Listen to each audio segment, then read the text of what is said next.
Chapter 1. The Past and Present of Jiang Mingyue. How dare you, a mere thief, silence me when even heaven has not done so. The matriarch of the Yuan Marquise, Grandmother Su, adorned in exquisite jewels, lost her jade hairpin as she leapt in anger, causing it to shatter upon the floor. This momentarily halted her tirade, only for her grief over the broken pin to fuel an even fiercer outburst of wrath. In the embroidery room of the Marquisate's backyard, Jiang Mingyue opened her eyes amidst her grandmother's scoldings. Sunlight streamed through the window, bathing her face, and the long-lost warmth of light brought tears to her eyes. "Mingyue, you have awakened." A voice from the bedside called out, belonging to her elder sister, Jiang Yue, who leaned forward to gaze at her sister. "Curse you, you despicable servant." Mingyue, as Grandmother Zu's thunderous reprimands clashed with her elder sister's anxious concern, Jiang Mingyue felt a sense of disorientation. This was peculiar. The sunlight was bright, her grandmother's voice resonated with vitality, and her sister appeared very much alive. It seemed she was not in the underworld after all.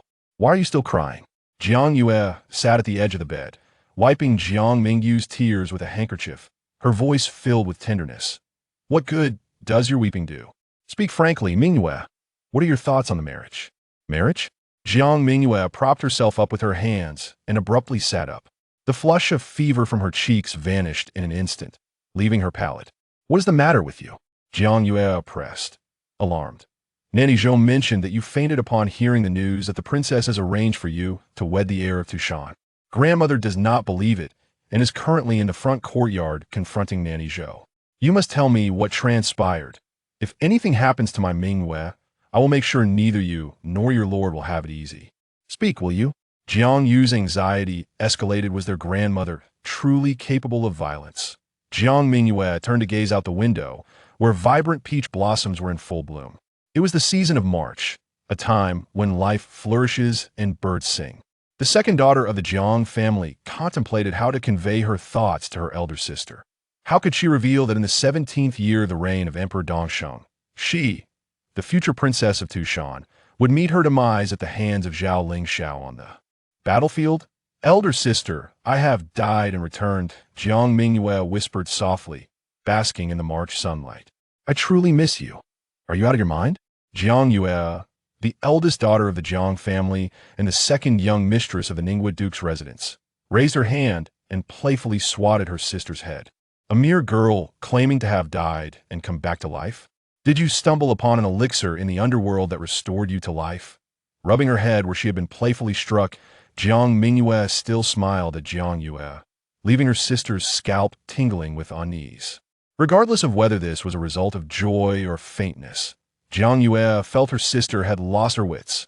Meanwhile, Jiang Mingyue inhaled deeply, savoring the sweet fragrance of the peach blossoms, and hurriedly reflected on her past life. In Yuan Marquis, Jiang Ruqiu, originally known as Jiang Erniu, was the father of Jiang Mingyue, that he hailed from humble beginnings, a farmer by trade, who fortuitously befriended Emperor Dongsheng during his misfortunes. Following the emperor, Jiang Erniu rose from the hardships of the frontier to the capital, establishing himself as a loyal subject and eventually marrying Princess Zhao Qingrong. After the death of his first wife, Yun, who had borne him 2 sons and 2 daughters, through the mediation of Zhao Qingrong, at the age of 16, Jiang Mingyue wed Zhao Lingxiao, becoming the future princess of Tushan. Zhao Lingxiao, at 20, was a renowned young noble, skilled in both literature and martial arts, capturing the hearts of countless young ladies in the capital. When Jiang Mingyue married, she became the envy and resentment of many girls in the capital, as she had claimed the heart of the young man they all dreamed of. Yet what was the outcome? Zhao Lingxiao had eyes for another. Upon entering the royal household, Jiang Mingyue found herself residing in a secluded wing of the estate. Years later, when Emperor Dongsheng's lineage came to an end, and the Tushan prince conspired with 7 other princes to seize the throne, Jiang Ruqiu led troops to quell the rebellion. In a tragic twist of fate, Jiang Mingyue was bound and brought before Zhao Lingxiao on the battlefield. "I cannot compel your father to withdraw. He must taste the anguish of losing a daughter," Zhao Lingxiao had declared. In a moment of defiance, Jiang Mingyue broke free from her bindings, seized Zhao Lingxiao's sword, and with a swift stroke, pierced his heart. After 11 years of marriage, you remain unaware of my martial prowess. Jiang Mingyue recalled saying this to Zhao Xilou. In the end, the young prince died with unclosed eyes, while Jiang Mingyue was mercilessly slain by the Tushan army. Her father, preoccupied with the battle, could not even retrieve her body. Thus concluded the life of Jiang Mingyue. Heaven has granted me another chance. In the courtyard, Grandmother Su continued her furious tirade, and Jiang Mingyue gazed at her delicate hands, pondering how fate had allowed her to return once more. Chapter 2. Throughout history, fair beauties have met with misfortune. Bah! Old Madame Su spat vehemently. Her frail and withered figure belied a ferocity that made her words feel like lethal daggers. One glance at the unfortunate Zhou Mama, facing her wrath, and one could almost envision her meeting a grisly fate, suffering 1,000 cuts without hope of resurrection.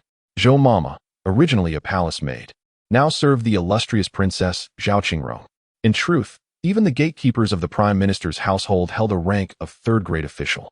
Zhou Mama, with her title as a royal servant, could traverse the imperial palace and the princess's residence with brazen audacity. She could hardly recall the last time someone had dared to scold her so openly. But could Zhou Mama engage in a verbal duel with old Madame Su? Such a thing was beneath her. Though cunning and deceptive in private, palace servants maintained a semblance of dignity and decorum in public. To stoop to bickering was out of the question. Besides, old Madame Su was the mother of Jiang Mingyue, who happened to be the husband of Zhou Mama's mistress. Did Zhou Mama dare to retaliate? The humiliation struck her unexpectedly, leaving her trapped with no avenue for retreat. Overwhelmed by a mix of shame and anger, Zhou Mama soon found herself in tears. What had she done to deserve such treatment? Her mistress, the princess, had meticulously arranged a match for the second young lady of the household with the heir of the Tushan king. The young lady, hailing from a humble background, had been so overwhelmed by such fortune that she fainted with joy.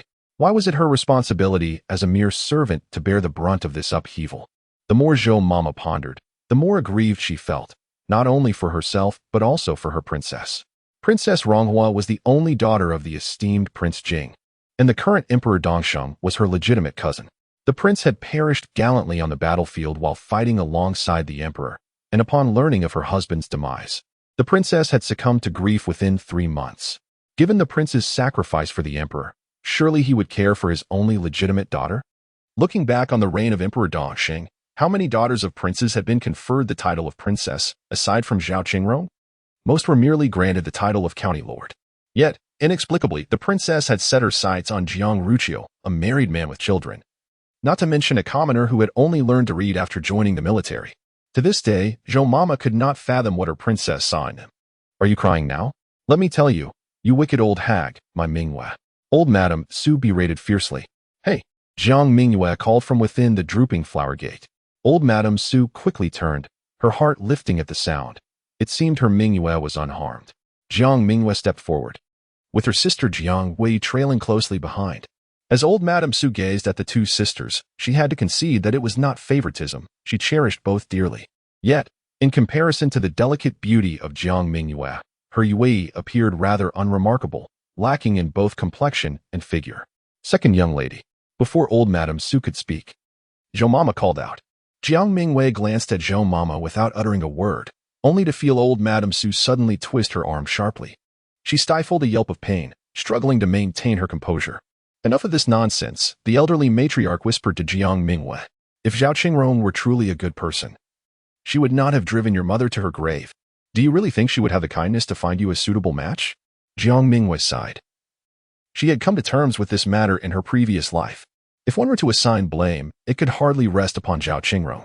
Indeed, Zhao Xilou was a princess, but the king of Tushan also hailed from royal lineage, wielding real power as a military leader. What capability did Zhao Xilou possess to secure a suitable match for her? Moreover, when it comes to marriage alliances, one must consider social status. While Jiang Mingyue might be a marquis, the Jiang family's origins are humble, mere country folk. Jiang Lingxiao's intentions were not merely to marry beneath himself. It was an affront to him, in the Tushan royal family, an unmistakable slap in the face. With a watchful gaze, old Madame Su eyed Jiang Mingyue suspiciously. What scheme are you concocting? She inquired in a harsh whisper. In her view, the world was a harsh place, where beauty often bore a heavy toll. Heaven, in its fairness, bestows a lovely visage but seldom grants a life free of tribulation. What could be more perilous than being both beautiful and cursed? With no fortune to begin with, one might become consumed by their own thoughts, lamenting their fate and wishing for swifter demise. Yet, her Mingyue had somehow managed to embody both traits, and at that moment, old Madame Su felt an overwhelming sense of distress. How could this troublesome girl be so utterly exasperating? Chapter 3 Miss Jiang declared, I heed the words of the elder. Jiang Mingyue approached Grandma Zhou, gently adjusting her slightly disheveled hair. This gesture from the second Miss Jiang brought a sense of comfort to Grandma Zhou, while old Madame Su was infuriated, nearly toppling over in her rage. Had her lengthy tirade been in vain? Sensing her grandmother's wrath, Jiang Yue hastily intervened to prevent old Madame Su from unleashing her fury upon both Jiang Mingyue and Grandma Zhou. Grandma, such a significant matter as marriage deserves your counsel, Jiang Mingyue said, wiping away Grandma Zhou's tears with a silk handkerchief before continuing, I will heed only your wisdom. Old Madame Su, with her brows furrowed in anger, seemed to relent. Her appetite for confrontation diminished. See them off, she instructed the attendants standing nearby. Quickly, Jiang Yue urged, noticing that the attendants remained motionless. Now that grandmother has chosen to spare Grandma Zhou, should we not hasten her departure? Grandma, please return. Jiang Mingyue smiled at Grandma Zhou. After being escorted out of the Yuan Marquis' residence like a harbinger of misfortune, the usually astute Grandma Zhou found herself bewildered. Being berated by old Madame Su was one thing, but the fact that the second Miss Jiang had outright refused the proposal from Prince Tushan's heir, Zhao Lingxiao, was altogether astonishing. Did she not recognize the prince's worth, or was she simply oblivious to her own folly? And you dare smile at her? Back inside the Marquis' residence, old Madame Su, after jabbing her finger at Jiang Mingyue's forehead, expressed her discontent. You foolish girl, you truly lack discernment. Zhao Qingrong is no virtuous person. Did she come to you with a marriage decree, or did she solicit an imperial betrothal? Neither. Instead, she sends someone to you merely to chatter? She is tarnishing your reputation, and you still smile. Jiang Mingyue, chuckling, linked her arm with her grandmother's and whispered, if not for laughing, should I shed tears for Grandma Zhou? As they made their way back to their quarters, old Madame Su, irritable, swatted Jiang Mingyue's hand away and took a few steps towards the small flower hall before halting to call out towards the flower bed against the left wall of the courtyard. Old man, what are you standing there for? Do those flower buds warrant such attention? Only then did the previously silent old Master Jiang, standing by the flower bed, respond with a sigh. Walking towards his wife with his hands clasped behind his back, the residents of the Marquis' household were momentarily taken aback, having completely forgotten that the old master was present. Jiang Mingyue observed her grandfather's slow approach and felt a pang of embarrassment. She had been conversing in the courtyard for quite some time, without realizing he was standing there. Old Master Jiang, formerly known as San Zhuang, had spent his life cultivating the land, and after his second son achieved success, he followed him to the capital. When he tended to the fields, it was Su who made the decisions regarding both major and minor affairs. Now, removed from farming, it remained Su who held dominion over matters large and small within the household. The old gentleman possessed an innate ability to remain unnoticed when silent. Those around him failed to acknowledge his presence, and even when he spoke, few paid heed to him. The family of four settled in the flower hall, observing as the matriarch shooed away the servants and firmly closed the doors. Unable to contain herself any longer, Jiang Yue finally spoke up. Look at the situation you have caused. The heir of Tushan is truly an admirable person. Old Madame Su replied curtly, what of it? Have you been bewitched by that young lord? Jiang Yue's face flushed crimson. If her grandmother's words were to spread, how could she ever return to the Duke of Ning's residence? The young lord was indeed handsome, and it was rare for her grandfather to utter a word. Jiang Mingyue found it surprising. Her grandfather spent his days tending to the vegetable patch in the Marquis' garden, yet he had encountered Zhao Lingxiao just the other day. While visiting East Street to retrieve a hoe from Wang Heir, the heir of Tushan Wang had galloped by her. The old gentleman remarked to Jiang Mingyue, he is quite handsome. Enough, do not speak. Old Madame Su interjected, raising her voice once more. It seemed that both a biological grandfather and a sister were intent on pairing Jiang Mingyue with Zhao Lingxiao. Setting aside appearances, Jiang Yue questioned, what is amiss with the Tushan Wang residence? If Mingyue marries into it, she shall become the heir's consort, and when he ascends to become Tushan Wang, she will be the Wang Fei. What aspect of this union is unfavorable? Miss Jiang genuinely found herself perplexed. Chapter 4 The elderly lady remarked, a face is nothing but a farce. Although old Lady Su refrained from rolling her eyes to the heavens, she was on the verge of indignation. However, Upon glancing at Jiang Mingyue, the second Miss Jiang, who sat demurely on a wooden chair with her hands resting on her knees, her irritation began to dissipate when she noticed the girl's sweet smile. Oh dear, my head aches, the old lady thought. Our Mingyue is truly lovely. The old gentleman, witnessing Jiang Mingyue's smile, could not help but commend his granddaughter once more. You need not bother with dinner tonight, just gaze upon your granddaughter. Old lady Su retorted sharply to her husband. Can one truly sustain themselves on mere beauty? Is she the only attractive girl in this world? Are the daughters of others mere eyesores? The old gentleman cleared his throat, choosing to remain silent thereafter. Nay, I shan't marry, Jiang Mingyue interjected hurriedly, sensing the old lady's gaze upon her once more. I am your dear grandmother. How could I not wish for your happiness? Old lady Su replied. Zhao Lingxiao is indeed commendable, yet he is the heir of the Tushan royal house. What are we in comparison?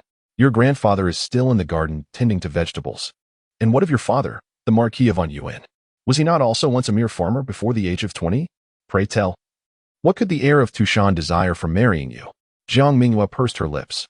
Zhao Lingxiao and the Tushan royal house would seek nothing from her. Yet the emperor in the palace had designs upon her as an informant. In her previous life, she had brought with her maidservants and young attendants from the Tushan royal house, all of whom were in service to the Eastern Prosperity Emperor. The current sovereign, having ascended the throne amid bloodshed, was cautious against any threats to his reign.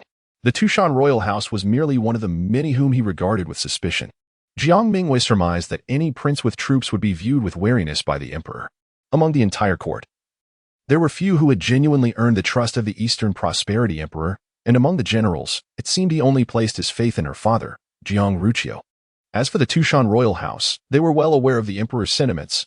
Zhao Lingxiao's reputation overshadowed the crown prince, leaving the Tushan royal house wary of the emperor's potential retaliation. To marry her, Jiang Mingyue would merely serve as a concession to the Eastern Prosperity Emperor. For the illustrious heir of Tushan, marrying the daughter of a mere soldier, a peasant by birth, would indeed be a source of ridicule across the realm.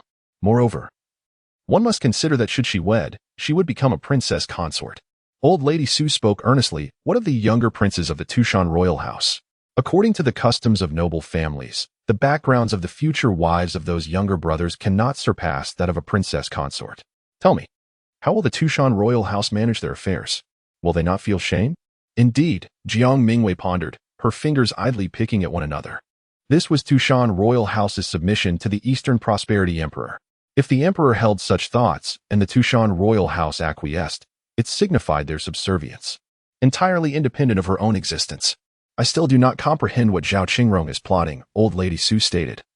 But we must remember that this woman is not to be trusted. Grandmother. Jiang Yue cast a glance towards the floral hall, speaking softly. She is, after all, a princess. Please refrain from berating her incessantly. Heaven itself has not silenced me, yet you, a mere girl, expect to do so? Jiang Yue's words sparked the old lady's ire anew. Casting a glance at her sister, who stood up to confess and apologize, Jiang Mingyue's lips moved but no sound emerged. With filial piety at the forefront, the old matriarch, by nature, overshadowed her daughter-in-law Zhao Qingrong. Moreover, observing the old lady reprimanding Jiang Yue, Zhao Qingrong, despite her shameless determination to marry into the Jiang family, maintained a semblance of dignity in other matters. And what of their matriarch? What is dignity? It is nothing but a mere trifle, the old lady proclaimed emphatically. Jiang Mingyue stifled a smile. After all, how could Zhao Qingrong possibly contend with this formidable matriarch? Furthermore, was it not Zhao Qingrong who granted her the semblance of dignity? The old lady inquired of Jiang Yue. Regret washed over Jiang Yue. Why had she been so reckless with her words? I saved the emperor's life, the old lady declared. Here we go again. The old man, his hand as large as a fan, covered his face, bracing for his wife's nostalgic recounting. Jiang Mingyue continued to pick at her fingers, recalling how, during the Emperor Dongshen's tribulations, all his guards perished while assassins dispatched by his favored concubine, the Gao family, pursued him relentlessly. The emperor leaped into a lake to escape. Had it not been for their matriarch rescuing him from the water, he would have long since become a ghost of the depths. For half a year, the emperor concealed himself within the Jiang household, acknowledging the old lady as his foster mother. Among the Jiang family's 4 sons, only the eldest remained to tend the fields, while the other 3 followed the emperor, leaving only the second son, Jiang Ruqiu, to survive. The emperor was notorious for fratricide, having slaughtered his brothers and ravaged the former empress's palace. earning himself a solitary reputation for gratitude. Thus, in her heart, Jiang Mingyue shed a small tear for Zhao Xilou. As long as the old lady refrained from delivering a fatal blow to Zhao Xilou, the emperor could indulge his foster mother and feign ignorance of it all. Chapter 5. The flame must compete with the sun and moon. Do not be deceived by the lively demeanor of your elder sister, the old matriarch Su remarked, causing her eldest granddaughter to lower her head in silence, redirecting her scrutiny toward Jiang Mingyue. You are even inferior to your elder sister. Jiang Mingyue glanced at Jiang Yue, whose smile had become awkward. With a gentle sigh, she reflected on the past. In her previous life, Jiang Yue had not lived as long as she had. After marrying and leaving the capital to enter the royal residence of Tushan, news of her elder sister's demise during childbirth reached the capital within a year. In this life, Jiang Mingyue pondered, if she advised Jiang Yue against bearing this child, would she be preventing her sister from facing that fatal calamity? Your elder sister, having departed from the Duke of Ning's residence, at least possesses the skill of weaving and embroidery. If nothing else, she can raise chickens and ducks. The old matriarch Su rambled on. What can you do? Jiang Mingyue remained silent, no longer serving as the eyes and ears of the Eastern Prosperity Emperor. What could she accomplish in this lifetime? Confounded by her grandmother's reproaches, Jiang Mingyue wished to live a good life. Yet one must have a plan to do so. Where would she find such a plan now? You lack any skills for survival, the old lady chastised Jiang Mingyue. Are you still mocking your elder sister? My dear Mingyue, focus on your own affairs. Old lady. A young servant called from outside the floral hall, interrupting the matriarch's scolding. Is it Baoshu? Su matriarch inquired. Jiang Mingyue recognized the child as Baoshu, who accompanied her younger brother Jiang Yu. The third and fourth young masters have gotten into a fight. Baoshu entered the floral hall, bursting into tears. Baoshu, a lively 10-year-old boy, showed no visible injuries. Yet his tears and snot betrayed the reality of the situation, leading Su matriarch to understand that her two grandsons were on the receiving end of the beating. They fought. Poor Jiang Yue had just settled down when Baoshu's words made her leap to her feet in alarm. Who did they fight with? What was it about? Baoshu wiped his tears, cautiously glancing toward Jiang Mingyue. Jiang Mingyue? Was it for the second young lady? Su matriarch inquired. Baoshu's lips moved, but he dared not speak.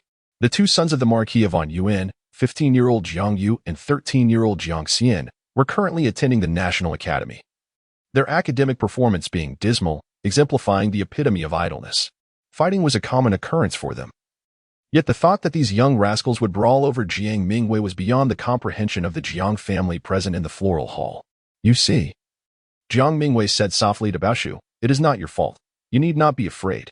The third son of the Wei family quarreled with our young master, Baoshu replied. Wiping his tears again, the Wei third son insulted the second young lady. What?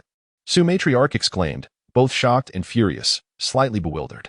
Do the young masters of the Wei family even know our young lady? Jiang Mingyue was not a model of propriety. Yet the matriarch could firmly attest that her second daughter had no acquaintance with the third son of the Wei family. Does Mingyue even know where the gates of the Wei residence stand? Jiang Yue was equally perplexed. Jiang Mingyue narrowed her eyes slightly upon hearing Baoshu mention the Wei family. She immediately understood. The eldest daughter of the Wei family, Wei Longji, was indeed the beloved of Zhao Lingxiao. In her past life, Wei Longji had married Zhao Lingxiao as a concubine, and the world had praised their profound love, claiming that they were a pair of star-crossed lovers, envied by others. They had blamed Jiang Mingyue for disrupting their celestial bond. How was it that in this life, with the marriage still in its infancy, she had already incurred such blame? Wei San Gongzi had mentioned that the second miss was to marry the son of the Tushan king. Baoshu stammered for quite a while before finally uttering under the stern gaze of old lady Su, they say our second miss is shameless, something about candlelight and fire. In any case, it was not a compliment. Candlelight and fire? Jiang Yue asked in bewilderment. What kind of insult is that? Sighing, Jiang Mingyue explained. It implies that my candlelight aspires to compete with the brilliance of the sun and moon, suggesting I am overly ambitious. This left Jiang Yue astounded. How could the third son of the Wei family craft such a harsh insult? Suddenly, old lady Su leaped up from her chair and dashed toward the flower hall. That little rascal Wei San has gone too far. Nai, Jiang Mingyue exclaimed, chasing after the old lady, realizing her grandmother was intent on confronting someone. At this moment, Jiang Yue had yet to comprehend her grandmother's intentions, but that did not deter her from hurriedly following suit. Once the three had rushed out of the An Yuan Marquis' residence, The steward Wang Datsai approached the elderly master with a troubled expression and quietly inquired, "Old master, are you not going to check on them?" Old master Jiang slowly raised his gaze to regard his steward and replied languidly, "What good would it do for me to go? My words carry no weight." Just moments ago, when the trio had bolted out like hounds were on their heels, none had turned to glance at him. Wang Datsai sighed, "Very well, old master. Perhaps it is best you remain here. You truly are of no use." Chapter 6. Finjiangmen Street. The bustling Finjiangmen Street, where the Guozijian is located, is currently teeming with life. Young scholars are grappling with one another, fists flying, while onlookers cheer from the sidelines, and meddlesome individuals incite both parties with jeers. Naturally, with the young masters engaged in a fierce brawl, the attendants and servants cannot remain idle either. Thus, as the young masters clash passionately, the servants rally to defend their own, creating a chaotic melee. Separate them. Quickly, pull them apart. The esteemed Grand Master Suhi, the head of the Guozijian, now 70 years of age, is supported by attendants as he arrives, nearly fainting at the sight before him. The old gentleman's voice trembles as he calls out, wishing fervently that he were 40 or 50 years younger, so he could personally chastise these unruly disciples who disgrace scholarly decorum. While there are those attempting to intervene, the participants, now blinded by rage, have armed themselves, turning this altercation into a gathering of armed combatants. In the imperial city, such a display involving more than 10 individuals could lead to severe consequences, including charges of disturbing the peace. This situation demands intervention from the Nine Gates Chief of Military Affairs. "Stop. Cease this at once. All of you, halt." Grandmaster Su cries out. Nearby, sympathetic onlookers whisper amongst themselves. The old gentleman's voice is nearly hoarse. Yet no one pays him heed. Hearing their murmurs, the Grandmaster feels his breath growing labored. Oh no, the master is having difficulty breathing. One of his attendants notices the telltale signs of distress on the old gentleman's face, which is turning an alarming shade of purple. In a panic, the attendant shouts, "Quickly, fetch a doctor." Thus, chaos erupts once more among the staff of the Guozijian. At this moment, old lady Su arrives with her two granddaughters, cursing under her breath as she leaps from the carriage. Jiang Mingyue attempts to follow suit, but is abruptly pulled back by Jiang Mingyue. "What is the matter?" Jiang Mingyue exclaims, her provincial accent slipping through in her anxiety. "Don't go down, lest the Duke of Ning's residence cause you trouble," Jiang Mingyue insists, firmly keeping her sister within the carriage while she herself leaps out. The mere mention of the Duke of Ning's residence feels like a tightening noose around Jiang Mingyue's neck, with the clamor outside. It is evident that the crowd is substantial. If the Duke's household learns of her presence here, embroiled in a brawl alongside her grandmother, they would undoubtedly not let her off lightly. Jiang Mingyue, fidgeting in the carriage, wishes to call out warnings to her sister, but in the blink of an eye, Jiang Mingyue has vanished. Once out of the carriage, Jiang Mingyue does not seek out her grandmother. Instead, she heads directly toward the area of the loudest shouts and commotion. Two household servants linger by the carriage, exchanging glances. One of them seizes the reins from the coachman and urgently commands, "You stay here and guard the eldest lady." In a hurried manner, words were hastily cast aside, and two attendants pursued Jiang Mingyue. The remaining coachman found himself alone, left to guard his esteemed mistress and the carriage. "What is happening?" Jiang Mingyue anxiously inquired from within the carriage. The coachman, standing at the carriage door, struggled to maintain a fierce expression, stammering to his esteemed mistress, "Miss. I have not seen the second miss, but the old lady is scolding." At that moment, old lady Su had seized the sleeve of Wei Ziding, the third son of the Wei family, and unleashed a torrent of invective, exclaiming, "It is only today that I discover your family can raise such a shameless wretch. Come, strike me if you dare." Caught off guard, Wei Ziding felt the tug on his sleeve and instinctively turned, raising his hand to retaliate. But upon seeing who had grasped him, his expression shifted dramatically. He hesitated, unable to bring himself to strike an elderly woman, especially one who was a foster mother to the current emperor. "How dare you lay a hand on my grandmother?"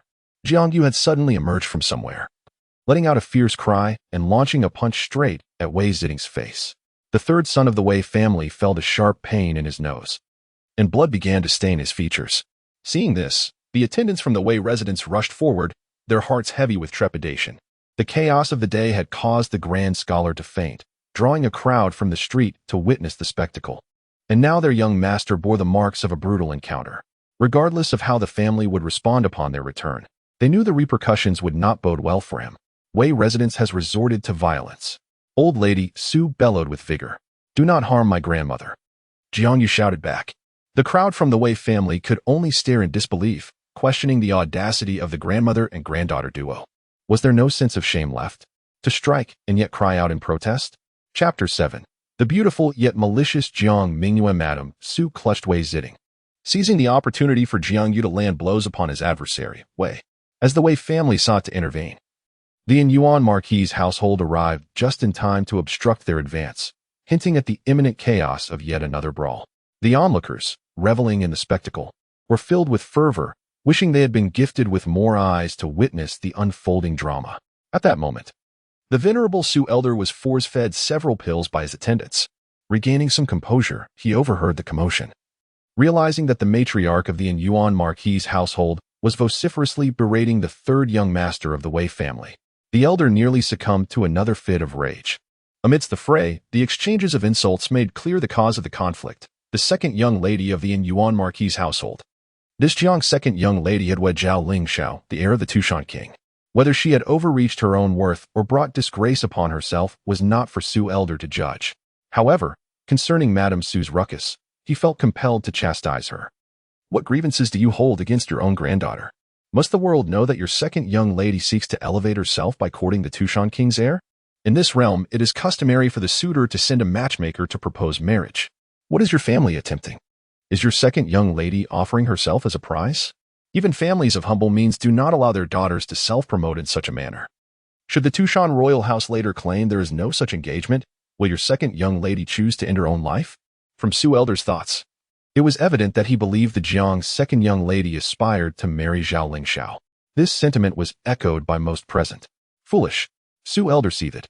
My lord, the Jiang's second young lady has also arrived. A representative from the Guozijian pushed through the crowd to report to Su elder. The elder's breath quickened dangerously. Foolish, foolish. He stamped his foot in frustration. Crying, Jiang Mingyue rushed to her grandmother's side. Are you still striking my sister? Jiang Mingyue shouted, raining down punches upon Wei Ziding with fervor. Wei San Gongzi attempted to protest. Jiang Mingyue, her face obscured by her hands, wept uncontrollably as she addressed Wei Ziding. I am a stranger to you. Why do you insult me? The Wei family may boast a lineage of centuries, yet my Jiang family also prides itself on its integrity. Why must I suffer your scorn, tarnishing my family's reputation? Her tears silenced the tumultuous scene. A young lady weeping openly in the street was a rare sight, even in the capital where people were more worldly. Alas, my father serves the nation valiantly, enduring hardships for the sake of loyalty to the emperor and safeguarding the legacy of our great dynasty, Jiang Mingyue lamented, her voice melodious yet filled with sorrow. Why must you, Wei San Gongzi, harass my brother and force my grandmother to intervene? Both Madame Su and Jiang Mingyue stood in stunned silence, bewildered by the turn of events from their own kin. The ancestral figure in our household has never been one to shed tears, yet now, this weeping soul, evoking immense pity, is none other than our own Jiang Mingyue. My lord, a middle-aged man, resembling a servant, whispered to the young man seated by the window in the tea house, that is the second daughter of the Marquis on Yuan, Jiang Mingyue. Zhao Xilou, adorned with a jade crown and dressed in a simple spring garment, leaned lazily against the window, exuding an air of nobility. This young lady threatens to ruin Wei Santong. The young master sighed softly, noting that while Jiang Mingyue wept like a rain-soaked pear blossom, her heart was likely filled with venom. From the implications of her words, it was clear that the Marquis on Yuan, toiling for the nation, had been taken advantage of by Wei Ziding, a young master from a noble family, who, seizing the opportunity, had exhausted and terrified his mother, assaulted his son, and sullied the reputation of his daughter. Should this infamous deed come to light, by the time Zhang Ruqiu returns to seek justice, the Wei residents might already find no refuge for Wei Ziding. Can a family's honorable reputation, cultivated over generations and centuries, be so easily tarnished? My lord, regarding the matter of marriage, should we consult the prince? The servant inquired softly. The affairs of my marriage are to be decided by the elders of my family, Jiang Mingyue lamented, covering her face with her hands. As my grandparents have not yet spoken, and with my father far away in foreign lands, on what grounds do you propose that I marry? You speak of that young master, but I ask you, is he the only man in this world? Are there no other suitors for women of this realm? Indeed. Old Madame Su finally regained her composure and interjected, is the world so devoid of noble men that only the heir of Tushan remains? As for my granddaughter's marriage, it is I, her grandmother, who shall take charge. What business do you, young Master Wei, have in this matter? Have you forsaken your studies at the Guozijian to play matchmaker? Wei Ziding's face flushed crimson at her retort. Yet, is there a marriage contract? Jiang Mingyue pressed on.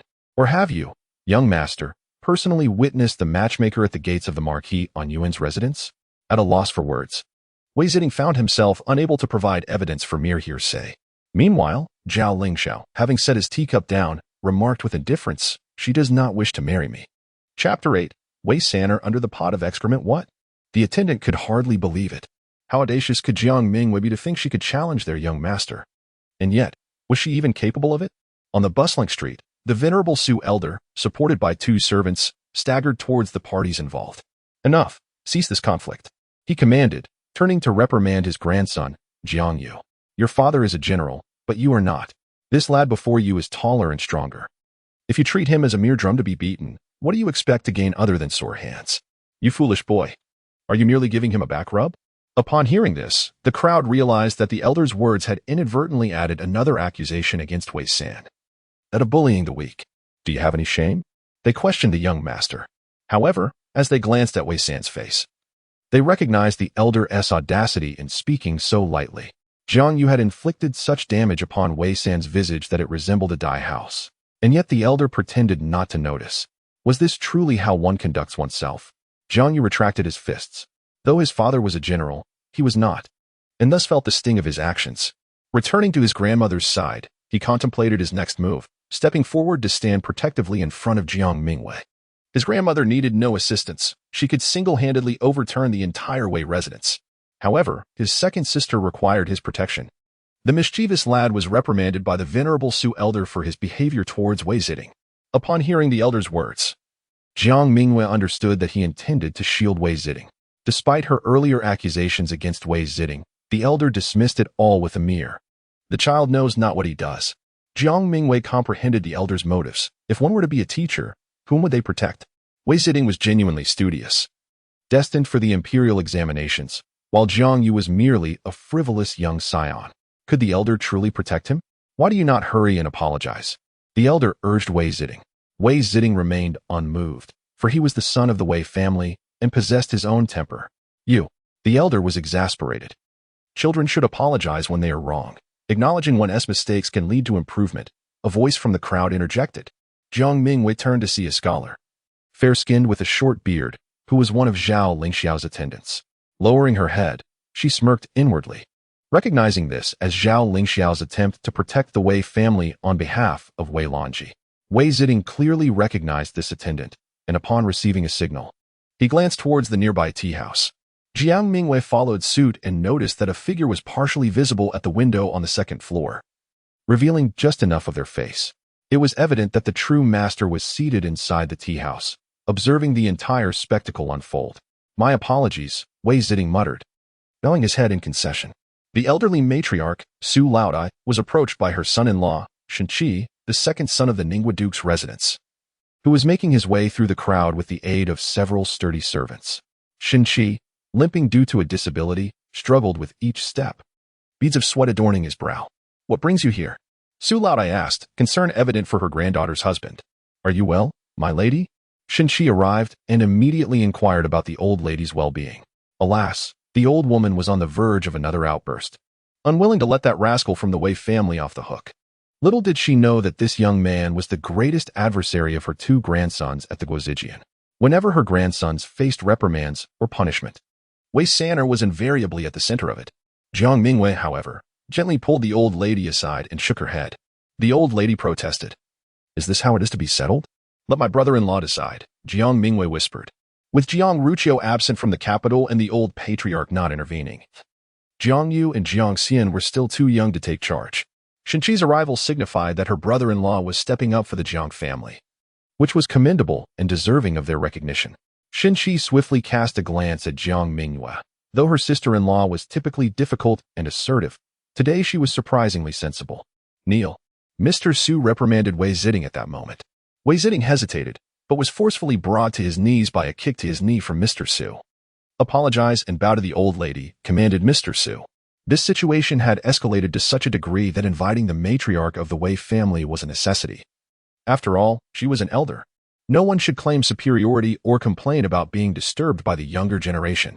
However, the matriarch of the Wei family was not comparable to old Madame Su, who was far more accommodating. What then could be done? An apology was the only recourse to appease old Madame Su. At this moment, Mr. Su was equally determined. For surely old Madame Su would not demand Wei Sanner's life in public.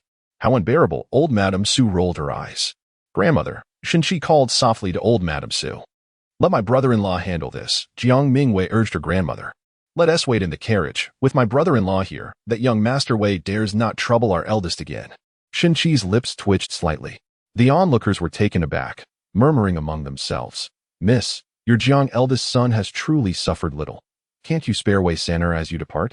As they observed the unfolding drama, the crowd couldn't help but feel sympathy for Wei Sanner, who had already endured a barrage of insults in such a brief span of time. Chapter 9. Zhao Xilou, courtesy named Xilou suddenly, with a resounding slap on her thigh. Old Lady Su interrupted Jiang Mingyue, who was about to inquire about the situation. She anxiously questioned Jiang Mingyue. I only saw Darling. Where is that little rascal Jiang Xian? Jiang Mingyue was taken aback. Indeed, she had not spotted her younger brother Jiang Xian. You have been gone for half a day and have not seen him? Jiang Mingyue asked incredulously. No, I must go search for him, Old Lady Su declared as she jumped down from the carriage. If Jiang Xian had sustained serious injuries this time, she would not let that little rascal from the Wei family off so easily. This was not something that could be resolved with a mere apology. Jiang Mingyue followed her grandmother out of the carriage, and before she could steady herself, she heard her brother Jiang Xian's voice calling, Grandma, what happened to you? Those heartless little rascals. Upon seeing her grandson, Old Lady Su exclaimed in shock. Jiang Mingyue, upon catching sight of her younger brother, felt a lump in her throat. Jiang Xian's head was swollen to twice its normal size, his nostrils stuffed with cloth, his eyes swollen into mere slits, and his lips were crusted with blood. His clothes were smeared with blood and dirt, making it impossible to discern their original color. The sight was utterly heartbreaking. Who did this to you? Old Lady Su was seething with anger and immediately reached out to Jiang Xian, ready to seek vengeance. Grandmother, the ones who hit him are still lying in the medical hall, someone nearby chuckled. Old Lady Su lifted her gaze, only to realize there was another person standing beside Jiang Xian, holding his hand. She scrutinized this individual closely and remarked, This young gentleman seems familiar. The young man, dressed in a dark blue embroidered spring coat, appeared as if he had stepped out of a painting, with captivating peach blossom eyes that could ensnare one's soul. In Old Lady Su's eyes, he was no less than the renowned heir of the Touchant family. How could she not recall the identity of such a striking figure? Was she truly becoming senile? The young man smiled and was about to bow to Old Lady Su, but before he could, Jiang Xian spoke up. Grandmother, he is the eldest son of the Duke of Weigua. Don't you know the matriarch of the Duke's family? A smile that had just appeared on Old Lady Su's face froze. She indeed knew the matriarch of the Duke of Weigua, Lady Wu, and not only were they acquaintances, but they had also been close friends for many years. Unfortunately, her elder sister had passed away 3 years ago. As for the eldest son of the Duke of Weigua, upon seeing this ethereal figure before her, Old Lady Su felt increasingly unsettled. The Duke of Weigua was also of noble lineage. The eldest son bore the surname Zhao, given name Lingyun, courtesy named Xilou, a notorious playboy in the capital, indulging in all manner of debauchery and leading a band of wastrels. How could such a scoundrel possess such an appearance? Had the heavens lost their sight, or had they suddenly gone mad when creating him? Second sister, Jiang Xian called out to Jiang Mingyue, adding, This time, it was Brother Xilou who helped me and my brother, despite being beaten to a pulp. Young Master Jiang felt a sense of pride, for those who had assaulted him were left in a more pitiable state. At that moment, Jiang Mingyue was far from well herself. She recognized the person responsible. In her previous life, her lifeless body had been discarded by the invading soldiers on Wugo Mountain. With no sign of the Yama Kings to collect her soul, she was forced to linger beside her corpse for many years, helplessly witnessing its decay under the relentless elements until it ultimately crumbled to bones.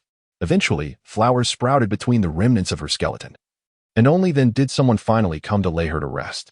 At this juncture, Old Lady Zhao Lingyun was extolling the virtues of Jiang Xian to Old Lady Su.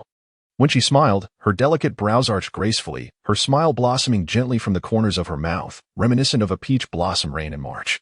However, the words that escaped her lips were less than agreeable.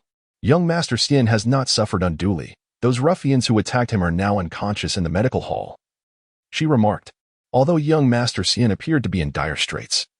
Zhao Dalao made a point of lowering his voice to inform the matron that the attending physician had stated that young Master Xian's injuries were merely superficial and would heal in a few days, whereas those thugs would require a month to recover. Old Lady Zhao interjected, "So, must my family compensate them?" To which Zhao Dalao quickly responded, "I know that Dr. Well. I've arranged for him to exaggerate young Master Xian's injuries by inflating the severity of Jiang Xian's condition. The Jiang family would not only avoid financial compensation, but could also demand medical expenses from the others." At this revelation, Old Lady Zhao regarded Zhao Lingyun with newfound admiration. Second sister. Just as Old Lady Zhao was about to commend Zhao Lingyun for her astute handling of the situation, young Master Jiang, puffing out his chest like a proud rooster, let out a loud cry. "I'm done for." The matron was startled by her grandson's exclamation, scolding him even as she turned to look at Jiang Mingyue. Upon seeing her, her complexion paled, and she gasped, "My Mingyue." Jiang Mingyue felt as if her head was splitting, and darkness swirled before her eyes. She reached out, attempting to grasp the carriage frame for support to prevent herself from collapsing. Yet, the excruciating pain coursed through her bones, overwhelming her entire being in an instant. Before her hand could find the carriage, she crumpled to the ground. Just before the world faded into complete darkness, she glimpsed Zhao Lingyun rushing in a flurry behind her grandmother, coming to her aid, and then Jiang Mingyue fainted once more. Chapter 10. The souls of the fallen. On the desolate mountain in the depths of Wugo Mountain, there stood an ancient locust tree, which had been struck by a bolt of lightning one fateful summer, scorching half its trunk.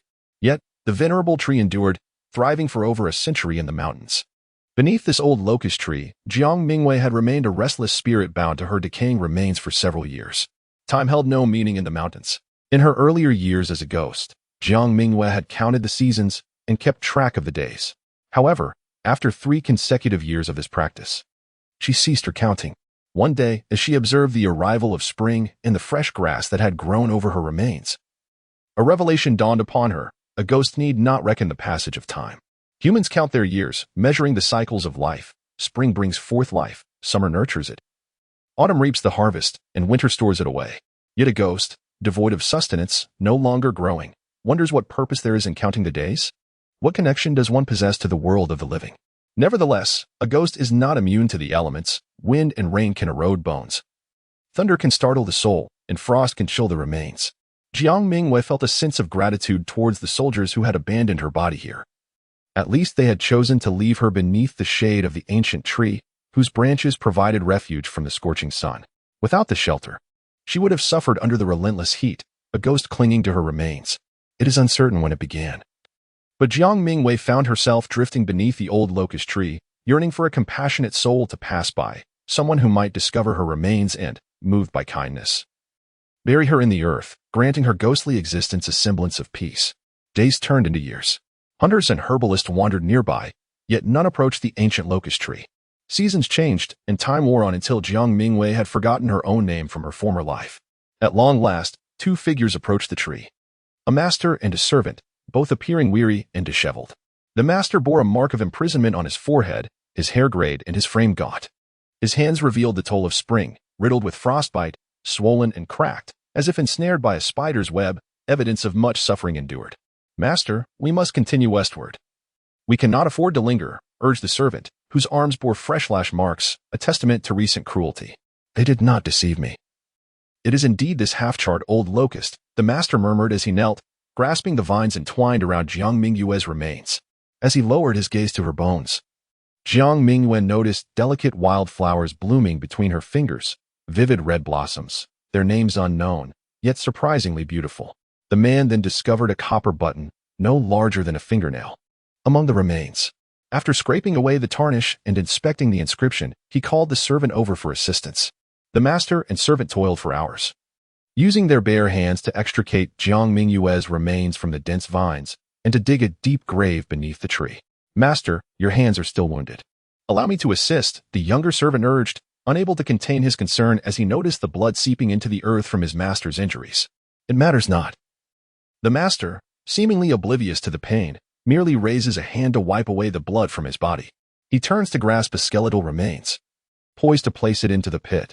Yet upon examining the bone in his hand and the yellow earth within the pit, He relinquishes the bone and sheds his relatively clean outer garment. Observing her own remains, wrapped delicately in this garment, he cautiously lays them into the pit. Jiang Mingyue exhales a sigh of relief. She can finally rest in peace. Your uncle and aunt have been searching for you all these years. After placing the remains into the pit, the master kneels partially, addressing the bones. I encountered them at the ferry in Xuanzhou a fortnight ago, in due time. They will surely come to this mountain. I shall leave a message with the old man at the tea stall by the official road, instructing him to inform your uncle and aunt that you have been laid to rest here.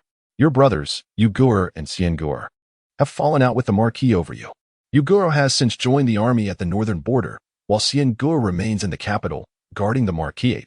Your grandmother is in fair health. As long as Zhao Qingrong draws breath, she likely will not close her eyes in eternal rest. Your grandfather's health has indeed deteriorated significantly. Since your departure, he has not laid eyes on the Marquis. When I left the capital, your father had led troops to the East Sea, and he has seldom returned to the capital these past years. I have frequently encountered your brother Xian, yet I have not once seen him. Master, is this the remains of the heir to the Tushan Wangfu? The servant, squatting beside his master, rubbed the mud from his hands and murmured, her fate is even more tragic than yours. I once thought your plight as a prisoner at the hands of the second master was the worst of all. What heir? She is no sinner of the Tushan Wangfu. The master replied, frowning and shaking his head. She is the second miss of the Anyuan Marquis. As he spoke, he fiddled with the copper buckle in his hand, stating, Indeed, Jiang Mingyue, it is engraved here. The yellow earth cascaded from the man's hands, gradually enveloping the stark white bones. A gust of wind swept through the mountain. The forest howling as the soul, now devoid of memory of her former name, swayed in the breeze. Suddenly, she recalled her name. She is Jiang Mingyue. Chapter 11. The sudden strength of Miss Jiang. Go inform young Master Sun that Miss Jiang has fainted. If anything happens to my dear granddaughter, Wei Ziding shall not have a peaceful existence. As Jiang Mingyue regained consciousness, she heard her grandmother's fierce voice beyond the screen, unmistakably anxious, laced with a palpable sense of desperation. Mr. Sun, why hasn't my sister awakened yet? 13-year-old Jiang Xian pursued Dr. Sun from the medical hall, his youthful urgency palpable. Poor Dr. Sun, in his 60s, was being incessantly disturbed by this young lad, unable to write a prescription in peace. Perhaps, dear matriarch, you should take a post from the household to summon a royal physician? Zhao Lingyun suggested, noticing the redness in Su Laotai's eyes, influenced by her distress. Even Lord Zhao felt a twinge of panic. Having grown up with minor ailments treated by Dr. Sun, he had a certain familiarity with him. Yet he recognized that Dr. Sun was no imperial physician. The sudden fainting of Miss Jiang was alarming. Lord Zhao witnessed the color drain from her face in an instant, leaving her as pale as the paper on the window. Could it be that her affliction was beyond Dr. Sun's expertise? Dr. Sun himself was puzzled. Her pulse was normal, yet she remained unresponsive. Despite his attempts to rouse her with acupuncture, she remained in slumber, leaving him utterly confounded. Indeed, let us summon the imperial physician, Zhao Lingyun urged. In a state of frantic urgency, Su Laotai instructed her chief maid, Huan Shui. Yes, yes. Quickly return to the estate and fetch a post to summon the imperial physician. Huan Shui promptly acknowledged and dashed towards the entrance of the medical hall. I will seek out the one surnamed Wei. Jiang Xian exclaimed, following swiftly, his head swollen, but his spirits high, racing ahead of Huan Shui. At that moment, Jiang Mingyue opened her eyes, locking gazes with Jiang Yue, who was vigilantly watching by her bedside. Jiang Yue, with utmost care, observed as Jiang Mingyue blinked, and only then did she call out, Mingyue? Jiang Mingyue blinked again. Nanny, our second miss has awakened. Jiang Yue turned to shout towards the screen. Footsteps echoed, and moments later, Su Laotai appeared at the wooden bed, peering in at Jiang Mingyue, who was now awake. Mingyue? She called out. Nanny, Jiang Mingyue replied softly. Oh dear heavens!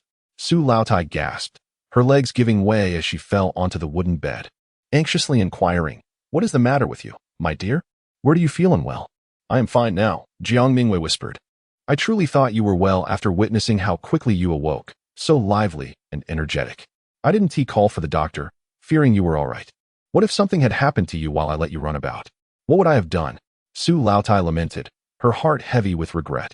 Jiang Mingyue propped herself up on the bed, her hand brushing against a solid wooden mallet resting by her side.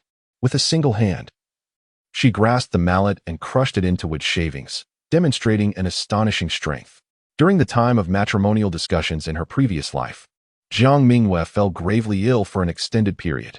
Once she recovered, she discovered an extraordinary strength far surpassing that of an ordinary person.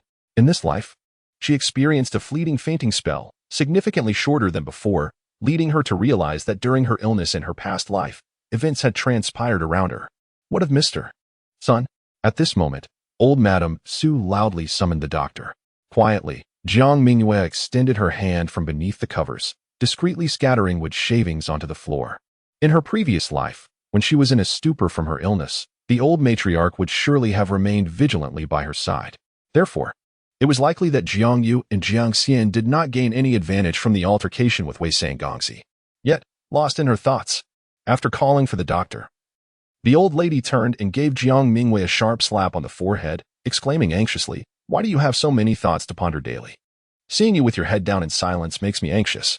Just then, as the old lady raised her hand to strike Jiang Mingyue's forehead again, Jiang Yue quickly interjected, "Mingyue is unwell. Do not strike her head." For reasons unknown, Jiang Xian returned hastily, running over with determination to protect his elder sister. Observing her younger brother with a head resembling that of a pig from being struck, Jiang Mingyue couldn't help but reflect on the irony. Who could have imagined that this younger brother, who had achieved little in his studies but excelled in brawling, would stand guard over their grandparents in the Yuan Marquis' residence? At that moment, Dr. Sun entered, casting a glance at Jiang Mingyue. His astonishment palpable as he noted the return of color to her complexion. Upon taking her pulse, he discovered that her condition was remarkably stable. She was, in fact, not ill at all. Confounded, Dr. Sun's expression darkened. When he appeared distressed, old Madame Su's demeanor soured as well. What could be more alarming for the family of a patient than the doctor's grim countenance? Nothing, indeed. Old Madame Su, her speech faltering and voice trembling, inquired of Dr. Sun, "Is my granddaughter truly ill? Severely ill? Can she be saved?" Jiang Mingyue thought to herself, "Grandmother, could you not harbor a glimmer of hope for me?" Chapter 12. Dr. Sun remarked that the second young lady was afflicted by extreme anger affecting her heart. He took Jiang Mingyue's pulse twice in succession, during which time, old Madame Su, Jiang Yue, and Jiang Xian dared not even breathe. Zhao Xilou, waiting anxiously outside the screen, was also on edge. When Dr. Sun finally exhaled and withdrew his hand from Jiang Mingyue's wrist, old Madame Su trembled as she inquired, "What ailment has befallen my second daughter?" The lengthy duration of Dr. Sun's pulse examination was sufficient for old Madame Su to prepare herself mentally. If anything were to happen to her Mingyue, she would be the first to tear apart Wei Ziding, followed closely by Zhao Qingrong. As for the connection between Jiang Mingyue's illness and Zhao Qingrong or Wei Ziding, attempting to explain that to the old lady would be futile. Why did Jiang Mingyue fall ill precisely when Zhao Qingrong was arranging the marriage with the Tushan Wangfu? Why did she faint only after meeting Wei Ziding? Old Madame Su sat, gathering her thoughts, fervently praying to the Buddha for her Mingyue's safety, hoping for a turn of fortune, while simultaneously clenching her fists, ready to unleash her wrath. Jiang Xian, concerned for Jiang Mingyue, accidentally turned his head and caught sight of his grandmother's grim countenance, which startled him into quickly averting his gaze. Goodness, was his grandmother truly ready to devour someone? Dr. Sun hesitated before responding to old Madame Su. Contemplating for a moment until, unable to endure her agitation any longer, he finally stated, "The second young lady appears to be experiencing an episode of acute anger affecting her heart." Jiang Mingyue. She was truly not angry, genuinely not. Old Madame Su sprang to her feet, smacking her thigh, and proclaimed loudly, "I knew it." Jiang Yue, who had remained silent and dared not breathe, now asked in confusion, "Grandmother, what do you know?" "Take your sister home," old Madame Su said tersely to Jiang Yue. "But where are you going?" Jiang Yue hurriedly inquired. "My second daughter cannot suffer in vain," old Madame Su declared, casting a knowing glance at Jiang Mingyue. Jiang Mingyue protested, "Grandmother, I am not distressed. I am not angry. All she wished for in this lifetime was to lead a peaceful and untroubled existence. Why should she harbor resentment towards those who were no longer relevant? Come with me." Old Madame Su ignored Jiang Mingyue's words and delivered a sharp slap to Jiang Xian's back, admonishing, "Are you a doctor? What use is it for you to stand here?" With a gust of determination, old Madame Su hurried Jiang Xian along. Meanwhile, Zhao Xilou, who had been sipping tea outside the screen, stood up upon seeing old Madame Su and Jiang Xian emerge, inquiring, "Where are you going, old madam?" Alas, old Madame Su sighed heavily. The frail, withered figure of old Madame Su, her face a tapestry of furrows, bore an expression of profound sorrow that only deepened with her lament. Faced with the sight of old Madame Su's pained visage, Zhao Lingyue felt an inexplicable tightening in his heart. He had just seen Jiang Mingyue, the second young lady of the Jiang family, and she was truly a beauty. Was she really to go untreated? What was this? A tragic fate for a lovely maiden? Zhao Dala pondered in a daze. I must seek out that scoundrel from the Wei family, the old lady Su exclaimed with indignation. My granddaughter, a paragon of virtue, has been ensnared in this calamity by the three rascals of the Wei household. I must confront them and demand an explanation. And what about the second young lady? Zhao Lingyue inquired softly of the matriarch. The physician has stated that my second sister is in distress, Jiang Xian remarked. With a resounding slap, the old lady Su struck Jiang Xian on the back, exclaiming, What more is there to discuss? Come with me. Am I to go and confront Wei Ziding as well? Jiang Xian, perplexed, responded, Are you suggesting I and my brother should confront him once more? Foolish child, the old lady lamented. You have been beaten so badly that your father wouldn't even recognize you. Do you wish for others to see you in such a wretched state? You were bloodied and injured, yet you still wish to shield Wei San'er from the consequences of his misdeeds? Jiang Xian wanted to protest that he was not bleeding, and that he had emerged victorious in the altercation, but the old lady Su did not afford him the chance to speak. With another slap, she propelled him out of the clinic. Zhao Lingyue hurried to follow, unwilling to miss this spectacle. No, he had always been on amicable terms with the Jiang brothers. He felt compelled to assist. Chapter 13. Miss Jiang Heir. Unwanted in marriage. Dr. Sun examined Jiang Mingyue for an extended period. Yet he could not determine the nature of her ailment. Ultimately, he did not prescribe any medicine. And it was only when Jiang Mingyue regained consciousness that the situation resolved itself. At that moment, old lady Su harbored suspicions that this Dr. Sun, named Sun Dekhang, was nothing more than a charlatan.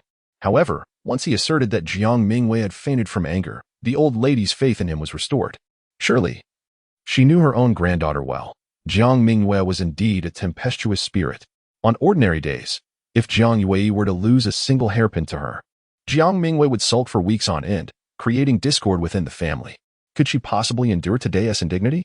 Realizing her unworthiness in the eyes of Zhao Lingxiao and being scorned for it were two entirely different matters. The former indicated self-awareness, while the latter was akin to being ridiculed like a toad aspiring to court a swan. To Jiang Mingyue, this was nothing short of a profound humiliation. Old lady Su contemplated that if Jiang Mingyue did not find a way to assuage her grievances today, her petty granddaughter might very well drive herself to despair. As for how to quell Jiang Mingyue's anger, the old lady pondered uncertainly. Perhaps inflicting a severe beating upon Wei San'er would suffice? In the medical hall, Jiang Yue and Jiang Mingyue exchanged silent glances. After a lengthy pause, Jiang Yue turned her gaze toward the screen and attempted to spark a conversation. Doctor Sun mentioned he would prepare a prescription. I wonder what he will prescribe for you, Mingyue. Jiang Mingyue replied, Sister, I am not a physician. How could I possibly know what Dr. Sun will prescribe? Jiang Yue opened her mouth, her expression conflicted. After a moment's struggle, she pressed her hand against Jiang Mingyue's and asked, Is grandmother truly planning to kill Wei's third son? Jiang Mingyue glanced down at her sister's hand resting upon hers. You must not go, Jiang Yue insisted. It is unbecoming for a young lady to expose herself in such a manner. Grandmother would not commit murder, Jiang Mingyue whispered. She often laments her desire for Zhao Qingrong's life. Yet Zhao Qingrong still lives, does she not? Oh dear, Jiang Yue exclaimed, covering Jiang Mingyue's mouth. It was lamentable that a married woman still had to concern herself with the affairs of her family. After hearing such words from her sister, Jiang Yue intended to refer to their stepmother, but instinctively refrained, feeling the term carried negative connotations. Thus, the eldest daughter of the Jiang family, who had not received much education, found herself in a fluster, perspiring from anxiety. With a sigh, Jiang Mingyue remarked, Sister, are you referring to our stepmother? Jiang Yue's face flushed. Yes, she is our stepmother, and a princess at that. You ought not to speak so carelessly. What benefit would it bring you to oppose her if word of it were to spread? Very well, I understand. I shall refrain from mentioning it again. Jiang Mingyue replied dismissively. This matter must not be left unresolved, Jiang Yue insisted, her face flushed with urgency. You have reached the age of marriage. Has anyone come to propose? Jiang Mingyue blinked. No, there has been no one. It seems there truly is no one. If there were, grandmother would have informed me. Jiang Yue lamented. In my day, I struggled to find a suitor because of my lack of beauty. Who says you are unattractive? Jiang Mingyue retorted, incensed. Mother said. Jiang Mingyue is not angry that her younger sister interrupted her. She continued, "It is not the first time this has happened." Jiang Mingyue fell silent. "I am not particularly attractive," she confessed, "and I have given up on my studies. I cannot even recognize all the characters." Jiang Mingyue continued to dissect her own situation. "If it weren't for our father saving your brother-in-law's elder brother, I would not have been able to marry him. Yet, Mingyue, you are beautiful, well-educated, and can read perfectly. How could no one come to seek your hand?" Jiang Mingyue secretly curled her lip. Their father had saved the legitimate heir of the Duke of Ningbo, who had promised a marriage contract with Jiang Ruqiu as a gesture of gratitude. And yet, in the end, the one who married Jiang Mingyue was the Duke's second son, who was physically impaired. Those with disabilities are barred from the court. And the Duke of Ningbo sent his second son, who could not pursue a bright future due to his disability, to marry their family. "Let us return home." Jiang Mingyue suddenly felt a sense of disinterest. Once certain matters were clarified, they lost their significance. Fortunately, her brother-in-law, Shenqi, treated her sister well, which could be considered a fortunate turn of events. Just as Jiang Mingyue expressed her desire to return home, someone from the Duke of Ningbo's residence called for Jiang Mingyue from beyond the screen. "It is a servant of your brother-in-law."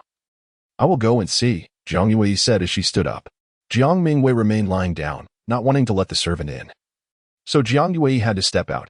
"Second young lady, the eldest daughter of the Wei family has arrived," the servant reported upon seeing his second young lady. "What? Who is the eldest daughter of the Wei family?" Jiang Mingyue was taken aback. She did not recognize her. A gust of wind swept past her, and Jiang Mingyue watched helplessly as Jiang Mingyue exited the medical hall, unable to react in time. She murmured to the servant, "What is she going to do?" The servant replied, "How would I know?" Jiang Mingyue hurried towards the Guozijian, determined to confront Wei Lanji, a woman adept at feigning misfortune and innocence.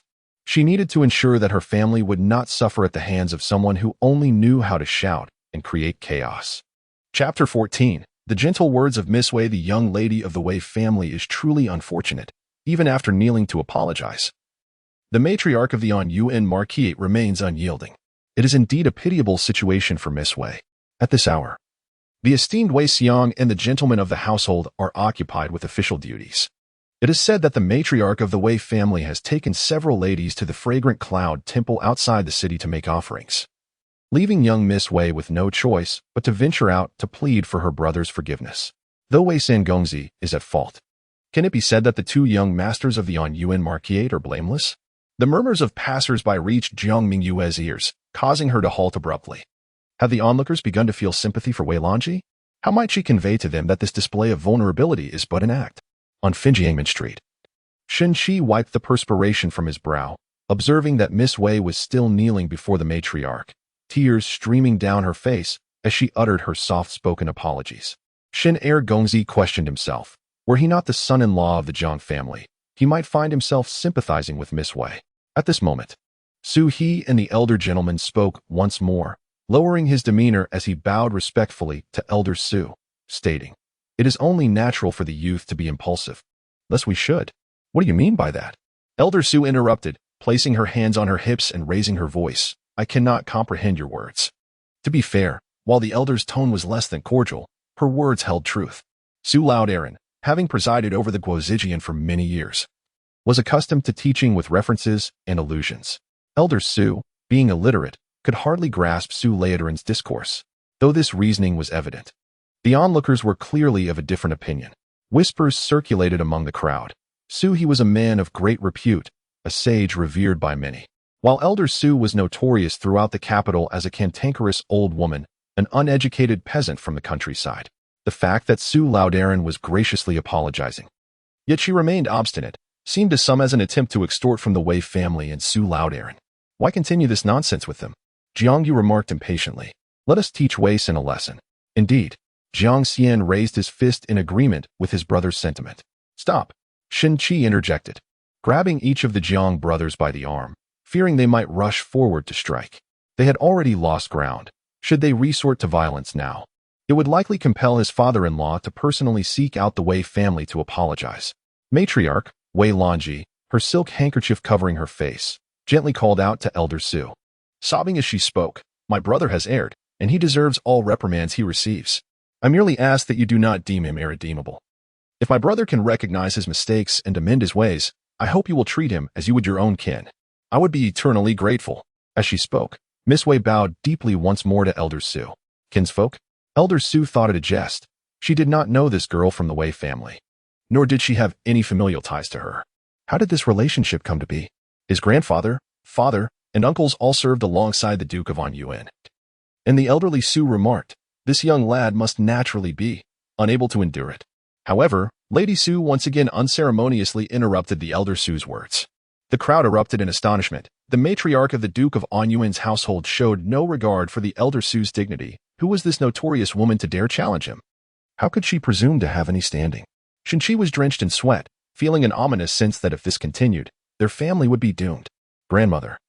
Stop wasting words with them, Jiang Mingyue said, taking a deep breath before his fists, resolute that no matter what transpired, his master Su would undoubtedly side with Wei Ziding. This was not the first time such a situation had arisen. The young master Jiang had grown accustomed to it, so why linger? Let us just fight. Jiang Mingyue exchanged a glance with Jiang Xian, signaling him to charge forward. The two younger brothers, like young bulls, were ready to rush ahead. But Shinchi could hardly restrain them, her anxiety causing her to stamp her feet. Seeking justice was not meant to be pursued in this manner. Have you three? No. You 3 generations not realized that they are becoming the unreasonable side? That is not how it works. Hearing someone speak beside her, Shinchi turned to see it was Zhao Lingyun. The second son of the Shin family stood dumbfounded. What business did this ruffian Zhao Lingyun have in this matter? Chapter 15. When a noblewoman encounters a rogue, Zhao Lingyun had been observing from the sidelines for quite some time, and he had discerned that. In the presence of the tears of Miss Wei, the matriarch of the Jiang family appeared to be nothing more than a fearsome, man-eating witch. Should one eliminate this old hag, it would be deemed a service to the people. Conversely, to side with her would be akin to aiding a predator. It is worth noting that even without Su He's assistance, Miss Wei would likely prevail. Zhao Dalao glanced at the Jiang brothers, realizing they were of no use. They were even less capable than the old woman. His gaze shifted to Shinchi, who had remained silent throughout, serving no purpose other than to swell their numbers. What concern is this of yours? The ruffian Zhao Lingyun suddenly interjected, his demeanor suggesting he was intent on meddling. Su Laren stepped forward cautiously, protectively positioning Wei Longji behind him. Zhao Lingyun's lips twitched. Was he now providing protection? He had stood by silently for so long. And yet it was only after Zhao Lingyun spoke that Su He seemed worried about the potential tarnishing of Miss Wei's reputation. Zhao Dalao took a deep breath, clearing his throat, rolling up his sleeves as he prepared to take down Su He before confronting Wei Longji. At that moment, Shinchi's servant rushed in frantically, nearly colliding with the crowd. He bellowed towards Shinchi, second young master, it's terrible. The second miss of the Jiang family has taken her own life. The bustling Finjiangmen street fell eerily silent. The onlookers questioned their own hearing and doubted the servant's proclamation. The second miss had committed suicide? Surely not. This could not be the case. Shinchi remained momentarily stunned, while the matriarch Su leaped into action, seizing the servant named Yuan. What did you say? What has happened to my second daughter? Repeat yourself. If you dare speak nonsense, I shall tear your tongue out. The old woman's voice was like a deafening echo, causing a Yuan to shrink back, his face contorted in anguish as he stammered. The second miss, she. Did my sister take her own life? Shinchi finally regained his senses, urgently addressing his servant. At the medical clinic, a Yuan trembled, pointing towards the direction of the clinic. Su Laotai released a Yuan, her mouth agape, her body trembling before she finally broke into a wail. My dear second daughter. With tears streaming down her face, the matriarch rushed toward the Rinshin medical clinic. Jiang Mingyue and Jiang Xian exchanged a glance before hastily following their grandmother, disregarding Wei Ziding entirely. After all, their second sister was in dire straits. In the blink of an eye, the 3 Jiang family members had vanished from sight. We must go. Shinchi wiped the sweat from his brow, addressing a Yuan. Ziqian, Su Laren called out. Zhao Lingyun paused for a moment. Realizing that Su He was calling for Shinchi, whose full name was Shinchi, courtesy name Ziqian. Shinchi halted, casting a glance at Su He, wanting to say something, yet words failed him. What could he possibly say that would be of any value now? If Jiang Mingyue had truly met with misfortune, even if Wei Ziding managed to preserve his own life, it would surely spell ruin for him. With a flick of his robe sleeve, Brother Shun remained silent, leading a Yuan and several attendants away. Quickly, go take a look, commanded the esteemed Dr. Su, turning to one of his aides. The aide complied, hastening towards the medical hall. Wang Ziding, Wang Ziding, Zhao Lingyun remarked, observing the kneeling third young master Wei, shaking his head in dismay. You are finished. Dr. Su turned his gaze towards Zhao Lingyun. Allow me to speak first, boomed Zhao, preempting Su He. And what of this Miss Wei? Taking advantage of the matriarch of the Jiang family? Who do you think you are? Do not speak nonsense. Dr. Su retorted sharply. Nonsense? Zhao Lingyun scoffed. What did Miss Wei say to the Jiang matriarch just now? She claimed that Wang Ziding is her relative, which puzzles me greatly. What kind of audacity allows one to utter such words? We all reside in the capital. Yet this is the first time I have heard that Wang Ziding and the Marquis of Anyuan are of the same kinship. The Jiang matriarch is a lady of distinction, far removed from your Miss Wei, who hails from a scholarly family, although Wei Lanji is sheltered by Dr. Su. That does not justify Miss Wei's audacity in taking advantage of the matriarch. Why does Miss Wei weep so pitifully? Is your Wang Ziding incapacitated or deceased? What right have you to mourn here? The crowd erupted in murmurs, realizing the absurdity of the situation. How can he be your relative?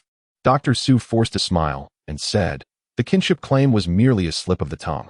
Zhao Lingyun replied, oh, so it was a slip of the tongue? How formidable these siblings are.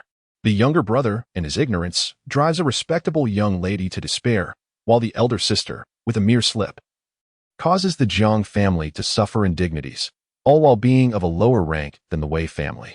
Truly impressive, he declared, applauding.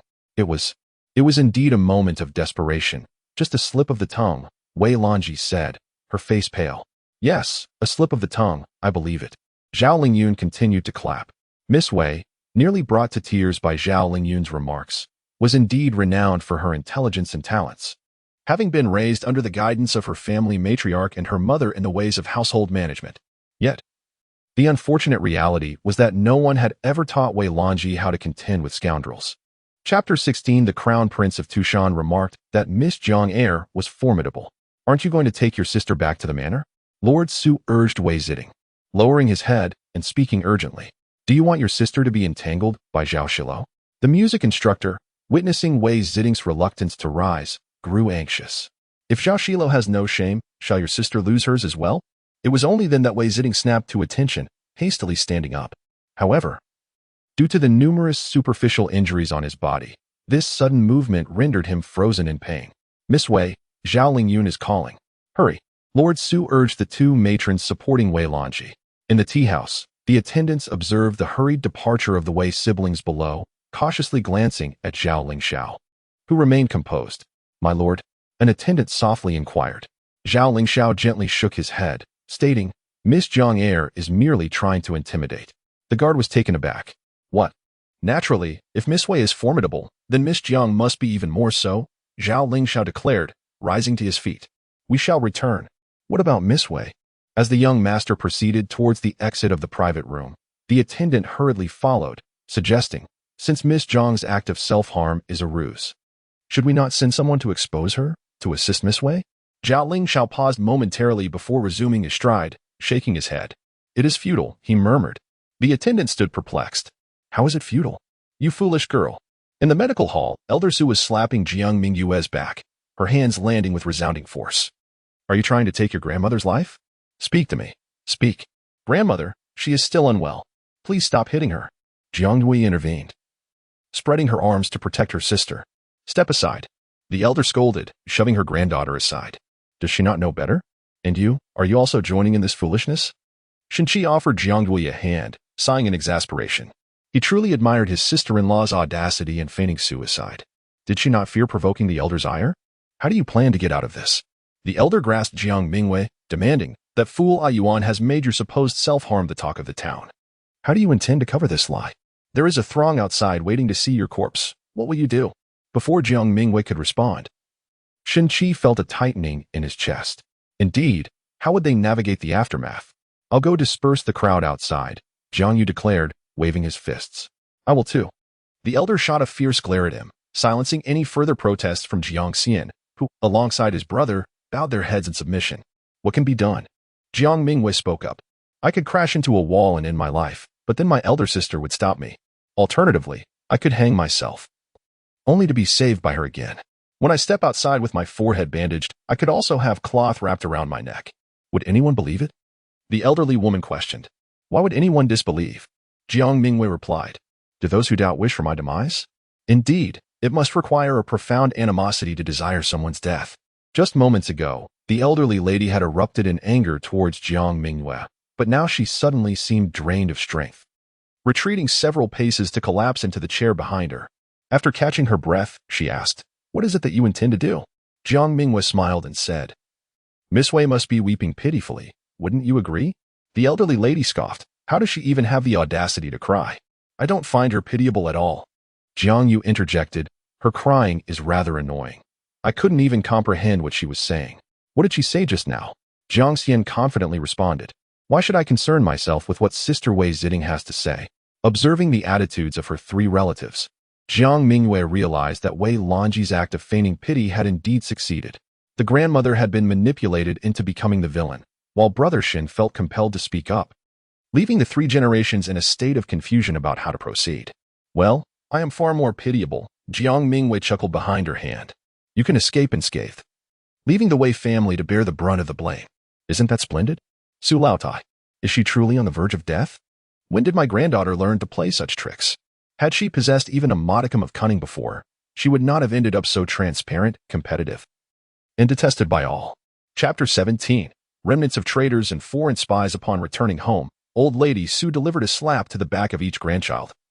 And when it came to Jiang Yue, a glance at her son-in-law Shen-Chi made her relent, sparing the girl from the reprimand. "Is that all? Are we just leaving?" Jiang Yue inquired, feeling a surge of anxiety.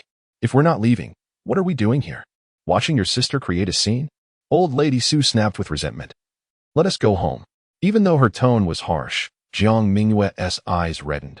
When abandoned in desolate mountains, yearning for home, she found herself unable to return.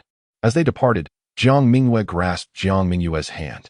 With her head bowed, old lady Su remained oblivious to her granddaughter's troubled emotions, incessantly chiding. "Why can't you allow this old woman a single day of peace? Why is it so difficult? Tell me, why must life be so arduous? When we get home, I shall settle accounts with you." "All right, let's go home," Jiang Mingyue whispered in response. Her subdued tone added a delicate quality to her voice, causing old lady Su to flinch. Raising her hand, she slapped Jiang Mingyue's arm, admonishing, "Speak properly. Have you settled the doctor's fees?" After scolding Jiang Mingyue, old lady Su turned to Jiang Yue. Jiang Yue quickly nodded, affirming that not only had she paid, but she had also given extra. Otherwise, why would Dr. Sun have retreated to the inner courtyard, avoiding this matter? The carriage of the Marquis of Anyuan was stationed before the clinic, closely aligned with the steps at the entrance. A crowd had gathered, densely packed, nearly overwhelming the front of the clinic. Had it not been for the Marquis's attendants blocking the carriage, it would surely have been toppled by the throng. "Miss Jiang is perfectly fine. She did not take her own life. How can they claim she did?" As Jiang Mingyue was pulled out of the clinic by her grandmother, a woman in the crowd called out. Old lady Su tightened her grip on her granddaughter's hand, fearful of such accusations. While she could tolerate being a fierce old woman herself, she was deeply concerned for Jiang Mingyue, who was still unmarried. What would become of her reputation now? The Wei family had already wronged her granddaughter once. Must she endure further disgrace? Jiang Mingyue cast a glance into the crowd. Amongst the throng, a servant from the Wei residence felt a chill at the nape of her neck. How had Miss Jiang singled her out amidst so many voices? Just as the servant's unease grew, someone surged forward, seizing her collar. By the time she regained her composure, she found herself pulled away from the crowd. Jiang Mingyue recognized her captor, a retainer of Zhao Xilou, who, years later, would accompany his master into exile, in stark contrast to the battered and haggard figure he would become. This young servant appeared vibrant and plump, clearly having enjoyed a life of luxury at his master's side. "Let go, you fool." Zhao Xilou emerged from the crowd, addressing his servant. "She is old enough to be your mother. Are you not afraid she will take advantage of you?" Turning back, "What if she accuses you of tarnishing her reputation and demands that you marry her?" Zhao Dalao's words were undoubtedly suggestive, a favorite among the idle onlookers, and the crowd erupted into laughter. Unable to endure such humiliation, the matron, after releasing the gourd, opened her mouth to shout. "What did you just say?" Zhao Lingyun interjected before the matron could unleash her fury. "You claimed that Miss Jiang did not take her own life. From your words, it seems you lament her survival. Do you not? Tell me, does Miss Jiang hold a grudge against you?" The matron was momentarily speechless under Zhao Lingyun's questioning. Jiang Mingyue, whoa, oh dear, my heart. Su old madam reacted swiftly. Hearing Jiang Mingyue's sobs, she immediately expressed her anxiety. "Do not frighten your grandmother any further. Let us cherish our lives, shall we?" Can you bear to see your grandmother grieve a child's loss? Jiang Mingyue covered her face and wept. Su old madam wiped her own tears, lamenting. This is a matter of life and death for me. It is driving this old woman to despair. The other three members of the Jiang family, along with Shenqi, stood frozen, their reactions too slow to engage in the unfolding drama. I am inquiring about your grievances, Zhao Lingyun said to the matron. The matron shook her head. She dared not acknowledge any animosity. At that moment, Su old madam had already pulled Jiang Mingyue onto the carriage, urging the driver, hurry, let us return home. The driver cracked the whip and sped away, not waiting for the other four masters. You will pay for this. Su old madam shouted a threat at the matron through the carriage window. To the authorities. Zhao Lingyun waved his hand decisively, declaring, Miss Jiang has hardly stepped beyond her doors. How could she possibly harbor enmity towards you? It is you who must bear a grudge against Lord On Yuan. We must investigate your family background. To have enmity with Lord On Yuan, you must either be a remnant of a traitorous faction or a spy from another nation. The matron nearly collapsed from fright at Zhao Dalao's words. She had merely come at her young mistress's behest to expose Miss Jiang. Yet now she found herself accused of treason and espionage. She could not bear such an accusation. Chapter 18. The world is but a grand dream. Awakened to the beauty in the Wei minister's residence, a servant attempted to flee, but as she took a step forward, a figure emerged from the shadows, delivering a swift kick that sent her crashing to the ground. The suddenness of this scene caught many off guard, eliciting instinctive gasps from the crowd. However, Zhao Lingyun's attention was not on this commotion. The servant lay at his feet, yet he did not cast a glance downward. Amidst the clamor, Zhao, the esteemed elder, was fixated on the carriage of the Yuan Marquis. Just moments prior, as the carriage passed by him, Zhao Lingyun peered inside, while Jiang Mingyue looked out. Upon seeing Zhao Lingyun, Jiang Mingyue smiled faintly, and in that instant, Zhao fell into a reverie. As if he were immersed in a grand dream where he had encountered countless beauties, experiencing all the joys and sorrows of life. Upon awakening, he realized that the one before him was the most exquisite maiden in the world. That fleeting smile from Miss Jiang had a captivating allure, ensnaring Zhao's very soul. What more do you wish to glimpse outside? Inside the carriage, old Madame Su pressed down the curtain that Jiang Mingyue had lifted, her voice laced with irritation. Are you not causing enough chaos? I merely stole a glance, Jiang Mingyue replied. Who else do you wish to observe? The old lady unwrapped the thick cloth from around Jiang Mingyue's neck. Sit still and pray to the Buddha for a safe journey home. I do not speak to me. I have a headache, the old lady commanded, silencing Jiang Mingyue. The carriage swayed, and Jiang Mingyue leaned against the cushion for a moment, her body tilting towards the old lady, nestling into her embrace. Initially, the old lady pushed her away in disdain, but when that failed, she sighed heavily, resting her hand gently on her granddaughter's head and patting it softly. In the comfort of her grandmother's arms, Jiang Mingyue closed her eyes, feeling secure under her grandmother's protection. Old Madame Su's frown faded, replaced by a look of concern. What kind of family should she seek for her granddaughter? Having raised her, she knew well that Mingyue was not particularly docile. She had her whims. While her family could tolerate her antics, would her future in-laws? If a suitable match was not found, it would not be a union, but a feud. The carriage jolted slightly, causing Jiang Mingyue to call out softly, Grandmother. Just sleep? Old Madame Su urged, tightening her embrace around Jiang Mingyue. Half an hour later, Shenqi returned with Jiang Yue and her brothers, Jiang Yu and Jiang Xian, to the Marquis's residence. The steward, Wang Dicai, rushed out to greet them. Before he could settle himself, Jiang Yue asked anxiously, Where are the old lady and the second miss? The old lady has sent the second miss back to her room, Wang Dicai replied hastily. She is currently in the main hall. Let us go in, Shenqi suggested, stepping forward. Your mother is worrying needlessly. Both the old lady and Jiang Mingyue have returned home safely. What could possibly go wrong? Do the people of the Wei minister's residence still dare to come here? Once Jiang Yu and Jiang Xian entered their home, they exchanged glances, both reluctant to face their grandmother. Earlier, she had been preoccupied with outsiders and had spared them. But now, they anticipated a reprimand awaiting them. Do not think of escaping, Shenqi remarked, firmly grasping the collars of the two brothers. Come with me to meet the matriarch. Young master, Wang Dicai approached. The matriarch has instructed that she does not wish to see the two young masters today. She requests that they find a place to occupy themselves. Jiang Xian's face immediately brightened, despite his swollen visage resembling that of a pig. He declared loudly, Then I shall return to my quarters for a nap. Are you not eating? Jiang Yue asked, somewhat irked from behind. I shall find something in the kitchen. Jiang Yu decisively responded. Xiangur, let us depart. Reluctantly, Jiang Yue turned to Wang Dicai. Prepare some food they enjoy. They have been punished today. Wang Dicai acknowledged and hurried after the two young masters. It was only considerate of the matriarch to express concern, given the dismal condition of the young masters. It was evident they had faced a beating today. Shenqi and Jiang Yue entered the parlor where the matriarch resided. Without waiting for formal greetings, she gestured to an empty chair to her left, saying, "Sit down."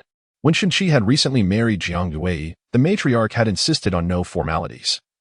Yet he had still bowed. However, now he complied with her wishes without question. In the Yuan Marquis household, respect for the matriarch took precedence. Thank you for your efforts today, grandson. The matriarch expressed her gratitude to Shenqi. Not at all, grandmother. It is my duty, Shenqi replied, inclining his head slightly. Dear, Jiang Yue interjected anxiously, old Master Zhao has sent that woman to the authorities. Upon interrogation, she revealed that she serves the Wei family.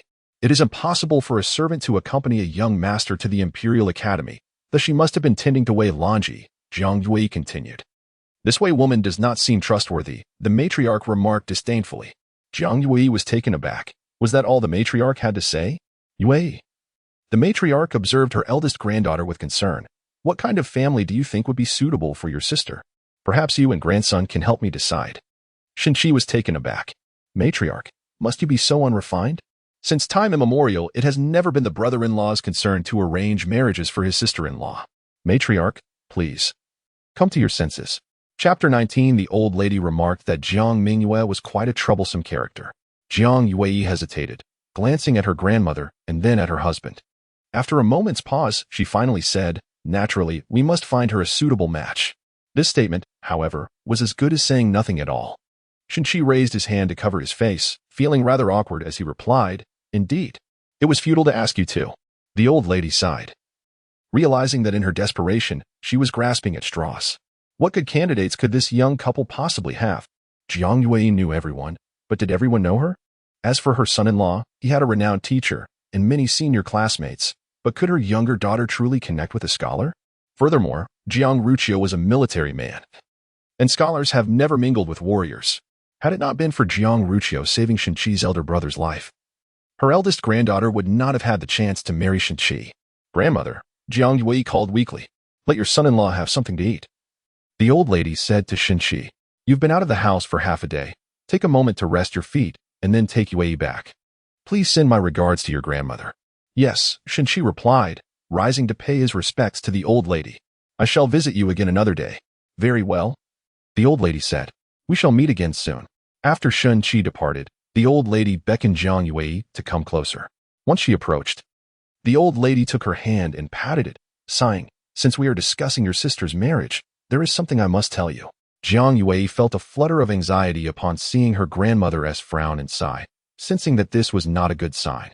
The dowry I have prepared for Mingyue surpasses what I have set aside for you, old lady Su stated, looking at her eldest granddaughter. Aside from the 6 pieces of jewelry left by your mother, you 2 sisters each have 3 items. But Mingyue's share of the shop and silver notes is greater than yours. Jiang Yue began to speak. Please let me finish, the old lady interrupted. It is not that I favor Mingyue over you. You are my eldest granddaughter. How could I not cherish you? You are capable of managing your life. But that girl Mingyue cannot. She only knows how to spend money. You, as the elder sister, can sustain yourself, but Jiang Mingyue lacks that ability. I would never compare dowries with Mingyue, Jiang Yue replied, grasping her grandmother's hand and whispering, I am her sister. I only wish for her well-being.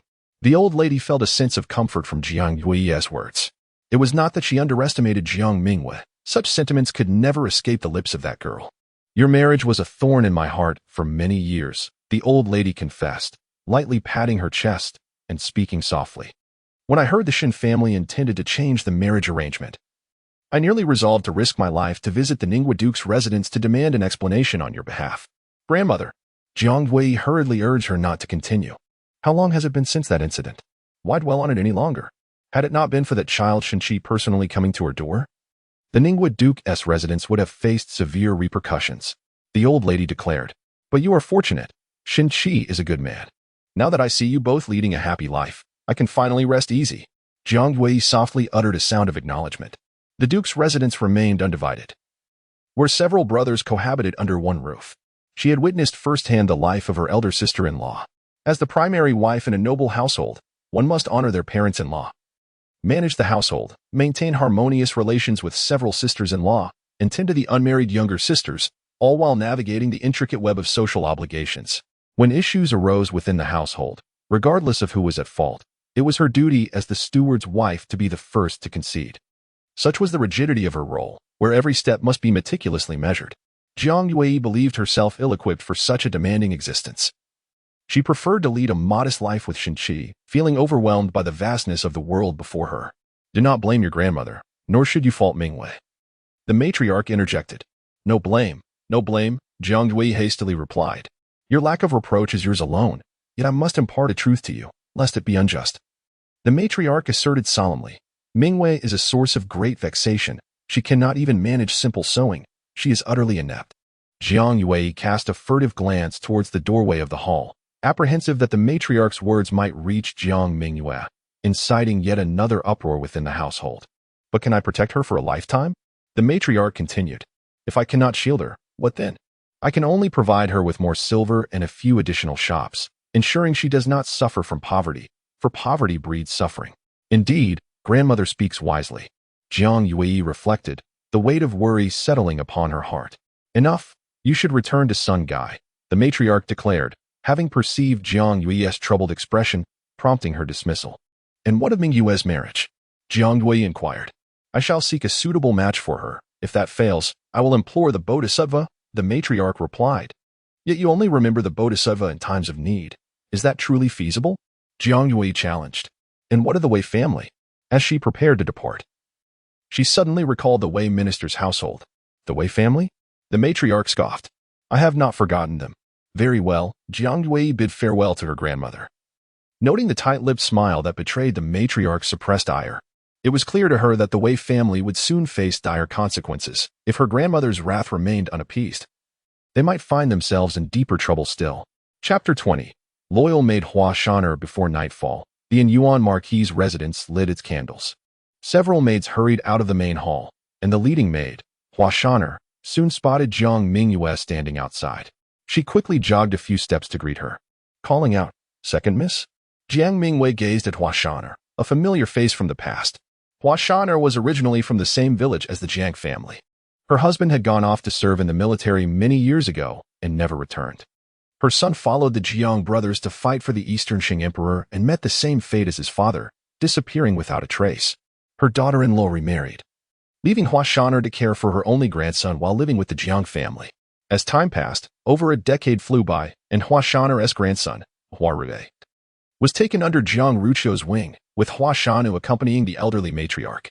Like the matriarch, Hua Shan'er was brash, sharp-tongued, and unhesitant in her actions, possessing a bold spirit. In her previous life, Hua Shan'er had accompanied Jiang Mingyue to the residence of the Tushan prince. When the Tushan father and son rebelled, Jiang Mingyue was imprisoned by Zhao Xilou. Hua Shan'er had escaped the prince's residence to seek help from Jiang Ruchio, only to be killed by the prince's guards. Her head tossed before Jiang Mingyue by the Tushan princess Mu. In her past existence, Jiang Mingyue had never particularly liked Hua Shan'er. The woman was coarse, domineering, and sharp-tongued. At that time, Jiang Mingyue had found Zhao Xilou somewhat agreeable, naturally making someone like Hua Shan'er less appealing to her. Yet, who could have anticipated that the final act of protection she received in her previous life would come from this person she had neglected and distanced herself from? Her gaze lingered on Hua Shan'er's neck for a moment before Jiang Mingyue smiled and said, I have come to see my grandmother. Hua Shan'er had never received a smile from Jiang Mingyue before. Upon witnessing it today, she recalled the matriarch's words earlier, stating that her granddaughter's only redeeming quality was her beauty. Jiang Mingyue then told Hua Shan'er, please do not rush to attend to my grandmother. I wish to speak with her first. Hua Shan'er immediately wore a disapproving expression. How could one be wronged without seeking retribution? The matriarch had already shown great restraint by not allowing her to set fire to the Wei residence. I truly have urgent matters, Jiang Mingyue insisted. Please, wait for me here. When the second miss spoke softly and pleaded, Hua Shan'er found it difficult to openly contradict her. Thus, she reluctantly agreed. Very well. We shall wait here for you, second Mississippi. As Jiang Mingyue walked past Hua Shan'er, she resolved to live her life well in this lifetime. Far removed from the Tushan prince's residence in Zhao Xilou, ensuring that Hua Shan'er would not meet a tragic end due to her. She pondered how Hua Rui would react upon learning of Hua Shan'er's demise in her past life, and as these thoughts crossed her mind, Jiang Mingyue paused at the threshold of the main hall, glancing back at Hua Shan'er. Hua Shan'er, bewildered by Jiang Mingyue's gaze, wondered what had come over the second miss, who usually found her bothersome. After a moment of contemplation, Hua Shan'er assured Jiang Mingyue, "Do not worry, second miss. I will make that young lady from the Wei family regret it to the point of tears." Jiang Mingyue, would it not be better to keep a low profile? In their previous life, they resided under the same roof as Wei Lanji, yet they never managed to bring her to tears. Has the second young lady arrived? The old matriarch spoke from the main hall. "Wait for me," she instructed Aunt Hua before Jiang Mingyue stepped into the hall. "The second young lady has been wrong this time. Surely, she wishes for us to help her reclaim her dignity," and Hua remarked to several nearby matrons. Previously, the second young lady failed to recognize Aunt Hua's merits, but now, Aunt Hua mused, having been bullied by outsiders, the young lady has finally acknowledged her worth and seeks vengeance, which depends on Aunt Hua's influence. In the main hall, Jiang Mingyue sat closely beside the old matriarch and whispered, "Grandmother, should we inform them about Miss Wei?" Old Lady Su replied, "No need to inform anyone. Should I conceal it? The entire capital must know that this girl from the Wei family, who appears gentle and virtuous, is merely a deceitful little vixen." Jiang Mingyue shook her head, saying, "Let it be. Ultimately, she is unrelated to us. Knowing her true nature, we shall simply avoid future dealings." Old Lady Su scrutinized her granddaughter and finally inquired, "Have you lost your senses? You've been wronged yet now you speak of forbearance? Is this truly my granddaughter Jiang Mingyue, who is usually so competitive and intolerant of loss?" Once again, the old matriarch questioned her, pondering where the spirited Mingyue had disappeared to. With so many witnesses to today's events, if we do not speak out, others surely will. Jiang Mingyue pursed her lips. At most, their accounts will lack the flair of Aunt Hua's.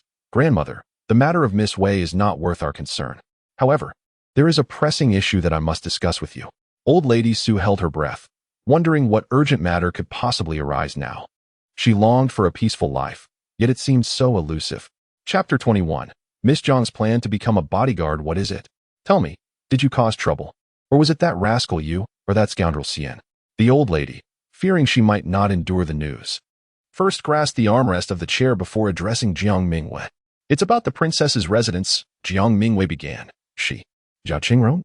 At the mere mention of her daughter-in-law, the old lady's ire flared instantly, instinctively rolling up her sleeves, as if ready to tear Zhao Xilou apart had she been present. Jiang Mingyue interjected, "Consider this, she has never inquired about my affairs.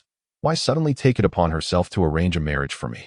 The old lady furrowed her brow, realizing the absurdity. Ever since Zhao Xilou married Jiang Ruqiu, she resided within the princess's palace and had never shown interest in matters concerning the Yuan Marquis' household. Why now, all of a sudden, was she concerned about Jiang Mingyue's marriage? A maternal instinct? Nonsense. Moreover, despite her status, could she truly connect with the Tushan royal family? Jiang Mingyue continued, "What could the Tushan royal family gain from her? The Tushan prince is a regional lord, while Zhao Xilou, an orphan who became Jiang Ruqiu's second wife, merely bears the title of princess. They are hardly individuals of mutual interest. She wouldn't dare jest with your marriage," the old lady replied firmly. "The one truly concerned about it is someone else." "Who?" Jiang Mingyue probed. "My father leads troops. The Tushan prince would be foolish to consider an alliance with him," she whispered. "Does he not fear the emperor's suspicions?" The old lady trembled at Jiang Mingyue's words. Zhao Xilou would not speak recklessly, and the Tushan prince would not propose such a union. So, who had initiated this potential match? Jiang Ruqiu was away leading troops and could hardly be preoccupied with Jiang Mingyue's marriage. Who then was this blind fool meddling in affairs of love? The old lady pondered deeply, and it struck her that this misguided individual might be the Eastern Shan Emperor, her godson. The young lord, after all, must eventually wed. Jiang Mingyue, fidgeting with her fingers, mused that rather than allowing the Tushan royal family to decide for themselves and marry someone unsatisfactory, it would be better for the emperor to select a suitable match for them. "You reckless girl." The old lady raised her hand to strike Jiang Mingyue. "How dare you speak such words? That," she gestured towards the palace, "is not someone you can discuss so freely. You tempt fate daily. It's only a matter of time before you bring ruin upon yourself." Jiang Mingyue smiled at the old lady, who struck her playfully, but with no force behind it. It did not hurt at all. You just mentioned that your father commands soldiers. The Tushan prince wouldn't he be foolish enough to conspire with him? The old lady remarked seriously. Would the emperor send people to their deaths? Jiang Mingyue replied, because my father is loyal. The old lady fell silent for a moment, realizing the weight of her words. After a brief contemplation, she exhaled softly and instructed Jiang Mingyue. All right, you may return to your room. Do you have a plan now, grandmother? The matter regarding the Wei family shall be postponed, the old lady declared. I must swiftly find you a suitable match. Jiang Mingyue replied, you have spoken quite a lot today. The old lady, growing impatient, urged Jiang Mingyue to be silent, dismissing any talk of remaining unmarried. She admonished her, stating that even a nunnery would not accept her, and to refrain from disturbing the tranquility of the Buddhist realm. Jiang Mingyue inquired, then who am I to marry? Is finding a match that simple? Is this your concern? The old lady shot her a sidelong glance, exclaiming, with so many young men around, do you truly fear remaining unwed? Return to your room. Seeing you now vexes me. Jiang Mingyue had no choice but to leave, fearing the old lady might strike her again. As Miss Jiang stepped out of the hall, thunder rumbled in the distance, and a gentle spring rain began to fall. A lantern in the corridor flickered, possibly due to an improperly secured cover, extinguishing the flame within. Jiang Mingyue gazed up at the lantern as the rain, driven by the wind, splattered against her face like icy droplets. She had long since abandoned the hope of finding a virtuous partner in this lifetime.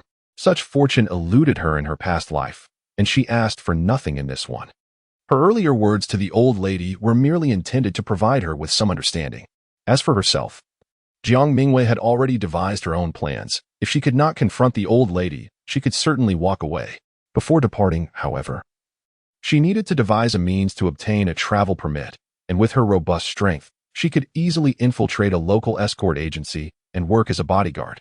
Female bodyguards were indeed in high demand. The old lady quietly approached the door and glanced outside, spotting Jiang Mingyue lost in thought beneath the corridor's overhang. The lantern above her head had gone dark, and outside, the wind and rain lashed against the courtyard, where the freshly bloomed magnolia petals were scattered about, creating a poignant scene. The tall, slender figure stood alone beneath the eaves, buffeted by the bitter wind and rain. Though the old lady could not articulate the sentiment evoked by this imagery, her heart ached for Jiang Mingyue, who appeared so pitiable. Of course, had the old lady been aware that Jiang Mingyue was contemplating escape to become a female bodyguard, her sympathy would have vanished, and she would have surely chastised her granddaughter. A laborious bodyguard? Such ambitions for her granddaughter would be far from terrifying. Jiang Mingyue wiped the rainwater from her face, a gesture that caught the old lady's attention. Was her beloved Mingyue crying? The old lady's heart ached anew. Oh, how unfortunate her Mingyue was. For the time being, the affairs of the Wei family could be set aside. Observing Jiang Mingyue walking away, the old lady exited the hall and exchanged words with Aunt Hua, who had been waiting outside. Aunt Hua scrutinized the old lady and exclaimed, "Why are you crying?" The old lady lamented, "What will become of my Mingyue?" As she wiped her tears away, Aunt Hua suggested, "Perhaps you should seek out the Wei family. I told you not to concern yourself with the Wei family." The old lady snapped, her urgency palpable. At this moment, the Wei family meant little to her. Hastily, she returned to her room, leaving Aunt Hua and the others standing outside the hall, exchanging worried glances, each sensing that trouble was brewing, yet unable to ascertain the nature of the impending crisis. Old Master Jiang sat in the room, leisurely smoking a pipe as wisps of smoke enveloped him. With one leg crossed over the other, he appeared quite at ease. Upon noticing his wife entering, he remarked, "Tomorrow, I shall go purchase some vegetable seedlings. This rain will thoroughly soak the earth." "Bah!" The old lady spat, retorting, "At this hour, you still think of planting vegetables? Which is more important, the vegetables or the bright moon? What is wrong with the moon?" The old master inquired. He had only heard that Jiang Yu and Jiang Xian had been attacked, but had not heard of anything happening to Jiang Mingyue. "You should take a stroll in the outer city tomorrow," the old lady continued, taking a seat before him. "Look for your son's subordinates and inquire about any suitable young men." "What?" the old master responded. "We must hasten to find a suitable match for Mingyue," the old lady urged. "Seek out honest families. It matters not if the young man is somewhat unappealing. What truly counts is a patient temperament. Use this criterion to find a partner for Mingyue." The old master, taken aback by his wife's insistence, set aside his pipe, sat up straight, and bewilderedly asked, "Has Mingyue offended you? This isn't the first time you've been upset with her. Are you truly willing to send her away?" The old lady sighed, reflecting on the unbridgeable gap between her and this old man. pondering how she had spent a lifetime with such a cantankerous partner. Chapter 22. Young Master Jiang Er stated that second sister need not marry.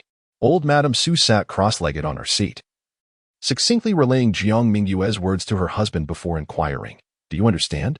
After a lengthy pause, old Master Jiang, indulging in his dry tobacco, finally remarked, "Is Mingyue correct? Just because her father is loyal and refuses to collude with the Tushan Wang father and son, the emperor would arrange for her to wed into the Tushan Wang Fu? Why does this seem so implausible to me? Has the emperor targeted our Jiang family as mere sheep to shear?" The old man expressed his confusion. Now was not the time to question the rationale, old Madame Su thought, for she was solely focused on the outcome. We need not ponder the emperor's intentions. Our priority is Mingyue. We must protect her from being manipulated. Tomorrow morning, you shall venture to the outskirts, seek out several families. Surely there must be suitable young men among them. But they are all military households, the old man countered. Would Mingyue even consent? In this world, scholars held a higher status than those who wielded swords or spears. Even within the realm of generals versus scholars, the latter had the upper hand. And military households were even less desirable. If we are to choose from common folk, it is still the scholars that families prefer. Those individuals are, after all, veterans who served your son and are well acquainted with us, old Madame Su replied. I understand the value of scholars. But where can we find a literary star for her now? Not just the two of us. Even her father lacks such capability. She may simply refuse. The old man mused. This matter does not afford her the luxury of choice. Old Madame Su thumped the table, declaring, I am her grandmother. Would I ever harm her? The old man furrowed his brow, pondering if he could truly find a suitable match for their granddaughter by traveling to the outskirts the next day. Was such fortune ever to be found? Mingyue is a spirited girl. Old Madame Su cautioned her husband once more. She must not be sent to a household rife with brothers and discord among sisters-in-law. The old man exclaimed. If their household is already ablaze, shall we pour in a bucket of oil? Old Madame Su retorted. The old man grimaced, realizing that referring to his own granddaughter as a bucket of oil while marrying her into a family already in turmoil might give the impression of enmity between them. Should we wait for her father to return? After some contemplation, the old man suggested, is he not concerned about his daughter's marriage? He cares not a whit. Old Madame Su erupted in anger. When Jiang Mingyue returns, will he heed the emperor's decree? The emperor's words are but fragrant breezes to him. Even if Mingyue were to be carried off in a bridal sedan, he could intercept her. We must finalize this marriage before her father returns. But it will be difficult to find, the old man cautioned. Yet we must seek. Old Madame Su insisted firmly. Very well, the old man conceded. His brow creased with worry as he accepted this daunting task. Old Madame Su too wore a frown. For a daughter's marriage is akin to a second chance at life, fraught with the fear of choosing the wrong spouse and ruining her future. Old Madame Su harbored her own uncertainties about Jiang Mingyue's marriage. Where could her future son-in-law possibly be at this moment? The elderly couple sat across from each other in their room, deep in thought. Meanwhile, in the embroidery building, Jiang Mingyue held a box of pastries, seated by the window, savoring the leftover sweet persimmon cakes from the new year while observing the spring rain outside.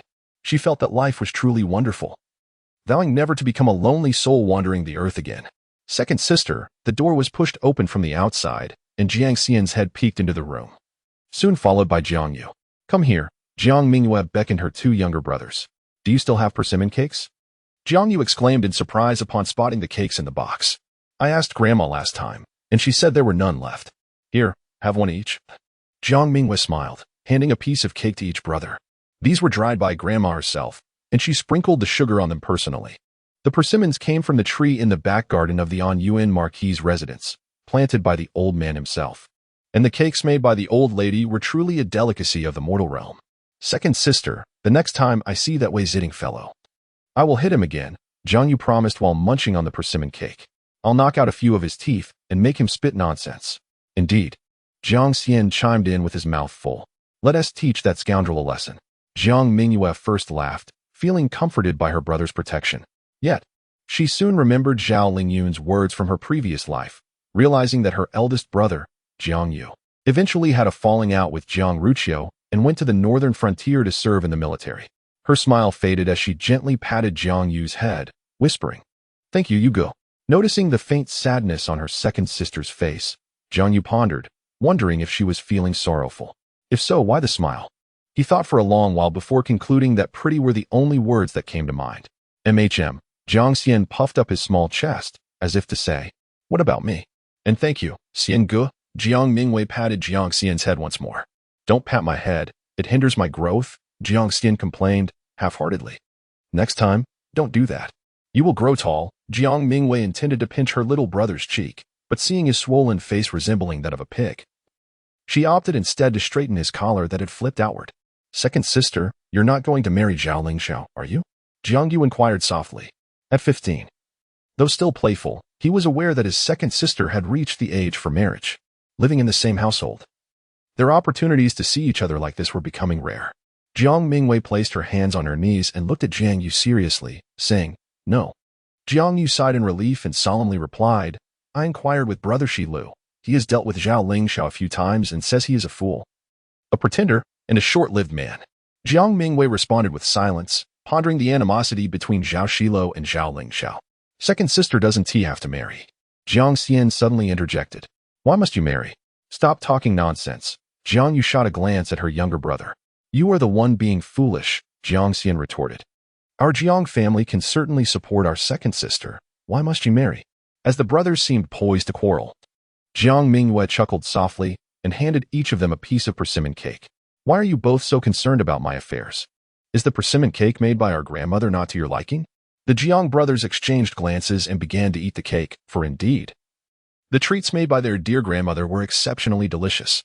Jiang Mingyue smiled with her eyes narrowed, knowing she must take good care of these two brothers throughout their lives. Outside, a fierce storm raged, while inside Jiang Mingyue's lavish boudoir, the atmosphere was warm and inviting. Jiang Yu and Jiang Xian remained unaware of the thoughts swirling in their sister's mind. But one thing they were certain of was that their second sister was an extraordinarily beautiful woman, more exquisite than any fairy depicted in paintings.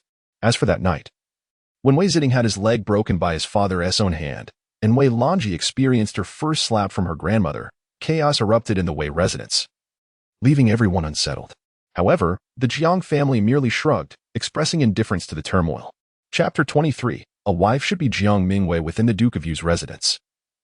Granny Chow had been pacing back and forth under the eaves for quite some time, as the sound of the night watch echoed, signaling the second watch of the night. She finally saw Zhao Lingyun enter through the courtyard's flower-laden gate, his head bowed. Behind him, Hulu held an umbrella aloft to shield him from the rain. Master, Granny Chow exclaimed as she made to descend the steps. Just stay there. Don't get wet. Zhao Lingyun gestured for her to remain. Hurry, the master has returned. Prepare hot water. Granny Chow called out to the servants inside. A short while later, having enjoyed a warm bath, Zhao Lingyun sat in his chamber, cradling a cup of hot tea that Granny Chow had prepared for him, sipping it intermittently. Granny Chow, having been Zhao Lingyun's wet nurse for the majority of her life, had taken charge of the household after the passing of the matriarch, old Madame Wu. She even held a key to the storeroom of Zhao's estate. Seated at Zhao Lingyun's right, Granny Chow scrutinized him and quietly remarked, Why did you go see the old lady upon your return? What took you so long? Zhao Lingyun flung the white porcelain teacup onto the table, causing tea to spill onto the ground, quickly soaking the floor. Granny Chow, observing this action, understood that the conversation between the two women had once again ended unfavorably, with her master being the one to bear the brunt of the tension. My mother is fretting over my marriage, Zhao Lingyun stated. Though the words seemed benign, his tone conveyed a distinct bitterness, as if the word mockery was nearly branded upon his forehead. Granny Chow clenched her hands tightly in her lap, sensing the storm brewing. Zhao Lingyun had grown up beside his grandmother, old Madame Wu, who had arranged a marriage for her grandson with the granddaughter of the esteemed Zhang Golao. However, before the wedding could take place, both Duke Xiaoyin and old Madame Wu passed away, leaving Zhao Lingyun to uphold his filial piety for 6 long years, ultimately leading to the demise of the young lady from the Zhang family as well. Thus, despite his noble status and approaching his 20s, he remained unwed. If she truly cared for me, why did she not suggest I marry to bring her joy during her illness? Zhao Lingyun murmured under his breath. This brought to light an old grievance. It had been less than 3 years since Duke Xiaoyan's passing when Madame Zheng fell gravely ill, with no remedy proving effective. As her condition deteriorated, her family sought the counsel of a wandering Taoist priest who claimed that Zhao Anyang, the second son of the Zhao family, should marry to counteract the misfortune. Consequently, Zhao Anyang married before his elder brother and now had a complete family. Yet, whether Madame Zheng was genuinely at death's door or if the claim about Zhao Anyang's marriage was merely a pretext remained a matter of debate. Granny, what truly transpired back then? Zhao Lingyun revisited the topic. I am unaware of the details, Granny Chow replied, maintaining her ignorance. Ah, what purpose does revisiting this serve? Zhao Lingyun sighed, spreading his hands in resignation, sinking into his chair in defeat. The two large windows of the bedroom are currently ajar, allowing the wind to sweep in, causing the candle flame to flicker, casting an ever-changing halo of light and shadow across Zhao Lingyun's eyelashes and nose, enveloping her exquisite features in darkness. Were it not for her unrefined posture, Zhao Leoi's striking bone structure and appearance would indeed be worthy of admiration. Which young lady has the old madam found for the master this time? Asked Granny Chow in a hushed tone. The fourth young lady of the Hu family. Zhao Lingyun replied. As she was often preoccupied with her own master's matrimonial affairs, Granny Chow had compiled a list of eligible young ladies from noble families. Quickly flipping through this mental ledger, she soon identified the fourth young lady of the Hu family. The fourth young lady, a legitimate daughter of the Hu family's primary branch, possesses an impeccable status and a commendable reputation. However, it is known that her biological mother passed away early. Granny Chow furrowed her brow. While the fourth young lady is reputed to be gentle, obedient, and amiable, qualities that are undoubtedly commendable, one must ponder the feasibility of her becoming a capable matriarch. To safeguard the family fortune and prevent the estate from falling into the hands of the second master and his wife, would a submissive individual truly suffice? The answer is evidently no. The fourth young lady herself lacks the necessary fortitude, and given that her stepmother governs her household, the strength of support from her family remains dubious at best. Has the master consented? Granny Chow inquired. Zhao Lingyun smirked slightly. And Granny Chow understood that her master had not given his approval. What do you think of this Miss Hu? Zhao Lingyun asked Granny Chow. I've heard that Miss Hu is quite gentle and obedient, Granny Chow responded. Zhao Leoi refrained from further commentary, as this has always been the case. His mother's foremost criterion in selecting a bride for him has been obedience. To Zhao Leoi, an obedient girl equates to a mere wooden beauty, one who would remain passive at his slightest utterance. It is likely that his mother has already located every wooden beauty in the realm. Is the old madam angry again? Though she knew it was a futile question, Granny Chow still posed it. When is she not? Zhao Lingyun replied. With a sigh, Granny Chow remarked that her master must communicate with the old madam with care. Otherwise, should she provoke her ire, the news would spread, and her master would face further scrutiny.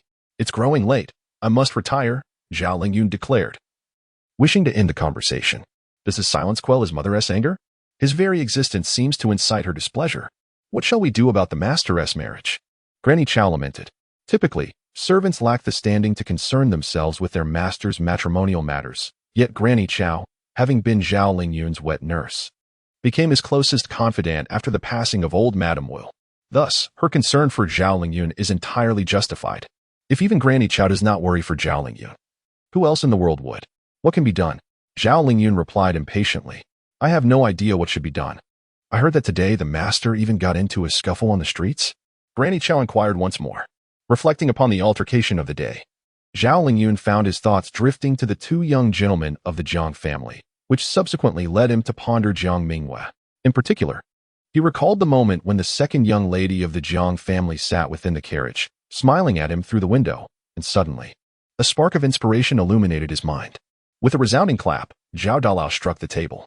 Startled, Granny Chow exclaimed, My lord, if I am to wed. Zhao Lingyun began, only to be interrupted by Granny Chow. You certainly must marry, my lord. Are you considering becoming a monk instead? I intend to wed the second young lady of the Jiang family, Zhao Lingyun declared deliberately, word by word. Granny Chow stood momentarily dumbfounded, riffling through her mental notes, only to be left bewildered. My lord, the Marquis of Anyuan is a military general. Your grandmother sought a lady from a scholarly family for you.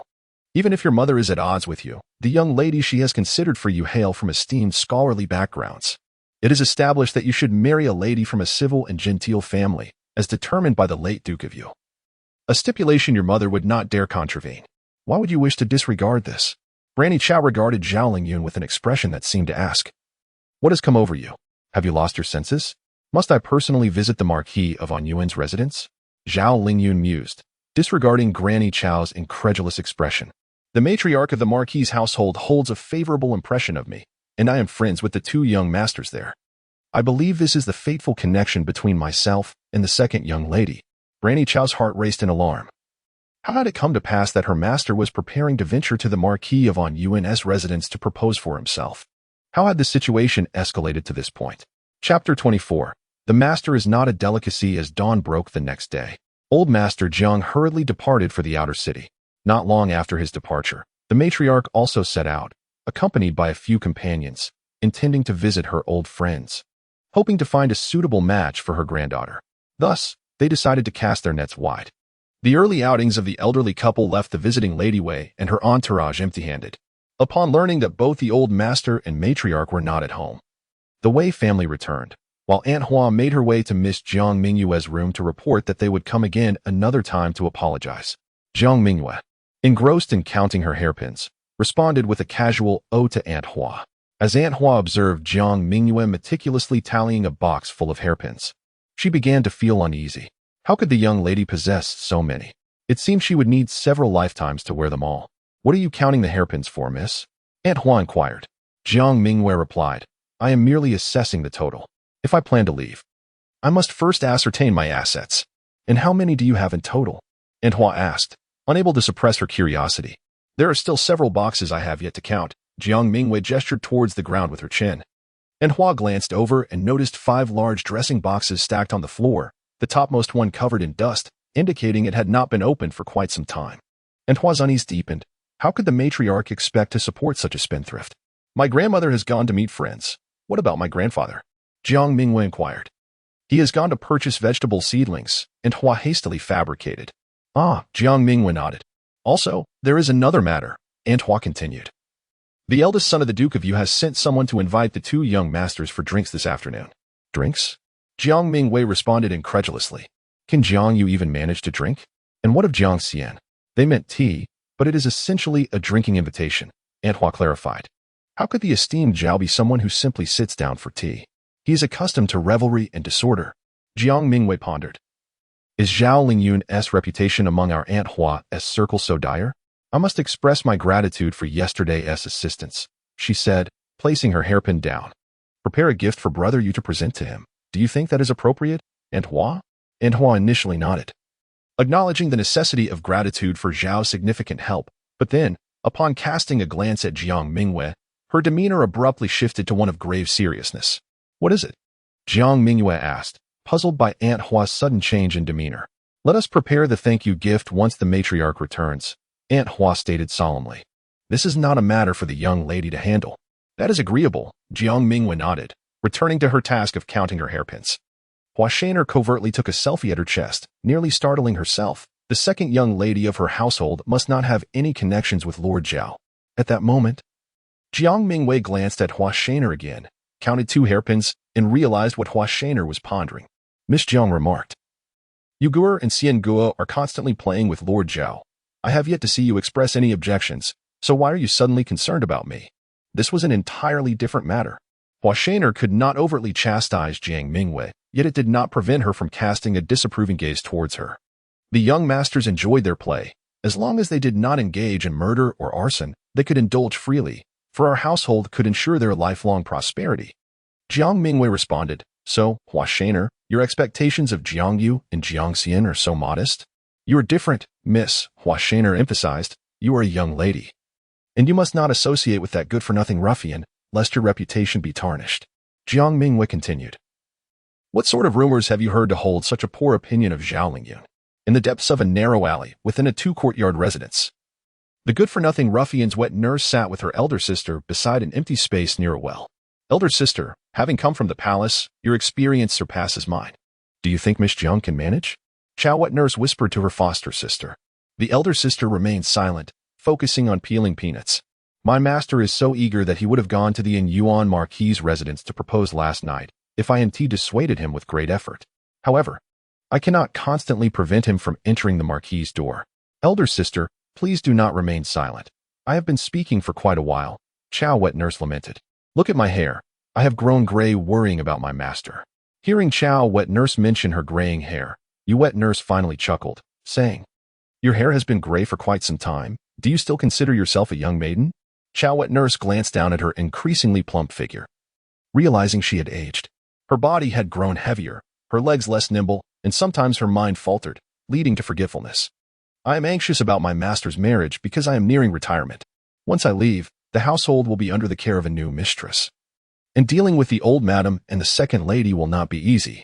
You wet nurse, nearing 70, had deep nasolabial folds and sagging corners of her mouth, giving her a stern and unyielding demeanor. Tossing the peeled peanuts into a basket, she looked up at Chao wet nurse and remarked, "Miss Jiang does not hail from a scholarly lineage." Chao wet nurse replied, "Indeed, that alone makes her entry into our duke's residence difficult. The old madam sought young ladies from scholarly families. Why were you not satisfied with them? Were they not all daughters of scholarly households?" You wet nurse's question was piercing. Chao wet nurse found herself momentarily speechless. "Regarding your master, it seems he is merely adept at reincarnation." "Madam," you bluntly remarked, "Master Zhao's reputation is tarnished. He is devoid of learning and skill, spending his days engaging in trivial pursuits and never accomplishing anything of substance. He is the most notorious ruffian in the capital." Madam Chao's countenance faltered at these words, and she murmured, "Well, it's not entirely true, my master." As for Miss Jiang, Madam, you did not afford Madam Chao the opportunity to defend herself and continued, "The Marquis of Anyuan is currently favored by the Emperor, wielding military authority. The matriarch of the Jiang family is the Emperor's foster mother. What does your Duke of Yu's household possess nowadays? Let us not forget, your ancestors were all military generals. Your lineage is rooted in martial prowess. Just because the Duke of Yu wishes to pivot towards the literary realm and abandon martial traditions, you cannot deny the foundation upon which your forebears built their legacy, can you? In my opinion, rather than disdain Miss Jiang's background, you ought to contemplate whether the Marquis of Anyuan's household would even consider your lord as a suitable son-in-law." Madam, you asserted, "What could Miss Jiang gain by marrying into your Duke of Yu's household? A biased mother-in-law, a second wife intent on monopolizing titles and assets, and an indolent husband who shows no ambition. If you ask me." "Enough," Madam Chao interjected sharply. "The truth can wound." Madam, you shook her head, yet insisted, "But Madam Chao, you must understand, your lord is truly not a prized catch." Madam Chao, she wished to refrain from hearing more, pleading for silence. Chapter 25. The two young masters of the Jiang family exclaimed, "Get lost, young Master Jiang. What is the meaning of this?" Jiang Yu raised his hand and pushed the gourd far away, snorting in disdain. The gourd, nearly tumbling to the ground, stared in disbelief as the two young masters of the Jiang family stormed towards the staircase.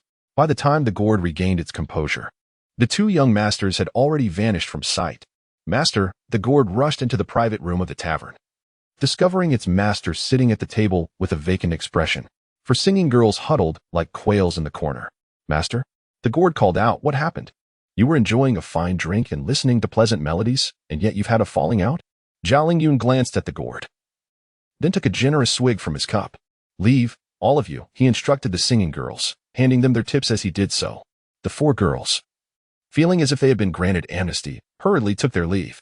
Curious onlookers at the staircase attempted to inquire about the incident, but the girls merely shook their heads, claiming ignorance.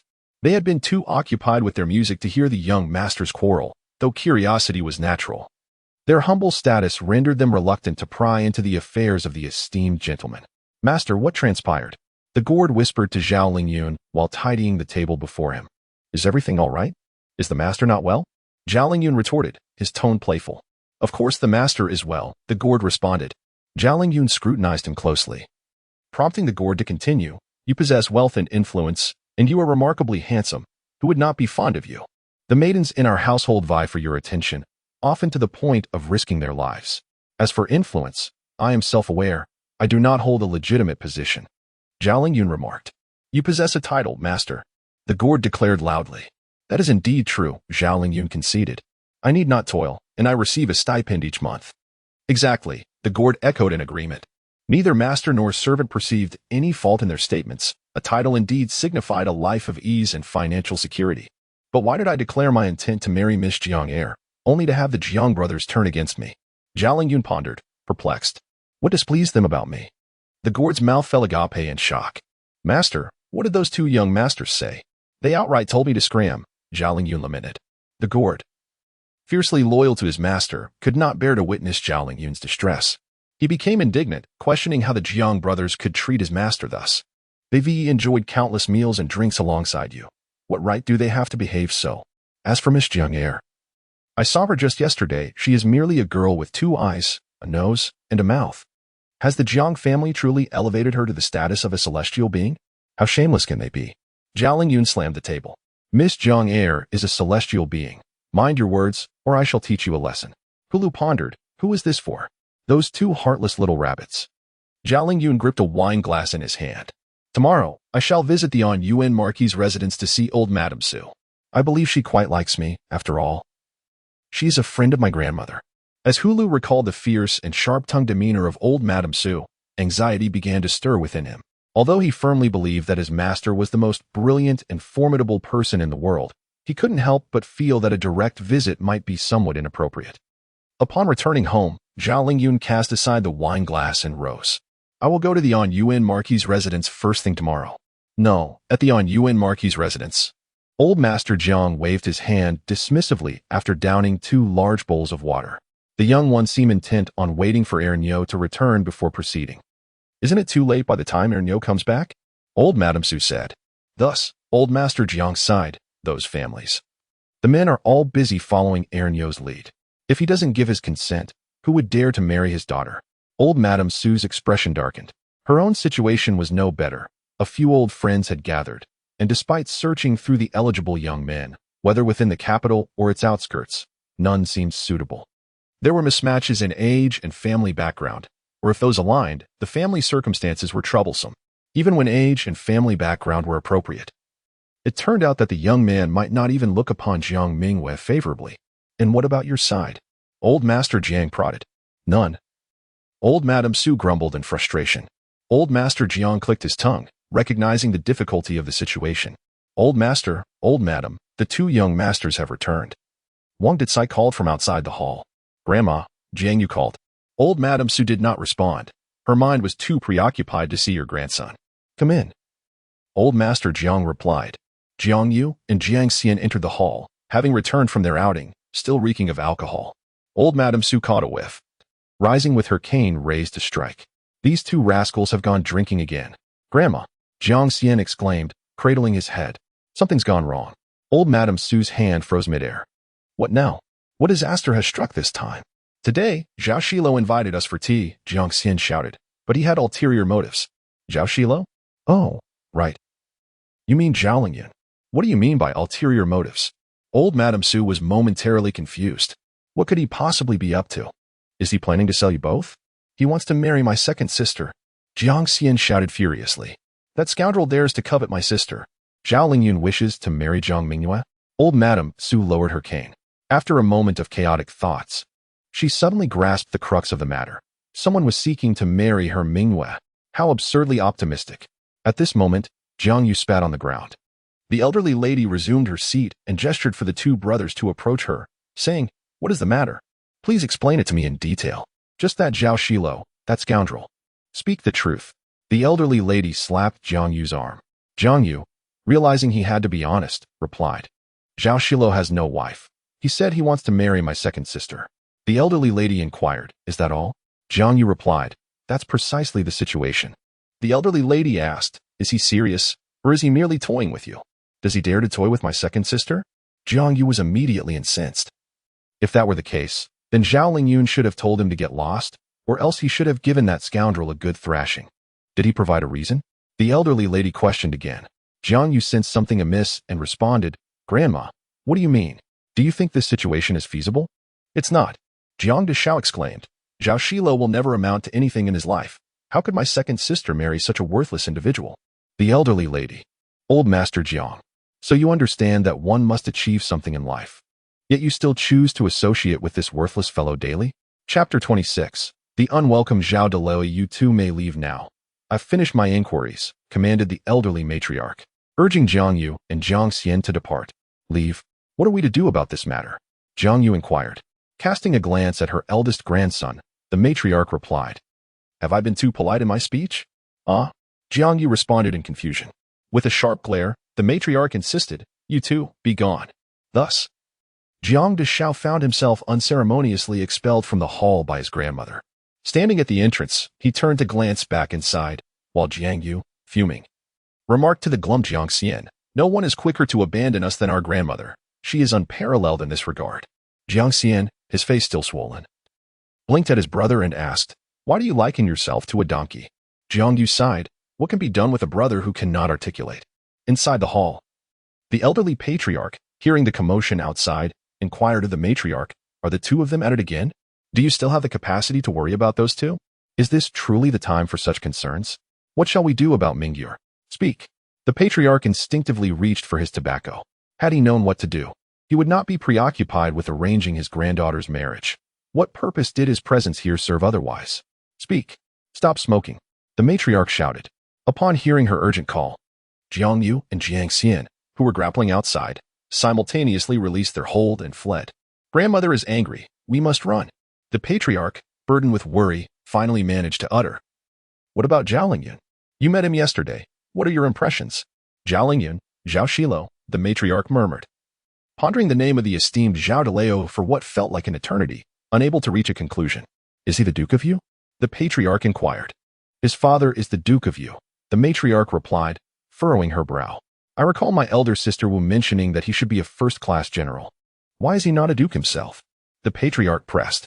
"Titles are not hereditary without exception. They decline with each generation. His ancestors achieved considerable military merit, and his father even saved the life of the late emperor, which allowed the dukedom to be retained. What merit can this man, who mingles with you and Xian, possibly claim?" Sighing deeply, the patriarch lamented, "Alas, he seems to be a lackluster young man." Their mother, Zhang, also stirs trouble. The matriarch lowered her voice. "My sister Wu holds her in disdain. Not only is she superficial, but she is also sharp-tongued, appearing to be a woman of ill fortune. Regardless of her fortune, your sister has long departed this world. What is the point of such discourse? Are we not discussing Mingyue's situation? His family is inadequate." The matriarch shook her head. "His brother has already married, and now he has both sons and daughters. That family thrives under Zhang's influence in the duke's residence. Is it truly so prosperous?" The old gentleman felt enlightened. The principles of hierarchy and the distinction between legitimate and illegitimate offspring truly embody decorum. Why, then, has such decorum seemingly vanished within the Duke of Yu's estate? Curiosity piqued, he inquired, "Where does Zhao Mingyue reside?" The matriarch replied, "He likely stays in the side courtyard. His mother claims that merely seeing him gives her a headache, triggering her ailments, thus forbidding him from approaching to fulfill his filial duties, only allowing the second son to do so. Is she not implying that the eldest son is unfilial?" The old gentleman was taken aback. Could this truly be a biological mother? Sighing heavily, the matriarch mused, "It is difficult to ascertain the truth. My conjecture is that Zhao Mingyue was raised by my elder sister Wu, having spent little time in the presence of his mother throughout his life, which naturally resulted in a frail maternal bond.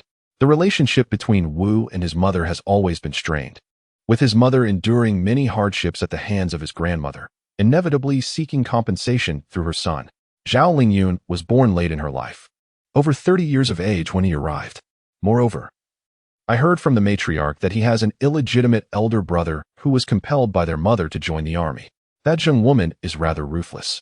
At this moment, the old gentleman's expression could be aptly described as that of a bitter melon. How could a woman of such character serve as the mother-in-law to Mingyue? Indeed, such a person could never be a fitting mother-in-law to Jiang Mingyue. She is nothing short of a wicked matriarch. The matriarch sat in silent frustration, pondering how to secure a suitable match for her granddaughter. Why was it proving so difficult? And the wife of the second son, which family does she hail from? The old gentleman suddenly queried. "She is a niece from the Zhang family. Why do you ask?" The matriarch regarded him quizzically. "Are you still contemplating a scheme for the sisters-in-law to conspire against Zhang? What dreams are you harboring, old man?" The second household regards Zhao Mingyue as an adversary. Without him, the wealth and prestige of the Duke of Yu's estate would belong solely to the second lord. Their entire family is devoted to supporting the woman surnamed Zhang.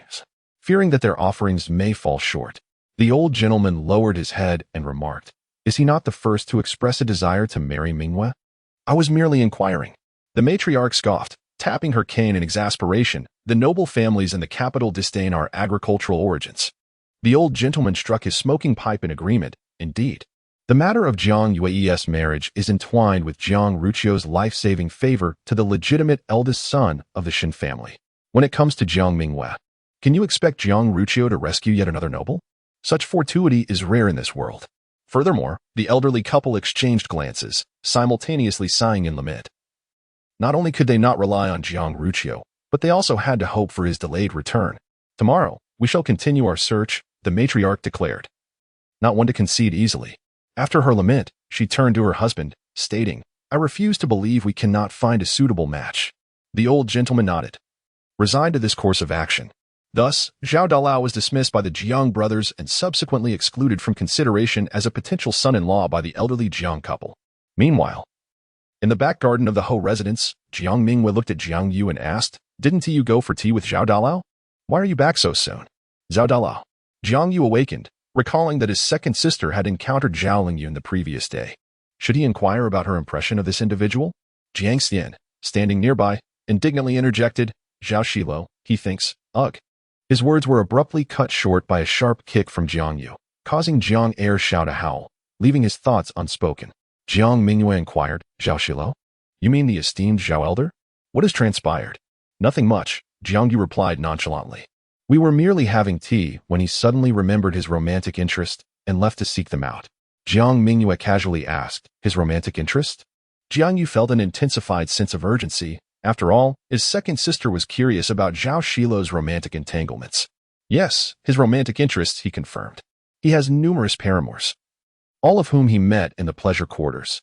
"The pleasure quarters?" Jiang Mingyue echoed softly. For someone like Zhao Dalao, it is not surprising to have several acquaintances in such establishments. Jiang Xian gazed at his elder brother with a complex expression, pondering whether this narrative might jeopardize their future camaraderie with Zhao Ge. Is this truly the situation? Chapter 27. The distressing news of Lord Zhao is a man of his word. When he declares his intention to visit the Yuan Marquisate, he will certainly follow through. However, after hearing her master's decision, Granny Chao felt a profound sense of helplessness and resignation. Her master was resolute, and she pondered how to dissuade him. Moreover, Granny Chao was concerned for Zhao Lingyun, as it seemed unlikely that the Jiang family would consent to this union. "My master, I visited Madame Yu today. My elder sister has recently left the palace, and should I go early tomorrow, or perhaps later?" Zhao Lingyun spoke without heeding Granny Chao's words, continuing, "The elderly should rest more. Perhaps I shall go later." Granny Chao attempted to interject several times, but to no avail. Listening to Zhao Lingyun, it was as if a visit to the Yuan Marquisate tomorrow would ensure that the second daughter of the Jiang family would be wed the day after. Out of sheer desperation, Granny Chao reminded Zhao Lingyun, "My lord, when you visit the Jiang family tomorrow, what gifts will you bring? Regardless of the purpose of your visit, one should always bear gifts when entering another's home." "Oh, right," Zhao Lingyun exclaimed, slapping his forehead. "What should I prepare, Granny?" When seeking a marriage proposal, a paltry gift would not suffice. Granny Chao advised, it should naturally be something of value, preferably something the elder Jiang and his wife would appreciate. Zhao Lingyun pondered for a moment and confidently suggested, "Elder Jiang enjoys farming." Jiang Yu and Jiang Xian would not jest about this. Granny Chao inquired, "Then what shall you present to him?" Zhao Lingyun replied, "If we are speaking of farming, perhaps a fine hoe? What do you think, Granny?" Granny Chao was taken aback. "A cow, perhaps? How many acres does Elder Jiang cultivate? Wouldn't that be excessive? You want to gift a cow?" Granny Chao's expression was one of utter disbelief. Could her master truly be so naive? Having raised Zhao Lingyun, she had never perceived any fault in him until now. But today, she found herself grappling with a rather irreverent doubt regarding his intellect. "I shall visit the shop tomorrow," Zhao Lingyun announced, "to see what fine items I might procure for the second young lady." Granny Chao, maintaining her incredulity, thought to herself, how could one present gifts to a maiden without being wed? Such actions would be deemed inappropriate, and my lord, you must not bring shame upon Miss Jiang. Zhao Lingyun paused, bewildered. Is it truly that serious? Granny Chao emerged from the room, feeling lightheaded, and stood in the corridor for a moment to catch her breath. Suddenly, she lifted her gaze towards the left courtyard wall, which faced the main hall. Granny Chao did not blame anyone but the matriarch, Madame Zheng. If it were not for her ill intentions, would her master still be single at this age? Had her master not remained unwed until 20, would she be so ignorant? All of this was Madame Zheng's fault. Meanwhile, in the main hall, Madame Zheng sat quietly, not feeling unwell or choking on water. Yet she found herself succumbing to a series of sneezes. "Qiuwen, has the lord returned?" Madame Zheng asked her attendant. Qiuwen promptly replied, "The lord has been back for quite some time." Madame Zheng, now in her 50s, bears the marks of time upon her visage. Her hair has turned white, and her figure has become more ample. The once apt descriptions of beauty no longer apply to her, though one might still refer to her kind and gentle demeanor. Yet, this benevolent-looking matron transforms into a figure of ire when her eldest son is mentioned. "He has returned, yet he does not come to see me. Is he to leave me waiting endlessly?" In an era where filial piety is held in high regard, it is customary for children to report their arrivals to their elders. Yet this tradition is observed sporadically by Zhao Lingyue. Autumn, the maid, dared not respond, merely bowing her head to refill the old lady's teacup. Resigned. Madame Zhang did not require Autumn's intercession. After a deep sigh, she lamented, "This debt collector, as long as he stirs no trouble, I shall be grateful." Autumn delicately set down the teapot, pondering to herself the futility of her gratitude. Had the master ever consulted her before causing a ruckus? Regardless of Madame Zhang's vexation or Autumn's silent musings, Zhao Lingyue did not visit the main courtyard that day. The following day at noon, Master Zhao, accompanied by Gord, ventured forth, under the scrutinizing gaze of old Madame Chow, directly to the horse market on the east side of the capital. With his departure, a servant rushed to inform Madame Zhang, inciting her ire once more. "See? That debt collector does not even consider informing me of his comings and goings. Master, is there cattle for sale at the horse market?" Gord mused, for if the master failed to remember his mother, it was only natural that Gord, as a loyal servant, would not think of her either. He merely worried they might return empty-handed. The horse market, as its name suggests, is a place for horse trading, yet cattle as well? Zhao Lingyue replied, "We shall find out." "Will old Master Jiang truly be pleased?" Gord inquired. "A man who enjoys farming cannot possibly favor cattle," Zhao Lingyue retorted. Suddenly, a walnut was hurled from the roadside, striking Zhao Lingyue squarely on the forehead. "Who dares?" The words abruptly halted as Zhao, clutching his head, glared towards the source of the projectile, seething with indignation at the audacity of the assailant. Gord, the Prince of Fortune. Gord had originally intended to accompany his master in a confrontation, but upon recognizing the thrower, his fierce demeanor quickly dissipated, stammering out a greeting. The second son of the Emperor of Dongsheng, Prince Fu Zhaoqinling, donned a cap and bore a prominent black mole on his face. Clad in a vibrant red robe and striking green trousers, standing flamboyantly at the curb, Zhao Lingyue's lips twitched at the sight. What garb was this? Had he dressed as a giant radish? "Zhao, my old companion, come here." The prince beckoned. What could the prince be scheming now? Gord felt a surge of anxiety. Zhao Lingyue inhaled deeply. Each encounter with Prince Fu made him ponder the curses plaguing the current emperor. The emperor had only two sons, the crown prince, though amiable and commendable in both literature and martial arts, was frail, constantly consuming medicinal soups, leaving his longevity uncertain. Then there was Prince Fu, handsome and robust as a calf, yet the entire realm of Daong was aware of his peculiarities. "Your Highness, why have you adorned your face with a large mole?" As Zhao Lingyue approached the Prince of Fortune, he pointed at the mole on his fair and delicate visage, questioning the purpose of a black spot the size of a fingernail. The prince replied, "I take pleasure in it. Do you notice the 7 hairs upon the mole? They mirror those of a genuine one quite perfectly." Zhao Lingyue retorted, "As long as it brings you joy. It is futile to reason with someone who is mentally unwell. They cannot comprehend rational discourse." The prince scrutinized Zhao Lingyue and inquired, "Where are you headed?" Zhao Lingyue answered, "I am merely taking a stroll through the horse market." "Horse market, you say?" The prince mused. "Today, I observed the fine white steed ridden by Zhao Lingxiao upon his entrance to the palace. It appeared quite splendid." Zhao Lingyue pondered why the prince would mention Zhao Lingxiao's white horse when he was simply heading to the market. What business does this celestial being have in the palace? He questioned. The prince responded, He has set his sights on the second daughter of the Marquis of Anyuan and has accompanied his mother to seek an imperial decree." Zhao Lingyue was taken aback, exclaiming, "A gourd." Chapter 28. Lord Zhao's bold venture into the Yuan Marquis residence. What is with that expression? Prince Fu inquired with curiosity as he observed Zhao Lingyue. "Is it that your brother has passed, or perhaps your mother?" Cough, cough. The head eunuch Wang Shunzi interjected, acutely aware of the deep camaraderie between the prince and Lord Zhao. "Your Highness, one ought not to speculate on the death of his matriarch. You have so few friends already. Cherish them. What are you coughing about?"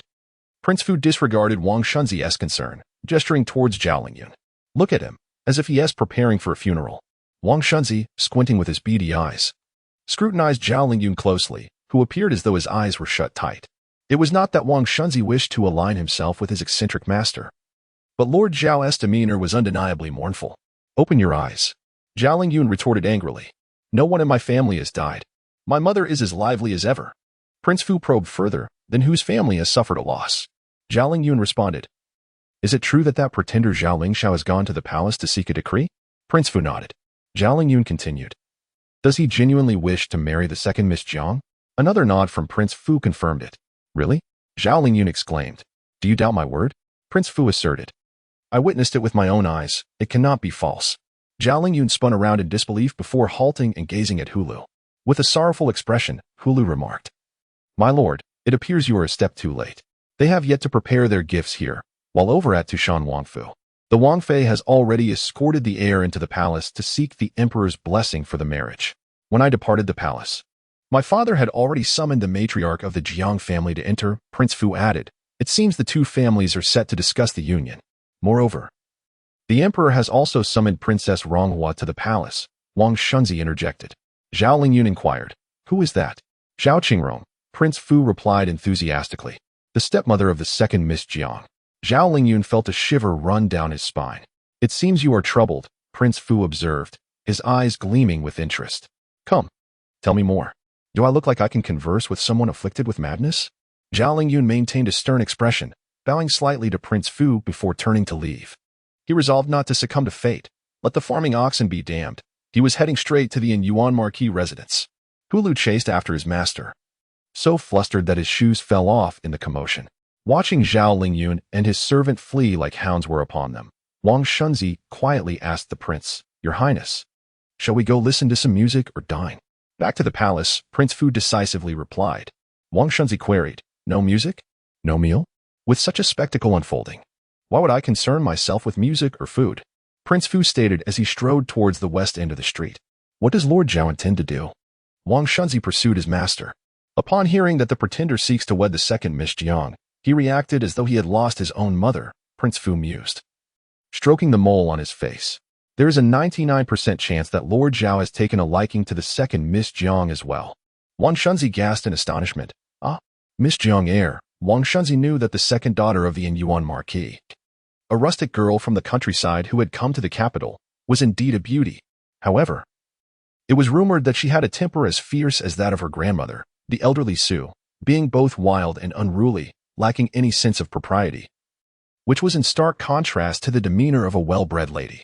After the brawl on Fenglong Street yesterday, did Zhao suddenly fall in love with Miss Jiang heir?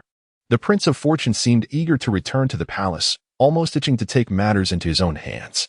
Yet, the heir of Tushan Wang had already sought the hand of Miss Jiang heir, even approaching the emperor himself. As a rational man, Wang Shunzi found this perplexing. Surely, this matter was as good as sealed? Even if Zhao Lingyun had developed a sudden infatuation with Jiang Mingyue, he could not simply snatch her away, could he? After all, that was the heir of Tushan Wang.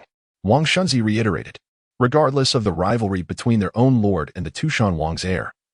And despite Zhao Da's mockery of the latter, one must reflect on the reality. The Tushan Wang's heir was far superior to Zhao Da. Were the Jiang family blind or mad to choose Zhao Lingyun over Tushan Wang's Ling Xiao? The Prince of Fortune scoffed, questioning whether Zhao Xilou was truly better than a mere pretender. Accepting his lord's words, Wang Shunzi had no choice but to comply. After all, the prince was his master.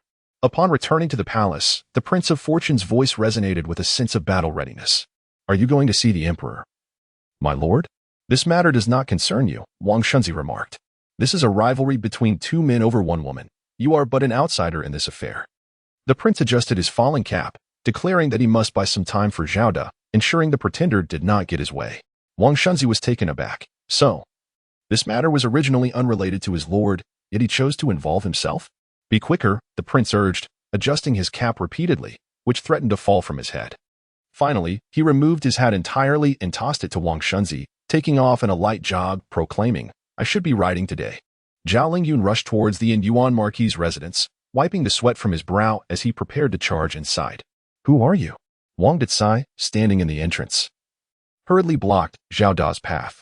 I am Zhao Xilou, of the Duke of Yu's household, Zhao Da declared, pushing past Wang Dicai to stride towards the grand entrance. Hey, Wang Dicai shouted in haste. Several attendants surrounded Zhao Lingyun, questioning, Who are you to invade the Yuan Marquis' residence? Ah, it's Zhao Da. Sir. Let me inform you, Wang Dicai said, rushing after him. With urgency burning, Zhao Lingyun retorted, What's the point of informing me at a time like this? Just then, Jiang Yu, holding a riding whip, emerged from behind a stone wall, peering towards the entrance with surprise. Brother Xilou? You go, Zhao Lingyun called out, There's trouble. Let me in. Jiang Yu, taken aback, eventually realized that this visit must be related to his second sister. Do not rush in, Jiang Mingyue said, reaching out to pull Zhao Xilou back. First, clarify your purpose. What brings you here? Zhao Xilou rested his hand on Jiang Mingyue's shoulder and whispered, Zhao Lingshao has gone to the palace to seek an imperial decree. He intends to marry your second sister. Jiang Mingyue was taken aback, momentarily stunned. Why are you still dazed? Zhao Xilou playfully slapped Jiang Mingyue's face. What were we fighting for yesterday with Wei San? In a daze, Jiang Mingyue murmured, This cannot be true. What about your elderly matriarch? Zhao Lingyun strode forward. As Hulu passed by Jiang Mingyue, he quietly added, This matter was stated by Prince Fu. He witnessed it himself. Jiang Mingyue glared at Hulu, who nodded gravely. Suddenly, Jiang Deshao slapped himself across the face. Oh dear, young master. Wang Dicai exclaimed. What has happened now? Why did you hit yourself again? Jiang Mingyue stomped his foot and turned to dash back into the manor. He needed to inform his second sister. If things did not go well, he would take her and flee. Steward, do not just stand there, Hulu said sympathetically to Wang Dicai. There are visitors from the palace. You must find a way to intercept them. Wang Dicai was bewildered. What? Chapter 29 Master Zhao declared, I have come to propose. Upon encountering Zhao Lingyun, old Madame Su was taken aback. Even in the countryside, when visiting someone, one ought to knock on the door or at least call out, correct? What is the situation here? Did he just barge in unannounced? Where is everyone? Has Zhao Lingshao entered the palace to seek the hand of my second sister? Zhao Da. Is this true? Before the old lady could respond, Jiang Xian rushed into the room in a flurry, exclaiming loudly. The old lady was startled once more and instinctively inquired. What? If it weren't true, would I have rushed here so urgently? Zhao Lingyun shot a sidelong glance at Jiang Xian. Granny. Jiang Xian called out to the old lady. You fool, why are you shouting? The old lady raised her hand to strike Jiang Xian, fearing that the household might not be aware of the commotion. She scolded Jiang Xian. Is it only you with a loud voice? Are you afraid others won't hear? Granny, Granny. Zhao Lingyun stepped forward swiftly. Positioning himself in front of Jiang Xian to mediate, please spare him. His head is still swollen. We can deal with him once he is recovered. We? Jiang Xian leapt up in indignation, finding Zhao Lingyun exceedingly displeasing at that moment. Who are you to say we? This child. Zhao Lingyun pushed Jiang Xian aside and turned to the old lady. Granny, the emperor has already sent someone to the residence. They should be arriving shortly. The old lady wished to scold, but was momentarily unsure of whom to chastise first. The emperor has also summoned Princess Ronghua to the palace, Zhao Lingyun added. Why is she here again? Jiang Xian continued to shout. Old Madame Su turned in a circle, then her panic subsided. She first addressed Jiang Xian. You go to the gatehouse and tell Dicai that if anyone arrives shortly, to say that both I and the old master have stepped out and are not at home. Are you suggesting we lie? Go now. Are you incapable of understanding simple instructions? The old lady's temper flared. As Jiang Xian attempted to flee, Zhao Lingyun seized him by the arm. Master Zhao has stopped Jiang Xian, and then he moved closer to the old lady, whispering, Granny. Is it wise to deceive the emperor? The old lady retorted tersely, is it wise? Deceiving the emperor can lead to execution. Indeed, I share that sentiment, Zhao Lingyun agreed. Standing tall, Master Zhao was positioned closer to the old lady, compelling her to look up at him. You merely came to deliver a message? The old lady inquired. Gazing upwards at Zhao Lingyun, Zhao Lingyun smiled, revealing a charming grin. Even with teeth exposed, his smile was exceedingly pleasant. Granny, Zhao Lingyun addressed old Madame Su. Furrowing her brow, she responded, I have come to propose, Zhao Lingyun stated earnestly. The second young lady finds someone like Zhao Lingshao unworthy. What does she think of me? The old lady replied. Jiang Mingyue is not present here. Are you asking a ghost? You. Jiang Xian leapt up once more, realizing that Zhao Da harbored ill intentions. Do not jump. Zhao Lingyun raised his hand and delivered a slap to Jiang Xian. How can you be so oblivious? Zhao Lingshao has entered the palace to seek an imperial decree. Do you truly wish for your second sister to marry that false immortal? I refuse to let my second young lady wed a false immortal. She is bound to marry you. Jiang Xian shouted. Enough. The elderly matriarch glared at her young grandson. You know nothing, so be quiet. But, grandmother, Jiang Ershio protested, feeling aggrieved. At that moment, a voice from outside announced Wang Dicai's arrival. What is it? The matriarch inquired loudly. Wang Dicai hurriedly rushed in, bending slightly as he whispered to the matriarch, someone from the palace has truly arrived. They're already at the intersection. I speak only the truth, Zhao Lingyun quickly affirmed. What shall we do? Jiang Xian exclaimed, nearly jumping in agitation. Grandmother, you must go to the palace and tell His Majesty that my second sister will not marry Zhao the false immortal. Had Jiang Mingyue not informed the matriarch the previous night about the Eastern Emperor's interference in her marriage, the matriarch could have easily dismissed the match she did not desire. However, the current circumstances were far more complicated. "Grandmother, please speak," Jiang Xian urged, anxiety evident in his voice. Taking a deep breath, the matriarch resolved to remain calm. She had weathered numerous storms in her life. There was no reason she could not navigate this one. She looked up at Zhao Mingyue, pondering the dilemma. When faced with two undesirable options, how does one choose the lesser evil? Her life experiences had taught her that, in such situations, one must select the option that avoids the worst possible outcome. "Old master," the matriarch began. "Just call me Xilou," Zhao Lingyun interjected. "Xilou," the matriarch revised. "Do you have any regrets?" "None whatsoever," Zhao Lingyun replied solemnly. "Xian Guo can attest to my words. I, Zhao Xilou, either remain silent or speak with conviction. My word is my bond." "Very well," the matriarch nodded. "Wait here for a moment. I will fetch something from my room, and then we shall enter the palace." Zhao Lingyun asked. "Grandmother, do I also accompany you to the palace? I wish to introduce you to His Majesty." The matriarch's gaze softened as she regarded Zhao Lingyun.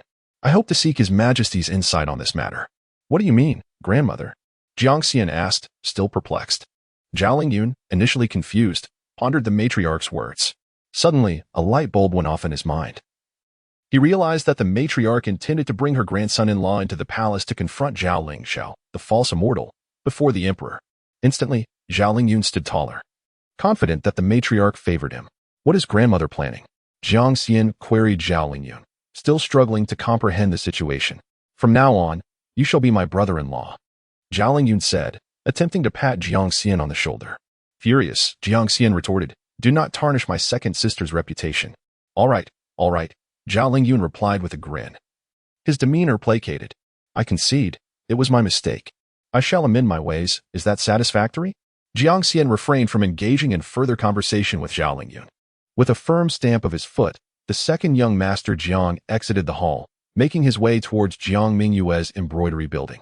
Just as Jiang Xian departed, the old lady returned, not entering the hall, but standing outside the door, beckoning to Zhao Lingyun, saying, "Let us depart."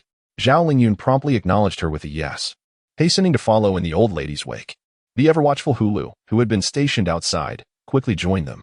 "Dekai," the old lady remarked after taking a few strides. Addressing Wang Dekai, "You should head to the main entrance. When the palace personnel arrive, inform them that I am not present." "Understood," Wang Dekai replied. Accepting the task. "Come along," the old lady urged Zhao Lingyun. "Old lady, are we not using the main entrance?" Zhao Lingyun inquired. "We cannot use the main door," the old lady replied sternly. As for Zhao Delaoy, he pondered, indeed, it is prudent to avoid the main entrance to evade a potential encounter with palace officials. But why must we also refrain from using the side or back doors of your estate? At that moment, Wang Dekai caught up again, asking, "What about the old master? The palace officials could see him as well, couldn't they?" The old lady halted, realizing with dismay that she had forgotten about her husband. Chapter 30. The arrival of the eunuch from the palace. Make haste and leave, the elderly matriarch instructed Wang Defei. Inform him of the situation. The old man will surely understand it is time to depart. Wang Defei dashed away with remarkable speed, outpacing both the matriarch and Zhao Lingyun. His legs moving with such agility that in the blink of an eye, the steward Wang had vanished from sight. "The Defei we know once followed Ernyo," the matriarch explained to the astonished Zhao Lingyun, who was silently reassessing her thoughts on him. This man was transparent, his thoughts were reflected on his face, which made him easy to deal with. Zhao Lingyun remarked, "I see that the old steward runs quite swiftly." The matriarch replied, "Among his comrades from the army. He is the only one still alive." Upon hearing this, Zhao Lingyun understood survival favored those who could flee quickly. "Wait, did you say in Yuan Ho was also known as Ernyo?" Zhao Lingyun suddenly recalled. He had previously been called Jiang Ernyo. The matriarch saw no fault in this name. Her eldest son was still called Jiang Dinyo, and he had never objected. To speak honestly, not only Zhao Lingyun but also the attendant Hulu found the name Jiang Ruchio appealing. What sort of name was Jiang Ernyo? In the heat of battle, would one shout out, "Here comes Jiang Ernyo"? What kind of absurdity was that? However, observing the matriarch, Zhao Lingyun chose her side decisively. "I think this name is splendid. It has a certain auspiciousness to it." Hulu, hearing his master's approval, nodded in agreement. The matriarch was quite pleased. Leading Zhao Lingyue and Hulu toward the courtyard wall, the matriarch had Wang Defei relay the news to the old master, who was working in the rear garden. Master, what do you think? Wang Defei felt it necessary to consult the old master. Jiang Laotai tossed aside his hoe and replied, understood. You go to the front gate and intercept him. With an exclamation, Wang Defei turned and raced towards the entrance, anxious not to miss catching the palace envoy. What a calamity! Jiang Laotai sighed, also making his way to the courtyard wall, pondering why one of his daughters, Jiang Mingyue, was so worry-free, while Jiang Mingyue caused him such concern. Once at the wall, the old master arrived at a conclusion. Jiang Mingyue had always been exceptionally beautiful. What could be said? Beauty has always been accompanied by misfortune, as portrayed in the grand plays of the theater. He spat 3 times in quick succession, declaring to himself that as Mingyue would not suffer misfortune, her fate was undoubtedly fortunate. Life is replete with its trials, but once they pass, all will be well. His granddaughter would surely find smooth sailing ahead. At the southern wall, the matriarch stood before the sedan chair, where someone from the Yuan Ho residence had brought a horse for Zhao Lingyue. Come, let us proceed to the palace, the matriarch beckoned. The sedan chair, draped in gray cloth, would hardly lead one to suspect that the matriarch of the Yuan Marquis would be seated within it. Upon closer inspection of the horse, it was indeed a fine steed, though its age was unmistakable, resembling a war horse that had seen the rigors of battle. Preparations had been made swiftly. The matriarch. Enough, my child, mount the horse. We are pressed for time, she interrupted Lord Zhao's flattery, bending slightly as she boarded the sedan, urging, let us discuss matters later. Shall we? Naturally, this was agreeable to Zhao Lingyue, who nodded in affirmation, accepting the reins from the hands of a servant of the Marquis, while Lord Zhao swiftly mounted his horse. Meanwhile, before the grand gates of the Marquis, Chen Jinzong, the esteemed eunuch, regarded Wang Defei, who stood before him, with furrowed brows. What did you say? The matriarch and the patriarch are both absent? With a countenance of honest simplicity, Wang Defei replied, indeed, both our matriarch and patriarch have gone out. What brings you here? Chen Jinzong exclaimed. Oh dear. Wang Defei echoed, oh dear. Then swiftly send someone to find them, commanded the eunuch. What use is it for you to mimic our household's manner of speech? Yes, yes. Wang Defei hastily turned and called into the house, quickly. Send 2 individuals to search for the matriarch and patriarch, informing them that there are visitors from the palace. 2 young servants dashed from the marquisate gates, one heading east and the other west. Eunuch Chun, please enter the residence and rest for a while. Wang Defei invited him in. Ordinarily, the absence of the host would render him unqualified to extend such an invitation, yet who could disregard the authority of the chief eunuch beside Emperor Dongxing? As they entered, Chen Jinzong inquired, are the 2 young masters at home? They are, Wang Defei responded. Do you wish to speak with them? Chen Jinzong pondered. Considering the notorious reputation of the 2 sons of the Yuan Marquis, known for their rowdy behavior and rumored lack of wit, what could he possibly discuss with them? Perhaps he might inquire why they engaged in a brawl with the Wei family's young masters yesterday. Utterly unnecessary. I shan't intrude. Chen Jinzong waved his hand dismissively toward Wang Defei, adding, moreover, matters concerning Miss Jiang Er's marriage are not for these young masters to decide. Then please, do come in. Wang Defei gestured for him to enter. Although Chen Jinzong harbored a desire to inquire whether Miss Jiang Er was within the residence, he quickly reconsidered. Such a question would be rather undignified for an outsider to pose about an unwed young lady. As they walked, Chen Jinzong noticed a young lad peering at them from the moon gate, who promptly turned and fled as if his tail were ablaze. Chen Jinzong inquired, who was that? A servant of the household, Wang Defei observed as Bao Shu scurried away, but he refrained from mentioning that the young lad served as the eldest master's attendant. Wang Defei shook his head, offering a polite smile. He is young and lacks experience. Please do not hold such trivialities against him. I shall reprimand him later. Meanwhile, Bao Shu dashed to Jiang Mingyue's embroidery chamber, breathlessly relaying to the 3 masters within, Eunuch Chun from the palace has arrived. I saw it with my own eyes. And the chief steward is accompanying him. At that moment, no one came to inform Jiang Mingyue about the situation. The elderly couple had escaped over the wall. Upon hearing Bao Shu's words, Jiang Mingyue furrowed her brow and inquired, where has the chief steward taken Eunuch Chun? To the flower hall in the western courtyard, Bao Shu replied. The chief steward did not escort them to the main hall, which indicates that our grandparents are not at home. Have they fled unexpectedly? Reflecting further, she continued. If the emperor has sent someone to find them, and they hide away, that would be an act of treason. It is inconceivable that the elders would engage in such a perilous endeavor. Jiang Mingyue's frown deepened. This escape was indeed a troubling matter. Second sister, what are you pondering? Jiang Xian, holding a clay pot, noticed Jiang Mingyue lost in thought and urged, we should consider how to flee. Jiang Yu interjected, wait a moment. Second sister, gather your belongings. Why are you carrying a clay pot? Isn't it necessary to have hot water on the journey? Jiang Xian argued defiantly. How else can we boil water without a pot? Jiang Mingyue retorted, who is concerned with drinking hot water while fleeing? Can one not survive on cold water? Chapter 31. The Fool and the Simpleton. Madam, General Zhao, His Majesty commands your presence in the palace. A eunuch from the imperial court announced as he hurried out through the palace gates, beckoning for Madame Su and Zhao Lingyun to follow him inside. Upon hearing himself addressed as General Zhao, Zhao Lingyun's countenance twitched. Despite his thick skin, he felt a twinge of embarrassment. How could he call himself a general when he had never set foot in a military camp or fought on the battlefield? He was hardly worthy of such a title. Not even a mere soldier. Come along, the elderly lady said, leaning on her cane and turning to motion for Zhao Lingyun to follow her. Stay here and don't wander off, Zhao Lingyun instructed Hulu. The elderly lady waved her hand dismissively, lacking any real strength, and remarked, at his age, can he really get lost? Hulu cast a sympathetic glance at his master, fully aware that Zhao Lingyun was not afraid of losing him.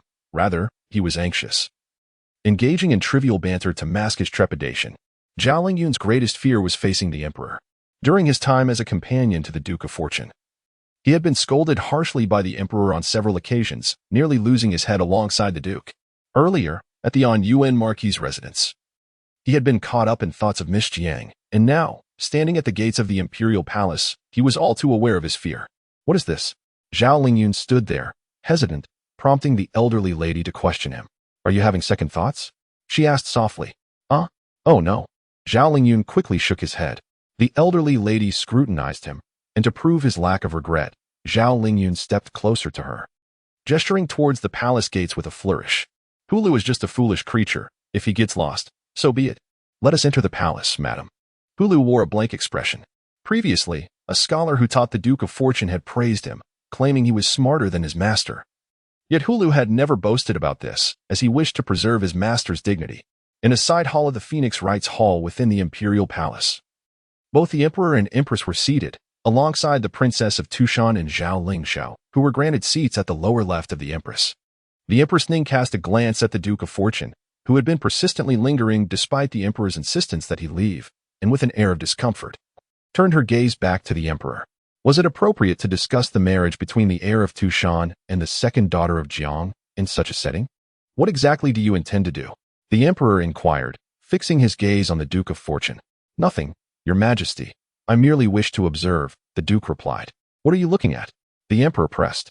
The Duke of Fortune's eyes fell upon Zhao Lingxiao.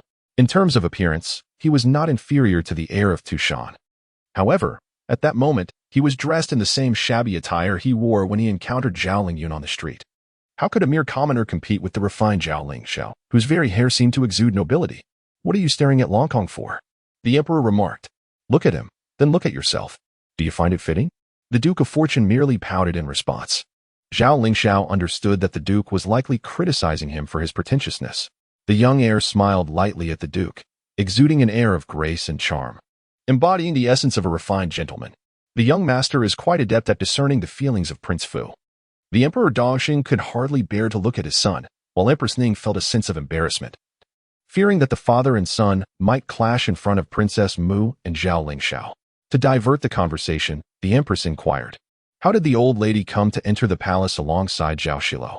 This pairing perplexed even the cunning Emperor Dongxing, who could hardly fathom that his foster mother would take a liking to the seemingly useless Zhao Lingyun, a wastrel. The old lady was not mad, nor did she harbor any animosity towards Jiang Mingyue. Perhaps they merely crossed paths. At that moment, Prince Fu was still busy pretending to be Zhao's great benefactor. The truth had been unveiled too soon for him to enjoy the spectacle. He had long awaited the moment to witness Zhao's false pretense crumble. And if anyone dared to spoil his amusement, they would surely become Prince Fu's adversary. Silence, commanded Emperor Dongxing, gesturing for his son to quiet down, his gaze shifting to Zhao Lingxiao. It was indeed commendable that Zhao Lingxiao took the initiative to seek the emperor's permission to marry Jiang Mingyue. Demonstrating his awareness of the situation, Zhao Lingxiao sat upright, exuding an air of propriety and refinement, regardless of the thoughts swirling in the young master's mind. Your Majesty. The old lady of the Su family from the Yuan Marquis and Zhao Lingyue from the Duke of Yu's estate request an audience, announced a eunuch from outside the side hall. Before Emperor Dongxing could respond, the eunuch continued, Your Majesty, Her Highness, Princess Ronghua, request an audience as well. Upon hearing that Zhao Qingrong and the old lady were once again in proximity, the empress felt a headache coming on, coupled with irregular heartbeats and labored breathing. Over the years, it had been Su's old lady who had unilaterally oppressed Zhao Qingrong, and the state of Princess Ronghua's physical and mental health was a matter for another day. The empress was already feeling unwell. Let them in, the emperor commanded, directing his voice toward the door. Outside the side hall, the old lady cast a cold smile at Zhao Qingrong, her expression one of utter malice. Were it not for Mama Zhou's unwavering support behind her, Zhao Qingrong might have collapsed under the old lady's fierce demeanor, which seemed to threaten to devour her whole. Princess Ronghua felt aggrieved. Where in the world could one find a husband like Zhao Lingxiao? Did the old lady intend to find a celestial being for Jiang Mingyue? Did Jiang Mingyue even deserve such a match? Mama Zhou lamented her mistress's lack of fortitude, questioning whether the old lady dared to confront a princess within the palace. Can't you show a little backbone? What are you truly afraid of? Zhao Lingyue discreetly observed Zhao Qingrong from the side. The princess was indeed resplendent in her attire, though her appearance was one of frailty rather than the spirited slenderness of the old lady. Zhao Qingrong appeared pale and weak. As for the princess's beauty, Zhao's elder master deemed it insufficient compared to Jiang Mingyue's allure, pondering why he should even concern himself with such trivialities. The old lady internally scorned Zhao Qingrong's lack of ambition as she stepped over the threshold of the side hall. Taking a deep breath, for Jiang Mingyue's sake, Zhao Lingyue resolved to face Emperor Dongxing once more. After bolstering his resolve, Zhao's elder master entered the side hall. Cough, cough. Prince Fu exchanged a meaningful glance with Zhao Lingyue. Zhao Lingyue, why on earth is this foolish girl here? Are you out of your mind?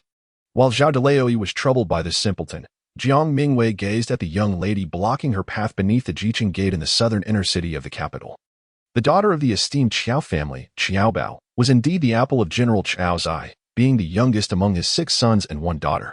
Moreover, Qiao Bao was the niece of Madame Qiao, the legitimate second daughter of the esteemed Wei family, who was none other than the respectable aunt of Wei Lanji. Qiao Bao, being a year younger than Wei Lanji, was her cousin.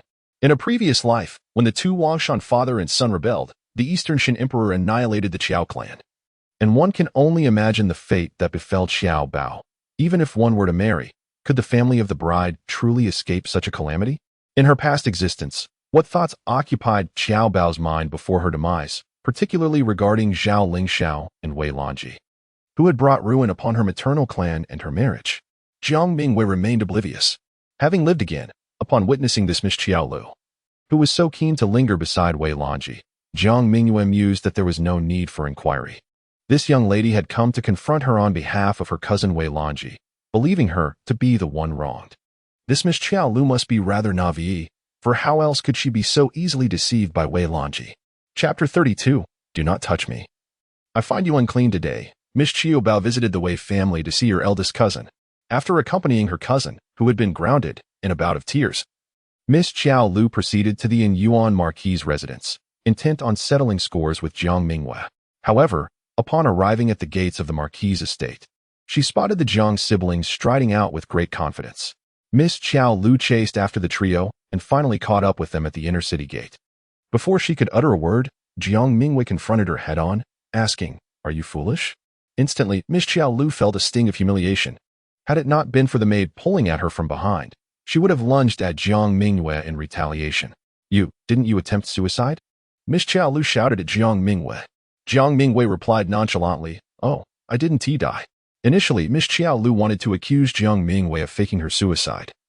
But noticing the bandage wrapped around Jiang Mingyue's head, she bit her tongue and instead questioned, Injured as you are, how can you roam about? With a sigh, Jiang Mingyue explained, Miss, I have injured my head, not my legs. I still travel by sedan chair.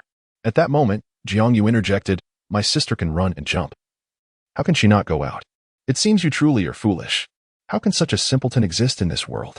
You dare insult me? Miss Qiao Lu appeared on the verge of insanity. Let us go. Jiang Mingyue turned to leave, dismissing the conversation as if speaking to a fool. Stop right there. Miss Xiao Lu rushed forward, this time managing to break free from the grasp of her maid, Wang Posey. She charged directly at Jiang Mingyue and seized her arm. Hey, what are you doing? Jiang Ershao protested. Who are you to pull my sister? She is not someone you can touch. Jiang Mingyue shook her head at Jiang Xian, signaling him to remain still. In broad daylight, it would be disgraceful for a young man to grapple with a lady, regardless of who was in the right. It would certainly be Jiang Xian who'd be shamed. As Jiang Xian was held back by Jiang Mingyue, Miss Xiao Bao advanced toward him. Miss Xiao Lu glared at Jiang Ershao and shouted, What do you intend to do? Are you going to strike me? He is defending my sister. Jiang Mingyue smiled at Xiao Bao and, surprisingly, adjusted the slightly askew jade hairpin on Xiao Bao's head, asking, But you, why do you seek me? Miss, let us return, Wang Posey urged, catching up to her mistress. Miss Xiao Lu huffed heavily, yanking the jade hairpin from her head and throwing it to the ground. At this moment, the inner city gate was bustling with activity, with many people entering and exiting. Had it not been for this crowd, the Jiang siblings would not have had to wait in line and would have evaded Miss Qiu Bao. In mere moments, the spectacle of the Qiao family's young lady throwing a tantrum in public drew a throng of onlookers. As Miss Xiao Lu smashed her hairpin to the ground, the crowd erupted in murmurs, many taken aback. Was the Qiao family's young lady expressing disdain for the Jiang family's second daughter? Were they about to clash once more? Numerous spectators began to murmur, pondering what Jiang Ershao had done to elicit such disdain. Jiang Mingyue was not angered. Instead, she smiled at Qiu Bao. Today, in her rush to leave, the second Miss Jiang had not had the chance to adorn her face with any cosmetics. Yet, even with her unadorned visage, the corners of her mouth lifted in a gentle smile, radiating an ethereal beauty that could rival the finest flowers. Xiao Bao, filled with exasperation, could hardly bear the thought that someone she despised could outshine her. What torment it was! Jiang Mingyue softly inquired. Did you visit the Wei residence today? Did your cousin from the Wei family weep for you? Xiao Bao retorted. How dare you say that? Jiang Mingyue replied. It seems she truly did weep for you. Is it that I, Jiang Mingyue, am so formidable that her elders were compelled to punish her against their will? Or perhaps they simply do not cherish her and seek any excuse to chastise her. Xiao Bao was momentarily struck dumb. What was Jiang Mingyue? That she could force the Wei family to bow? Yet, how could her maternal grandfather, the prime minister, not care for Wei Lanji? Jiang Mingyue continued. Or do you suggest that the Wei family is blind to right and wrong, that your cousin bears no fault, yet they unjustly accuse her? Xiao Bao replied. That is certainly impossible. Her grandfather is the prime minister, and her uncle is a high-ranking official in the court, responsible for adjudicating cases. If the sixth miss cannot comprehend this, it would be better to inquire with your family matriarch, Jiang Mingyue said. If I were Miss Wei, I would not weep and burden the sixth miss to defend me. Any grievances I would seek to rectify myself, without dragging others into it. Xiao Bao protested. She did not make me. Do not defend me, sister, Jiang Mingyue interrupted softly. All faults lie with me. I am merely saddened that I did not protect their brother. I have brought shame upon the Wei family. Sister, do not emulate my mistakes. When faced with adversity, do not provoke those who ought not to be provoked. With a lift of her brow, Jiang Mingyue remarked, if I possessed even a fraction of my sister's capabilities, I would not find myself in such a predicament. How I envy you. Xiao Bao stood frozen, astonished. Could it be that the Wei family had an informant from the Jiang family? How could Jiang Mingyue know what her cousin had confided? Let us return, Jiang Mingyue said, gazing at Xiao Bao. What transpired yesterday was merely between Wei and Gongzi and my two brothers. Why does Miss Wei hold a grudge against me? I have never even met her. I am but a stranger. Miss, let us go back, urged Wang Posey, the family servant, who was anxious beyond measure. Being a loyal servant of the Qiao family, Wang Posey had initially held a favorable view of Wei Lanji, admiring her grace and renowned talents. However, after hearing Jiang Mingyue's words, she suddenly felt something amiss. Had Miss Wei incited her young mistress to seek revenge? Was Miss Wei attempting to orchestrate embarrassment for her? How dare she? Jiang Mingyue knelt to pick up the broken jade hairpin that Xiao Bao had shattered. Instead of handing it back to Xiao Bao, she extended it to Wang Posey, saying, the sixth miss has dropped her hairpin. Please return it. Wang Posey gratefully accepted the broken pin, her appreciation evident. You, upon hearing your own voice, dared to engage with the old woman, provoking the ire of Xiao Bao once more. The old woman gazed at Xiao Bao with a pleading look, her expression conveying a sense of desperation, as if to say, if you continue this uproar, I shall take my own life. Let us depart, Jiang Mingyue called to Jiang Yu and Jiang Xian, turning her back to walk towards the city gate. The crowd instinctively parted, allowing the Jiang family to pass. It was only at this moment that Xiao Bao became aware of the multitude of eyes fixed upon her. Previously, her indignation had burned fiercely, leading her to believe she was upholding justice. Thus, she felt no concern. Now, with her temper abated, her countenance faltered. Had she truly made a public spectacle of herself? Miss, let us return. Whatever the matter, we can discuss it at home, Jiang Ershao said as she departed, while the old woman, with a mix of coaxing and persuasion, urged Xiao Bao to leave, fearful that this young mistress might pursue Jiang Ershao further. For the first time, Jiang Ershao exhibited a commendable temperament. Who could guarantee that she would remain so amiable should another encounter occur?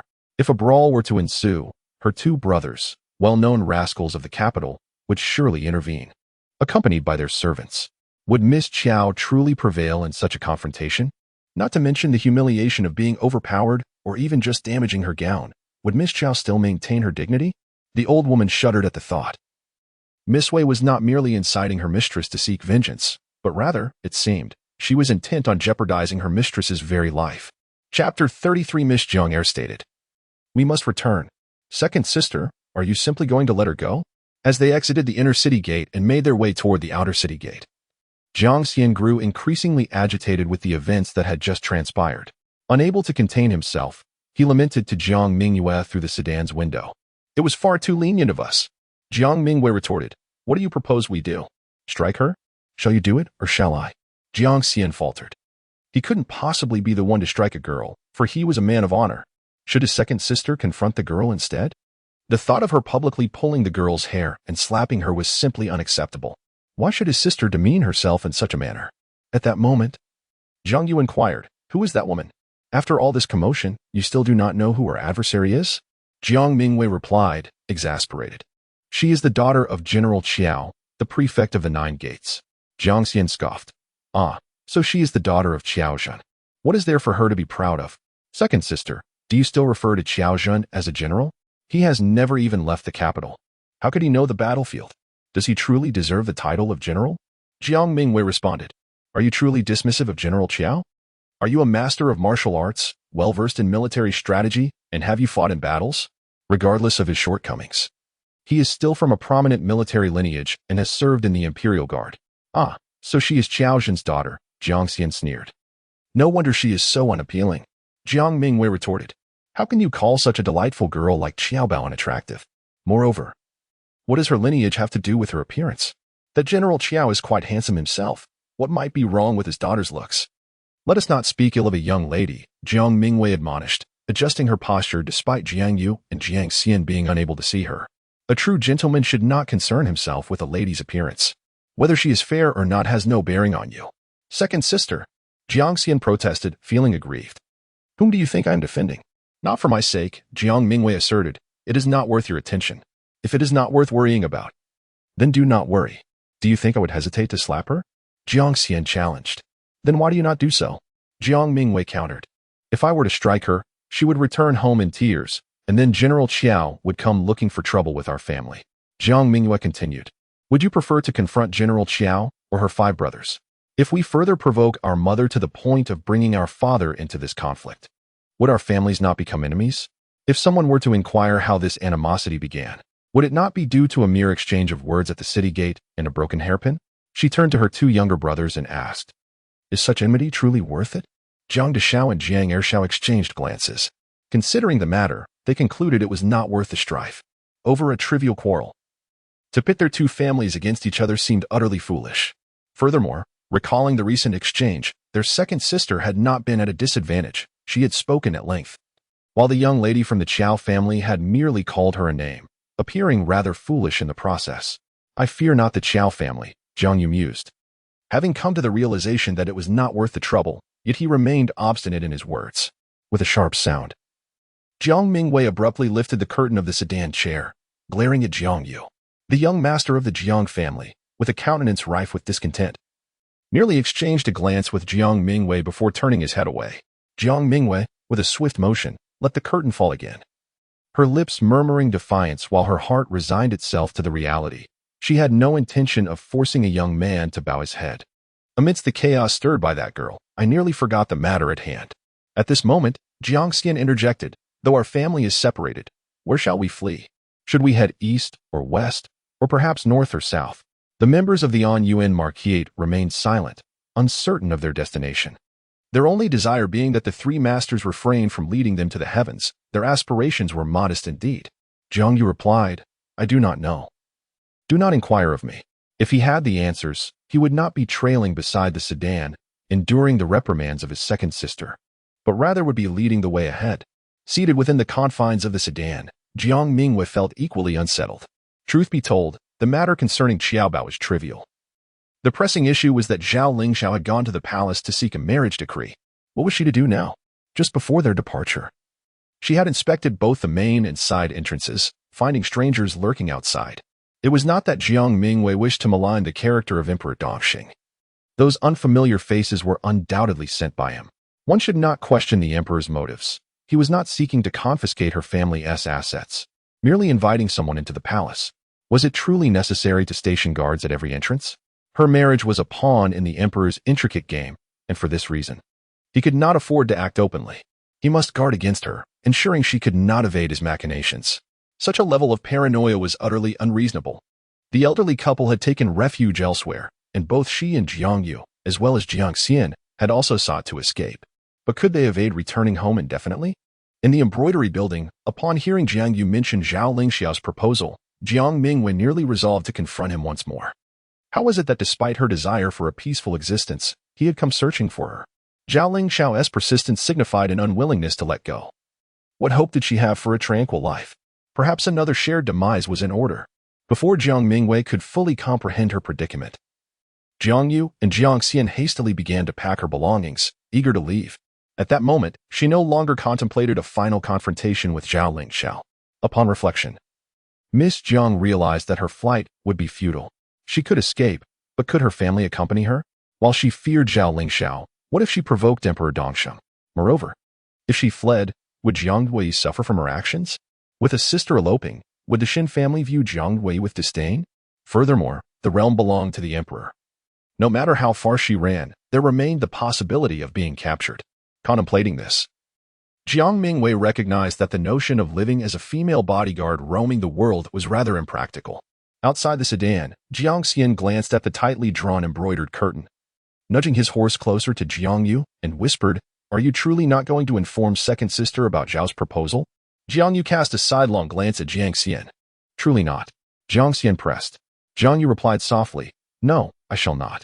In Jiang Deshao's ideal vision of a brother-in-law, he envisions someone akin to his elder sister's husband, Shun, a disciple of great scholars, distinguished in literary prowess, who shares a harmonious life with his elder sister without ever quarreling. What kind of life can Zhao provide for his second sister? Zhao is nothing but a scoundrel, and his second sister possesses a rather fiery temperament. Can these two truly coexist without conflict? Jiang Deshao has firmly resolved that while Zhao Xilou may be a friend, the prospect of him being his brother-in-law is utterly out of the question. At this moment, Jiang Mingyue once again lifted the curtain, addressing Jiang Yu. I must return. Let us go back. What? Jiang Yu halted the horse, gazing at Jiang Mingyue in astonishment. Return? Are you planning to marry Zhao Lingxiao again? Chapter 34. Lotus picking the Four Seas Trading Company was at a loss as to their next destination.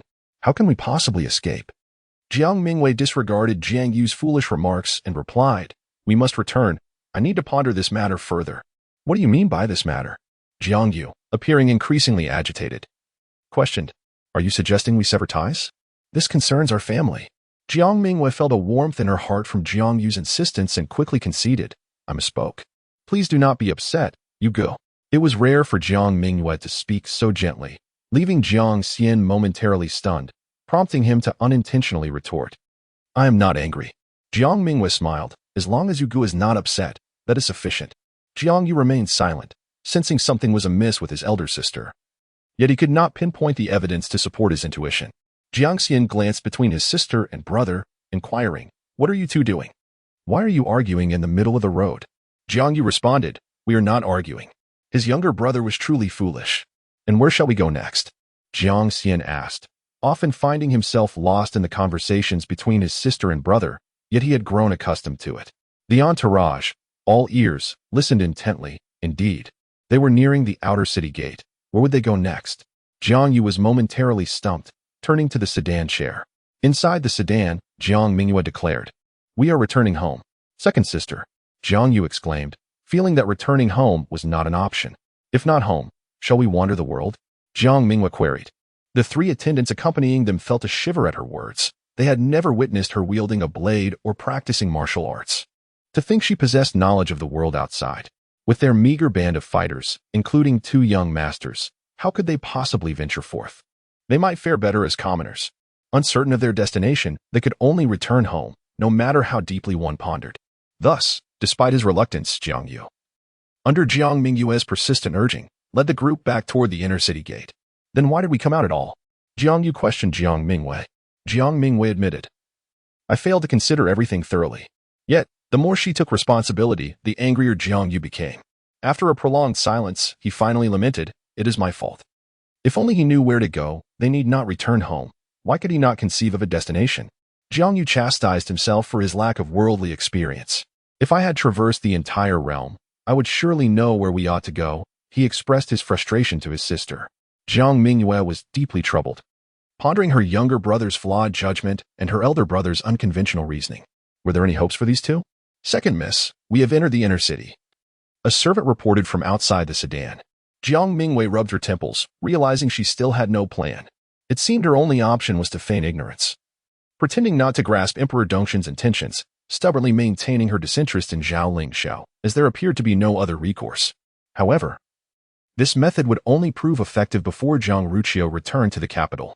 Once her father, who was unwaveringly loyal to the emperor, returned and learned of the situation, Jiang Mingyue would have no choice but to marry, regardless of her wishes. The sedan chair swayed unsteadily, causing Jiang Mingyue to feel increasingly agitated.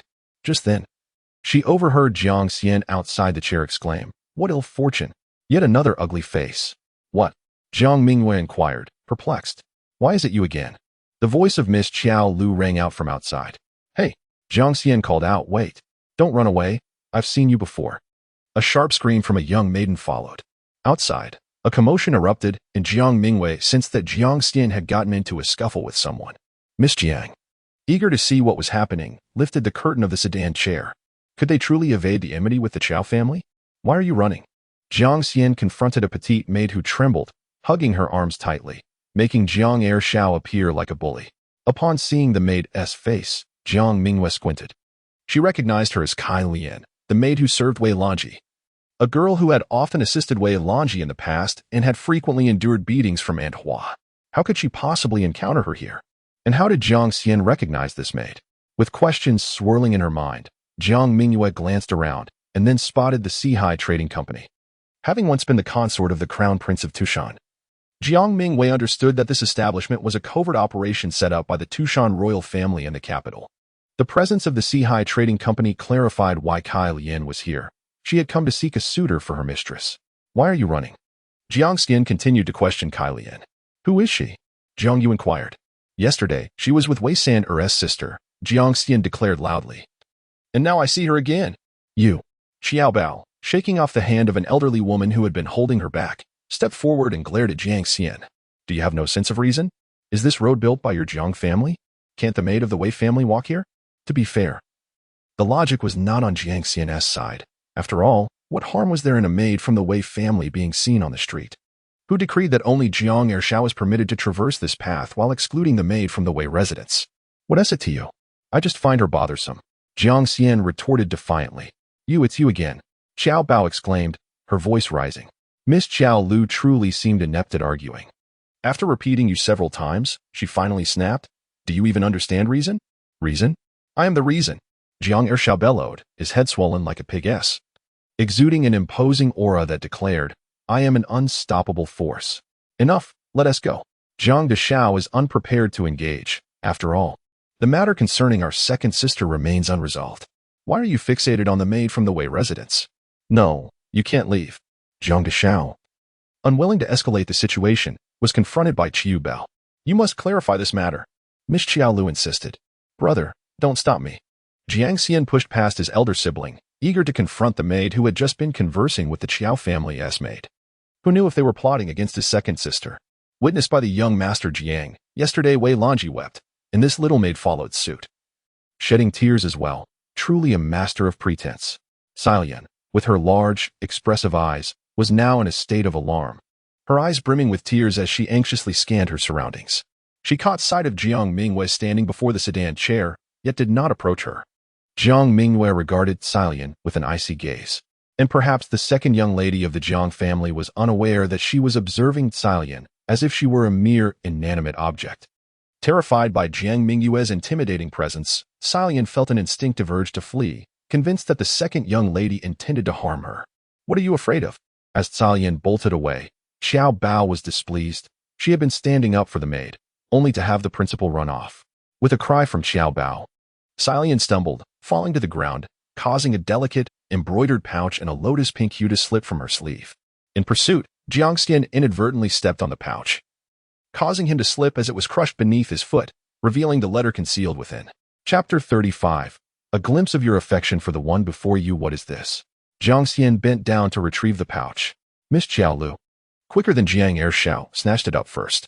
Kailian, half rising, raised her hand in an attempt to reclaim it, yet she failed to retrieve the pouch.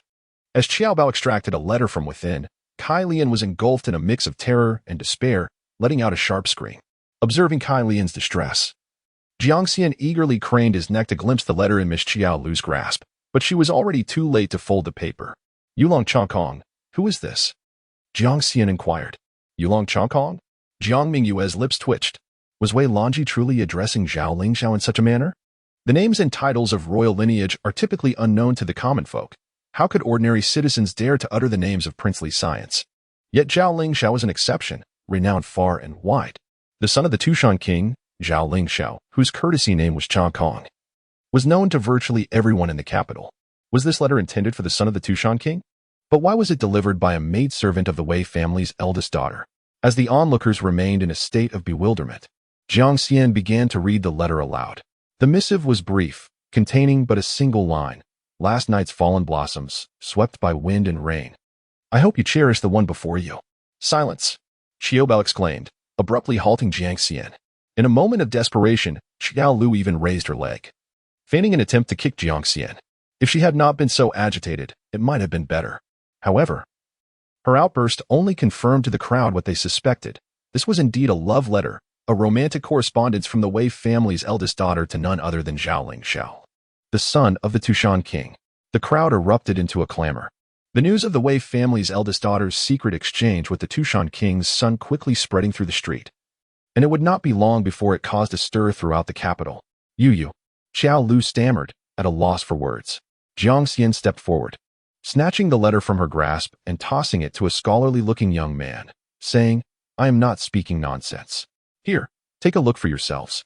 The letter was written on exquisite orchid-patterned stationery, the characters elegantly inscribed in delicate small script, visually pleasing, yet the content was anything but delightful. As the letter circulated among the crowd, Jiang Yu squeezed into the throng to reclaim it. Zhao Lingxiao was simultaneously petitioning to the emperor for permission to marry his elder sister while secretly courting Wei Lanji. This letter served as evidence. Jiang Deshao tucked the letter away, determined that he would not rest until Zhao Lingxiao was brought to his knees. Furthermore, Jiang Yu cast a fierce glare at Kailian, still sprawled on the ground, and remarked on the madness of Wei Ziding's obsession with his sister. How shameless. Are you not leaving at once? Wang Pizhi urged Kailian. Hurry back to inform your mistress that the matter has been exposed. She must devise a plan immediately. Why are you still here weeping? Leave? Jiang Xian scoffed. Where is there to go? Return and summon more people. Jiang Mingyue instructed the bodyguard beside her. Surround the Sihai Trading Company. The bodyguard hesitated. Miss, I have not heard that the Tushan Wangfu owns a business by that name. Jiang Mingyue replied softly. I have learned that Sihai Trading Company is not limited to just this location in the capital. The Wei family's young lady sent a letter to her fiancé. How could the messenger have found Sihai Trading Company? The bodyguard conjectured. Is this a place they secretly agreed upon?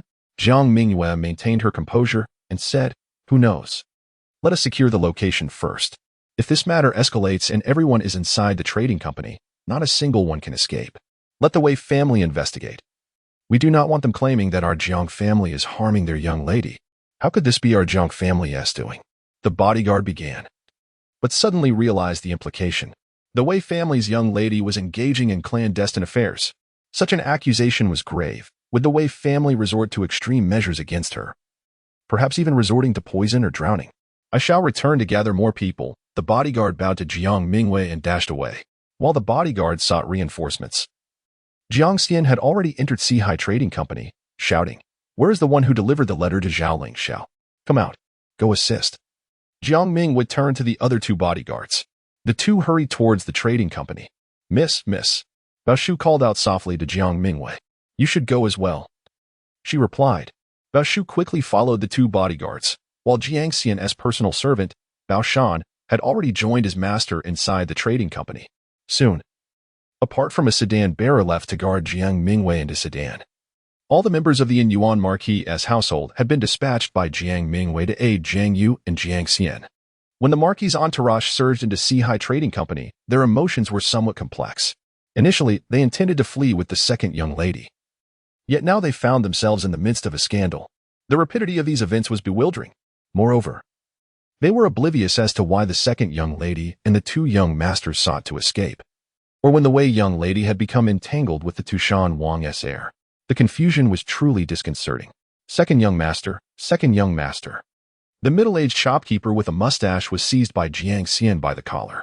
Clasping his hands in supplication, the shopkeeper desperately pleaded, "There are truly no representatives from Tushan Wangfu here. This is merely a place of business. How could I dare to associate with the Wangfu? You are wise. Second young master, please release me first. The evidence is in my possession, and you still dare to spin tales?" Jiang Xian's demeanor was fierce. "Do you believe I want to send you to the authorities? And no, please, I cannot go to the yamen. I am innocent." The shopkeeper hastily exclaimed, "Master, strike him." Bao Shan shouted from the side. Though he was the same age as Jiang Xian, his stature greatly surpassed his. He appeared to be a boy of 15 or 16 despite not yet reaching adulthood. "I shall make you regret your cries of innocence," Jiang Xian declared as he threw a punch at the shopkeeper's face. The shopkeeper was struck down by young master Jiang Er, and Bao Shan rushed in, crouching to continue the assault with his fists. Among the members of the Four Seas Trading Company, some contemplated intervening, but were restrained by those beside them. The astute individuals within the company understood that if they engaged in this brawl, it might attract the attention of the authorities, which was utterly unacceptable. They would rather see the Jiang family's two young masters wreak havoc upon the trading house, even to the extent of setting it ablaze, than to raise their hands in defense. Jiang Xian entered the trading house to find the messenger, while Jiang Yu remained outside, keeping a watchful eye on the maid. Kai Lian. He could not allow this servant girl to escape, for she was a crucial witness. Xiaobao was weeping. The impact of this situation was too overwhelming for her. Her eldest cousin, the one she held dearest, the one she admired most, had secretly written love letters to a man. Miss Qiaolu could scarcely believe it, yet the evidence was right before her eyes, leaving this naive young lady in utter confusion. Sobbing, Xiaobao turned to Wang Pozi and lamented, "What am I to do?" Wang Pozi replied, "At this moment, you realize the gravity of the situation? How much better it would have been if you had stayed indoors today. Falling flowers and wind-driven rain further grieve the spring. It is better to cherish the one before you." Yin Shu. Washing the stream sand. Chapter 36. Miss Jiang Er declares, "I fear nothing." Wang Pozi, unable to devise a solution or console her weeping mistress, turned her gaze to Jiang Mingyue, who stood in the center of the street. Miss Jiang appeared as an audience member at a play, nonchalantly observing while the others around her were engrossed in the drama. This young lady of the Jiang family. Wang Pozi suddenly seized her mistress's hand. How could Miss Jiang Er, contrary to the rumors of being an unsophisticated country girl, truly be so unrefined? At this moment, it was her mistress who was in tears, while Miss Wei seemed to be on the verge of despair. Wang Pozi swallowed hard, realizing that Wei Sengongzi was also in dire straits. The previous day's quarrel now made sense. He was fighting for his sister's honor. The Wei siblings were in deep trouble, yet here was Miss Jiang Er, an involved party, merely spectating. What a remarkable coincidence that while her mistress conversed with Kai Lian by the roadside, Jiang Xiaoyu could suddenly appear to apprehend Kai Lian. Furthermore, why did Miss Jiang choose today to venture out of the city with her two younger brothers? Having exited the inner city gates, was she not poised to return?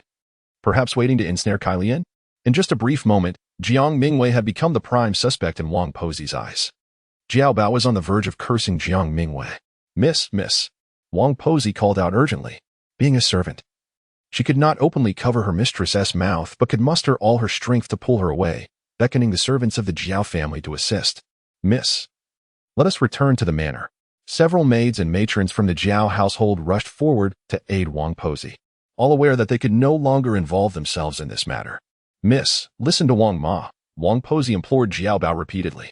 We shall return to seek the counsel of the matriarch and the lady. They will surely know how to handle this. My lady, the Jiao Miss has been taken away, asked Shanghang Minqian, turning to Jiang Xian. Shall we intervene? Jiang Yu glanced at Jiao Bao and quietly replied, let her be. This fool has contributed today. I ought to thank her. Wang Pozi exerted tremendous effort to coax her mistress into the sedan chair, wiping the beads of sweat from her brow. She then instructed a maid, quickly, go to the Wei residence and reveal everything without concealment. It was best to feign ignorance about the misfortunes of others, especially since the Wei family was related to the Zhao family. If one did not pretend to be unaware, how could they continue to interact without discomfort? Yet the predicament was that one could not pretend ignorance now. It was her mistress's purse that the letter was retrieved from, and her mistress was the first to read the letter. There was no way to blame this on the Jiang family young masteress malice. How could one act as though they were unaware? Do not conceal anything. Speak plainly, Wang Pozi repeatedly urged the maid. Soon, the entire capital will know of this. And we, the Jiao family, will not only be unable to feign ignorance, but we also cannot assist in covering it up. What shall we do? It can only be told as it is, and the Wei family must seek their own fortune. At this moment, not to add insult to injury, but to feign ignorance.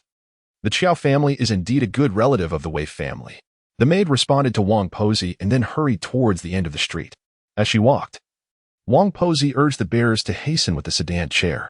Kailian, Qiao Bao anxiously lifted the curtain of the sedan chair, fretting over whether Kailian would come to harm in the hands of the Jiang siblings. It will be fine, it will be fine. Wang Pozi forcibly snatched the curtain from Qiao Bao's hands, and as she lowered it, she softly reassured her young mistress, saying, the kill is to pay with one's life. No one dares to take Kailian's life. Qiao Bao called out again, Jiang Mingyue, hurry, hurry. Wang Pozi urged the bearers repeatedly, questioning the need to involve the second Miss Jiang. Shouldn't her young mistress maintain distance from that lady, given the trouble she brings? Will Kailian truly be unharmed? One of the women, well acquainted with Wang Pozi, inquired softly while running alongside the sedan chair. Wang Pozi sighed, replying, who knows? With the disgrace of our young mistress exposed and the entire world aware, how could Kailian possibly survive? Yet, Wang Pozi felt no pity for Kailian. When your mistress errs, do you not admonish her, but rather assist in her misdeeds? Does your mistress have no elder to guide her? What is the purpose of your voice if you do not speak up? Does Kailian not deserve her fate? Second sister, Jiang Yu approached Jiang Mingyue and whispered, should we deliver the maid from the Wei family to the authorities? Jiang Mingyue did not glance towards Kailian, stating, there is no need to involve ourselves with the authorities. This is a matter for the Wei family, and we need not exert ourselves in it. Then shall we take this maid to the palace gates? Jiang Yu moved closer to Jiang Mingyue, suggesting, let us toss this Wei family maid right at Zhao Ling Xiao's feet and see how he reacts. Before Jiang Mingyue could respond, reinforcements from the Yuan Marquis residence arrived. A group of robust men, fierce as wolves, pushed through the crowd of onlookers, their mouths spewing curses. Some in the crowd were startled by these strong men, yet they remained reluctant to leave. The spectacle of young aristocrats and noble ladies was a rarity not to be missed. Second miss, the guard who went to fetch reinforcements has arrived ahead of you. One of the guards called out to Jiang Mingyue. Has the esteemed gentleman who visited our residence returned to the palace? Jiang Mingyue inquired softly. The guard replied, Master Chen has gone back. Jiang Mingyue asked, did he inquire about you? The guard nodded, affirming that he had asked, and he did not withhold any information, stating that once Master Chen had finished his questions, he rushed back to the palace. Thank you for making this trip. Jiang Mingyue expressed her gratitude. The guard, startled, waved his hands, saying, I dare not. It was no trouble at all. Jiang Mingyue smiled, turning to Jiang Yu, saying softly, keep an eye on the trading company. Do not let anyone escape. We may return now. Jiang Yu asked, are we leaving already? The matter here has been reported to Master Chen. Jiang Mingyue looked at Jiang Yu. It seems the marriage alliance with the Tushan royal family will not come to fruition. He is not limited to marrying just one wife. Jiang Yu murmured, what if the emperor allows the Wei family to take a concubine? Indeed, it happened in the previous life. Jiang Mingyue pressed her lips together. But I am unwilling. I have the grace of an adult. Jiang Yu clicked his tongue. The grace of an adult? What if Zhao Lingxiao does not desire your grace? Second sister, shall we continue to make a fuss? Ha, Jiang Mingyue chuckled. Reason is on my side, so what do I have to fear? Let us create a stir then, Jiang Yu proclaimed. Very well, we shall return home. Let the commotion commence. I am unafraid of trouble. Jiang Mingyue turned and entered the sedan chair, indifferent to the consequences of the scandal. What would happen to Wei Lanji, or to Kai Lian? Who assisted Wei Lanji in sending messages? This is not due to Jiang Er's malicious heart, disregarding the fates of others. In Jiang Mingyue's view, did I force you into this situation? Since it is not my doing, why should I concern myself with your fate? When Wei Lanji incited her younger brother to cause trouble, she did not wish for my well-being. Thus, why should I uphold your good reputation? Chapter 37. The Emperor remarked that Zhao Xilou suffers from a mental affliction. After inquiring about the guards at the Yuan Marquis' residence, Eunuch Chen discerned that the matter concerning the proposal for marriage from the heir of Tushan King would not come to fruition. Without waiting for the return of the elderly Jiang couple, Eunuch Chen hastened away, his urgency propelling him towards the imperial palace. Before Eunuch Chen could return to the palace with the news, in the side hall of the Fengyi Palace, following the declaration by the matriarch Su that she intended to wed Jiang Mingyue to Zhao Lingyun, the long-silent Emperor Dongsheng finally spoke. Zhao Lingyun? The elder Zhao straightened his posture, affirming, indeed, it is he. The matriarch wishes to marry the second Miss Jiang to him. The emperor, however, did not direct his gaze towards Zhao Lingyun, but rather towards the matriarch, stating, Xilou suffered from a mental illness in his youth. The matriarch reacted with astonishment. Zhao Lingyun. Present were the empress, along with the mother and son from the Tushan royal household, and Princess Ronghua. Prince Fu opened his mouth to speak, unwilling to witness his brother being so unjustly maligned, but before he could voice his thoughts, the emperor's cold reprimand silenced him. Be quiet. The matriarch exclaimed. Xilou has a mental illness? What fate has befallen my Mingyue? After searching high and low, unable to find a suitable suitor, we finally receive an offer, only to discover he is afflicted? That is not, she began, but was interrupted by a light cough from the emperor. The sound of the emperor's cough startled Zhao Lingyun, who had been eager to defend himself. The sovereign's words were weighty, and he felt compelled to accept the implication. Zhao Lingyun's face turned pale, realizing he had navigated past the matriarch's scrutiny only to stumble at the emperor's judgment. Why was this happening? The imperial physician had his medical records. And the emperor addressed the matriarch. Can there be any doubt? Do you still not believe my words? Though the matriarch harbored doubts, she could not let them manifest in her expression. To openly question the emperor's honesty would be tantamount to courting disaster. Thus, she could only feign shock. Despite his father's command to silence, Prince Fu bravely interjected, disregarding the emperor's fierce glare. Matriarch, what of a mental affliction? I too was once told by the physician that I had a mental illness in my youth. Oh, and one of my companions was similarly diagnosed. In fact, I have only 2 companions, and thus, Prince Fu raised 2 fingers in emphasis. The matriarch was truly taken aback. She had no knowledge of this circumstance. Was it possible that, in selecting 2 companions for the prince, 3 afflicted individuals had been gathered? What accursed fate! Prince Fu continued earnestly. Yet I am quite sound of mind. Perhaps you would care to test my knowledge, matriarch. The matriarch replied, what would an old woman test the prince on? Prince Fu suggested, anything you wish, the 4 books and 5 classics, or perhaps, if it pleases you, the 3-character classic? The matriarch responded, what is the 3-character classic? I am illiterate. Why should I be subjected to such a trial at my age? The 3-character classic begins with the names Zhao, Qian, Sun, and Li, followed by Zhou, Wu, and Zheng. The Emperor Dongsheng, with great force, slammed his hand on the armrest of his throne and bellowed at Prince Fu. Get out. Is this the 3-character classic? You are merely reciting the 100 family surnames.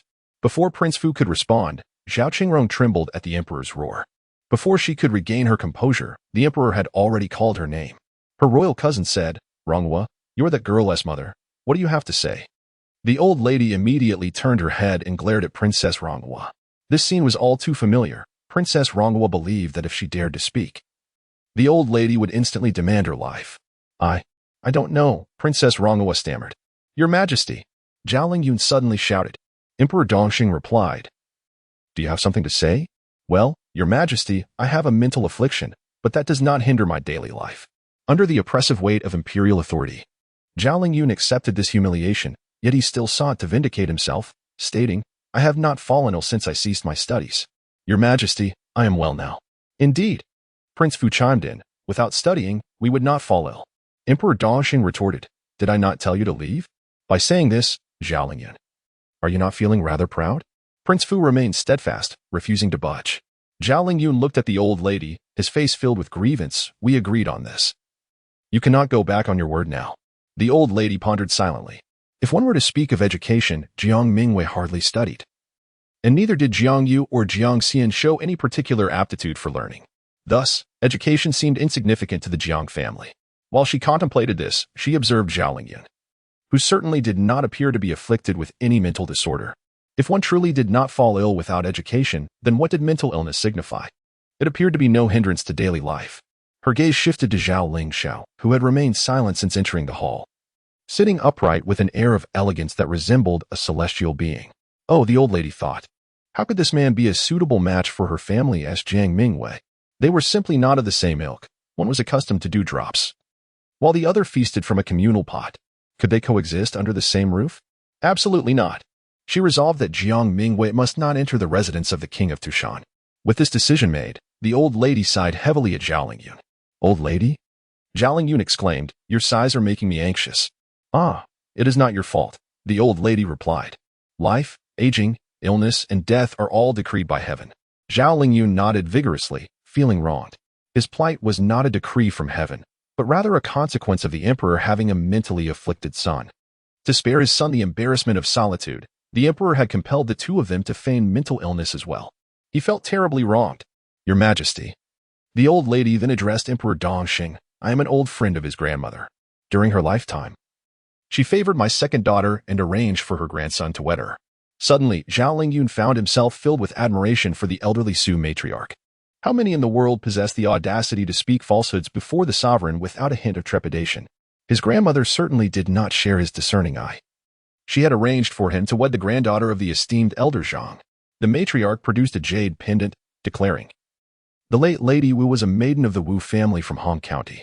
This is the family heirloom of paired mandarin ducks, a token of betrothal bestowed upon me by my elder sister. Emperor Dongxing interjected, isn't a betrothal token of paired mandarin ducks meant to be a set? Indeed. It is a set, the matriarch replied, retrieving another jade pendant from her bosom. This is the male mandarin duck. Today, the messenger from the West Tower brought this to me regarding the marriage proposal. As she spoke, the Duke of Fortune stepped forward and held the matching pair of mandarin duck jade pendants in his hands. Queen Ning glanced at the darkening expression of Emperor Dongxing and felt compelled to remind the Duke, Your Highness, you should show the jade pendants to His Majesty. The Duke retorted, he knows nothing of jade. Your Highness. The matriarch shot the Duke a stern look. Were it not for her two grandsons, this young man might not have survived to this day. His demeanor was utterly disheartening. The Emperor is well versed in such matters. You must present the pendants to him, she urged the Duke. Zhao Lingyun stood in a daze, utterly unaware of the significance of the mandarin duck jade. Could it truly be a relic passed down by his grandmother? Chapter 38. The Emperor remarked, I find him inadequate. Hong County, situated in the southern region of the Great Yin, is renowned as the largest jade mine known to the realm. And the Wu family of Hong County boasts the finest jade sculptors in the Great Yin. This century-old lineage has produced countless exquisite jade artifacts, among which the most exceptional bear the hallmark of the Wu family patriarch. The pair of mandarin duck jades presented by Old Lady Su, flawless white jade, glimmering with transparency, depicted a male and female mandarin duck, resplendent in their lifelike portrayal. There was no need to examine the seal. Empress Ning could ascertain that these mandarin duck jades indeed originated from the Wu family of Hong County. What have you discerned, father? Asked Prince Fu of Emperor Dongxing. Beneath the tail feathers of the mandarin ducks lay a circular mark, the size of a mung bean, so minuscule that it could scarcely be detected without meticulous scrutiny. Although the mark was merely the size of a mung bean, it encapsulated the family crest of the Wu clan and the seal of the clan leader. Such craftsmanship could only be found among the jade artisans of the Wu family. Emperor Dongxing traced the mark with his finger, quickly coming to a realization that this was indeed the jade of the Wu family. This belongs to the dowry of my elder sister, the old lady added. These mandarin duck jades were indeed gifted by Old Lady Wu, who explicitly stated that they were part of her dowry. When she presented the jades, she said, I do not know if I shall live to see my moon marry, but let these mandarin ducks serve as a token of my blessing for her dowry. Thus, in her words, 9 out of 10 were true, with only one falsehood, which, with Old Lady Wu's passing, has left no witnesses to contest it. Why did you not mention this earlier, my foster mother? Emperor Dongsheng inquired of the old lady. We had hoped to keep the girl with us for a few more years, she responded earnestly. However, after yesterday's events, we realized that we could no longer retain her against her will. Otherwise, if the girl is unwilling, heaven itself would not permit it, and retribution would surely follow. I see, Prince Fu exclaimed, clapping his hands in realization. He turned to Emperor Dongsheng and said, Father, did you hear that? Emperor Dongsheng, with a grim expression, clenched his teeth and retorted, I have no daughter. Prince Fu spread his hands, questioning, who can be blamed for this? Is it you, or the ladies of the harem? Get out. Emperor Dongsheng finally erupted in anger, rising to his feet, raising his hand to strike Prince Fu. However, Prince Fu leaned back to evade. And the Emperor's slap landed on his neck with a resounding crack, revealing the force behind the Emperor's blow. Among those present, Old Lady Su, Princess Tushan, and Zhao Qingrong were taken aback, while Empress and Zhao Lingyun wore expressions of accustomed indifference, as if they were well aware of the Emperor's temper.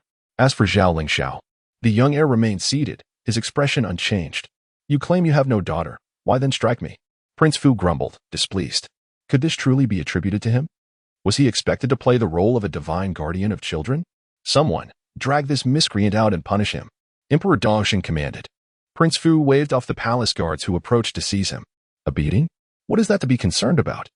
He could walk over to receive a beating by himself. However, before that, Prince Fu rubbed his nose and shouted at Zhao Lingxiao, you pretentious immortal. Miss Jiang Heir has no interest in you. Come here. Emperor Dongsheng commanded. Prince Fu, Queen Ning interjected, have some mercy and do not further provoke your father. Zhao Lingxiao gazed at Prince Fu and chuckled, his smile as light as a cloud, igniting a fire within Prince Fu, who suddenly felt the urge to confront Zhao Lingxiao. How dare you laugh when you have been rejected in marriage? Just as Prince Fu was about to leap up and seize the collar of the heir of Tushan, 5 palace guards surged forward, encircling him and lifting him up, carrying him towards the hall. Clearly, the guards were well versed in this task. After the troublemaker was taken away, Emperor Dongsheng pointed at Zhao Lingyun, reiterating his point to the old lady. The old lady replied, this is the fate of my second daughter. Do you know why the Tushan princess and the heir are also in the hall? Emperor Dongsheng inquired. The old lady glanced at the pair and decisively responded, I do not know. At this moment, the Tushan princess could no longer remain composed. She had endured enough. Ever since she entered the hall, that old woman had not even cast a glance at them. What? Just because the emperor addressed you as mother, you truly believe yourself to be worthy of such a title? Is it because of yesterday's incident? The old lady then remarked, my second daughter is not a match for the heir. Huh? Princess Mu scoffed. What is Jiang Mingyue? She is not even fit to be a maid for my son. If it weren't for her claim that marrying this girl was the emperor's wish, a matter of royal strategy, she would not have forced her way into the palace to seek a marriage decree. And now, what is this? The Jiang family is truly overstepping. The old lady then turned her gaze toward Princess Mu. Princess Mu was an elegant and dignified woman, while the old lady was thin and frail, lacking in beauty compared to her. Yet, the old lady's fierce expression matched Princess Mu's haughty disdain, holding its own. Princess Mu, does your Jiang Mingyue even deserve to be considered? The old lady retorted. What is your child worth? Old lady, do you have something to say? Princess Mu, already brimming with anger, felt her temper rising further under the old lady's fierce glare. Ever since arriving in the capital, she had endured far too many grievances. The old lady scrutinized Princess Mu once more, her keen perception revealing that this Tushan princess was not of a gentle disposition. The way she attempted to maintain her noble facade while exuding a sharp and acerbic demeanor indicated that her daughter Jiang Mingyue and this one would never find peace together. The princess's words are lost on me, the old lady declared. I am here to seek the emperor's assistance. What does this involve the princess? What could an old woman possibly say to her? The old lady seemed to feign ignorance. Mother. Just as Princess Mu was about to accuse the old lady of pretending to be unaware, Zhao Lingxiao quietly called out to her. The Mu princess refrained from further comments. Yet the frustration weighed heavily upon her. Under normal circumstances, when Zhao Lingxiao spoke, the old matriarch should have at least acknowledged the heir. Yet Grandmother Su was anything but ordinary. She ignored the heir of Tushan and instead turned her gaze towards Emperor Dongsheng, inquiring, Your Majesty, might you consider the West Tower? Emperor Dongsheng responded, If I declare him unworthy, what course of action shall my godmother take? Zhao Lingyu nearly choked with indignation. He pondered what offense he had committed against the emperor. Could it be that the emperor's belief in Prince Fu's foolishness was somehow his fault? The old matriarch sighed deeply. her voice quaking as she leaned upon her cane, lamenting, "One must follow their fate. It seems the second daughter's fortune is rather unfortunate." "Grandmother, I assure you I shall treat the second miss well," Zhao Lingyue exclaimed in exasperation. "How could marrying him be deemed misfortune? He is not afflicted with any mental incapacity." Empress Ning discreetly exchanged a glance with Emperor Dongsheng. The old matriarch had taken a liking to Zhao Lingyue. She desired him as her grandson-in-law. "Your Majesty, please grant the old matriarch her wish. It would be unreasonable for her to decline. Whilst you insist on binding Zhao Lingxiao to her, such marriages cannot be bestowed carelessly." Chapter 39. The Emperor with murderous intent. As the conversation reached this juncture, it became evident to all present, save for Zhao Lingyue, that the Eastern Prosperity Emperor was resolutely determined not to relinquish the marriage between Zhao Lingxiao and Jiang Mingyue. The elderly matriarch, increasingly anxious, realized that if the emperor was truly resolute, no amount of persuasion on her part would prevent her beloved Mingyue from entering the Tushan prince's residence. Zhao Lingxiao's spirits were equally dismal. Being compelled to beseech for Jiang Mingyue's hand felt like an affront to his dignity. The rejection from the Jiang family, who preferred to marry her to Zhao Lingyue, a useless dandy, was an even greater humiliation. To Zhao Lingxiao, it seemed that he was regarded as inferior to Zhao Lingyue in the eyes of the Jiang family. The Tushan prince's heir, Zhao Lingxiao, heard his name called by the emperor, who gestured towards the matriarch, indicating that Zhao Lingxiao should rise and make her acquaintance. Was this a forced introduction? The matriarch steeled herself. The more the emperor insisted, the more she realized that this match must not succeed, for if it did, her precious Mingyue would be doomed. Determined to fight back, the matriarch pondered, if Zhao Lingyue was deemed mentally unfit, so too could Jiang Mingyue be portrayed as such. After all, it was her granddaughter, and she would dictate the narrative of any affliction. The future princess of the Tushan estate could not possibly be labeled as mentally unstable. Could she? Even if the emperor dispatched imperial physicians to attend to Jiang Mingyue, the matriarch felt unperturbed.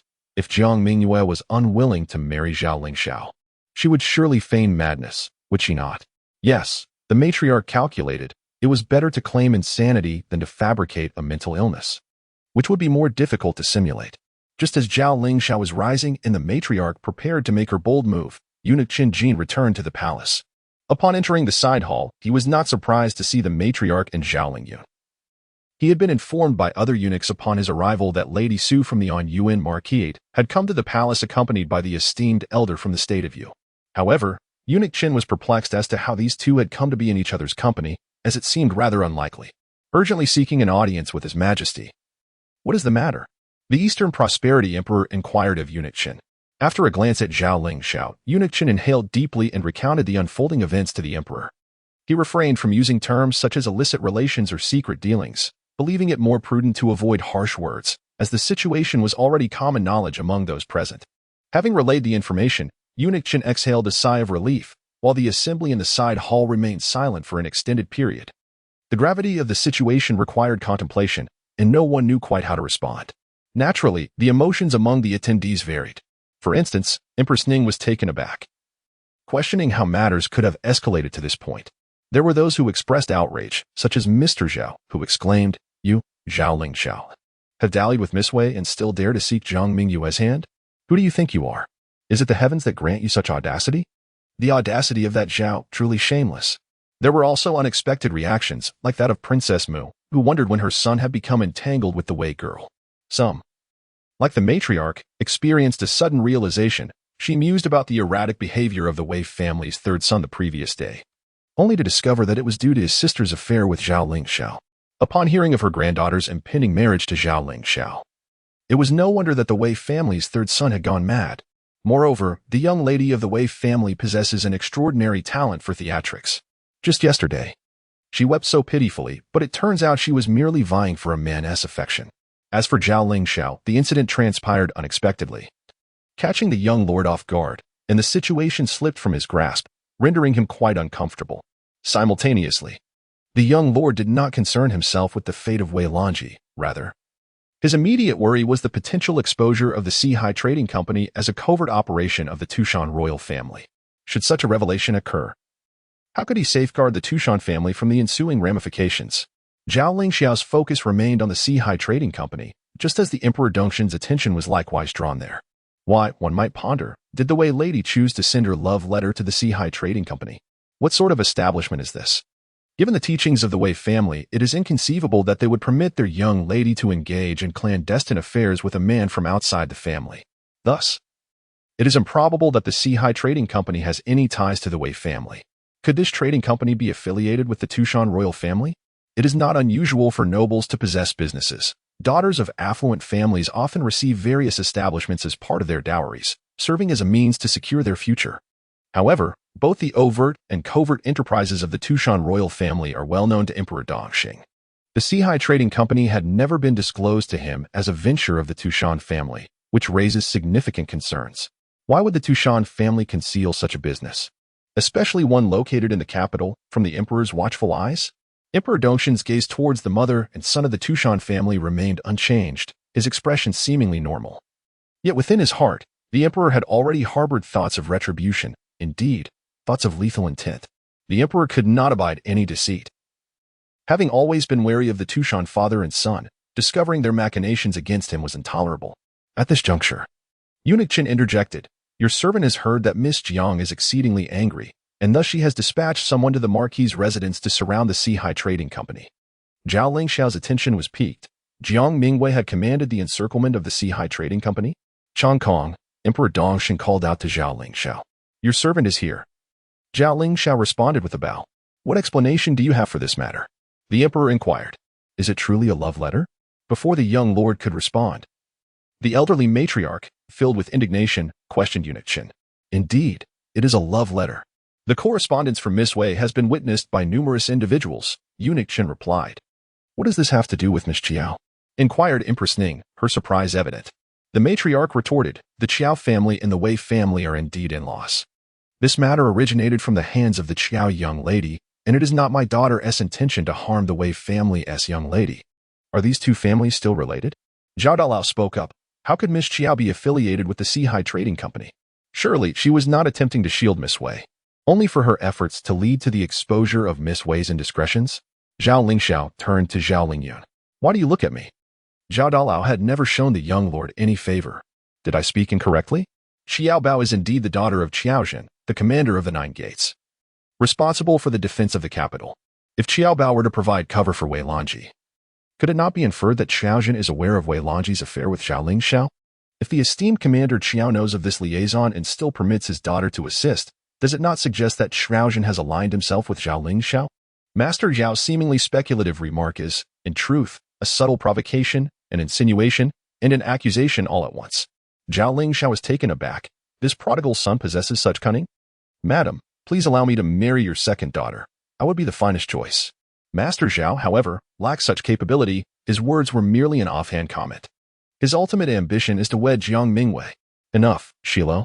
My dear child," the matriarch gently patted Master Zhao's arm, urging him to remain calm. "The scandal involving the heir and the Wei family's daughter has been exposed.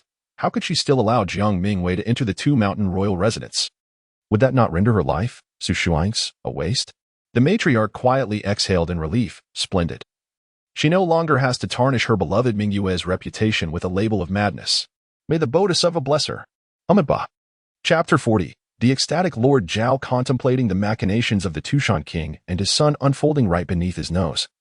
The Eastern Qing emperor was struck by another thought. Did Zhao Lingxiao genuinely harbor feelings for the Wei maiden? Perhaps it was not affection that beckoned him, but rather the formidable influence of Prime Minister Wei Hong. As these reflections settled in, the emperor's gaze drifted back to his foster mother and Zhao Lingyun, and an unexpected ennui washed over him. The situation had lost its intrigue. The emperor mused that it was no longer a matter of guarding against the Tushan duo, nor was it about leveraging Zhao Lingxiao's impending marriage to forge alliances. The pressing issue was that this father-son pair had been scheming under his very watch, and he had remained oblivious to their antics. "Foster mother, you may return now," the Eastern Qing emperor instructed the elderly lady. However, the old matriarch was reluctant to leave. She knew that without a resolution today, sleep would elude her. Before she could voice her concerns, Zhao Lingyun interjected, "Your Majesty, Lord Zhao requests your blessing for a marriage." "Begone," the emperor retorted, displaying a distinct lack of patience for foolishness. Did Zhao Lingyun truly believe he could unite Miss Jiang with the pretentious Zhao Lingxiao? Zhao Lingyun, undeterred, straightened his posture and insisted, "Your Majesty, I too deserve to wed. I am already 20. The emperor coldly replied, "Even if you were 50. What concern is it of mine?" Zhao Lingyun was momentarily taken aback. He merely wished to find a partner. Was the emperor truly so harsh? As he pondered his plight, the elderly matriarch interjected, it would be prudent to settle the marriage of the second daughter sooner rather than later. Noticing the darkening expression on the Eastern Qing emperor's face, Zhao Xilou, who had been quietly observing, felt compelled to caution the matriarch, do not push your luck. The emperor has refrained from mentioning a marriage between Jiang Mingyue and Zhao Xilou. What more do you desire? Just look at the emperor's countenance. Yet, the esteemed Princess Ronghua kept her thoughts to herself. After a moment of heavy silence, the emperor finally spoke, addressing the elderly lady. She knelt gratefully and, after expressing her thanks, rose upon the emperor's command. The matriarch, still in a daze, began to leave with the perplexed Zhao Lingyun. Unsure if the emperor had indeed granted his request for a marriage, Zhao Lingyun observed the matriarch's gratitude and deduced that his union with Jiang Mingyue was likely secured. Otherwise, why would she express such thanks? In that fleeting moment, Lord Zhao's heart brimmed with elation, and he could not contain his smile. His handsome visage radiated joy, and he appeared rejuvenated and exuberant. Yet, within the side chamber, aside from the elderly lady who could share in Zhao Lingyun's delight, the Eastern Qing emperor regarded Zhao Lingyun with disdain, likening him to a foolish dog. How could the valiant Duke Zhao Yin have fathered such a simpleton? Depart. The emperor waved dismissively at Zhao Lingyun. This scene was all too familiar for Zhao Lingyun. Each encounter with the Eastern Qing emperor during his time as the companion to Prince Fu had concluded with this very phrase, with a heart devoid of any tumult. Zhao Lingyun paid his respects to Emperor Dongxing and was poised to depart. However, just as he took 3 steps backward and was about to turn away, he caught sight of Zhao Lingxiao. It seems you must marry the daughter of the Wei family now, Zhao Lingyun inquired of the young heir. How did you manage to entangle yourself with her? I always thought the Wei family was rather proper. I never anticipated that their daughter would be so indiscreet. Tell me, did you scale the walls of the Wei residence? Empress Ning sighed. This individual, who had always been rather loose-tongued since childhood, had now reached the age of 20 without any sign of maturity. His wit remained as sharp as ever. If you are to leave, then leave. Why must you provoke the heir of Tushan once more? Accumulate some virtue, will you? Noticing Zhao Lingxiao's silence, Zhao Lingyun felt a surge of pride. The Wei girl has written you love letters, filled with both rain and flowers. It sounds rather tragic. If you do not marry her, the Wei girl may very well be consigned to a fate of despair by her family. Xilou, Empress Ning felt compelled to interject. You should depart promptly. What business do you have with the Wei girl? Can't you see that His Majesty does not wish for Zhao Lingxiao to be associated with the Wei family? How can you be so oblivious? Oh, indeed. The Empress realized she had perhaps overestimated Zhao Lingyun's perceptiveness. When had he ever been astute? Leave. Hurry and leave. The elderly matron urged Zhao Lingyun, your own marriage is resolved. What concern is it of yours how the two of them became involved? Only then did Zhao Lingyun follow the matron out, blissfully unaware of the venomous gaze cast upon him by Princess Mu. Ronghua, you may also take your leave. Emperor Dongxing instructed, allowing Zhao Qingrong to depart.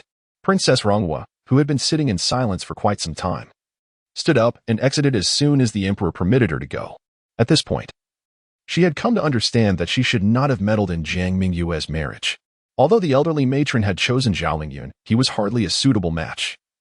While the ethereal heir of Tushan was far from being a virtuous gentleman, Madam Zhou Momo had been waiting outside the side hall. Upon seeing the matron and Zhao Lingyun emerge, she refrained from approaching, anxiously awaiting her master's return. Zhao Qingrong shook her head at Zhou Momo, suggesting they speak once they were further away. Once the pair had exited Fingyi Hall, Zhao Qingrong exhaled heavily. She dared not walk swiftly, fearing that if she did, she might catch up to the matron, who would then insist on discussing matters further. Zhou Momo, understanding her mistress's thoughts, accompanied Zhao Qingrong at a leisurely pace. The palace attendants ahead dared not utter a word, merely slowing their steps to allow the two ladies to catch up. Is the second young lady to marry Zhao Xilou? Zhou Momo asked quietly. Zhao Qingrong replied, it appears so. Zhou Momo was perplexed. Isn't the heir of Tushan unsuitable? Does the matron look down upon him? He shares an intimate connection with the eldest daughter of the Wei family, Zhao Qingrong replied, clutching her handkerchief tightly. Zhou Momo was taken aback. Which Wei family? She questioned, unable to believe that her mistress was referring to the family of the Prime Minister Wei. The Wei family of the Prime Minister, Zhao Qingrong confirmed. Zhou Momo's illusions shattered, indeed. It was the eldest daughter of the Wei family. The young lord is entangled in an illicit affair with the Wei lady, yet he seeks to marry Mingyue. Princess Ronghua, filled with trepidation, pondered, if this union were to be realized, would the old matriarch not seek my life? Granny Shou remained silent. Her visit to the Ho residence to discreetly inform Miss Jiang had nearly cost her life at the hands of the matriarch.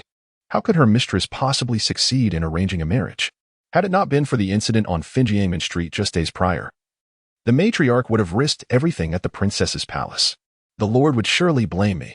Princess Rongwa was on the verge of tears as she implored Granny Zhou. Granny, why must I endure this? What could Granny Zhou possibly say? Your Highness, if only you were more resolute, you would not have to suffer this torment.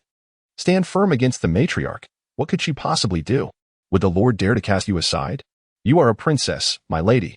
Chapter 41. The origins of the brain illness. Isn't this the Emperor's intent? Whispered Granny Zhou, her voice hushed. This isn't your idea, princess. What are you afraid of? If there are grievances, let the old lady and the Marquis confront the Emperor, provided that this mother-daughter duo dares to do so. Upon hearing Granny Zhou's succinct remarks, Zhao Qingrong shivered under the spring sun. Don't speak recklessly. The princess admonished her loyal servant sternly. What nonsense are you uttering? The palace attendants, startled by the sudden outburst from Princess Ronghua, halted their steps and turned their heads in surprise.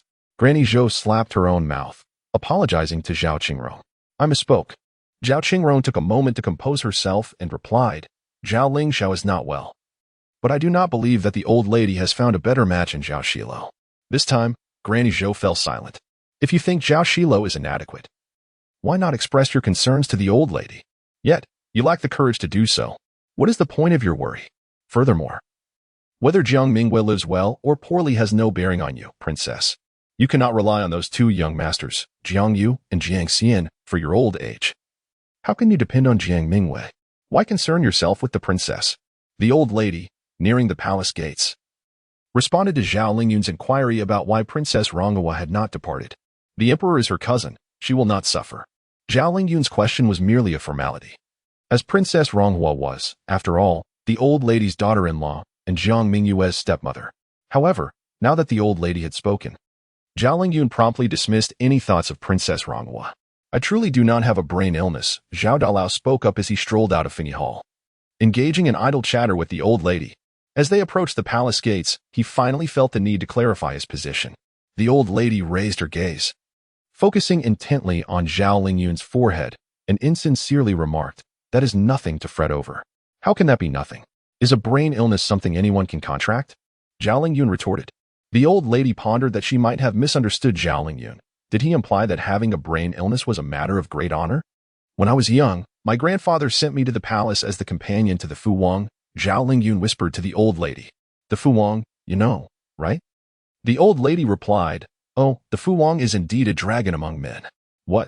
Zhao Lingyun paused, taken aback. Could Zhao Lingchen, that fool, truly be considered a dragon among men?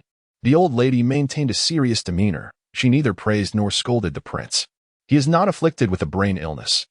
When he was young, he struggled with his studies, unable to recognize characters or recite texts. Zhao Lingyun covered his mouth with one hand, whispering to the old lady. But he is a prince. No one can strike him except the emperor. Thus, the teachers took their frustrations out on me. I was beaten every day. The old lady responded, What does being beaten have to do with a brain illness? Zhao Lingyun replied, It does. The Fu Wang fell ill once, suffered from a fever, and was delirious for several days. When he awoke, he spoke nonsensically. I heard he preferred eating excrement to food. The old lady was taken aback. While she was aware that the Fu Wang had once set fire to the palace, she had never heard of him indulging in such grotesque behavior. Zhao Lingyun, certainly. I believe that the insinuation of consuming excrement instead of food is a deliberate attempt to tarnish his reputation. Old lady, why do you even mention excrement? Are you not further besmirching the name of Prince Fu? After he fell ill, the court physician stated he was afflicted with a brain disorder. Zhao Lingyun remarked, I have pondered over this matter for many years. Old lady, do you not think that if he had not consumed excrement, the physician would not have diagnosed him with a brain disorder? You have contemplated for several years only to arrive at such a conclusion? The old lady cast a glance at Zhao Lingyun and inquired, Have you discussed this with the prince? If you have not, you are doing a disservice to your years of contemplation. Zhao Lingyun, I have indeed asked. I cannot keep secrets. Old lady, and what did the prince say? Ah. Zhao Dalao said, He urged me to consume excrement and even procured a lump for me, though I cannot ascertain if it was his own. Yet I suspect it might be. The old lady felt that no matter what she said at this moment, it seemed inappropriate. How had the conversation veered towards excrement? He may have a brain disorder, Yet His Majesty remains unconvinced and insists on Prince Fu studying. Zhao Lingyun skillfully redirected the topic, stating, Prince Fu is incapable of studying. Each time, I end up getting beaten, and ultimately, I grew weary and decided to pretend I too had a brain disorder. Otherwise, how could he have been beaten to death in the study? Reflecting on his scholarly days within the study, Zhao Dalao felt a pang of sorrow. The old lady gazed at the imposing palace gates, her expression somewhat dazed as she asked, Did the physician truly believe your words? That cannot be, Zhao Lingyun replied, sticking out his tongue and contorting his face, then told the old lady, If I persist in this manner for half a month, not only the physician, but even my grandparents would believe I have a brain disorder. After a moment of silence, the old lady sighed. It truly is no easy feat. Easy, not difficult at all. You see, Zhao Dalao continued his antics, not out of vanity. But he was the only one in the world capable of feigning a brain disorder to the extent of deceiving the court physicians. The old lady felt her eyes sting and could not resist giving Zhao Lingyun a slap, saying, Enough, you must not squander such a fine face. Zhao Dalao was not angered. Instead, he chuckled and said, Old lady, you must believe me. The old lady nodded. What could she do if she did not believe him? However, she secretly relished the clarity she had attained earlier with Emperor Dongxing. In the future, if she were to fabricate tales about Jiang Mingyue, she could only claim madness, not a brain disorder. Feigning madness appeared to be far less burdensome than pretending to have a brain disorder. As the old and the young exited the palace gates, they beheld Xiaozhen kneeling outside with his two sons, while a commander of the Imperial Guard bent over to converse with him. What do they intend to do? Zhao Lingyun inquired. The old lady glanced at the trio and said, It appears they have come to atone for their misdeeds. Zhao Lingyun, is it true that his daughter assisted the Wei clan woman in evading capture? I merely mentioned it casually in the side hall. The old lady, what does this matter have to do with you? What concern is it of mine? Zhao Dalao contemplated for a moment and shook his head, stating that it was of no consequence. Thus, they disregarded the situation, as the elderly matron accompanied Zhao Lingyun, maintaining a considerable distance from the Qiao family father and son. My lady, allow me to escort you home, Zhao Lingyun proclaimed, stepping forward to lift the curtain of the sedan chair, taking over the task from Aunt Hua and ensuring the matron's safe entry. Following her return, he held the hope of catching a glimpse of Jiang Mingyue once more. After their encounter yesterday, his thoughts were consumed by the second young lady. Just as the matron was about to suggest that he discuss the serious matter of marriage with his mother, a voice called out for the master, and a figure dashed towards the sedan chair. Donghua? Upon recognizing the newcomer's face, Hulu immediately inquired, What brings you here? My young servant. Zhao Lingyun introduced the visitor to the matron. This is Donghua. Hulu, Donghua. The matron nodded in acknowledgement, committing their names to memory. Master. Lady Chao is urging you to return swiftly, Donghua exclaimed, perspiration beading on his forehead. He hardly paid heed to the presence of the Jiang family matron. Fixating his gaze on Zhao Lingyun as he declared, People from the Hu family have arrived, seeking to discuss the matter of your marriage with Miss Hu Si. Zhao Lingyun. Hulu. The matron? Chapter 42. The grand scholar is his mentor. What is going on? The elderly lady's face darkened as she gazed at Zhao Lingyun and inquired, Which Hu family? At this moment, Zhao Qingrong and her maidservant exited the palace gates. She did not catch sight of the Qiao father and son, but Princess Ronghua immediately recognized the elderly lady standing beside the small sedan chair, and the two women exchanged glances. The elderly lady's eyes flashed with ferocity, causing Zhao Qingrong to nearly turn back into the palace. What of Jiang Mingyue and Zhao Lingxiao's engagement? Why was the elderly lady still incensed? Whom was she planning to devour next? At this juncture, the elderly lady had no time to attend to her daughter-in-law. Her sole focus was on Zhao Lingyun.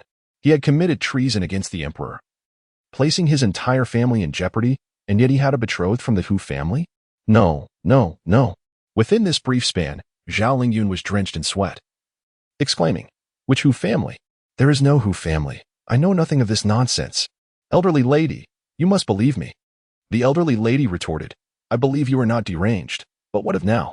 You must trust me. There is no Hu family. Zhao Lingyun raised his voice. The elderly lady coldly replied, You need not curse an entire family to death. What do you mean there is no Hu family? I will return home to investigate. Zhao Lingyun was eager to go back, for he was aware of the Hu family. His mother had mentioned last night her intention to find him a match with the fourth daughter of the grand scholar Hu, but he had not consented. How could it be that someone from the Hu family came seeking him? Is the fourth daughter so troubled in her search for a husband? Elderly lady. I will return home first, and later I shall pay a visit, Zhao Lingyun implored her. You must not deny me entry. I will never marry anyone but the second young lady. Which Hu family? The elderly lady pressed on. Zhao Lingyun lowered his head and murmured, the Hu Grand Scholar's family. The elderly lady asked, which Hu Grand Scholar? There are many surnamed Hu in this world. How would she know which Hu is a Grand Scholar? It is Hu Yu. Hu Quanchuo. Zhao Lingyun's head drooped lower, appearing as if he were confessing his guilt. He once taught me. There are currently 18 Grand Scholars in the court, all dispatched by Emperor Dongxing to tutor the Prince of Fortune. Thus it can be said that all the Grand Scholars in the court are Zhao Lingyun's mentors. It seems this matter is indeed true, the elderly lady remarked. If it were not, you would have been forthcoming about which Hu family it is. Yet you honestly revealed it to be the Hu Yu family? You are fully aware of the truth. I did not agree. Zhao Lingyun nearly swore an oath to the heavens, insisting, I truly did not agree. My mother merely mentioned it in passing, but I did not acquiesce. The elderly lady instructed, you may return home. The old woman will await you at the Ho residence. Ah, Zhao Lingyun obediently replied, reaching for the horse he had ridden. The servant from the Ho residence led the horse away, seemingly aware that his lady was currently displeased with the esteemed gentleman. How could he offer the horse to him? Not even a horse? Zhao Lingyun turned to the elderly lady, feeling utterly aggrieved. How could he have foreseen such an incident? Provide him with the horse. The elderly lady commanded. Only then did Zhao Lingyun reclaim the horse, and without waiting for the gourd and winter melon who lacked mounts, he hastened homeward, riding with enthusiasm.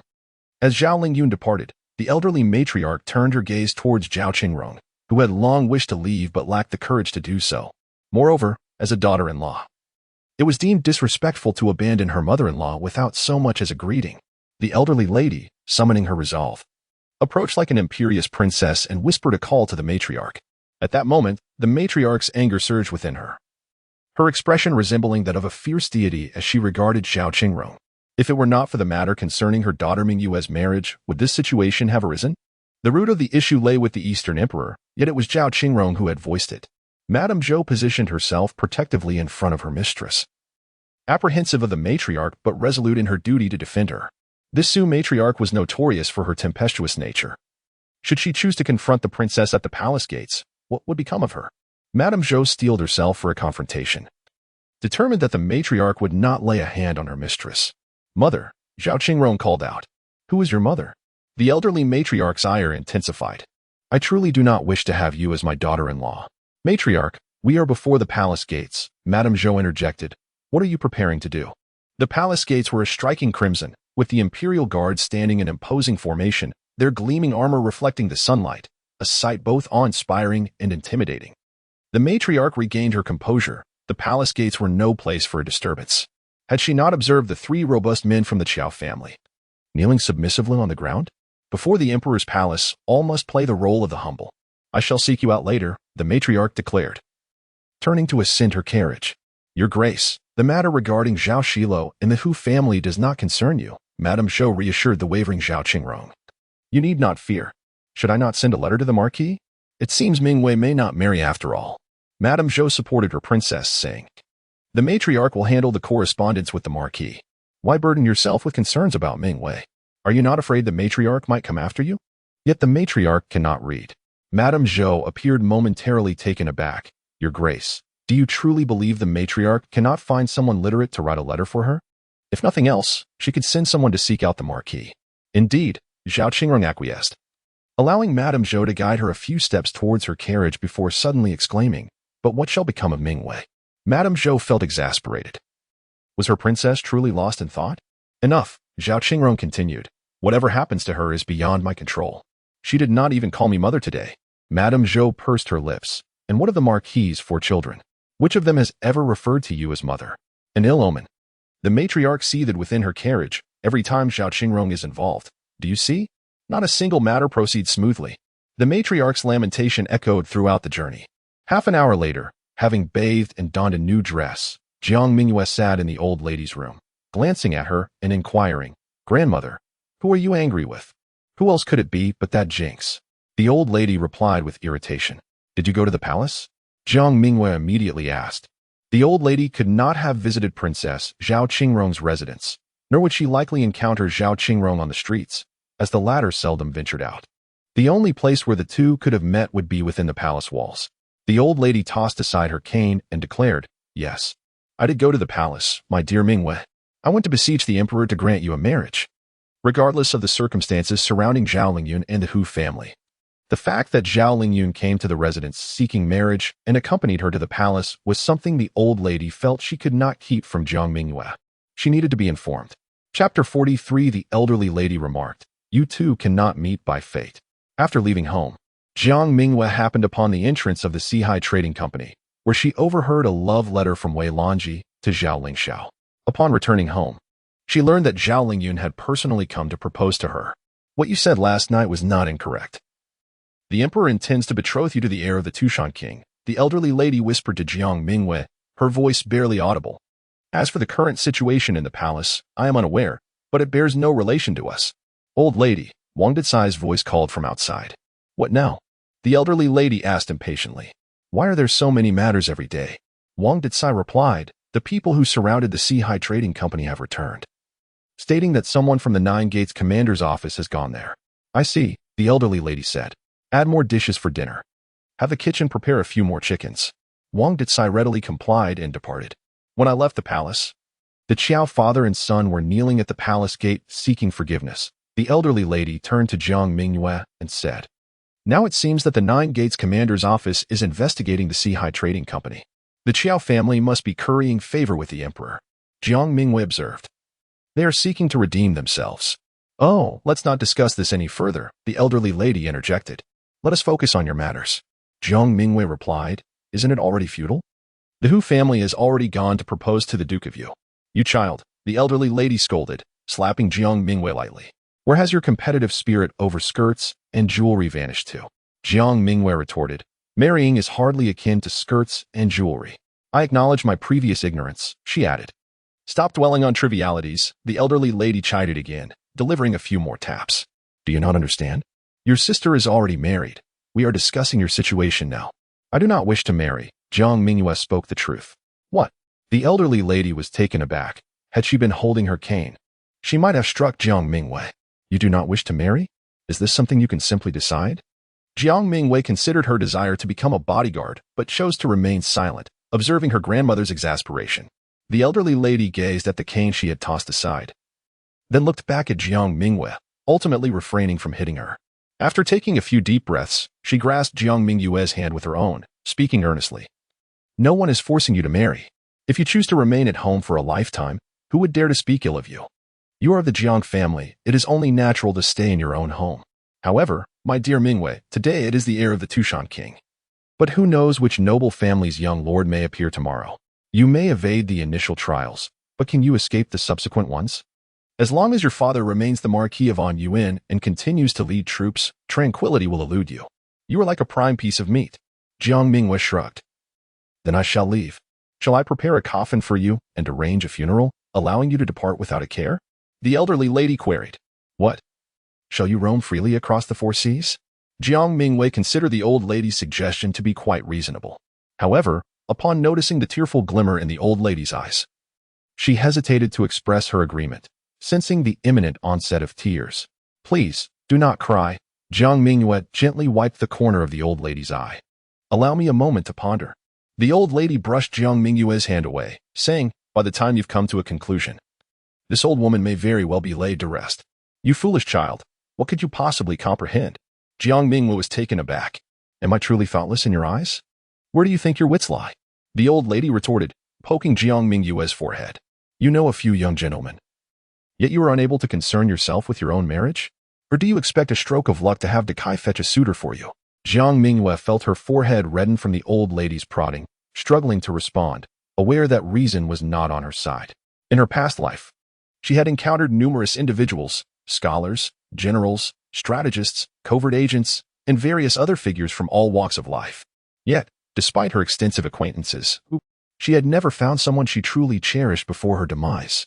Now, having been granted a second chance, how could she suddenly develop feelings for anyone? It seemed utterly implausible. The old lady cleared her throat and began. "The esteemed lord of the Yu state, surnamed Zhao, is named. I know he is Zhao Lingyun, styled Xilou." Jiang Mingyue interjected. "Silence. Let me finish. I have labored to convey this much for whose sake? The old lady shot Jiang Mingyue a stern glance. Listen carefully. The Duke of Yu is of royal lineage. However, the first duke voluntarily distanced himself from the family. Whether this household is still recorded in the royal genealogy, I cannot say. Jiang Mingyue was momentarily taken aback. Is that so? Why? She inquired. It seems that the Duke of Yu, one Zhao Hong, styled Xinsai. The old lady furrowed her brow in thought before continuing. Ah yes, Zhao Xinsai. This individual is known even to me, an old woman. He is our nation's undefeated general. Jiang Mingyue was well aware of Zhao Xinsai. The name resonated in her mind as thunder. This formidable general, undefeated in battle, was revered by his troops as a deity. To think he was an ancestor of Zhao Lingyun. Why did he choose to distance himself from the family? She asked curiously. The old lady sighed inwardly. You see, you lack understanding. Here you are, burdened with matters of life and death, yet you are more curious about the ancestral lineage of a family from a century ago. How am I to uncover such information? As for the events of 100 years past, if you truly wish to know, you may inquire after you marry into the family. Jiang Mingyue's expression soured. Very well, my ancestor, the old lady remarked, your grandfather and I toiled outside yesterday, our legs nearly giving way, and we still could not find a suitable match for you. Matters of marriage are dictated by parental command and the matchmaker's words. Yet they also depend on fate. Otherwise, why would they be called matrimonial ties? Jiang Mingyue queried. Am I truly fated to be with the Duke Zhao? The old lady replied. If there were no fate, you would never have crossed paths. He sought you out at the manor, and you dare claim there is no connection between you two? Jiang Mingyue lowered her gaze to her hands.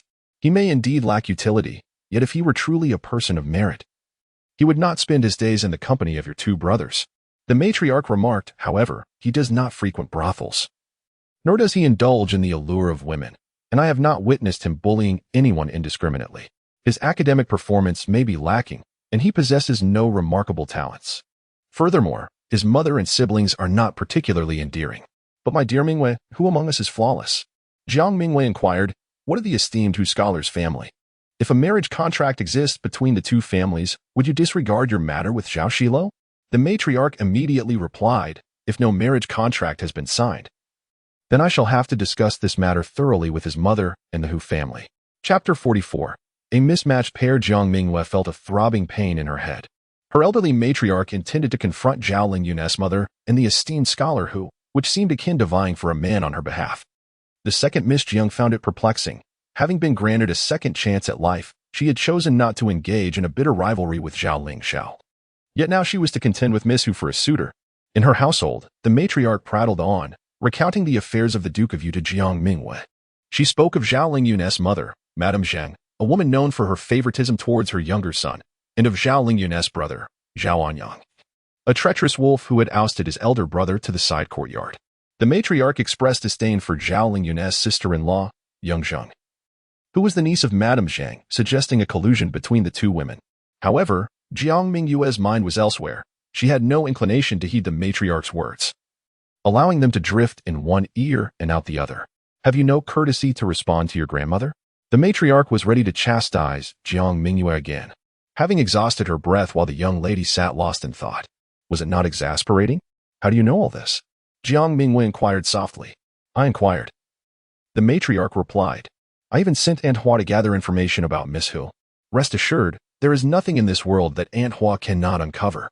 Information about Miss Hu? Jiang Mingyue echoed. The matriarch shot her a disapproving glance. How could you be so oblivious? What sort of family is the Hu clan? Hu Quanchuo is a cabinet scholar, a renowned figure of integrity. Such a man values his reputation above all. Does the marriage of Miss Hu depend on her grandfather's reputation? Jiang Mingyue retorted.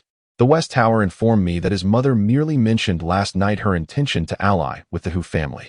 It was just last night, the matriarch asserted. Jiang Mingyue raised an eyebrow. The matter was only mentioned by Madame Zheng last night, yet today the Hu family is proposing a match? How presumptuous. With the Hu family's standing, this seems implausible. I believe Xilou possesses merit, the matriarch continued. Our family may have humble beginnings, and your father is a soldier. But the Hu family is of scholarly pedigree, far more refined than ours. Xilou's academic prowess is lacking. His reputation is that of an ne'er-do-well, a frivolous spendthrift. What would the Hu family desire from him? Even if Miss Hu were to lose her mother, she remains a legitimate heiress. Why would the Hu family wish to wed her to Xilou? Grandmother, if you deem Zhao Dalao unworthy, does that not render me similarly so? Are you praising Miss Hu? Jiang Mingyue challenged. Why would I praise her? I speak the truth, the matriarch replied. This is not a matter of good or bad. It is simply a misalignment of social standings. For heaven's sake, do not take offense at your grandmother's candor, Jiang Mingyue quickly interjected. I do take offense. Please cease your words. No, I must speak. Otherwise, you might continue to think of yourself as a celestial being, the matriarch insisted. You possess but a pretty face, yet cannot even wield a needle properly. Pray tell, what use are you? Jiang Mingyue, can we refrain from discussing women's handiwork? Is not knowing it a violation of the law? You and Zhao Xilou, you two are mismatched, yet you manage to coexist. The old lady grasped Jiang Mingyue's arm and remarked, he does not expect you to be proficient in all arts. He is simply fond of your appearance. Otherwise, how could he have seen you yesterday and today come seeking marriage? As for you, the old lady continued, you cannot look down upon Zhao Xilou. Zhao Xilou may lack abilities, yet you are not without shortcomings either. In terms of needlework and household chores, which can you claim to excel at? You are well suited for each other. The old lady's analysis left Jiang Mingyue speechless. Truly, her grandmother was astute. A man's ambition should encompass governance through literature and defense through martial prowess. How could that be compared to a woman's aspirations? We await news of Aunt Hua. The old lady said, lifting her teacup for a sip. The Hu family must have something brewing. There is undoubtedly some intrigue at play. Jiang Mingyue pondered. Am I truly to marry Zhao Lingyun? What led to this union? If there were no issues with the Hu family, then it must be Zhao Xilou's mother scheming. The old lady set down her teacup, wiped her mouth, and resumed. His mother expects her second son to carry on the family legacy. How could she find a suitable bride for Zhao Xilou? Impossible. Jiang Mingyue, is Miss Hu not a good match? Who knows, the old lady scoffed. A woman's heart can be treacherous. Let us observe the situation unfold, for there must be something concealed. Jiang Mingyue thought long and hard about Miss Hu. Struggling to recall who she was, nor could she remember who Zhao Lingyun's wife was in her past life. All she knew was that in her previous existence, Hulu accompanied Zhao Lingyun into exile, and she had heard Hulu mention that Zhao Lingyun was exiled due to the machinations of the second master, Zhao Anyang. Jiang Mingyue had intended to warn Zhao Lingyun to be wary of Zhao Anyang before she left home, out of gratitude for the kindness shown in her previous life. Miss Jing even contemplated finding a way to deal with Zhao Anyang, though she had yet to decide whether that meant eliminating him or driving him far away. What are you daydreaming about? The old lady leaned closer to Jiang Mingyue and exclaimed, what are you thinking? This granddaughter is full of secrets. And the old lady was cautious, fearing Jiang Mingyue might stir trouble. The scholarly family looks down upon us, the old lady began again, preparing to lecture Jiang Mingyue. The noble families also disdain us. As for the remaining options, they are your father Jiang Ernie's subordinates. There are good young men among them. But would they dare approach your father without prior notice? I tell you, if your father intervenes in your marriage, it will not end well. If the emperor wishes him dead, he would not hesitate. If the emperor dictates whom you shall marry, do you think your father would object? Jiang Mingyue felt overwhelmed by the old lady's words and pleaded, I understand, grandmother, please stop. Are you growing impatient? The old lady raised her hand to continue chastising Jiang Mingyue. This troublesome child needed reprimanding. After all this time, she had no idea how much of it had actually registered with her granddaughter. The voice of Aunt Hua echoed from outside, providing a timely reprieve for Jiang Mingyue. Come in, the elderly woman exclaimed, disregarding Jiang Mingyue as she turned to respond to the door. Aunt Hua pushed the door open, stepped over the threshold, and closed the door behind her. She hurried over to the elderly woman and Jiang Mingyue. What news? The elderly woman inquired anxiously. With one hand on her hip, Aunt Hua replied, her voice laced with indignation, there is something amiss. Chapter 45, Miss Hu and Miss Hu. Before Aunt Hua could articulate her thoughts, she was already consumed with righteous indignation, prompting Jiang Mingyue to take the matter seriously. Was there truly an issue with the Hu family? What was it? Please, do tell swiftly. The elderly matriarch sat upright, urging Aunt Hua to speak her mind, assuring her that there would be time for reprimands once the matter was disclosed. Aunt Hua spoke with great urgency, gesturing emphatically before mimicking a noose around her neck.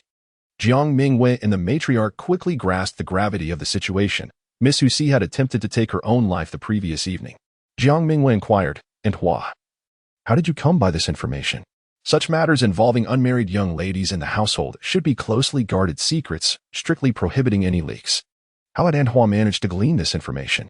The matriarch clicked her tongue and shook her head, regarding Jiang Mingyue with the incredulity reserved for the naive. and Hua bore a look that suggested her young mistress was still too inexperienced for the world. Jiang Mingyue was left perplexed. Was her question truly so foolish?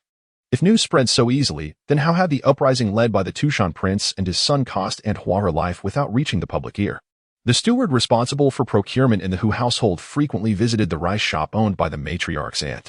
Aunt Hua confided to Jiang Mingyue that with over 100 residents in the Hu manor, the steward was obliged to purchase rice every 3 days. Oh. And they also buy their oil from that same shop, she added. Look at your sister, then look at yourself.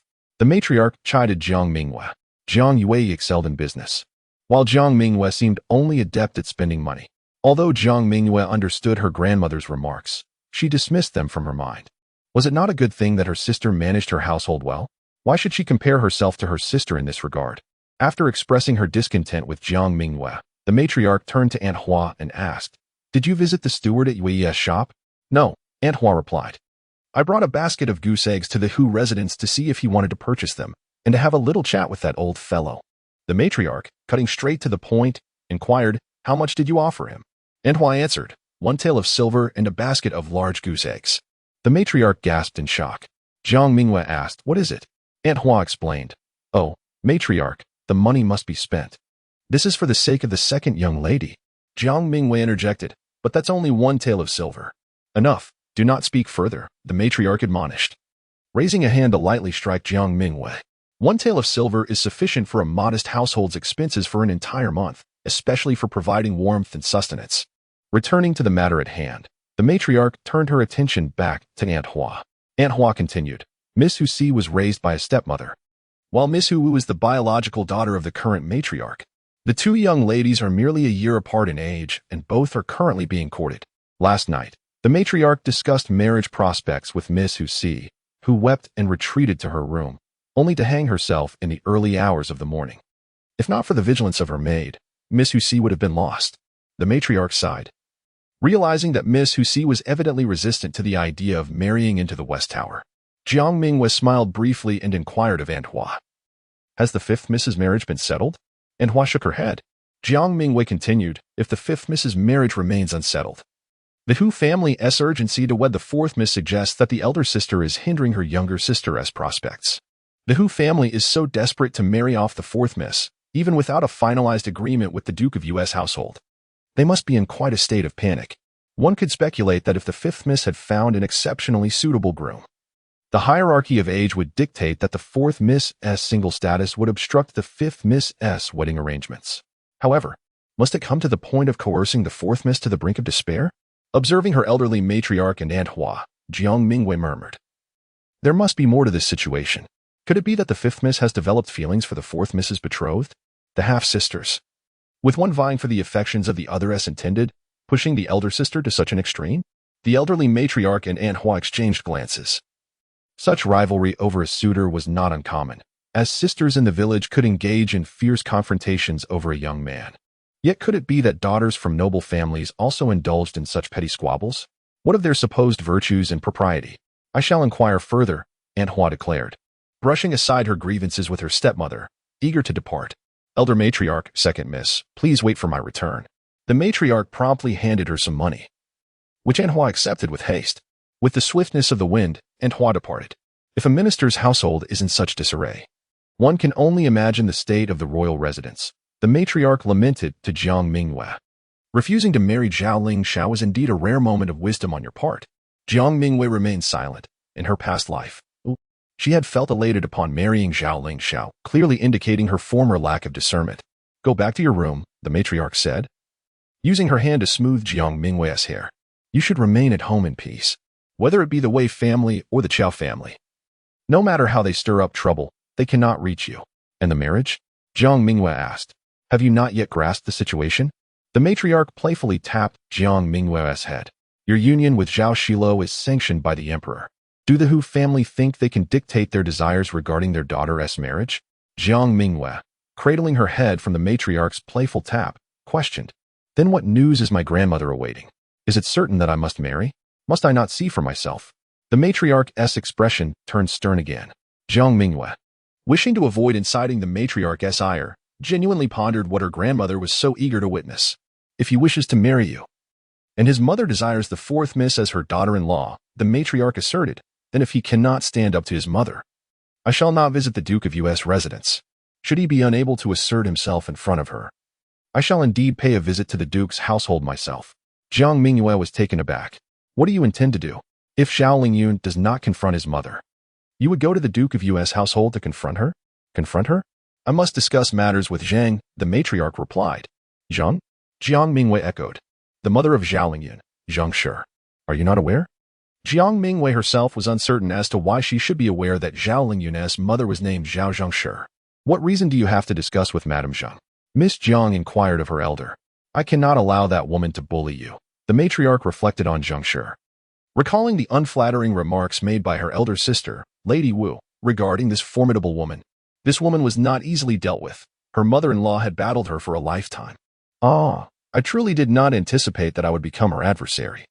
Although the marriage had yet to be finalized and the current state of the Duke of U.S. household remained ambiguous, Granny Sue was now imbued with a spirited resolve. Chapter 46. The bargain in marriage. Return to your room. Let us await news from the Duke of Yu's residence. The matriarch instructed Jiang Mingyue. Aren't you going to eat? Jiang Mingyue inquired, noting that dusk had fallen, the hour when families gathered for dinner. At such a time, can you still think of eating? The matriarch waved Jiang Mingyue away, exasperated. Why do I worry every day? Look at my granddaughter. The matter of marriage seems of lesser concern than a meal. Will missing one meal truly ruin you? Eat what? In a hall within the Duke of Yu's main residence, Zhao Xilou exclaimed to his brother. Can't you see we are discussing important matters here? Zhao Anyang, the second master, though not as handsome as his elder brother, possessed a refined demeanor befitting a scholar, far surpassing the boorishness of a dandy. Is mother meant to starve while you engage in idle chatter? Zhao Anyang asked his elder brother, his expression one of resignation. Zhao Xilou scoffed lightly. Go ahead and eat, urged Madame Zhang to Zhao Anyang, speaking in a surprisingly calm tone. You need not wait for me. Zhao Xilou glanced at his younger brother. Did you hear? Go on. Do not shout at your brother. Madame Zhang glared at her eldest son. Reluctantly, Zhao Anyang withdrew. It was clear that his attempts at mediation were futile, as his mother would not permit it. Mother, Zhao Xilou lounged casually in a rosewood chair, a jujube in hand. Do you grasp what I am saying? The emperor has decreed my marriage. Can you, in your old age, surpass the emperor's will? Old madam. The stewardess from the Hu family protested. You did not convey things in this manner to my mistress. Madame Zhang was struck with dismay. Who would have thought her son would return home only to announce a royal marriage decree? What did my mother say to your mistress? Zhao Xilou shot a sideways glance at the Hu family stewardess. Where is your evidence? Where is your written contract? Where is the matchmaker? You present nothing and still insist on forcing your daughter upon me? The stewardess, a companion to Madame Hu, was undoubtedly biased towards the fifth young lady, being her own flesh and blood. Yet, Zhao Xillou's words were too harsh for her to bear. She could not stand by while the fate of the fourth young lady was dismissed. What do you mean we are forcing our daughter upon you? Are you even aware of your own character? Old madam, the stewardess did not engage in further argument with Zhao Xilou but fixed her gaze on Madame Zhang. It was your Zhang family who approached my mistress regarding the marriage. If I do not seek you, whom should I approach? Our Hu family is a cultured lineage. When your eldest master sought us out, it was you who pleaded with my mistress. You of the Duke of Yu's household, with your martial lineage, are of noble birth. Yet my fourth young lady marrying your eldest master would be a step down. Beg. Zhao Xilou chuckled. So, my mother knelt to plead with your mistress? Madame Zhang retorted. What nonsense are you spouting? Is that esteemed Madame Guan of your family someone who could withstand such a plea? She is a woman of the highest rank. What is the Guan family, after all? Is kneeling and bowing considered a plea? Zhao Xilou exclaimed. Even boasting has its limits. Tell me, why does this woman not mention the empress kneeling to beseech your lady?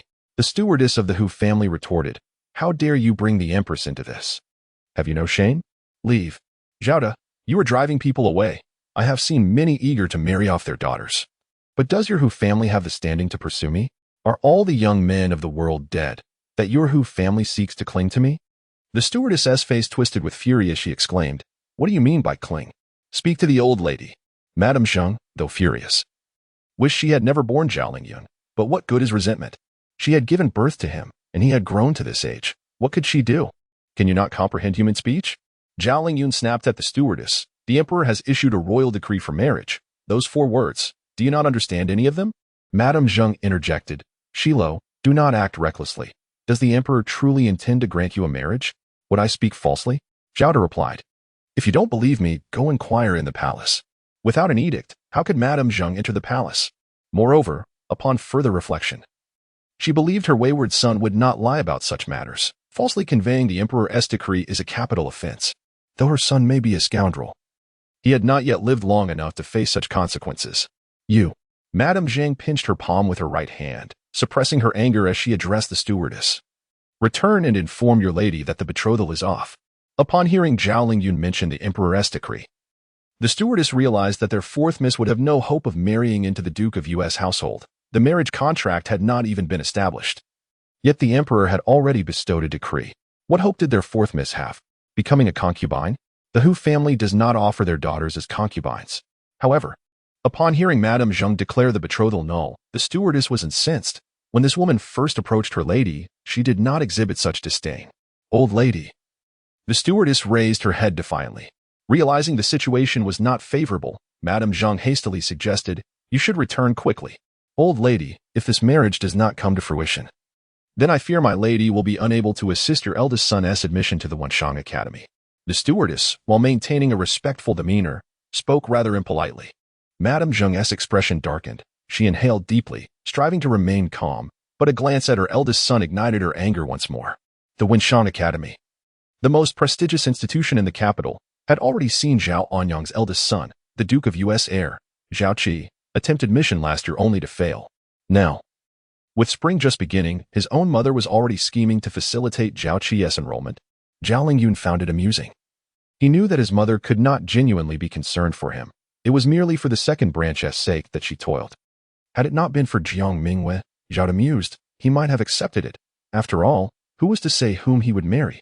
Rising and dusting off his sleeves, Zhao declared, "If Miss Hu truly wishes to marry into our Duke of U.S. household, it is not impossible. Mother, let the second son divorce his wife and marry Miss Hu instead. How can one divorce one's own niece?" If Madame Jiang was not driven to her demise by Zhao Lingyun, what nonsense are you speaking? Madame Jiang rebuked her eldest son loudly. What wrong has your sister-in-law committed? If this were to spread, what would outsiders say about her? Is there anyone among the elder brothers who would slander their sister-in-law? If that is the case, then it is I who have erred, Zhao Lingyun scoffed. Chapter 47. The Ancestral Instructions of the Duke's Mansion State. Get out. Zhao Lingyun drove away the housekeeper from the Hu family. Renowned for his reckless demeanor, Zhao Lingyun's anger left the housekeeper no choice but to refrain from further arguments, even if she felt justified. After enduring a harsh reprimand, she returned to the manor, suppressing her resentment as she greeted Madame Jiang, and reluctantly offered a salute to Zhao Lingyun before departing with Qiuwen. Outside the hall, Zhao Anyang lingered, and as the housekeeper exited, she caught sight of him. Without uttering a word, she lowered her head and passed by Zhao Anyang. Although he appeared genteel and scholarly, those who were privy to the truth understood he was not as virtuous as he seemed. The housekeeper, despite her lowly status, looked at Zhao Anyang with a hint of disdain. Was it not shameful that her son's academic pursuits relied on bargaining his brother's marriage? The question of whether the fourth miss was a suitable match for Zhao Lingyun was secondary.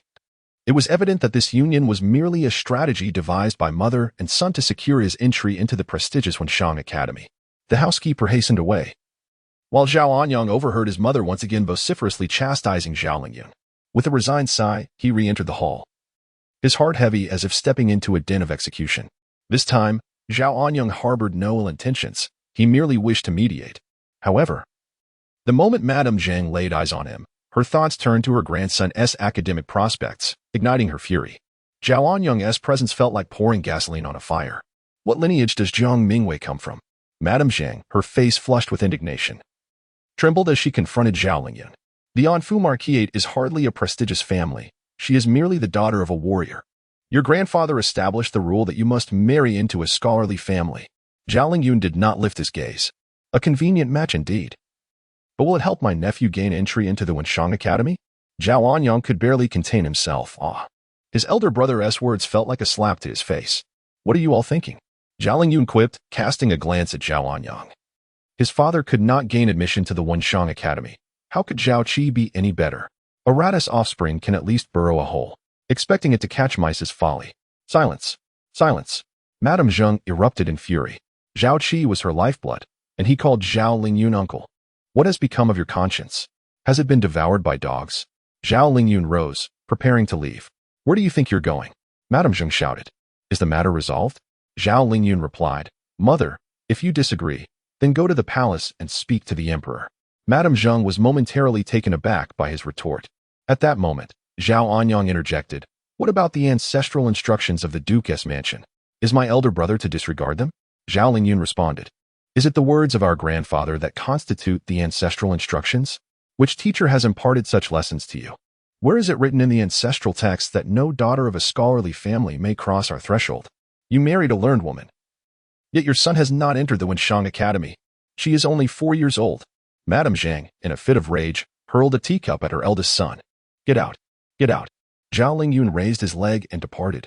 Did he truly wish to linger here? With the ruffian leader gone. The mother and son in the hall exchanged glances in silence for a considerable time. The servants waiting outside the hall dared not utter a sound. As the voices faded, the sparrows resting on the several phoenix trees in the courtyard began to chirp merrily, a sound that was exceedingly grating to Zhao Anyang's ears. Had it not been for the emperor's imperial decree of marriage, within the brief span of a single tea, Madame Zheng appeared to age anew, letting out a heavy sigh. The old matron addressed her second son. I would rather sacrifice my very life than allow that wretched scion to wed the daughter of the Jiang family. What kind of family was the Jiang family? The more Madame Zheng pondered, the angrier she became. Originating from humble farming stock, Jiang Ruqiu was a butcher. How could the daughter of such a family aspire to join ours? What a disgrace! What a disgrace! Deep down, Zhao Anyang harbored profound dissatisfaction regarding Zhao Lingyun's marriage to Jiang Mingyue. Naturally, the second master of the Zhao family would not admit that this discontent stemmed from the failure of the grand scholar's recommendation for his son to enter the Wenshang Academy. The second master believed he was acting in the best interests of the Duke of Yu's household. If Jiang Ruqiu's daughter became the lady of the Duke of Yu's estate, how would the world perceive them? How could they continue to engage with the esteemed families, the literary circles, and the virtuous officials? Would anyone still wish to befriend their family? Madame Zheng was unaware of this matter beforehand. Zhao Anyang murmured, In matters of marriage, how can one act without the consent of one's parents? To which Madame Zheng retorted, This is an imperial decree. With the emperor's decree, why should one concern themselves with parental consent? The sovereign precedes even kin. Madame Zheng harbored deep resentment towards this imperial decree, questioning how the emperor could bestow such a marriage upon Zhao Lingyun. Why grant it at this time? Just as her arrangement with the Hu family was finalized? Madame Zheng shook her head at Zhao Anyang, asserting that unless Emperor Dongxing were to retract his decision, no one could alter this course. The other day on Fengyang Street, Zhao Anyang remarked, Are you suggesting that it was your elder brother who pursued Miss Jiang? Or that she sought him out to escape the disgrace of being associated with the Crown Prince of Tushan? Madame Zheng waved her hand dismissively. Such talk is futile now. The marriage has been decreed by the emperor. Your brother's wedding is an imperial arrangement. The second son was a stubborn man, and Madame Zheng was acutely aware that his dissatisfaction with Zhao Lingyun's union with Jiang Mingyue would lead him into a stubborn spiral. Thus, she felt compelled to reiterate to Zhao Anyang, Your elder brother's marriage is the emperor's decree. Your words carry no weight. What did it mean to be associated? Zhao Lingyun's head suddenly popped back into the hall, having returned, and the irate Zhao Dalao exclaimed, Miss Jiang is crying and proclaiming that she has no connection to Zhao Lingxiao, nearly swearing to take her own life. Yet here, you're saying she is trying to cling to Zhao Lingxiao? You, Madame Zheng stammered. What brings you back again? Fortunately, Zhao Lingyun returned, kicking open the half-closed door, and declared loudly, Otherwise, I would remain unaware of how you were tarnishing the reputation of that young lady. Elder brother. Zhao Anyang approached the door to close it, reprimanding Zhao Lingyun. How can you speak to mother in such a manner? What of your filial piety, Zhao Lingyun? Who is Zhao Lingxiao, after all? Zhao Lingyun, disregarding his own younger brother, shouted towards his mother, I speak without fear of startling you all, for today Zhao Lingxiao too ventured to the palace to seek a marriage. But alas, the matriarch of the Jiang family has decided otherwise, bestowing the second young lady upon me. I, Zhao Xilou. Chapter 48. The fraternal harmony of the Duke of Yu's household. Zhao Lingyun spoke with unwavering conviction, filled with a sense of pride, believing himself to be far superior to the pretentious Zhao Lingxiao. While many in the world may be blind to virtue, the fair maiden he had set his sights on, the second daughter of the Jiang family, had indeed chosen him over that false celestial being. However, Madame Zheng and Zhao Anyang remained unconvinced by Zhao Lingyun's assertions. The second daughter of the Jiang family does not fancy Zhao Lingxiao. She favors you? Do weave a more credible tale. Madame Zheng retorted angrily. What nonsense is this? Why drag the heir of Tushan Wang into your folly? If you wish to act foolishly, that is one thing. But to involve Tushan Wang's heir is quite another. What do you mean by acting foolishly? Zhao Lingyun's voice matched his mother's in intensity. I am merely stating the truth to you. Mother, it is Zhao Lingxiao, that scoundrel. Who clings to her? Madame Zheng was momentarily amused. So, you imply that the Jiang girl is but a flirt? Sitting directly opposite her own mother. Zhao Lingyun would never dare to raise his voice at her. Yet, the elder Zhao struck Zhao Anyang across the face with a resounding slap, leaving him staggered and momentarily stunned, while Zhao Lingyun remained unfazed. What are you doing, you ungrateful wretch? Madame Zheng shrieked, rising to her feet and stepping protectively in front of Zhao Anyang, guarding him from any further outbursts from Zhao Lingyun. Oh, how I regret having borne you, she cried. Ah, as the elder brother, if I deem it necessary to correct his behavior, should I not do so? Zhao Lingyun dismissed his mother's lamentations, knowing full well that her weeping was a common occurrence. She had expressed her regret countless times before, casting a cold glance at the injured Zhao Anyang. The elder Zhao remarked, if you have the audacity, strike back. Get away from me. Madame Zheng nearly spat in her son's face. When will you cease your incessant schemes against your brother? What sin have I committed to deserve this?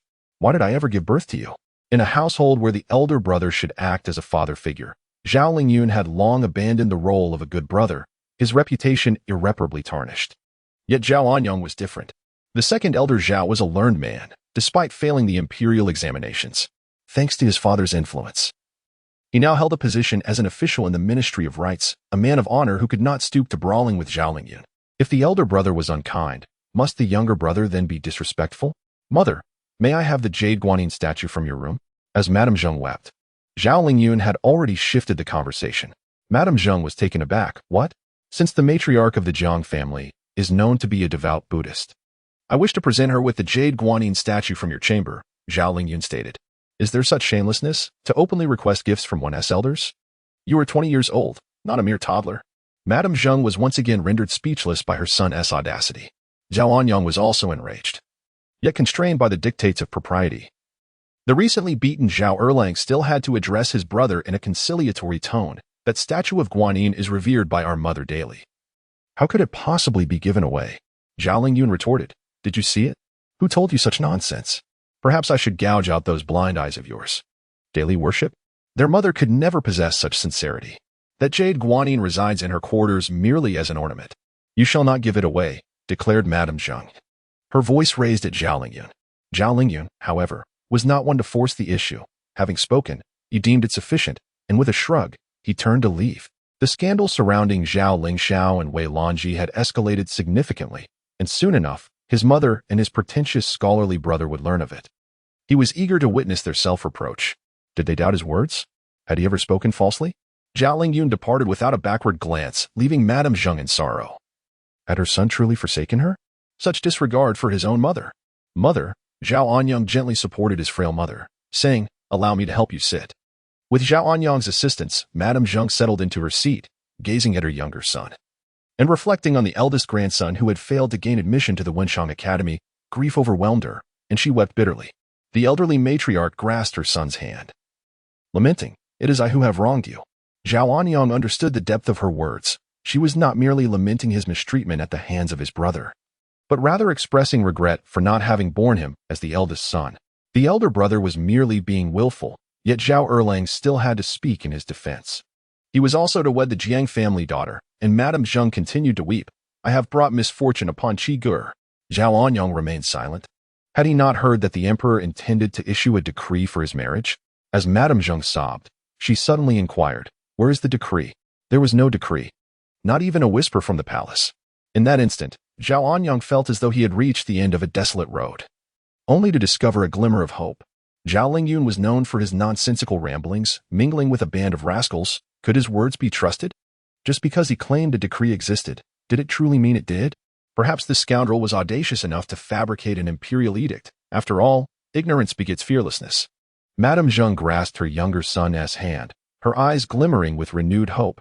She whispered, could it be that he fabricated this tale because he does not wish to marry Miss Husi?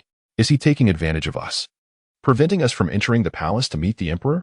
Just as Zhao Anyang was about to respond, a stewardess named Lin Ma, who was in Madame Zhang's service, called from the doorway of the hall. "What is it?" Madame Zhang beckoned Lin Ma into the hall for an explanation.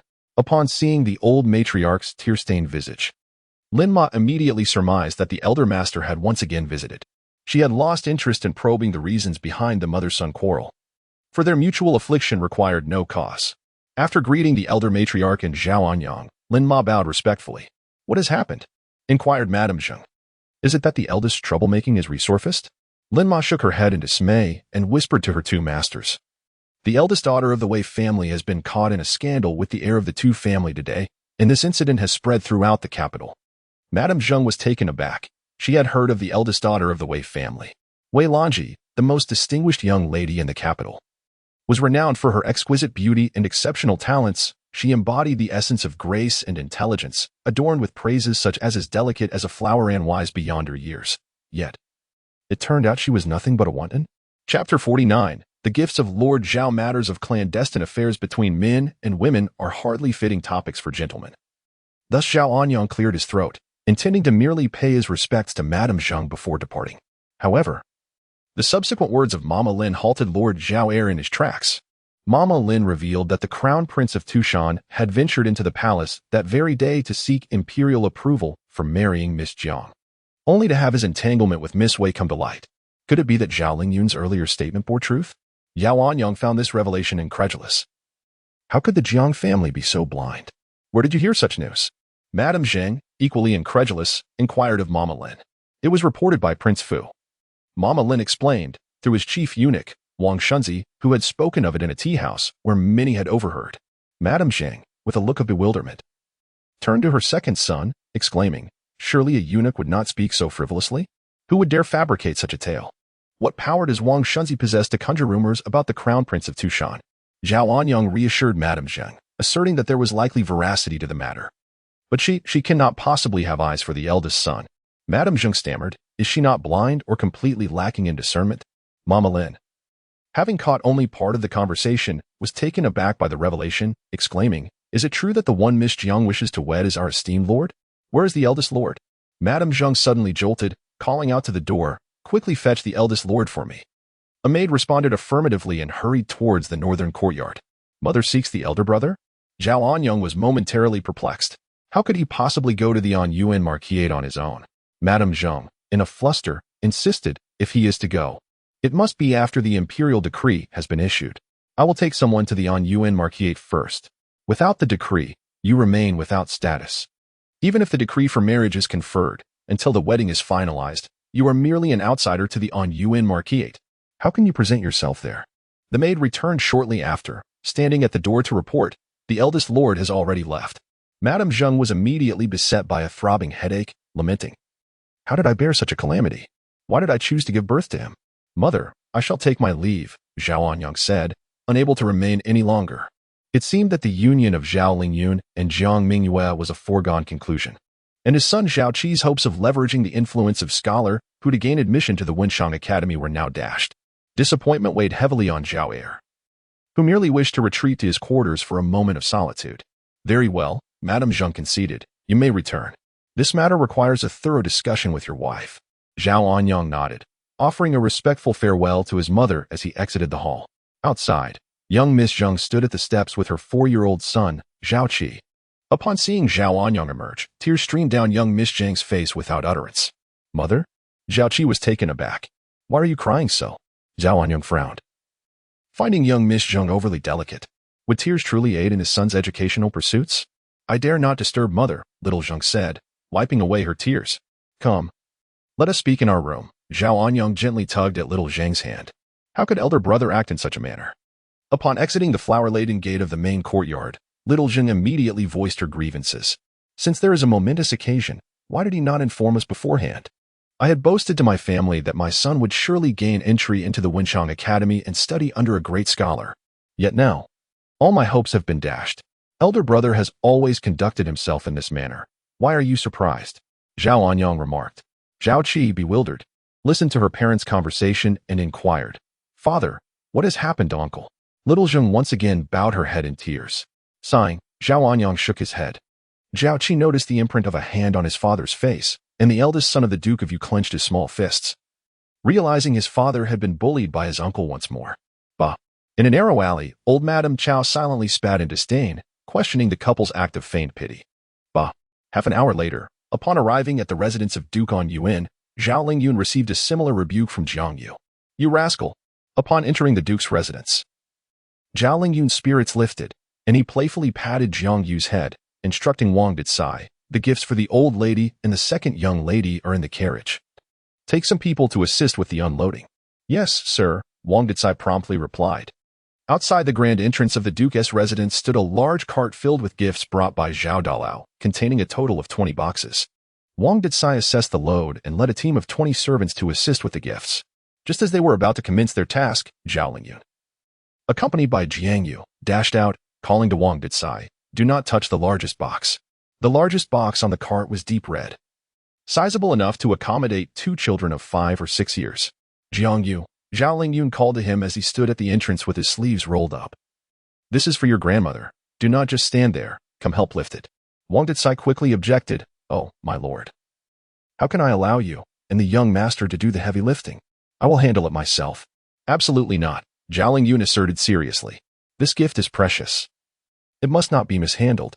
I will do it myself, as I trust myself to be careful." Since this was a significant gift for his own grandmother, Jiang Mingyue had to assist.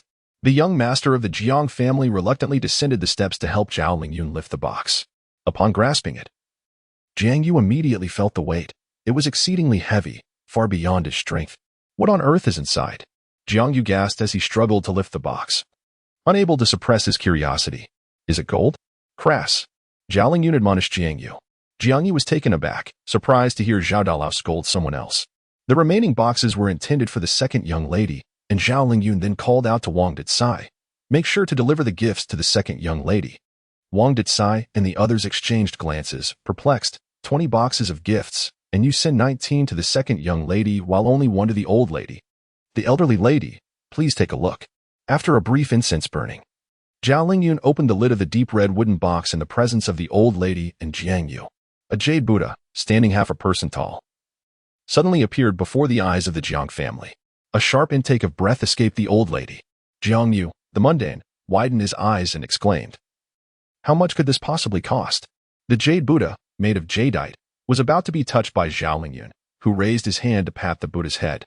Alarmed, the old lady swiftly reached out and deftly swatted Zhao Lingyun's hand away.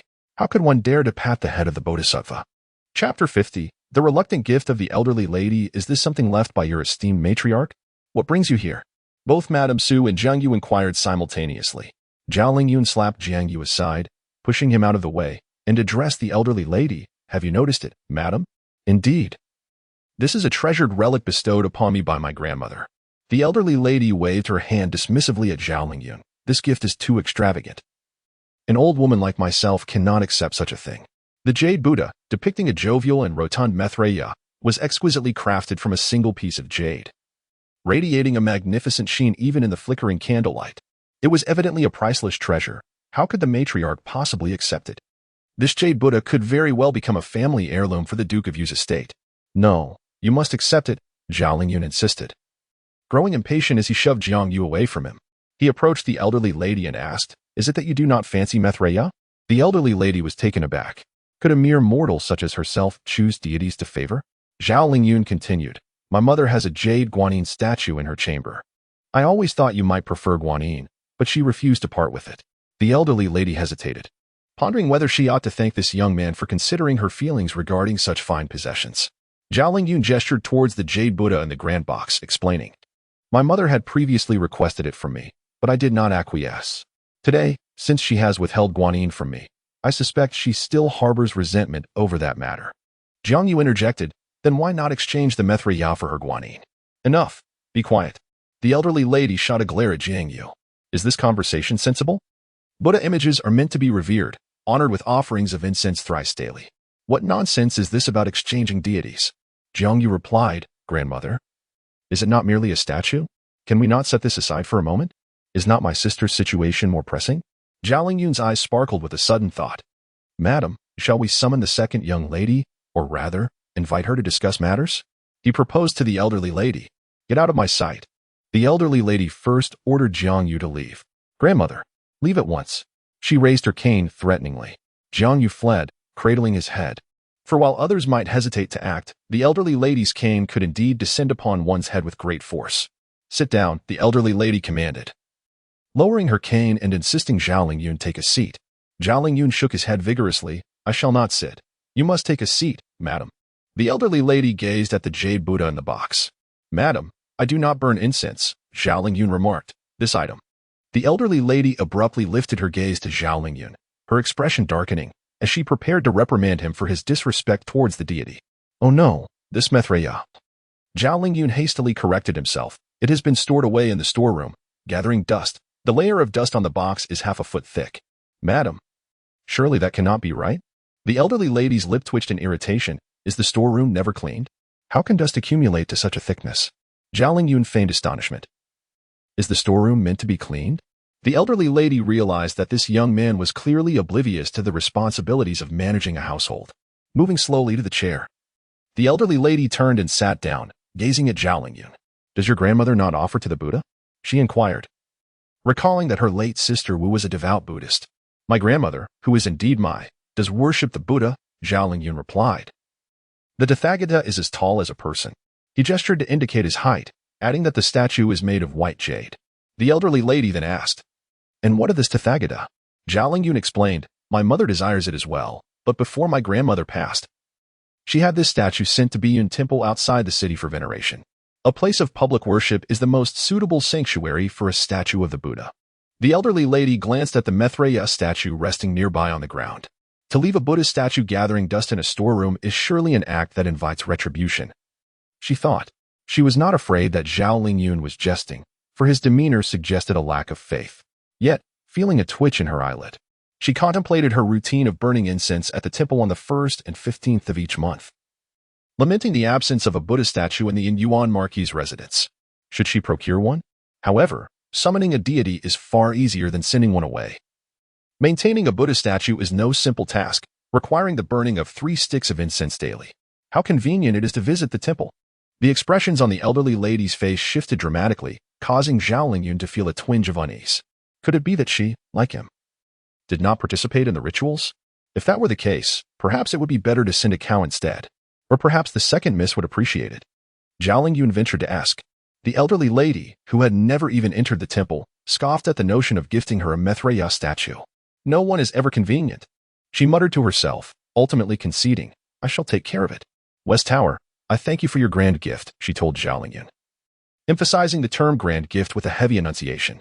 Though she did not desire it, she felt unable to refuse, unwilling to let her sister Wu's cherished possession face dire consequences.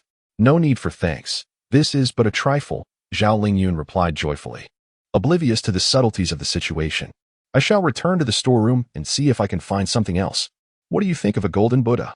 The elderly lady thought to herself, if I continue this conversation, shall I have to establish a family temple within the Marquis' residence? Sit down, she instructed, gesturing to the empty chair beside her. Let us discuss serious matters. How did you approach the Hu family? It was a given that Shin-Chi would never sit across from her. The generational gap between them dictated that a younger person could not sit at the same level as an elder. Yet, Zhao Xilou took a seat without hesitation, sipping from the teacup on the table before saying, I told the Hu family to leave. The elderly lady offered him some pastries while asking, and what of your mother? My mother? Zhao Xilou replied, stuffing a pastry into his mouth. She cried, that is her specialty, but it is not my doing. The elderly lady pressed further. Who then upset her? Surely it cannot be the Jiang family? You Jiang family? Zhao Xilou retorted. How could we have possibly offended her? We? The elderly lady inhaled deeply, pondering the implications of such a statement. Are we now considered one family? The emperor bestowed the marriage. Zhao Xilou wiped crumbs from the corner of his mouth. What could my mother possibly say? Would she dare oppose the emperor? She lacks the courage for such defiance. The old lady inquired, and what of your mother regarding Mingyue? After a brief pause, Zhao Xilou replied, she has yet to meet the second young lady. What could she possibly say? The old lady remarked. I fear there will be no kind words. Zhao Xilou thought to himself, how is it that nothing escapes this old woman's discernment? Truly alarming. The old lady smirked, confirming her suspicions. Indeed, this young woman is far from virtuous. Chapter 51. The Weeping Zhao Delaoi's second sister. Perhaps you should reconsider. Are you truly determined to meet Zhao De? Jiang Xian followed Jiang Mingyue closely as she hurried along. Jiang Mingyue replied, if I do not meet him, I shall at least express my gratitude from behind the door. Surely, that is acceptable? With an abundance of gifts comprising 19 boxes filled with gold and silver artifacts, fine silks, and exquisite jewelry, it was evident that even a fraction of the assorted gold hairpins alone occupied nearly half a box. Jiang Mingyue was uncertain of Zhao Lingyun's wealth, yet the manner in which the gifts were presented suggested that the esteemed gentleman was not lacking in means. After all, no one would deplete their entire fortune simply to bestow gifts. Jiang Xian gazed at Jiang Mingyue with concern. It was not his intention to trail after his sister, but he harbored a foreboding feeling that she might not be able to hold her ground. As the siblings arrived outside the main hall, they found Jiang Yu crouched by the doorframe, eavesdropping on the conversation within. Unbeknownst to him, Jiang Mingyue and Jiang Xian approached from behind. Hey! Jiang Xian tapped Jiang Yu on the back. Startled, Jiang Yu jumped, his mouth agape but no sound escaping his throat, oblivious to the fright he had caused. Jiang Xian leaned in to peer into the hall while quietly chiding Jiang Yu. What are you up to? Did grandmother chase you out again? Does she hold any grievances against you? Why does she always send you away? Jiang Yu wrapped his arm around Jiang Xian's neck. Seizing the opportunity to vent his own frustrations upon his foolish younger brother, Jiang Mingyue paid no mind to her two squabbling brothers, knowing they would not inflict serious harm upon one another. Just as she leaned in, eager to discern the commotion from the hall, a sound of weeping reached her ears, causing her to freeze in place. It was not unusual for their grandmother to cry. After all, she was a woman who expressed her emotions freely. However, the sound of a man crying was entirely unexpected. Why was Zhao Lingyun in tears? Had he been scolded by their grandmother? Oh, my child, the elderly lady sighed, her voice drifting from the hall moments later. You may cry, but do explain the reason to me. Jiang Mingyue mused silently. So, the person inside has not articulated their plight and has resorted solely to tears? Zhao Lingyun wept bitterly, punctuated by occasional sobs, his face streaked with tears and snot. This was genuine sorrow, devoid of any pretense. The old lady offered him a handkerchief to wipe his face, her urgency evident as she urged, Speak, child. Tell me who has wronged you, so that I may defend you. Zhao Lingyun replied, You are my grandmother? The elderly lady was taken aback, having poured out her heart for so long, only to receive this singular remark in response. My mother, Zhao Lingyun wiped his tears haphazardly, is discussing my marriage with the Hu family, not for my sake but for my elder nephew's educational prospects. What? The elderly lady was bewildered. How does your uncle's marriage relate to your cousin's studies? My nephew is as foolish as his father, Zhao Lingyun sniffled. His father could not even pass the scholar's examination, and I fear my nephew is equally incapable. The elderly lady inquired, How old is your nephew? Is he preparing for the scholar's examination already? Ah. Zhao Lingyun mused. The scholar attempted to take the examination. That fool desires entry into the Wenshang Academy, yet he failed to succeed last year.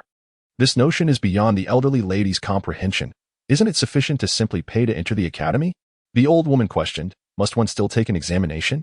My sons, Yu and Xian, entered the Guozijian without any mention of examinations. She further remarked, I recall that neither of them took an exam. They went straight to school. If those two young rascals could pass the exam and gain entry into the Guozijian, I would gladly part with my head to serve as a ball. Zhao Lingyun replied, Dear lady, while you may deride Jiang Yu and Jiang Xian, why must you be so harsh upon yourself? The reason Yu and Xian entered the Guozijian is due to their father being the esteemed Marquis of Anyuan, Zhao Lingyun explained through tearful eyes. As for the Wenshang Academy, both the dean and the teachers are formidable. To attend, one must indeed pass an examination. Not only must the examination be passed, but the teachers must also take a liking to you. If they do not, then all your efforts in taking the examination will be in vain. The elderly lady inquired, Then what of your eldest nephew? Zhao Lingyun responded, He did not pass the examination. The lady pressed further, How old is he this year?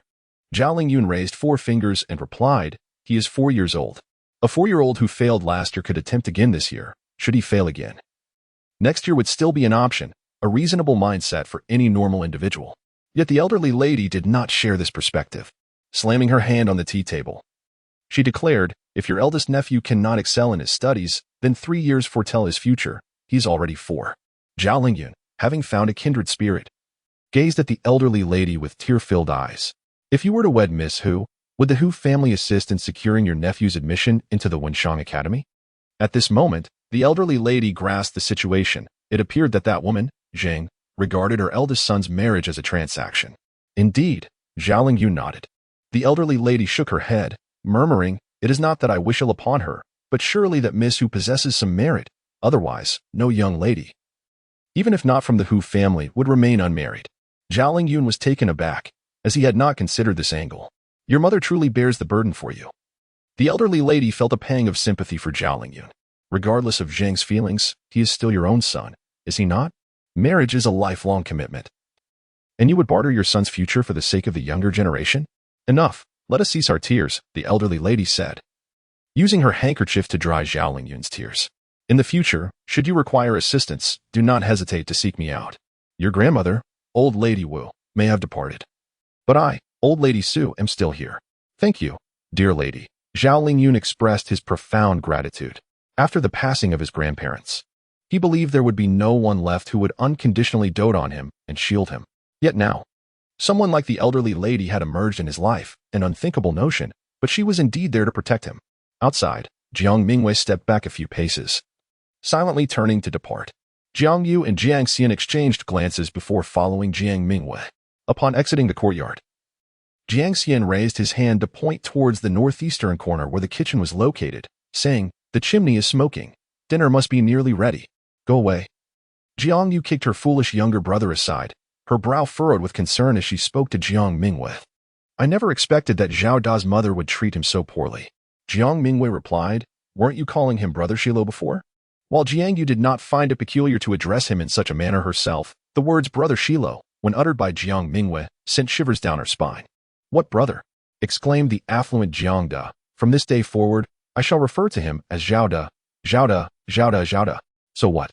Chapter 52. The weeping man of distinction Jiang Yu called out to Zhao with gritted teeth. Yet seeing his sister's lack of response left him no choice but to accompany her deeper into the residence. As they walked, he could not contain himself any longer. "Second sister, if Zhao Da's mother dislikes him so much, would she not also hold disdain for you should you marry him?" Before Jiang Mingyue could respond, Jiang Xian erupted with anger. "Have you accepted this so readily?" He glared at Jiang Yu, infuriated that his brother was fretting over whether Zhao Da's mother would approve of their sister's marriage. Was this not tantamount to conceding that their sister was indeed to wed Zhao Da? "What did you say to me earlier?" Feeling betrayed, Jiang Xian raised his hand as if to seize Jiang Yu by the collar once more. "Enough, just enough." Jiang Yu shouted back at Jiang Xian. "The imperial edict is about to be issued. Will you defy it? When we made our agreement, our grandmother had yet to return from the palace. Can you consider that binding?" Jiang Xian was momentarily stumped by Jiang Yu's retort. Defy the edict? Even their father could not accomplish such a feat. If only he had known, he would not have returned. Jiang Ershao felt an unusual sense of regret. They had already exited the inner city gates that afternoon. Why had they not left then? It was not merely that they could not turn back. Could they really not apprehend Zhao Lingxiao and the Wei family's daughter? Were these two truly more significant than their second sister? Second sister. Jiang Yu disregarded Jiang Xian and continued speaking to Jiang Mingyue. "If his mother treats you poorly, what will you do? Can we, as your brothers, confront her? Surely. A wicked mother-in-law like that would be subdued after a few beatings, would she not?" Such words were beyond the comprehension of any reasonable person. The younger brother contemplating storming into his sister's marital home to thrash her mother-in-law, and not just once but several times. Was this truly how one conducted affairs? Yet, Jiang Mingyue merely glanced at Jiang Yu and replied, "I do not require your assistance. I am quite capable on my own."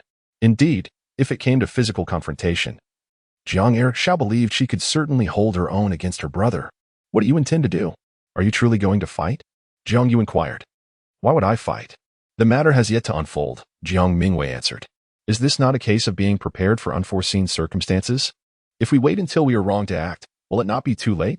Jiang Mingyue fell silent, contemplating the notion of preparedness and whether it hinted at future domestic discord. "Second sister, why have you ceased to speak?" Jiang Yu pressed. Suddenly, Jiang Mingyue halted, turning to face Jiang Yu, then glancing back at Jiang Xian. He actually cried. "Who?" Jiang Xian queried. "Is it not human to weep?" What was his sister implying? Jiang Mingyue shook her head and smiled. "A man of his stature, yet he cries." Jiang Xian retorted, "Who says a true man cannot shed tears?" Second sister, do not emulate our father. Our grandmother has remarked that he is merely putting on a show. When he was in the countryside, he could cry while farming. Jiang Mingyue interjected, "I am not a man, so why should I mimic our father? Furthermore, grandmother's words are clearly a jest at our father's expense. Jiang Ruchia would not weep even if he were to be struck down. Enough of this, Jiang Yu exclaimed, pushing Jiang Xian away. He turned to Jiang Mingyue and said, "You too believe it's shameful for a man to cry, do you not? Let me tell you, Zhao Da is the type who weeps at the slightest provocation. He can even cry if he scalds his mouth while drinking." Jiang Mingyue blinked, and if you were to withhold the last sentence, she might still believe you. Ah, indeed. At this moment, Jiang Xian also came to a realization, saying to Jiang Mingyue, "Second sister, Zhao Da is not up to par. He is utterly cowardly." Jiang Mingyue replied, "Have I not seen you two rolling on the ground in tears?" The two young masters of the Jiang family felt as though the sky had fallen upon them. They were not even married yet. The imperial decree had not been issued. Yet their second sister had already taken Zhao Xilou's side. How could this be? As Jiang Mingyue pondered over this individual, she remarked, "He is rather interesting." To cry when one wishes and to laugh when one desires, such a carefree existence made Jiang Mingyue feel a twinge of envy. "That's it," Jiang Yu said, wiping his face and addressing Jiang Xian. "Is it just crying?" Jiang Xian muttered, "What is so remarkable about that? If he were to cry, he would outdo Zhao Xilou. Yet I have never heard our second sister praise him." Second miss, at that moment, Wang Dicai emerged from the side gate, catching sight of the three siblings. He promptly called out to Jiang Mingyue. "Has Zhao Da left?" Jiang Yu inquired loudly. Wang Dicai approached the trio and said, "The old matriarch has invited the eldest master to dine, requesting that the eldest and second young masters accompany him." "I am not hungry. What is there to eat?" Jiang Yu retorted, his face sullen as he turned to leave, vexed that Zhao Da had won their grandmother's favor. It was evident that she was not one to fall for pity, so why was she so taken with Zhao Da's plight? How infuriating. "And you, second young master?" Wang Dicai inquired of Jiang Xian. Jiang Xian asked, "Is my second sister going as well?" "Oh, that simply will not do," Wang Dicai hurriedly replied. "When outsiders come, how can we have the young ladies of the household accompany them? That would be quite improper." Jiang Xian felt reassured and stomped his foot, deciding to leave as well. Fully exasperated, what was the point of having a meal now? Wang Dicai could only regard Jiang Mingyue. For it was apparent that the esteemed Zhao Da from the Duke of Yu's household would likely be the suitor for their second miss. To seek a marriage proposal that could earn the old matriarch's approval and even a meal, it seemed that Zhao Da must possess some merit. For during the time of Master Shin, the old matriarch had shown him no such courtesy. She had loathed him to the point of wishing to tear him apart. As they sat down to dine, Jiang Mingyue inquired, "Chief Steward, have there been any updates from the palace?" Wang Dicai replied, "No news. But the heir of the Tushan family has yet to leave the palace. His mother departed alone." "Understood." Jiang Mingyue nodded in acknowledgement.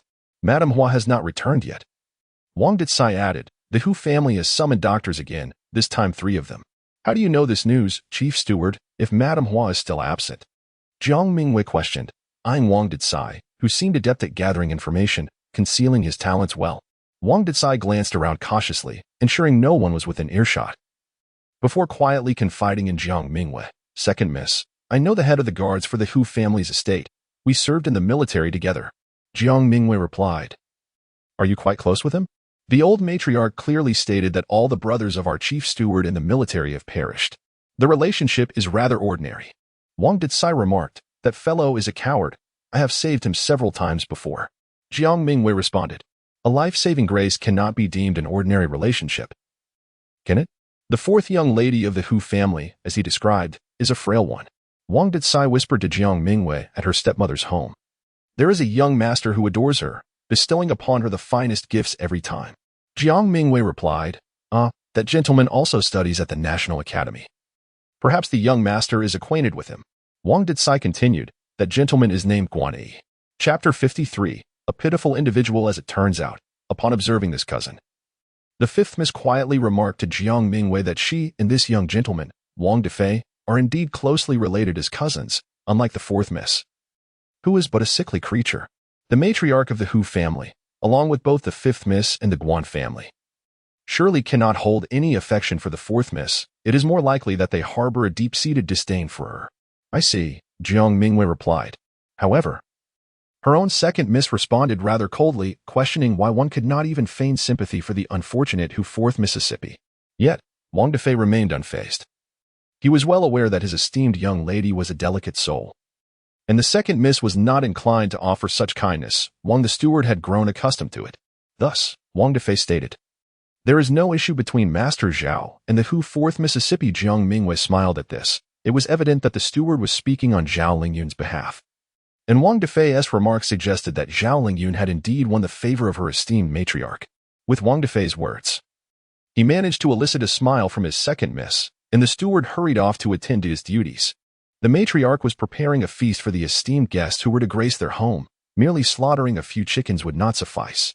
Wang Defei mentally compiled a menu, vowing to present a splendid array of fine dishes and exquisite wines. As Jiang Mingyue strolled along the path, her gaze lowered as she passed beneath the moon gate. She made her way to her embroidery chamber. Alone now, her expression darkened, even taking on a chilling demeanor. If she were Zhao Lingyun, she would have no appetite for a meal at this moment. The Hu family's interest in Zhao Lingyun, it appeared, was not a fleeting whim. Despite his waywardness, Zhao Lingyun held a title. As for Guan Yi, though he was academically gifted and destined for greatness, he was merely a student at the Imperial Academy and bore no title. The Hu family, fully aware of the mutual affection between Guan Yi and their 4th miss, still insisted on marrying her to Zhao Lingyun for the sake of the 5th Mississippi. Should Guan Yi protest, or should the 4th miss face misfortune? The Hu family could simply claim that the proposal came from Zhao Lingyun, leaving no room for reproach against them. You have been matched with the heir of a noble family. As the main wife, what could be amiss in such a union? Can it be said that the Guan family does not care for you? Jiang Yu mentioned that Zhao Lingyun had once served as a companion to the King of Fortune. And Jiang Mingyue recalled that grand scholar who had taught the king as well, making him Zhao Lingyun's mentor. Such a teacher-student bond is not inferior to that of distant relatives. The Hu family's choice of Zhao Lingyun as a husband for their 4th miss would seem impeccable. Should this union come to fruition, any blame directed at the end would surely fall upon Zhao Lingyun, if he remained uninvolved. It was possible that Guan Yi and Hu 4th miss might unite as a couple, living blissfully. As for the true intentions of the Hu family and Madame Zheng's aspirations for her son, Zhao Lingyun's proclamations about their plans were widely known. Yet how many would genuinely believe him?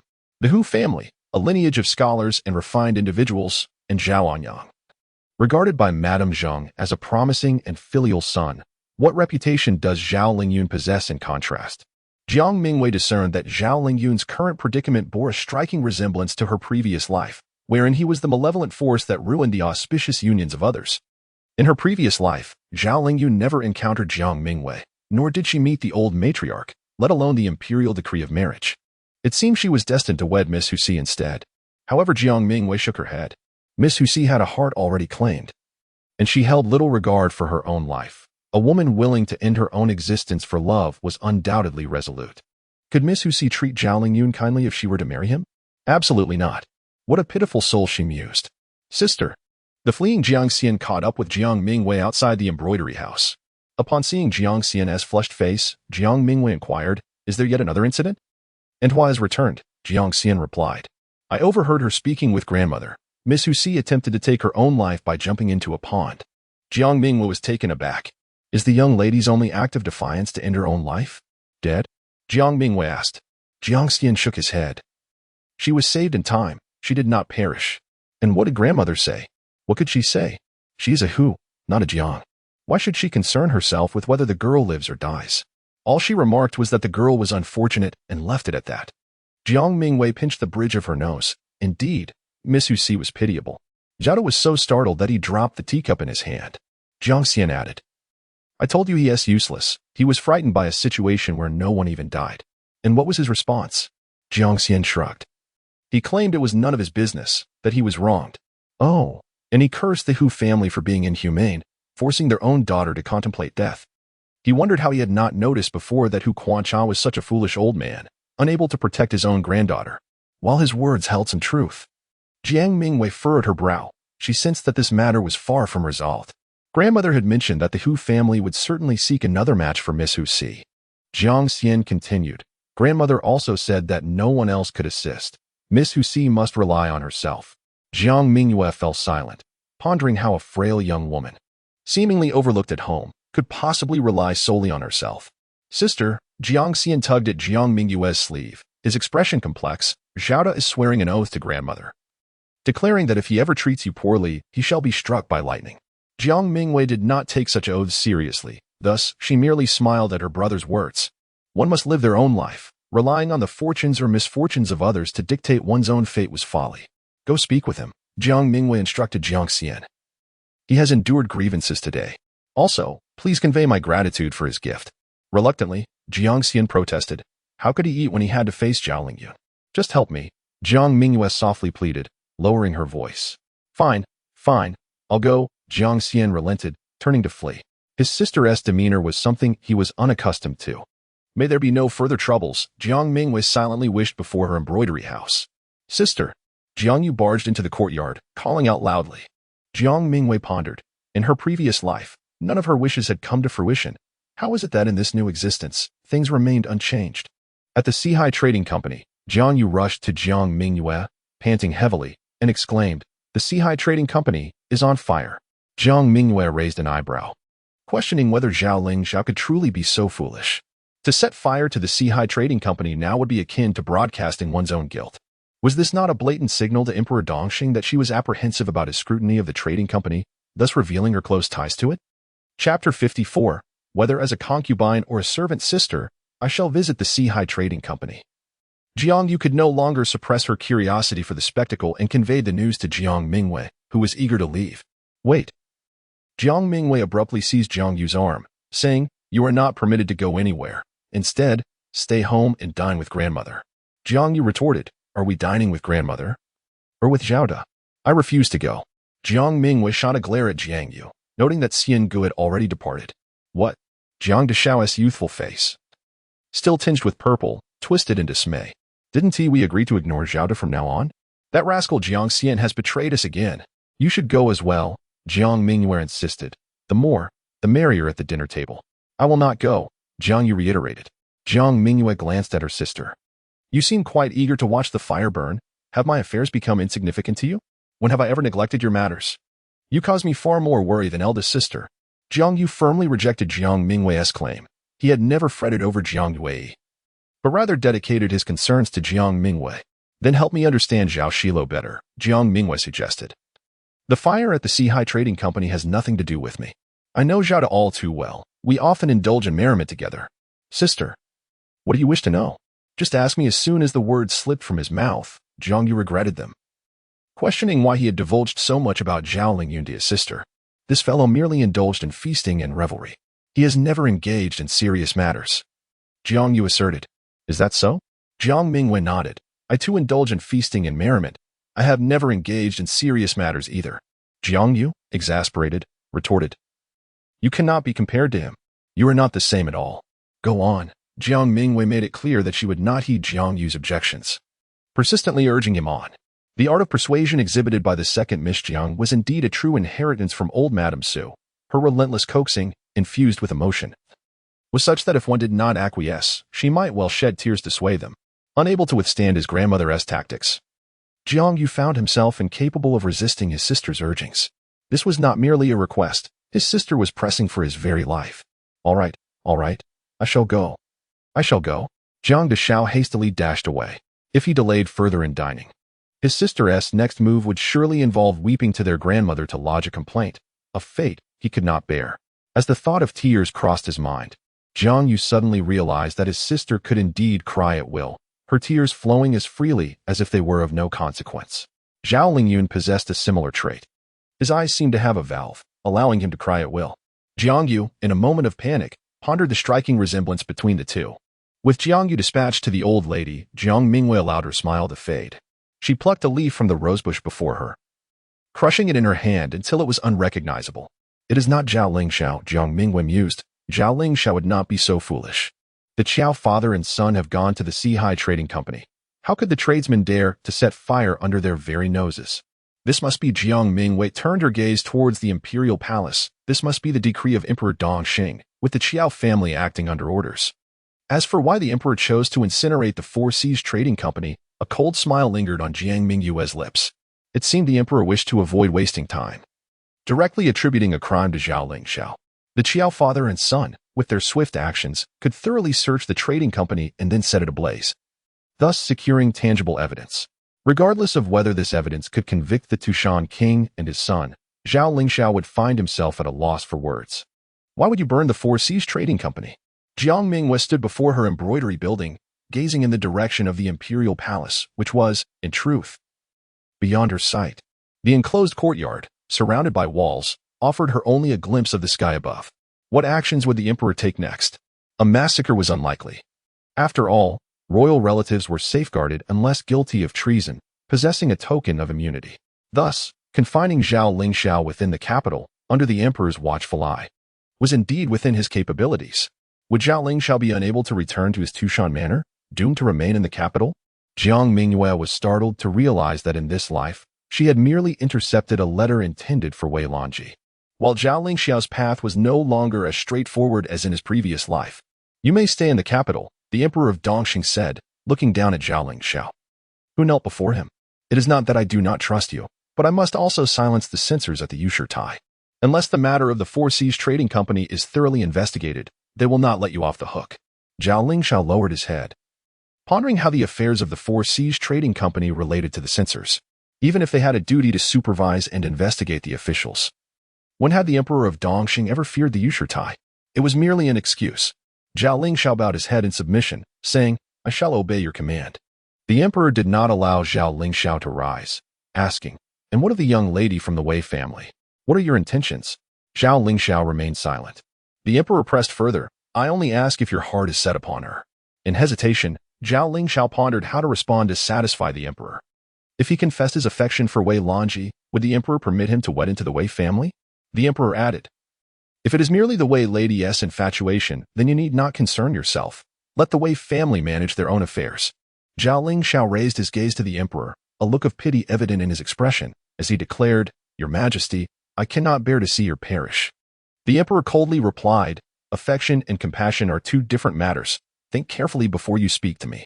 Zhao Lingxiao bowed his head once more, appearing to struggle with his thoughts for an extended period, before finally murmuring, I admire the Wei lady's gentle and virtuous nature, her talents in music, chess, calligraphy, and painting.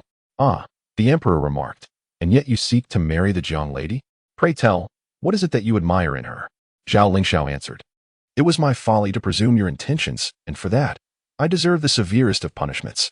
The young lord acknowledged that he had misjudged the emperor's wishes, believing that the emperor wished for him to wed Jiang Mingyue, which prompted him to enter the palace to seek permission for marriage. The emperor remained silent for a moment, contemplating, as Zhao Lingxiao's candid admission had caught him off guard. The emperor, in his own right, could hardly take the life of a prince merely due to baseless suspicions regarding matters of matrimony. In the midst of silence, Zhao Lingxiao suddenly let out a bitter smile and addressed Emperor Dongxing, saying, I did not anticipate that Zhao Xilou harbored affections for Miss Jiang. The emperor replied, Nor did I foresee your fondness for the daughter of the Wei family. However, Long Kong, the character of the Wei daughter is wanting. She is unfit to be the consort of the Duke of Tushan. Zhao Lingxiao mused that the sovereign still wished to keep him distanced from the Wei family. With a decisive wave of his hand, Emperor Dongxing declared, Yet, since you have feelings for her, let her be by your side, whether as a concubine or a servant. The choice is yours. Chapter 55. The arrival of Prince Fu. Why are you here? The emotions swirling within Zhao Lingyun were indescribable as he beheld the uninvited Prince Fu amidst their half-finished meal. Why not continue to torment his imperial father? If that proved too taxing, surely his favored concubine would suffice. What on earth compelled him to visit the residence of the Marquis of Anyuan? What delectable dishes do we have? Prince Fu, entirely at ease, approached the dining table and peered at the array of food laid out before him. The Jiang family's culinary offerings had never been known for their refinement. They always adhered to a substantial and hearty approach. Even today, in the presence of a distinguished guest, there had been no shift in their culinary strategy. There were large platters of braised chicken, generous bowls of steamed lion's head meatballs, and a massive pot of rich bone soup, among other mouth-watering delicacies adorning the table. What is your purpose for being here? Zhao Lingyun raised his voice, observing the foolish demeanor of the prince, who seemed intent on sitting down to partake in the meal. Grandmother. Prince Fu called out to the elderly matriarch who had risen to greet him, disregarding Zhao Lingyun's question. It was not amiss for him to address her as such. She was the wet nurse of the Eastern Qing Emperor, thus deserving of such reverence. However, she was reluctant to acknowledge Prince Fu as her grandson, having avoided him since childhood due to his boisterous and unruly nature, not to mention his less-than-bright intellect. To this day, she vividly recalled the incident when, at the tender age of 4, he had set fire to the imperial kitchen out of sheer curiosity, and, finding it insufficiently thrilling, proceeded to ignite the imperial menagerie. From that moment onward, She resolved that this unruly child must not be welcomed into her home. Yet, here he was, having sought her out on his own accord. Wang Dicai, with a troubled expression, peered into the main hall. He had attempted to intervene but was unable to deter the prince, who boldly barged in. Despite Wang's remarkable speed, he had still been outpaced by Prince Fu. The matriarch gestured for Wang Dicai to withdraw, signaling that he should take his leave. As he retreated, he noticed Wang Shunzi, the chief eunuch, trailing behind Prince Fu, also wearing a look of distress, akin to someone who had just consumed a bowl of bitter herbs. Wang, the steward, remarked, "Why do you have your eyes closed? Your master has entered the hall, yet you stand outside pretending to sleep? Is that appropriate?"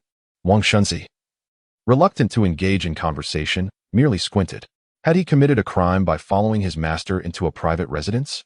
Inside the hall, unable to shoo the prince away with a broom, the matriarch invited Prince Fu to sit, inquiring, "What brings you here on this fine day?" Prince Fu declined to sit, stating, "I have been beaten, I cannot take a seat." The 3 generations present in the hall, along with Lord Zhao, instinctively glanced at the prince's posterior. Having been beaten and yet unable to sit, it was clear that his rear had borne the brunt of the punishment. "It's ruined," Prince Fu declared nonchalantly.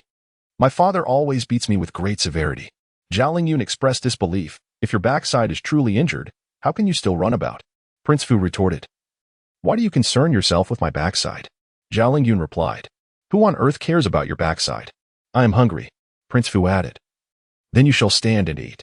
Standing, Prince Fu nodded. The elderly lady took the initiative to set new bowls and chopsticks for him, while saying, "We have already tasted these dishes. Your Highness, would you like me to have the kitchen prepare something fresh for you?" "No need," Prince Fu declared, seizing the chopsticks and swiftly picking up a large meatball. He bit into it, savoring half, then nodded in approval. "Delicious. This prince has a fondness for fatty meat." The elderly lady could only respond, "Then please indulge yourself." Wealthy families typically preferred lean meat. It was the poor who yearned for a bit of richness, relishing fatty fare. Prince Fu's preference for fat meat came as a surprise to her. This child certainly did not resemble a typical royal offspring. At that moment, Jiang Mingyue and Jiang Xian whispered among themselves, "So the emperor strikes, and it is indeed on the backside." Jiang Xian replied, "I didn't expect that. The royal family, it seems, is not so different from common folk." Upon overhearing the brothers' hushed conversation, Zhao Lingyun wiped his face with his hand, amused. "How novel. If one does not strike the backside, where else would one strike? On the face, perhaps?" "Prince Zhao Lingxian is the emperor's own son. Are you here to dine?" Zhao Lingyun asked Prince Fu. "I have come to deliver news," Prince Fu replied, having consumed another meatball. "The Wei lady is to become Zhao Zheshten's concubine." The hall fell silent for a moment, then Zhao Lingyun queried, "What does this have to do with us?" The elderly lady took a seat and remarked, "This is good. At least the Wei lady will not meet her demise." Prince Fu smiled at her, saying, "My mother said the same." "You met with your mother?" Zhao Lingyun inquired. "Did the noble consort not invite you to dine?" The elderly lady shot Zhao Lingyun a glance. His perspective on matters was indeed different from the norm. While they were discussing the Wei lady's fate, he was pondering why the noble consort did not invite her son to supper. "Did you anger the noble consort again?" Zhao Lingyun pressed. Prince Fu fell silent. Zhao Lingyun then turned to the elderly lady and Jiang Mingyue and Jiang Xian, saying, "No need to inquire further. He has indeed angered the noble consort again." Prince Fu interjected, "She is angry every day. Is it surprising that she is upset today?" The elderly lady coughed softly, reflecting. To have given birth to such a child, the noble consort has surely faced her share of tribulations. "I tell you," Prince Fu said, his mouth filled with stir-fried meat slices, yet it hardly impeded his ability to speak. "My father offered Jiexian 2 choices, either to have the Wei lady as a slave or as a concubine. Jiexian chose to have her as a concubine. Jiexian even confessed to my father that he has feelings for the Wei lady." Prince Fu swallowed the stir-fried meat and reached for the braised fish, continuing. "He foolishly assumed he could win my father's favor by seeking a marriage proposal. Is there any truth in his words?" Zhao Lingyun expressed his disdain. "Did the emperor not reprimand him?" Prince Fu snorted. "He did not." "Can you believe it?" "Why not?" Jiang Xian, perplexed, asked. "The emperor is so fond of Jiexian." "Zhao Jiexian," Prince Fu corrected him. "We all call him Jiexian." "Oh, the emperor is so fond of Jiexian, is he?" Jiang Xian mused. Outside the door, Jiang Mingyue smiled faintly, yet Wang Dicai displayed no reaction. The second young lady of his household was at home. Was it not her prerogative to smile at will? However, Wang Shunzi, Upon catching sight of the second young lady's smile, felt a shiver run down his spine. Her smile exuded an unsettling chill, and he could sense an undercurrent of menace. Could a daughter inherit the aura of slaughter from a father who had fought countless battles? I shall take my leave now, Jiang Mingyue whispered softly to Wang Dicai. Her voice was scarcely above a murmur, akin to a secretive whisper. Wang Shunzi focused intently, straining to catch her words. But within the main hall, Zhao Lingyun called out, "Is that you, second young lady?" Chapter 56. The Master and the Second Miss. Without waiting for the reactions of those in the hall, Zhao Lingyun dashed outside, leaving Jiang Mingyue no opportunity to evade. He intended to call out to the second miss, yet the words escaped him in a mere whisper. He had thought he would not see Jiang Mingyue today. But to his surprise, she stood before him, much to Zhao Daily's delight. The onlookers were astonished. What kind of ears did this young man possess to be so perceptive? Jiang Mingyue lowered her head slightly, crouching down to pay her respects to Zhao Lingyun, smiling as she addressed him, "Master." Oh, Zhao Lingyun exclaimed, "Just call me Xilou." Wang Dicai silently stepped forward, positioning himself in front of Jiang Mingyue, effectively shielding her from view. Zhao Lingyun found Wang Dicai to be a nuisance. Did he not realize how obstructive he was being? Wang Shunzi quietly clicked his tongue. Jiang Mingyue had shed the coldness and menace she once bore. The smile she offered Zhao Lingyun was like a lotus blooming in clear water, radiating 7 parts brilliance and 3 parts gentleness. The speed of her transformation was astonishing. "Thank you for your gift, Master," Jiang Mingyue said from behind Wang Dicai. "It is far too precious." Zhao Lingyun replied, "I am not short on money. Please accept it." "Second miss, as long as it pleases you." Jiang Mingyue tilted her head, peering over Wang Dicai's shoulder to catch another glimpse of Zhao Lingyun. Immediately, Zhao Lingyun straightened his posture and smiled back at her, inquiring, "Have you had your meal, second miss?" "Ahem," Wang Dicai cleared his throat. "How is it that you meet my second miss and still engage in idle chatter, Master?" Jiang Mingyue interjected, "I have dined already. I wonder if the cuisine at my residence suits your palate?" "Absolutely, it is splendid," Zhao Lingyun exclaimed. "I have never tasted such exquisite dishes." "Thank you, second miss." Wang Dicai was at a loss for words. It was the matriarch who had invited him to dine, yet here he was, expressing gratitude to the second Mississippi master. "You are too courteous," Jiang Mingyue replied. Wang Dicai nearly choked. "Second miss, must you accept such gratitude?" Not at all, Zhao Lingyun insisted. "I speak only the truth." "Second miss, you are aware of my and the matriarch's visit to the palace, correct?" The young lady. The matriarch could no longer remain hidden in the hall. If these two continued their conversation, would Zhao Daily not be compelled to propose right then and there? Such a propriety was unacceptable. Once married, they could converse freely, but for now, they were not yet wed, and the imperial decree had yet to be issued. Alas! Zhao Lingyun hung his head in despair, realizing he could no longer converse with the second Mississippi, observing his dejection. Jiang Mingyue felt a sudden softness in her heart and spoke, "Then I shall return to my chamber." Upon hearing her intention to leave, Zhao Lingyun quickly looked up, only to see Jiang Mingyue offer him a gentle nod, followed by a radiant smile. She understood. She knew, and still smiled at me, speaking as if she delighted in my presence. At this moment, Zhao Daily's mood was akin to the blossoming of 100 flowers after a night of spring breezes. He was intoxicated without having consumed any alcohol. The prince, addressing those around him, whispered to the fiery-eyed Jiang brothers standing beside him, "Do not be deceived by Zhao Da's foolish grin. He is a good man, and he is wealthy, though they may not see eye to eye." Prince Fu still stood up for Zhao Lingyun when necessary. However, his words evoked a complex sentiment, as he remarked, "Moreover, he is fortunate. Look at him. His studies are lacking, and he has hardly practiced martial arts. Yet, he need not toil, for my father sends him money every month, and he resides in the grand manor of the Duke of Yu. He even holds the title of a first-class general. The wealth from his grandfather and all of his grandmother's possessions are bequeathed to him. So, tell me, is he not fortunate?" Wang Shunzi, eavesdropping outside, admired his master for sincerely praising a good-for-nothing who merely feasts and waits for death. Such an ability was not easily emulated by the average person. Jiang Xian huffed, "As if his wealth will belong to my sister in the future." Wang Shunzi, after listening to his master's ramblings, had managed to discern a single word, money, impressive in its own right. At that moment, Jiang Mingyue bowed gracefully at the entrance before turning to leave. Zhao Lingyun gazed longingly, wishing to converse further with Jiang Mingyue or to escort her back to her chamber, yet he was unable to do either. The elderly matriarch cast a glance towards the corridor where Aunt Hua stood. Meeting the matriarch's eyes, Hua hurried after Jiang Mingyue. As Zhao Lingyun watched Jiang Mingyue disappear from sight, he turned to Jiang Xian and said, "My money will eventually belong to your second sister. Do you have any objections?" Jiang Xian scoffed, dismissing the notion that anyone could speak well without the possibility of hidden motives. Just then, the matriarch stepped over the threshold, and her first action was to deliver a sharp slap to Jiang Xian. "Have you lost your senses? How can you speak of your sister's future husband in terms of wealth, especially when she is yet to be wed? Have some dignity." The slap left Jiang Xian wincing as he replied, "I'm full. I must take my leave." "Then be swift about it," she retorted, scrutinizing him closely. For he had devoured an entire chicken and half a duck that evening. If he was still hungry, he was simply not worth the effort.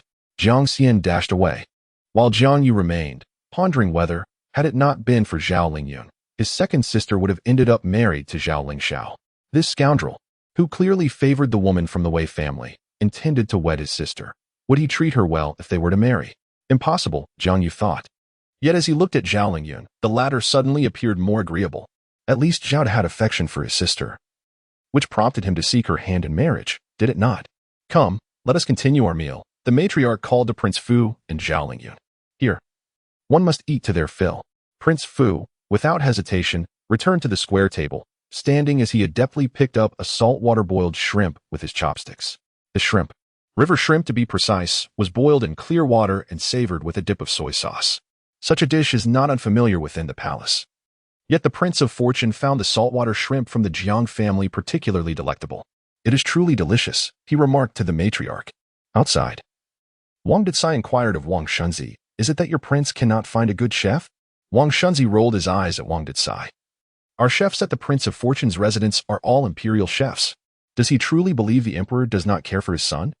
The joy with which our prince dines at this moment is solely a reflection of the matriarch's disposition towards him, entirely unrelated to the dish itself." Chapter 57. The emperor's machinations of Dongxing. Hua Shaner pursued Jiang Mingyue until she reached the entrance of the inner courtyard, finally catching up with her. Breathing heavily, Hua Shaner was filled with confusion. As a daughter of the mountain folk, she had grown up running through the hills. It was no exaggeration to say that the only person in the estate who could outrun her was Wang Dicai. How could it be that despite her swift legs, she failed to catch up with the second young lady? The second young lady? Hua Shaner observed Jiang Mingyue, who stood at the inner courtyard's entrance, and noticed that she did not appear to be in high spirits. Had her encounter with the Duke of Yu's household left her discontented? With a sigh, Jiang Mingyue entered the inner courtyard. Hua Shaner hurriedly followed, inquiring, "Second young lady, what troubles you? Did the master speak amiss?" To Hua Shaner, Zhao Lingyun's recent remarks seemed rather foolish, yet they were not overly offensive. This prompted her to speculate whether her second young lady was once again indulging in her little whims, for indeed, Jiang Mingyue had a penchant for making life difficult for herself.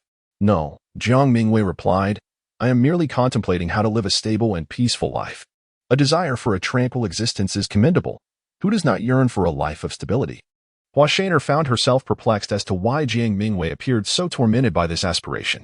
As Jiang Mingyue treaded along the pebble-strewn path, her mind was burdened with thoughts of legal troubles. It seemed that Wei Lanji was not destined to become the consort of the crown prince of Tushan. Otherwise, how could one explain her current status as merely a concubine after 2 lifetimes? Moreover, in this life, Wei Lanji's position as a concubine was far less dignified than in the previous one.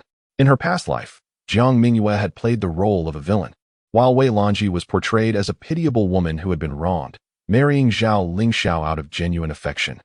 Many had lamented the sincerity and depth of feeling displayed by the eldest daughter of the Wei family, a rare gem of devotion in the world. How different was this life? Now, she was seen as nothing more than a deceitful mistress. In the previous era, the Wei family could still acknowledge Wei Lanji as their daughter, for her actions had not tarnished their reputation. They endured the pain of accepting a daughter who became someone else's concubine. But now, could the Wei family tolerate a daughter who would become a mistress? Would they sacrifice their century-old reputation for such a disgrace? At this moment, Zhao Lingxiao was no match for Emperor Dongsheng. The emperor's decree granting Wei Lanji as Zhao Lingxiao's concubine was seen as a means of preserving her life and fulfilling the desires of the 2 young lovers.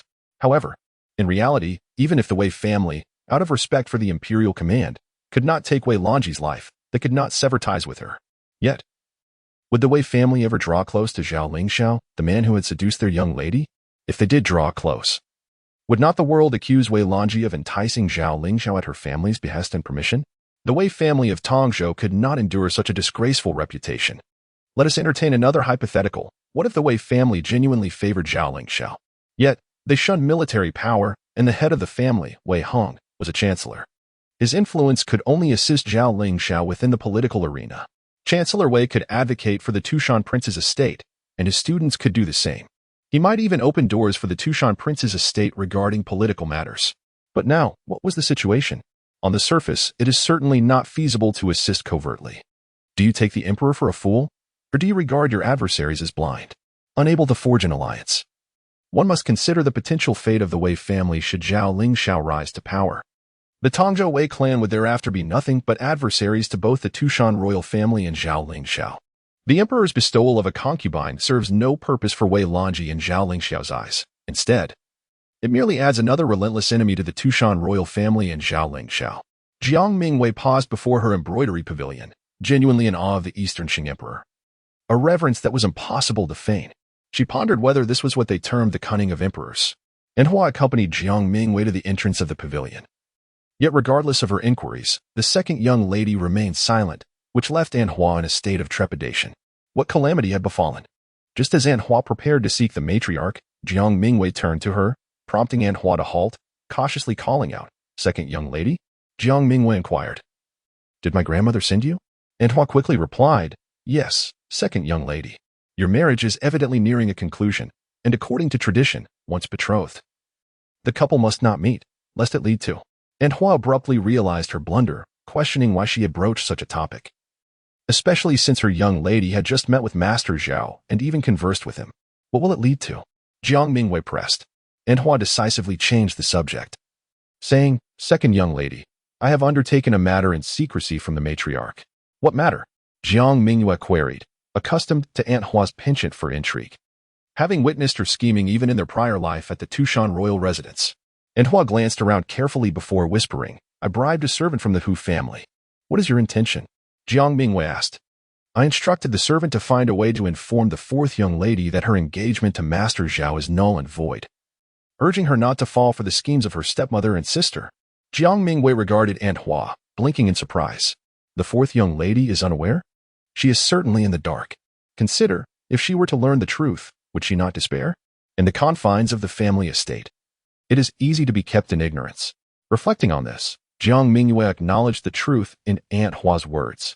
"Second young lady, I have paid for the information to reach her. The future will depend on the fourth young lady's choices." "Indeed," Jiang Mingyue replied, despite the absence of onlookers.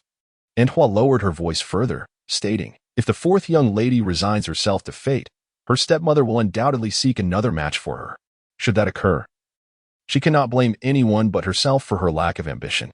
Jiang Mingyue considered this, nodding in agreement. "Let us hope she stirs up some commotion." Anhua, thrilled to converse with Jiang Mingyue, slapped her thigh in excitement, exclaiming, "Even if it leads to family discord, I shall ensure that wretched sister of hers gets a taste of her own medicine. She must fight for her own dignity." Jiang Mingyue, "I fear she may not."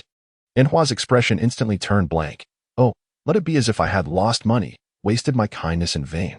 You have shifted your concern entirely to the Hu family." Jiang Mingyue gently patted Anhua's shoulder. After all, it was the worry that came with spending money. How could she articulate that? Ultimately, Anhua had acted out of good intentions, so she might as well accept it. Chapter 58. Miss Jiang Air remarked that the night was far from tranquil. "How much was spent?" Jiang Mingyue inquired of Anhua. Anhua replied, "This matter carries its risks, thus the expenditure is considerable. I have contributed a hefty sum." Jiang Mingyue led Anhua into the embroidery building, retrieved a pouch of coins, and filled it with money. Handing it to Anhua, she stated, "This sum shall be considered my contribution." Anhua watched in astonishment as Jiang Mingyue filled the bag, unable to fathom that the money was intended for her. "How could I accept this?" she protested, attempting to push back the pouch that Jiang Mingyue had pressed into her hands. "Are you not required to save a dowry for Huarue?" Jiang Mingyue asserted, effortlessly resisting Anhua's attempts to refuse. "Has the dowry for Rue Guo been sufficiently saved?" Jiang Mingyue had become adept at striking at the heart of matters. Anhua could sympathize with Miss Hu Si and deem the actions of the Gu and Hu families excessive. Yet, ultimately, familial ties dictate precedence, and no one could rival her only grandchild, Huarue, in Anhua's affections. In a few months, you will need to visit the temple to offer incense money for Rue Gur, Jiang Mingyue added softly, placing the pouch into the satchel at Aunt Hua's waist. Can you find peace without offering the 3 sticks of safety incense on the 1st and 15th days of the month? Hua Rue, being a soldier, faced the perils of war, and Aunt Hua's only recourse for his safety was to regularly offer incense at the temple, generously contributing to the incense fund each time, a not insignificant expense. Take it, Jiang Mingyue smiled at Aunt Hua. I too wish for Miss Huxi's well-being. Aunt Hua, clutching the pouch at her waist, felt her eyes welling up. When did the second miss become so considerate? How thoughtful of you to remember my Hua Rue, she expressed to Jiang Mingyue. At that moment, the shutters in the room rattled as the wind picked up, just as Aunt Hua remarked on the wind. Rain began to fall. Oh dear, it's raining. Aunt Hua hurried to the window to secure the shutters, fearing the wind would throw them open. The 2 maids attending Jiang Mingyue rushed in to assist Aunt Hua with the task. Jiang Mingyue settled onto a couch, removed her golden hairpin, and tossed it aside. As she took down the hairpin securing her coiled hair, her long, flowing tresses cascaded down like a waterfall. With a sigh of relief, she turned to Aunt Hua and remarked, "It's raining again. These past few days have been quite tumultuous." Aunt Hua was puzzled by Jiang Mingyue's statement, wondering what the rain had to do with tranquility. Before the Wang residence in the capital, a steward stood in the rain with a group of servants. Upon seeing Zhao Lingxiao return, the steward hurried down the steps, holding an umbrella over the young master. "Young master, the princess has been waiting for you," he conveyed. Zhao Lingxiao nodded, handing his riding whip to a guard behind him. Understood. The steward was aware that an incident had occurred at the residence that day. Seizing the opportunity while following Zhao Lingxiao up the steps into the manor, he discreetly cast a glance at the young master. Noting that aside from his hair being dampened by the rain, he appeared perfectly normal. At that moment, an attendant serving the Mu family, old lady Cui, arrived at the entrance, entering with a respectful greeting for Zhao Lingxiao, saying, "The servant humbly greets the young master. The princess requests your presence." Zhao Lingxiao smiled and jested. "Has my mother sent you to ensure I do not escape?" As night fell, with the wind howling and rain pouring, the lanterns on the porch swayed chaotically, casting dim light that obscured old lady Cui's view of the young master's expression. She was aware that the princess had shattered 5 or 6 exquisite porcelain sets, her anxiety escalating without a single drop of rainwater entering. Yet, despite her own urgency akin to that of the princess, she lacked the courage to urge Zhao Lingxiao to hasten to her. After navigating past the screen wall and courtyard, they entered the inner residence. Only then did old lady Cui feel at ease. Indeed, the young master was headed straight to meet the princess upon his return. However, upon seeing Zhao Lingxiao, the Mu princess did not appreciate his endeavor, chastising, "You came drenched in rain without even changing your clothes? What if you catch a chill?" Zhao Lingxiao bowed to the princess, assuring her, "Mother, fear not. On such a spring day, I shall not catch a cold. Quickly return and change your clothes," she urged, simultaneously instructing old lady Cui, "Hurry and prepare some ginger soup for the young master." Old lady Cui complied eagerly and departed, while Zhao Lingxiao approached an empty chair beside the princess and settled down. Seeing her son's demeanor, the princess commanded everyone in the room, "Leave us." In the blink of an eye, the maids and attendants withdrew, leaving only mother and son facing each other in the exquisitely decorated hall. "What did His Majesty say?" the princess inquired. Zhao Lingxiao replied, "The emperor has retained me in the capital and has bestowed a daughter of the Wei family upon me as a concubine." The imperial edict should have reached the Wei residence by now. Upon hearing this, the Mu princess, who had just taken her seat, sprang up in a mixture of shock and anger, exclaiming, "What?" Zhao Lingxiao urged her to sit down, personally pouring her a cup of hot tea, and whispered, "You did not send anyone to inquire about the news, did you?" The princess replied, "I feared the emperor might send someone to keep watch, so I dared not take any action." Zhao Lingxiao reassured her, "That is good. As for the Wei woman, no. Let us not speak of her just yet." The princess contemplated before asking, "What is the situation with the Sihai Trading Company?" Zhao Lingxiao poured himself a cup of tea, made from the early spring leaves and fruit slices, yet he still detected a hint of bitterness in the brew. "Is it unspeakable?" the princess pressed anxiously. "You both keep everything from me. Am I merely destined to worry and be alarmed for nothing?" Zhao Lingxiao set down his celadone cup, glanced at his mother, and quietly stated, "The Sihai Trading Company in the capital no longer exists." The princess was taken aback and hurriedly asked, "What happened?" Zhao Lingxiao replied, "There has been a fire. The entire trading house has been engulfed in flames." The Mu family princess trembled as she inquired, "Who set the fire?" Zhao Lingxiao responded. His Majesty has dispatched Qiaozhen to investigate the Sihai trading house. Was it Qiaozhen who ignited the flames? The princess exclaimed in alarm, only to pause, gazing at Zhao Lingxiao. After a moment of hesitation, she continued, or could it be that the trading house was set ablaze on your orders? Zhao Lingxiao let out a bitter smile and said, Mother, how could I engage in such a duplicitous act that would lead to misunderstanding? The fire was indeed set by Qiaozhen, under the command of His Majesty. Chapter 59. The young master reflects on the unpredictability of life. The Princess Mu sat in silence for a considerable time. Ever since her arrival in the capital at the end of last year, she had been navigating her days with utmost caution.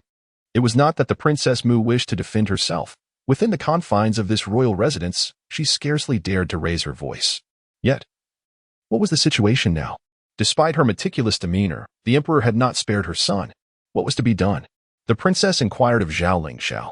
While the princess was lost in thought, Zhao Lingxiao was savoring his tea, just as she broke her silence. He had barely consumed a fraction of the tea in his cup. The Wei family will send Lonji over tonight at the earliest, or tomorrow at the latest. Zhao Lingxiao informed Princess Mu. I have asked you about that woman, the princess urged anxiously. If we cannot rid ourselves of her, we must at least tolerate her. She is merely a wretched creature warming a bed. Does she warrant your special mention? I implore you, what do you intend to do next? Zhao Lingxiao replied, for now. We shall do nothing. Do nothing?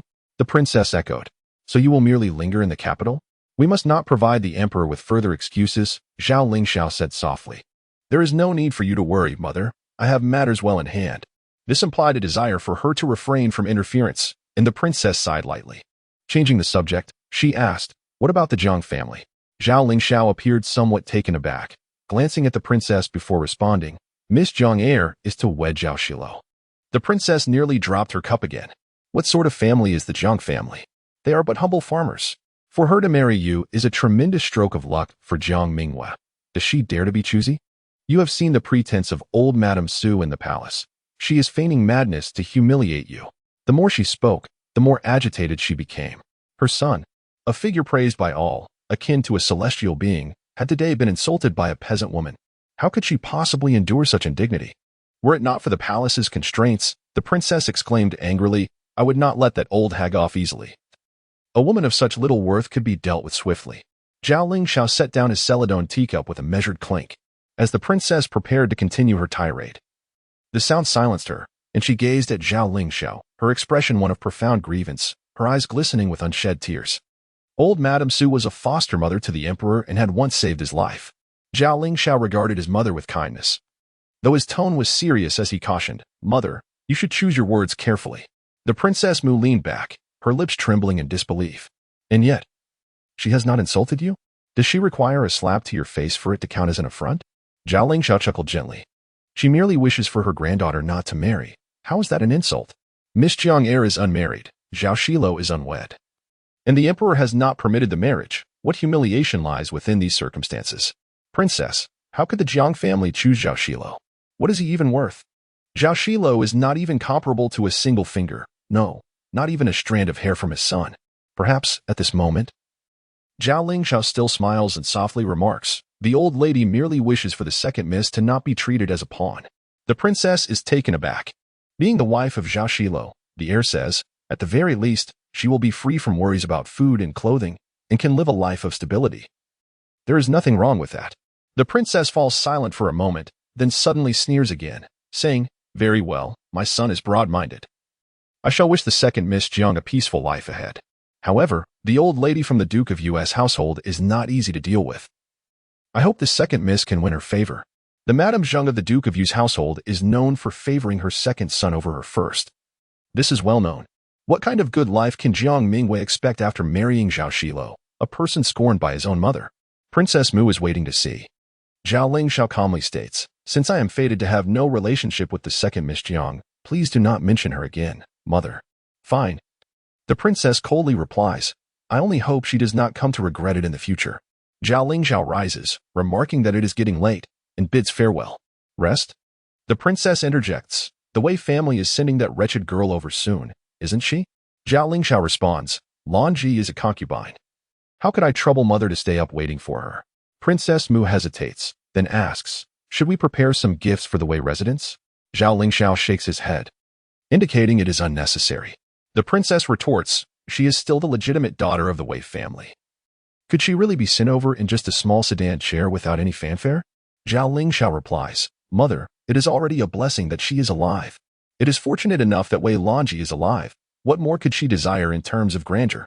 Writing love letters? Princess Mu sneers again, saying, this wretched girl. Long Kong, I tell you, once she enters the residence, keep your distance from her. Zhao Lingxiao does not respond to this remark. Merely bows to the princess and prepares to leave. However, the princess suddenly recalls something and asks, was this the doing of Miss Qiao or the Jiang siblings? This matter seems rather coincidental. Zhao Lingxiao shakes his head and bows again to Princess Mu before exiting her quarters. Soon, before he can walk far, the sound of porcelain shattering echoes from within the room. Zhao Lingxiao thinks that the set of celadone tea where he had just used would surely not survive. Master. As Zhao Lingxiao steps out of the inner courtyard where the princess resides and into the front courtyard, several aides from the royal palace hurry out from the side path next to the drooping flower gate, converging before him. Surrounded by a few aides, Zhao Lingxiao heads towards the meeting hall, conversing with them. The Miss Qiao has always been on good terms with the Wei family. She would not harm them. As for the second Miss Jiang, does anyone truly believe she ordered someone to summon people back to the Marquis residence? Yes. One aide replies, it was witnessed by the guards of the residence. Ah, Zhao Lingxiao softly exclaims. Regarding the matter of the Four Seas Trading Company, if the Emperor and Jiang Ruqiu are unaware, how could a young lady confined to her boudoir know of it? Zhao Lingxiao interrupted her aides, pondering that perhaps her intentions were solely directed at the Wei family. After all, just the day before, Wei's younger brother had publicly humiliated her, and Wei herself had subjected the venerable matriarch to disgrace in front of an audience. The likelihood of the second miss targeting the Wei family seemed quite substantial. The aides exchanged glances, and one of them shook his head with a sigh, remarking, is this merely a vendetta among women?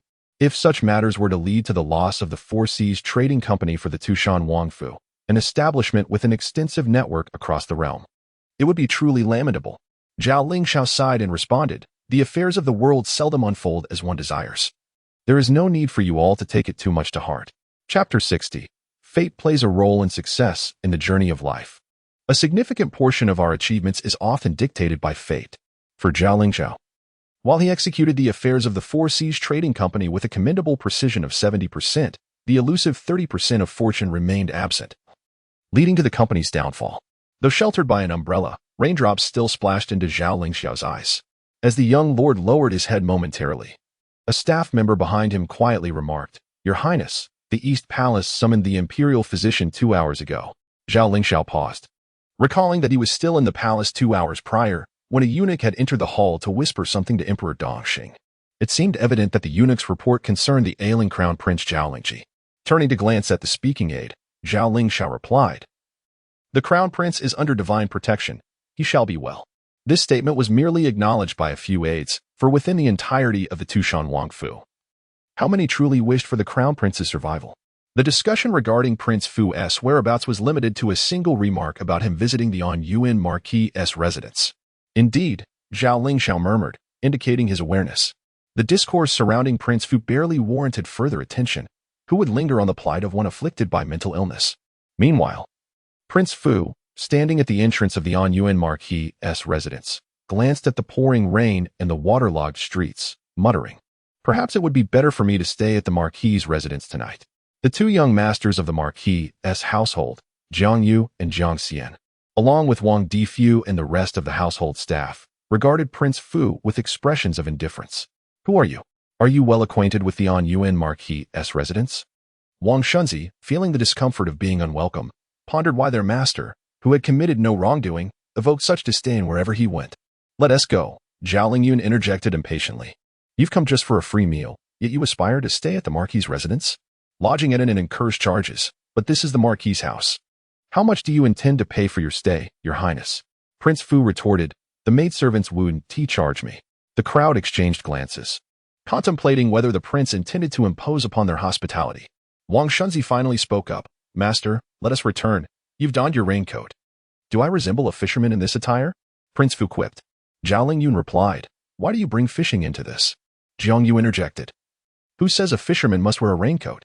If it's not raining, would they don such attire while fishing? Surely, that is illogical.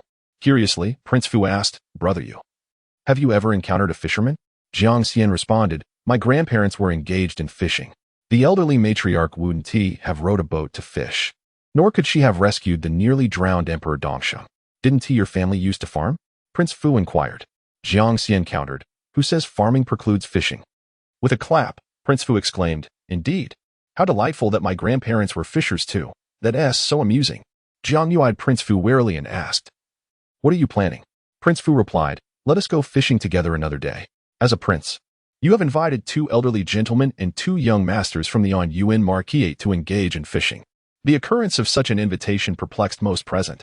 Zhao Xilou, having taken hold of Prince Fu, remarked, if fishing is indeed the plan, I shall accompany the 2 elders. There is no need for your highness to concern yourself. After all, he is the future son-in-law of the Marquis.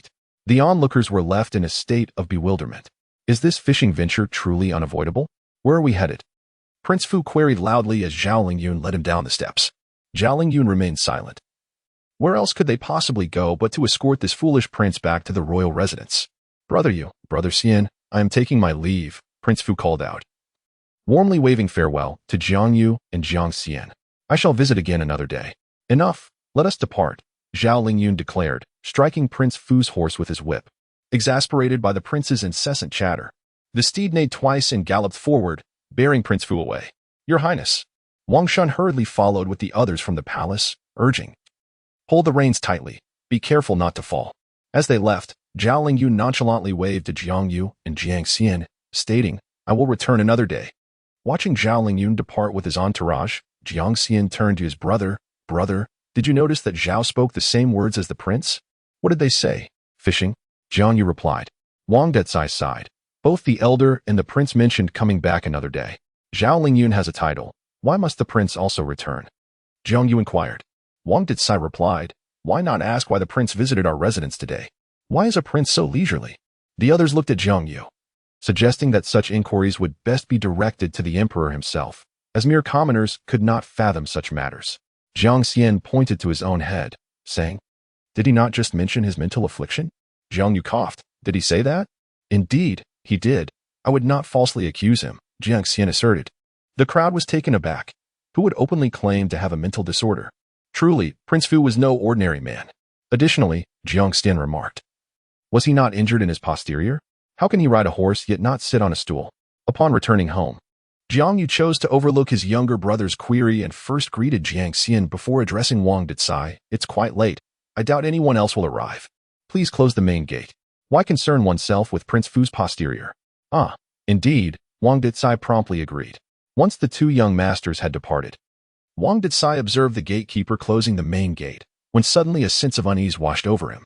Wait, he called out. The 4 gatekeepers halted and turned to look at Wang Detsai. He addressed the surrounding crowd. Have I forgotten something? A guard responded, Master Steward, how could you forget anything? Wang Detsai also found it improbable, yet a sense of disquiet lingered within him. Was trouble brewing once more? After a series of disdainful exclamations, Wang Detsai addressed the attendant, instructing, very well, close the door. Thus, the grand entrance of the Yuan Marquis residence was firmly shut.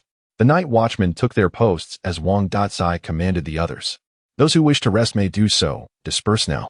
The household members of the Marquis swiftly scattered, each attending to their own affairs.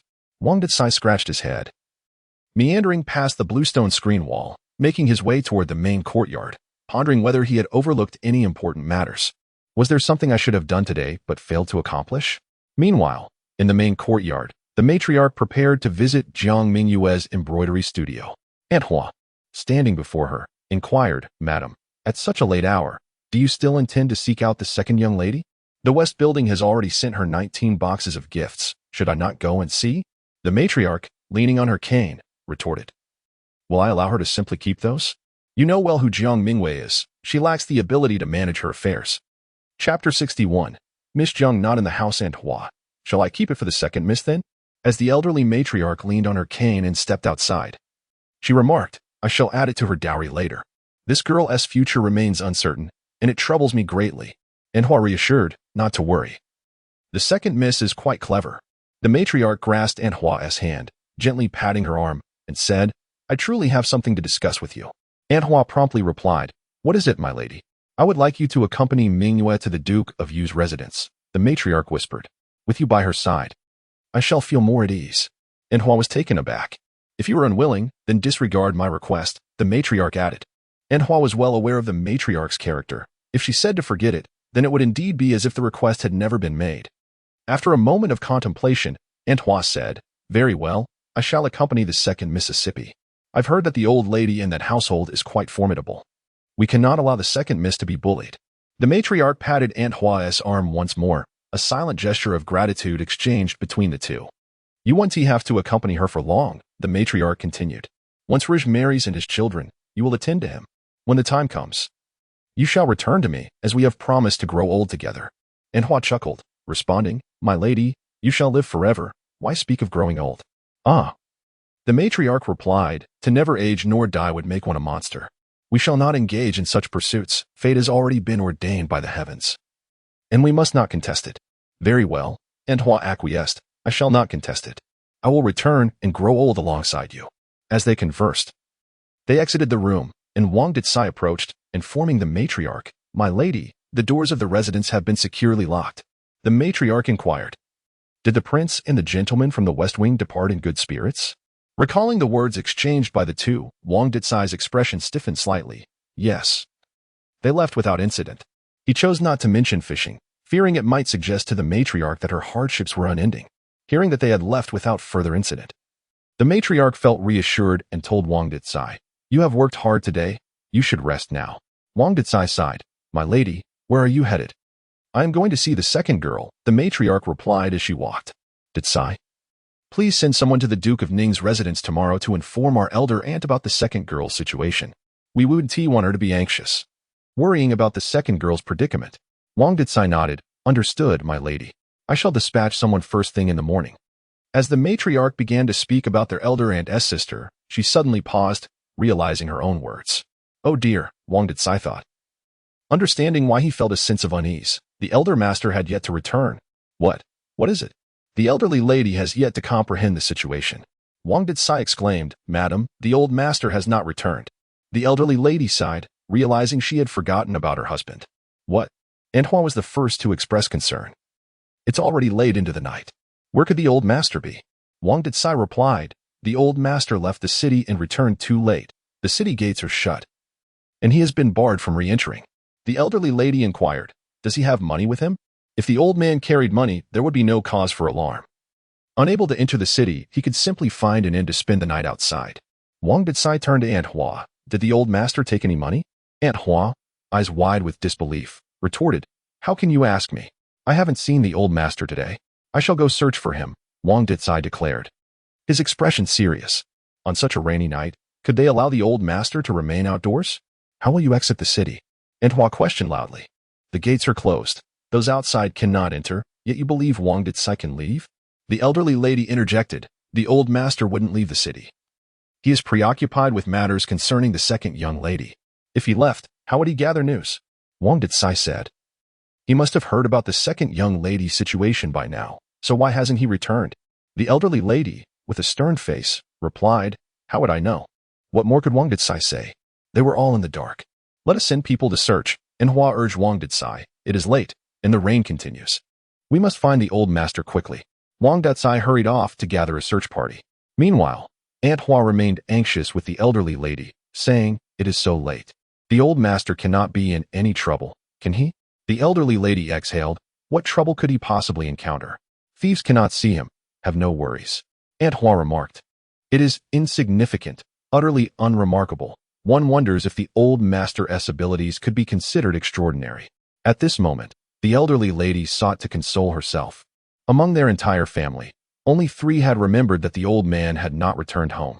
As for the thieves and rogues lurking outside, they could not possibly bring harm to her husband. He was unseen and ignored. How could anyone threaten him? In Jiang Mingyue's chamber, the light flickered as several maidservants stood outside, whispering among themselves. Upon noticing the elderly lady and Anhua approaching, the maidservants quickly straightened up and greeted her with respect. The elderly lady pushed the door open and called, Mingyue. There was no response, only the candlelight swaying as the wind from outside entered the room. Is she asleep? The elderly lady murmured. Second young lady? Anhua also called out. Yet, Jiang Mingyue remained silent. Something is amiss. the elderly lady suddenly stated, even in deep slumber. She and Anhua were loud enough to rouse Jiang Mingyue. Hearing the elderly lady's concern, Anhua hurried into the inner chamber. Moments later, she rushed back, lowering her voice to inform the elderly lady, the second young lady is not in her room. It was late, and Jiang Mingyue, an unmarried young lady, was not in her own room. Where could she possibly be? The elderly matron felt a wave of anxiety wash over her and hurried to check the inner chamber, only to find that Jiang Mingyue was indeed absent. Oh dear, Rue Gu, her grandmother. She called out to Anhua, take some people and search the residence. No. Oh dear. Anhua was hardly in a better position than the matron herself. They couldn't let anyone know that the second young lady was not at home. Madam, I shall go find her at once, Anhua replied. The elderly matron struck the ground with her cane, exclaiming, I always said Jiang Mingyue was a source of trouble. Chapter 62, The Choice of Miss Jiang Air. When the elderly lady and Anhua arrived at the embroidery house, Jiang Mingyue had just vaulted over the wall of the Ho residence. Upon landing, Miss Jiang Air wiped the rain-soaked tears from her eyes and headed south down the street. Exiting the street where the Ho residence was located, she turned left at the intersection and continued straight for 4 blocks, arriving at the estate of the Duke of Tushan. Despite the lively conversation about marriage, Zhao Xilou and her 2 younger brothers, Miss Jiang Air's thoughts were far removed from these matters. After realizing her aspirations of becoming a wandering bodyguard were dashed, Jiang Mingyue began to ponder the situation concerning Zhao Lingxiao. How could she thwart Zhao Lingxiao's rebellion? Or more precisely, how could she extinguish the rebellious intentions of Zhao Lingxiao and his father, while it was acceptable for Crown Prince Zhao Chenji to continue living? The multitude of imperial physicians within the royal hospital had been unable to save his life. What could a layperson like Jiang Mingyue possibly do? Perhaps she could elevate Prince Fu Zhaolingxian to a position of significance and ensure his longevity, though that aspect could wait. How could she prevent Prince Fu from engaging in frivolous pursuits? Was it conceivable that she could succeed where even his imperial father had failed? After much contemplation, Jiang Mingyue concluded that eliminating Zhao Lingxiao, then the Duke of Tushan, and perhaps even the entire Tushan estate, seemed within her grasp. In her previous life, she had slain Zhao Lingxiao once. She could certainly do so again in this lifetime. If one were to argue that the Eastern Shin Emperor had no heirs, and that the Duke of Tushan and his son were vying for the throne, what was amiss? In Jiang Mingyue's eyes, nothing was wrong. They shared a common ancestry. Why should Emperor Zhao Chang be permitted to ascend while Duke Zhao Duo was not? The issue arose when the struggle for the throne resulted in the elimination of rivals, rivers of blood flowing as a consequence. Those who did not align with the father-son duo were mercilessly slain, innocents and wrongdoers alike. Their reign culminated in devastation, with countless lives lost, villages left desolate, and the common folk suffering. Ultimately, in their desperation, they conspired with foreign invaders. Were it not for the valiant stand of the border troops, the Great Ying dynasty might have met its end. Was this the quest for dominion by the Duke of Tushan and his son? These two were utterly deranged, unworthy of being considered human. As members of the imperial lineage, they believed themselves entitled to contend for the world, demanding that the populace sacrifice their lives and those of their loved ones for their ambitions. If it were up to Jiang Mingyue, she would opt for their demise, sparing the lives of the common people. As night enveloped the capital, though there was no curfew, the streets remained largely deserted, further exacerbated by the heavy rain. Drenched in her night attire, Jiang Mingyue hurried towards the Duke's estate while Zhao Lingyun and Prince Fu argued on Tailai Street. Separated from the Duke of Tushan's estate by just one street. Zhao Lingyun, could you not return to your estate and sleep? Prince Fu, I have no desire to sleep tonight. Zhao Lingyun, if you're not sleeping, what do you intend to do? Steal? Coughing, Wang Shunzi interjected, Master. That remark is rather excessive. This is a prince we are speaking of. What are you coughing for? Zhao Lingyun retorted. Instead of feigning illness, you should advise your master. Wang Shunzi looked at Zhao Lingyun with an expression of innocence. How could he possibly persuade his lord? At this moment, Prince Fu proposed. Let us visit the Wang residence in Tushan. Zhao Lingyun retorted. No, it is quite late. What would you seek at the Wang residence? If you wish to engage in a brawl with the false immortal, we would need to summon more people. Our current numbers are insufficient. Zhao Lingyun's men were competent, but the servants led by Hulu were acutely aware of their limitations. They were certainly no match for the guards of the Wang residence. This group could only venture into the streets to bully the weak and vulnerable. They could hardly contend with the local constables. The guards of Prince Fu, however, felt somewhat disgruntled. Were they being underestimated by Zhao Dalao? Stop glaring, Zhao Lingyun admonished the guards. Do not blame me for lacking concern for your well-being. Should you engage in a skirmish with Zhao Lingxiao's men tonight, you may find yourselves facing repercussions from His Majesty tomorrow. Do you believe me? The guards of Prince Fu responded. We do believe you. For they were all too familiar with the misfortunes that befell them whenever their master stirred up trouble. I did not intend to fight, Prince Fu glared at Zhao Lingyun, exclaiming, the false immortal is marrying a concubine. We are merely going to toast him at his wedding. Is that a problem? Zhao Dalao chuckled at the absurdity.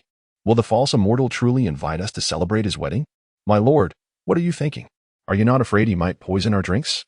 Prince Fu stiffened. He wouldn't dare. Zhao Lingyun countered. What if he does?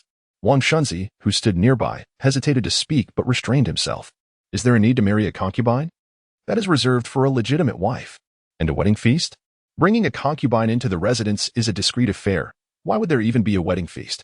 At this moment, Hulu spoke up, his belly round from his meal at the Yuan Marquis' residence. Is marrying a concubine truly necessary? My lord. Would the heir of the Wang residence be hosting a wedding celebration at such an ungodly hour? How rare it is to hold a wedding celebration in the dead of night. Prince Fu furrowed his brow, as if contemplating this point. He then turned to Wang Shunzi and inquired, Did I not instruct you to send someone to monitor the Wei residence? Have you done so? Wang Shunzi affirmed, Yes.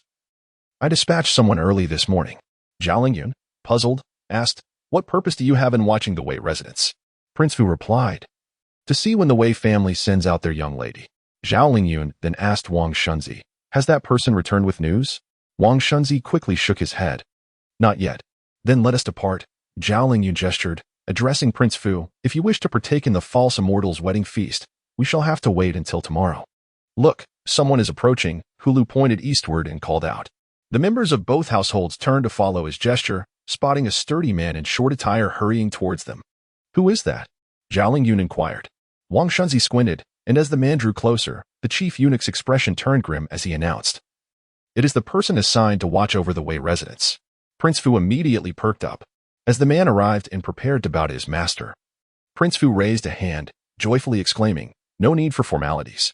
Quickly, tell me, has the Wei family sent out their young lady? The man replied, in response to your inquiry. My lord, the Wei family is preparing a sedan chair for Miss Wei. Behold, the Prince of Fortune clapped his hands and triumphantly declared to Zhao Lingyun. I knew it would turn out this way. Zhao Lingyun let out a scoff, pondering how the Wei family, fearing the embarrassment of sending their daughter out in broad daylight, hastily arranged for her departure under the cover of night. Truly, they are a family that values face above all else. Come on, urged the Prince of Fortune. Who are you sneering at here? Let us go and mock that pretentious immortal. No, we shall not engage in such underhanded antics. Instead, we shall directly unleash our scorn upon them. Chapter 63. Protect your lord's countenance in the dead of night, returning home to sleep. Only to rush to someone else's abode and hurl insults, Zhao Lingyun suspected that the Prince of Fortune's mental affliction had worsened. Very well, I can no longer persuade you. Zhao Lingyun said to the prince, I shall take my leave, your highness. After attempting to counsel the prince, Zhao Lingyun offered parting words of caution to Wang Shunzi. Do not allow him to harm the false immortal. Wang Shunzi had yet to comprehend the situation when the Prince of Fortune erupted in protest, declaring, We agreed to enjoy this together, yet you, Zhao Da, intend to abandon me? Zhao Lingyun retorted, When did we ever make such an agreement? The prince insisted, In fortune we share, in adversity we must endure together. Zhao Lingyun found it perplexing how this related to their intent to confront the false immortal with scorn. Observing Zhao Lingyun's confusion, Zhao Da suddenly grasped the reality they were to stir up some trouble at Tushan Wangfu tonight, and tomorrow, the emperor would surely summon them, thus fulfilling the notion of shared adversity. Farewell, Zhao Lingyun said, turning his horse to depart. The vigilant Hulu had already made a hasty exit. Wait. The prince leaned forward in his saddle, gripping the reins of Zhao Lingyun's horse. What do you intend to do? Zhao Lingyun shouted. The prince, stubbornly pulling Zhao Lingyun along, explained, I fear I cannot confront the false immortal alone. Am I to triumph over him? Zhao Lingyun cried. Release me. Do you hear me? Despite riding steadily on his own steed, the prince continued to drag Zhao Lingyun along. I spent a fortune on this horse. Are you harboring a grudge against it? Zhao Lingyun lamented. Will you not let go? The prince remained silent, resolutely advancing. Can you not spare me this torment? Zhao Lingyun fumed, bewildered at the prince's relentless pursuit. I wish to go, the prince finally replied. But I do not wish to accompany you. Zhao Lingyun implored. Will you not release your grip? My horse, Zhao Lingshan. My horse is about to foam at the mouth. Please, let go. Hulu, realizing he could not save his master, turned to Wang Shunzi in desperation, declaring, "Everyone here has witnessed this. It is the prince who is forcibly dragging my master along. Should misfortune befall him, it is not my master's doing." Wang Shunzi regarded Hulu with pity, thinking him naive. The prince was the emperor's own son, and could the emperor truly harm his own flesh and blood? Should a blunder occur, it was uncertain what the emperor might do to the prince. But one thing was certain, the emperor would not spare Hulu's master. "What do you mean by that?" Hulu, on the verge of tears, implored, "Is it that the Prince of Fortune wishes to evade responsibility? My master is being coerced." "It is the prince. Enough, enough," Wang Shunzi interrupted, unable to bear any more. "Let us proceed. Should a confrontation arise, you must safeguard your master." Hulu was filled with trepidation, pondering the possibility of an actual altercation. Most importantly, one must protect the face.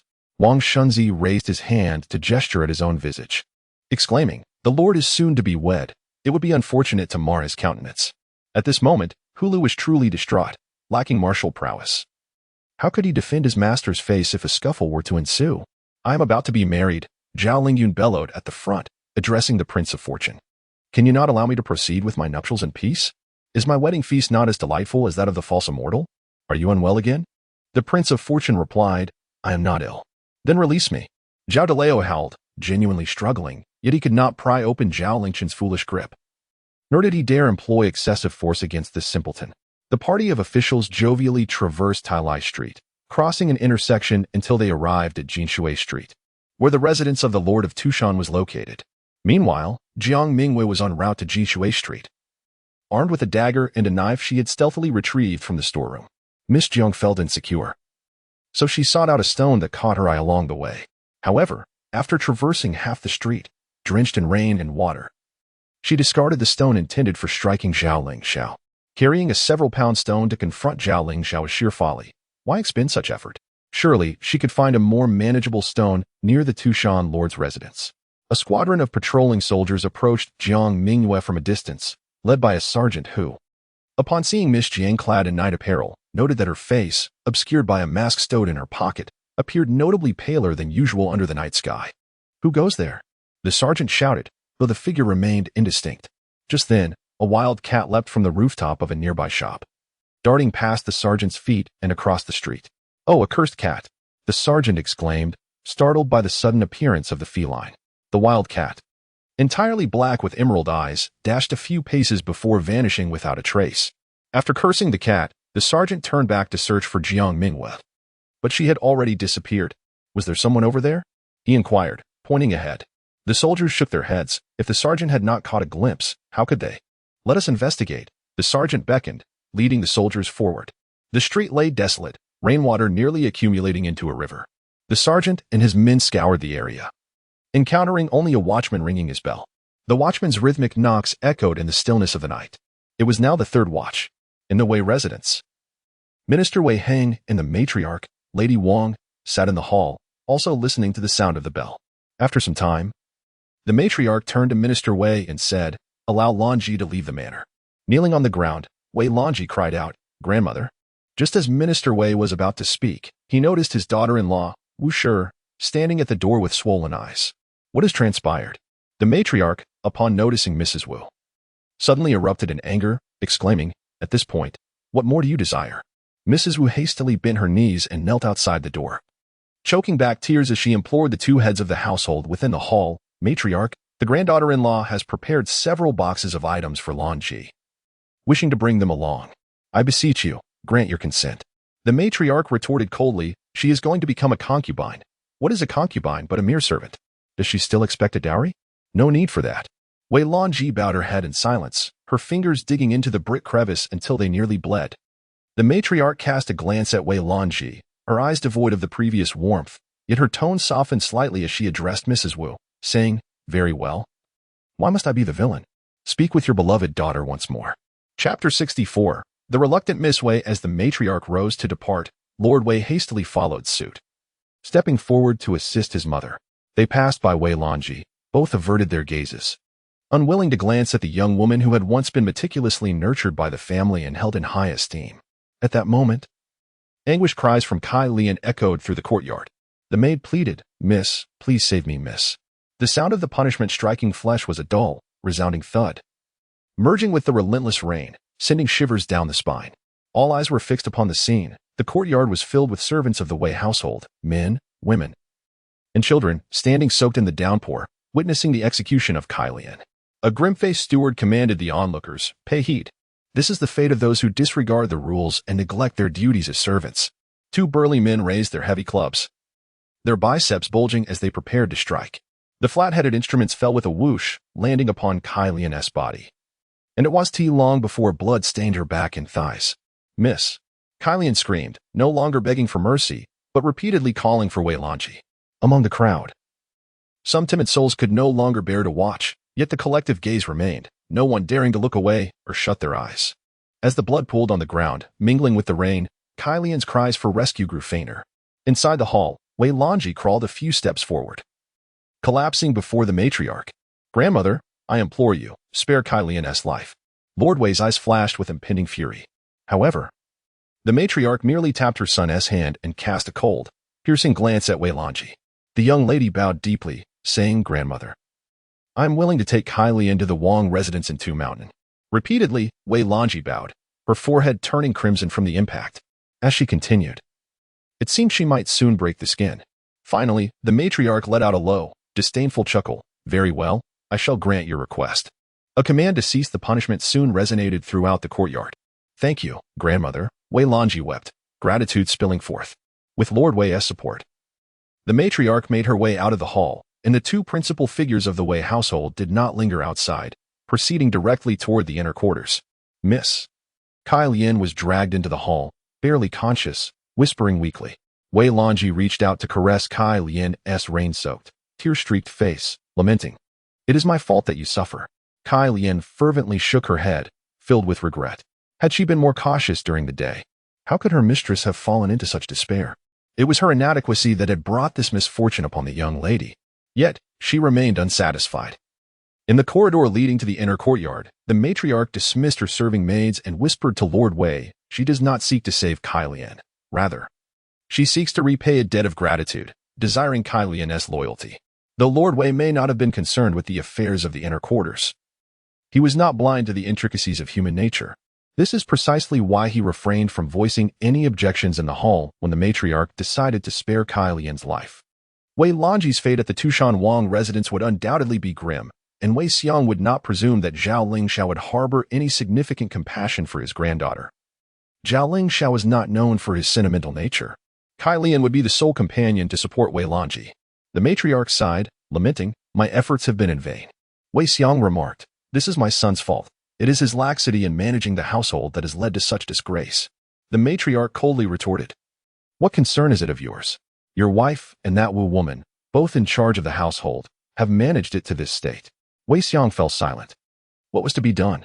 The matriarch stated, "This girl cannot die. She must not be deprived of the Wei surname. What shall we do about the other girls in our household?" Wei Xiang replied, "My son will not reconcile with Zhao Lingxiao." He continued, "Lanji may not adhere to the virtues expected of a woman, but it was Zhao Lingxiao who first seduced her. He does not desire Lanji, but seeks to tarnish my Wei Heng's reputation." The matriarch countered, "Will outsiders believe your words?" The Tushan Wang family had made several attempts to allure Wei Xiang's son, who firmly rejected their overtures. They, having failed to win him over, now sought to eliminate him as a rival. By framing the romantic entanglements as politically motivated, they could potentially save the lives of the other young women in the Wei family. However, this would inevitably turn the Wei family into adversaries of the Tushan Wang residents, leading to an unending cycle of vengeance. At that moment, Wei Xiang quietly remarked, "This is also what the emperor desires my son to undertake." The matriarch sighed again, then suddenly lowered her voice to address her eldest son. "The crown prince's health is deteriorating. With countless royal relatives," Wei Xiang asserted, "it need not be Zhao Lingxiao alone." The matriarch felt a wave of dizziness. Had it not been for her son's steadfast support, she would have collapsed. How had matters descended to this point? She questioned her eldest son, "Is this fate?" What could Wei Xiang say? If they remained undetected, there would be no consequences. The matriarch bitterly lamented, "If we had not raised Wei Lanji, we would not be in this predicament. She is leading us towards a sea of blood." The struggle for succession and the intrigues of the court are affairs that demand bloodshed. The Eastern Qing emperor stormed the capital, bathing the imperial palace in blood. and the city was left strewn with corpses, rivers of blood flowing and flames reaching the heavens, such horrors the matriarch still vividly recalls. On that day, how many noble families and officials were annihilated. She had even harmed her third son, confiding to Wei Xiong, "Those who treat her kindly suffer the most." Wei Xiong quietly replied, "His career is already beyond hope." Assisting his sister in publicly humiliating a girl from another household and engaging in a fierce altercation with her brother, only to have an elder from that family intervene, while his own sister was entangled in a scandalous affair. Could one merely claim that Wei Ziding was deceived by Wei Lanji? Yet, does this not also signify that Wei Ziding is confused and unable to discern right from wrong? How can a fool rise to hold office? The matriarch, filled with resentment, let out a huff and took a few steps forward before turning to her eldest son, quietly inquiring, "Is it possible for that girl to bear children?" The prime minister was taken aback. Just as she was about to exit, the matriarch added, "Think carefully." Supporting his mother, the prime minister and the matriarch ambled slowly. And as they reached the end of the corridor, he finally declared, "She must not conceive. Please make the necessary arrangements." The matriarch tightened her grip and asked once more, "Have you made up your mind?" The prime minister nodded. He had made his decision. Chapter 65. The medicinal soup on the tray. "It is not that I cannot assist in private," the Grand Minister Wei whispered as he supported his elderly mother, entering the gates of the inner residence. However, with the royal family numbering in the hundreds, Zhao Lingxiao is not worth the risk of wagering the entire Wei family's fate for him. The emperor is still in his prime. And although the crown prince's health is frail, he is alive. Furthermore, there is Prince Fu Zhao Lingqian, who, despite his frivolous nature, ensures that Zhao Lingxiao is far removed from the throne. It is illogical for a legitimate prince to forfeit his claim to the throne in favor of a vassal prince. Previously, Wei Heng admired Zhao Lingxiao for his exceptional qualities, handsome as jade, eloquent, and capable of managing military and political affairs effectively, having committed no grave errors. This admiration led the Grand Minister Wei to commend the father and son of the Tushan royal family on multiple occasions in court. However, he now realizes that he lacks the courage to utter even a single word in their favor. Moreover, the Eastern Qing Emperor would not permit him to do so. The thought of incurring the Emperor's suspicion chills him to the core. He fears that their sovereign is merciless when it comes to wielding the sword of justice. Furthermore, why should she bear a child? The Grand Minister Wei spoke to the matriarch, questioning whether he should allow this child to grow up resenting him as a grandfather. Having decided to abandon Wei Lanji, he wished not to create another being, or several, who would harbor animosity towards the Wei family. The matriarch nodded and suggested that this matter should not be entrusted to others, but rather left for Lady Wu, the child's mother, to handle. The Grand Minister acknowledged, "Understood. I shall comply." At this moment, in the hall, Kai Lian was dragged out and cast onto the steps outside. Within the hall, Lady Wu and Wei Lanji stood and knelt, respectively, both weeping. Lady Wu pressed a stack of silver notes into Wei Lanji's hands, saying, "Take this money."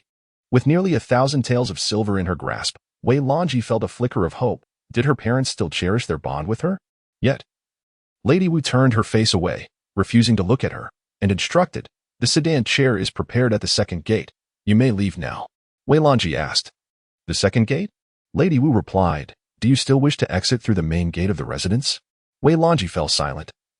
Realizing that as someone destined to become Zhao Lingxiao's concubine, she could not leave through the front door of her home. "Your father has a message for you."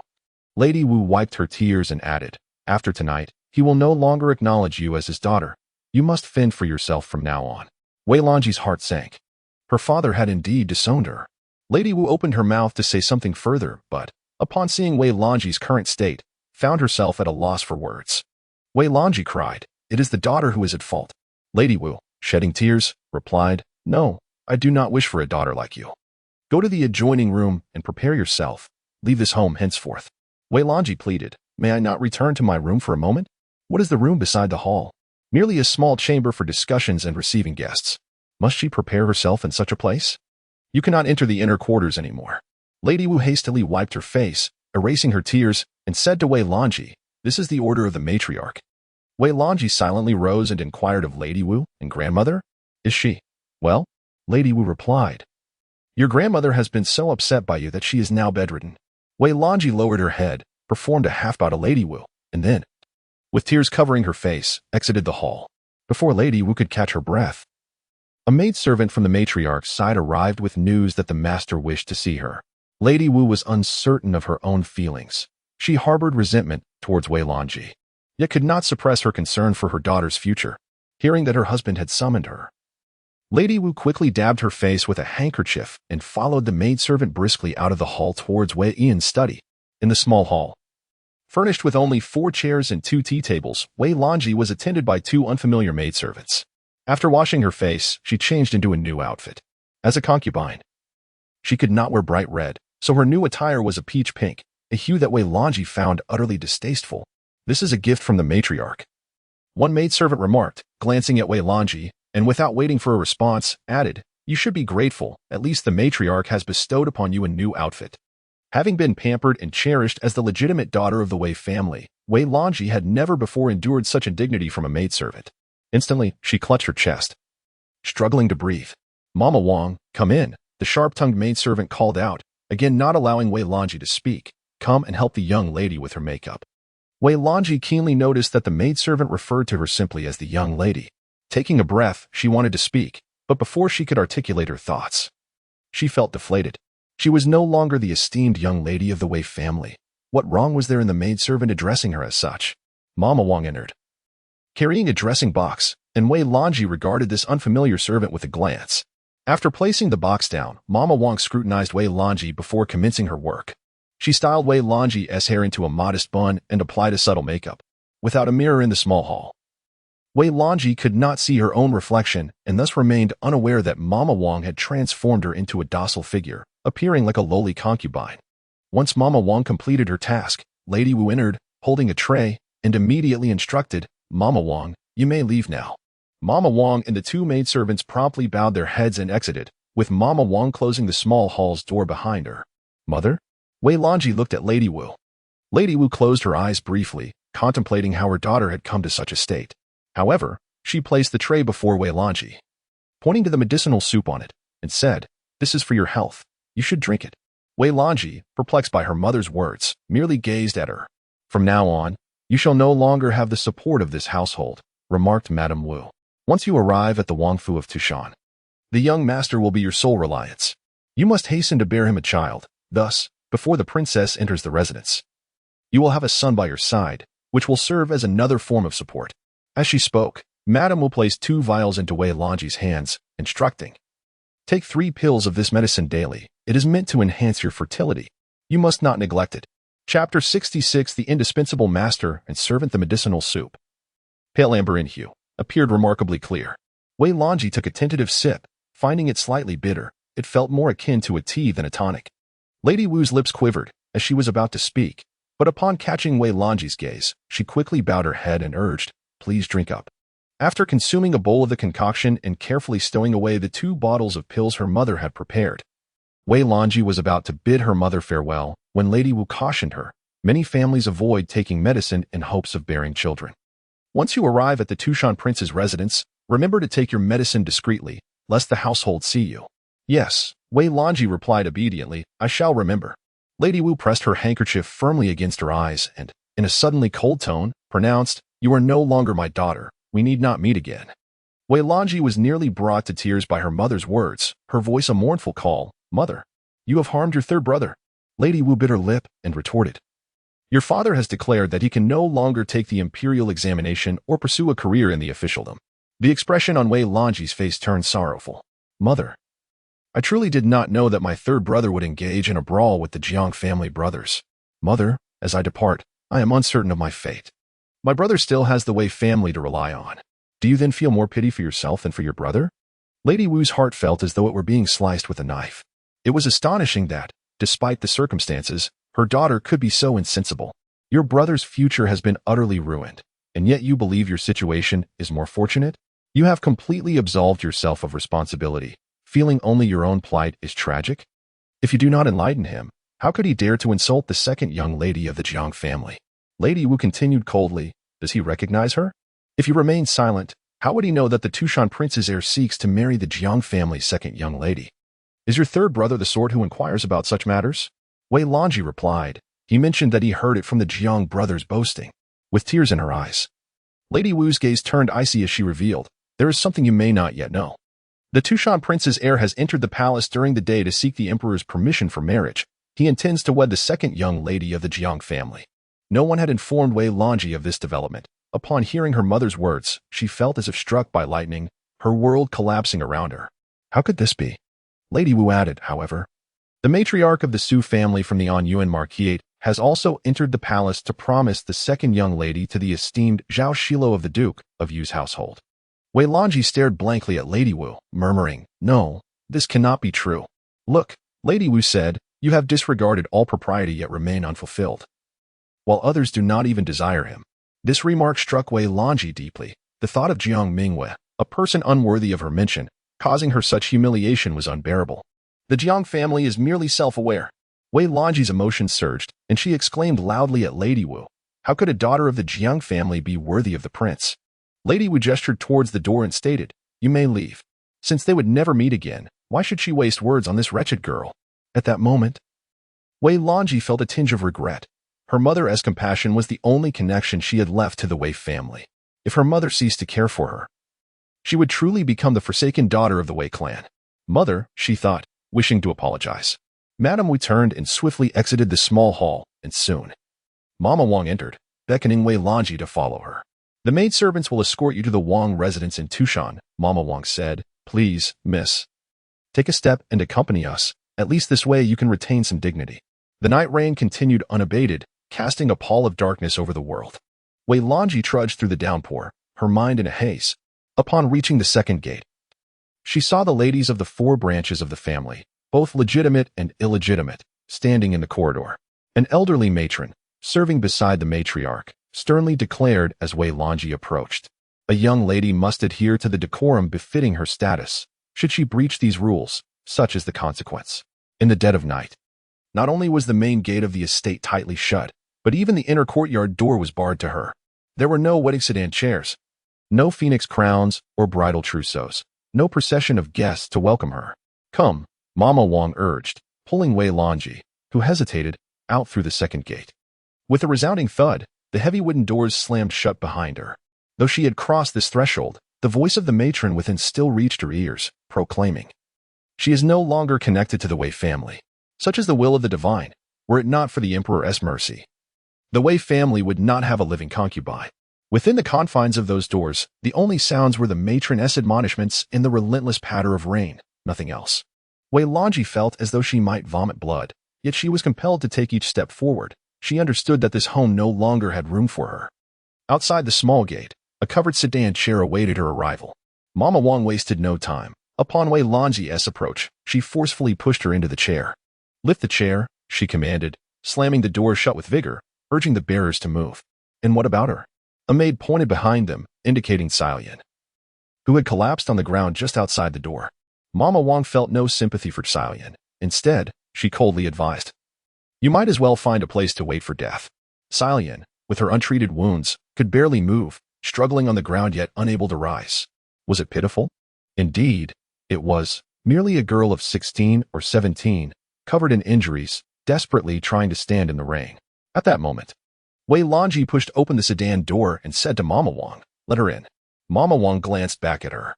The sedan was adorned with 2 dim lanterns flickering in the storm, casting a faint and unstable glow. In this light, Wei Longji's face, deliberately painted in subdued tones, appeared almost spectral to those outside, rendering her presence nearly invisible. As the palanquin was prepared, Wang Ma instructed the 2 maidservants. Xilian was ushered into the small sedan. Yet she was without anyone to shield her from the rain, and soon, her drenched form left a dampened patch upon the floor of the palanquin. "Let us proceed," Wang Ma directed the bearers. They lifted the sedan and made their way toward the end of the street. Only Wang Ma, holding an umbrella, accompanied the palanquin, while the remaining maidservants and matrons, not waiting to see Wei Longji's sedan disappear from sight, turned and returned to the estate. Within the confines of the narrow palanquin, Wei Longji and Xilian sat closely together, both feeling a profound sense of companionship, regardless of their differing stations. Chapter 67, Friendship and Love at this juncture. Wei Longji's small carriage had just departed from the small gate of the Wei residence, while Prince Fu forcibly dragged Zhao Xilou to the grand entrance of the Tushan prince's mansion. The gates of the Tushan estate were already closed at this hour. Ascending the steps, Prince Fu pounded his fist against the door, shouting, "Is anyone breathing inside? Open the door." Zhao Xilou, with a blank expression, replied, Your Highness. Do you really have to hold on to me while you knock? What if you run away? Prince Fu inquired. Zhao Lingyun merely gazed at him, longing to return home. The commotion from Prince Fu's knocking roused the inhabitants within the mansion, prompting a servant to open a small door and peek outside, asking, "Who is it?" "Your grandfather." Prince Fu bellowed at the small door. "Where is Zhao Lingxiao? Let him come out to greet me, and also Zhao Dalao." Zhao Lingyun could only sigh in silence. Even at this moment, the prince couldn't resist mentioning his name. Although Prince Zhao Lingxian's reputation was quite poor, he was nonetheless a royal prince, and Zhao Lingxiao, having offended many, could not afford to offend this madman. Thus, despite his revulsion towards Prince Fu and his utmost reluctance to meet him, Zhao Lingxiao had no choice but to step out to welcome the prince. "You know," Zhao Lingyun leaned against a pillar in the entrance of the mansion, conversing with Prince Fu, "if you keep bullying that fake immortal, you might just provoke him to turn against you." Upon hearing this, Prince Fu's eyes sparkled with amusement as he asked, "When did that happen?" Zhao Lingyun replied, "What?" Prince Fu pressed on, "When will Zhao the fake immortal revolt?" Zhao Lingyun retorted, "How would I know? Perhaps you could try riding him and see if he reacts." At this point, Wang Shunzi, standing nearby, wore a pained expression and advised, "My lord, perhaps we should refrain from speaking too much. Are you not aware that my lord is somewhat unhinged? What if he actually does it?" Zhao Lingyun, astonished, looked at Prince Fu and exclaimed, "I was merely jesting, but judging by your demeanor, it seems you are hoping for the fake immortal to revolt." Prince Fu replied, "Then I could openly meet him on the battlefield, and I could wield a sword, no, a knife, and strike him down." This prince still harbored dreams of leading troops into battle? Zhao Lingyun's lips twitched. He had no desire to continue conversing with this foolish prince. If the emperor commanded him, Zhao Lingyun would never enlist such a dimwit. Wang Shunzi again urged his master, saying, "My lord, standing at the entrance of the Tushan mansion, why not change the subject when speaking with Zhao Dalao? It's rather inappropriate to discuss rebellion while standing at someone else's doorstep, especially while fantasizing about meeting them on the battlefield." "Change the subject?" Prince Fu replied. It was Zhao Dalao who initiated this conversation. Zhao Lingyun slapped himself lightly, chiding, "What a careless tongue you have." At this moment, the grand gates of the Tushan mansion swung open, revealing a cadre of young guards standing within. These 2 or 3 dozen guards were all strapping young men, armed with single-sheathed swords at their waists. As Wang Shunzi continued to advise his master to speak less, Hulu had been staring intently at this group of guards for quite some time. With a determined bite of his teeth, Hulu stealthily approached Zhao Lingyun, whispering, "My lord, we cannot possibly contend with them. As for whether the guards accompanying Prince Fu can fight, I cannot say. But I am certain that the lot from the Duke of Yu's residence is no match for us." He gestured discreetly towards the grand entrance of the Wang residence, indicating the foremost figure. "Just look at him. A single one of his kind could easily dispatch 8 of me." Zhao Lingyun surveyed the man Hulu pointed out, tall and robust, resembling a black bear, with fingers that looked like clubs. Zhao Lingyun mused that this individual could likely eliminate 8 of Hulu without breaking a sweat. After a moment, he exchanged a knowing glance with Hulu, silently urging him to be astute. Should the 2 factions truly draw blades, they would need to. Before Zhao Lingyun could finish his thought, Hulu interjected, "What shall we do then?" Zhao Lingyun, observing Prince Fu being coaxed by Wang Shunzi, felt a pang of anguish. He had been friends with the foolish prince since childhood, sharing in their childhood scoldings, beatings, and even hunger. Their bond was genuine, yet Zhao Lingyun was tormented by the desire to return home. He was on the verge of marriage, destined to wed the most beautiful Miss Jiang. He did not wish to cause trouble at this moment. What if news of his disturbance at the Tushan Wang residence reached Miss Jiang, leading her to misunderstand him as a boorish man? "Let us flee," he declared, choosing between friendship and Miss Jiang, ultimately opting for the latter. "If we run swiftly, perhaps this trouble will not find us." Hulu replied, "Why phrase it as a question? Your words lack conviction. What are you 2 discussing?" Prince Fu's had suddenly intruded between the 2, eyeing Zhao Lingyun and then Hulu with a wary expression. "Zhao, are you contemplating another escape?" Zhao Lingyun rolled his eyes at the prince, wishing to avoid conversing with the dimwit. Meanwhile, within the Wang residence, Zhao Lingxiao instructed a nearby guard, "Go to the palace and report that Prince Fu is visiting our Tushan Wang residence with Zhao Xilou." The guard complied, dashing into the downpour towards the side gate.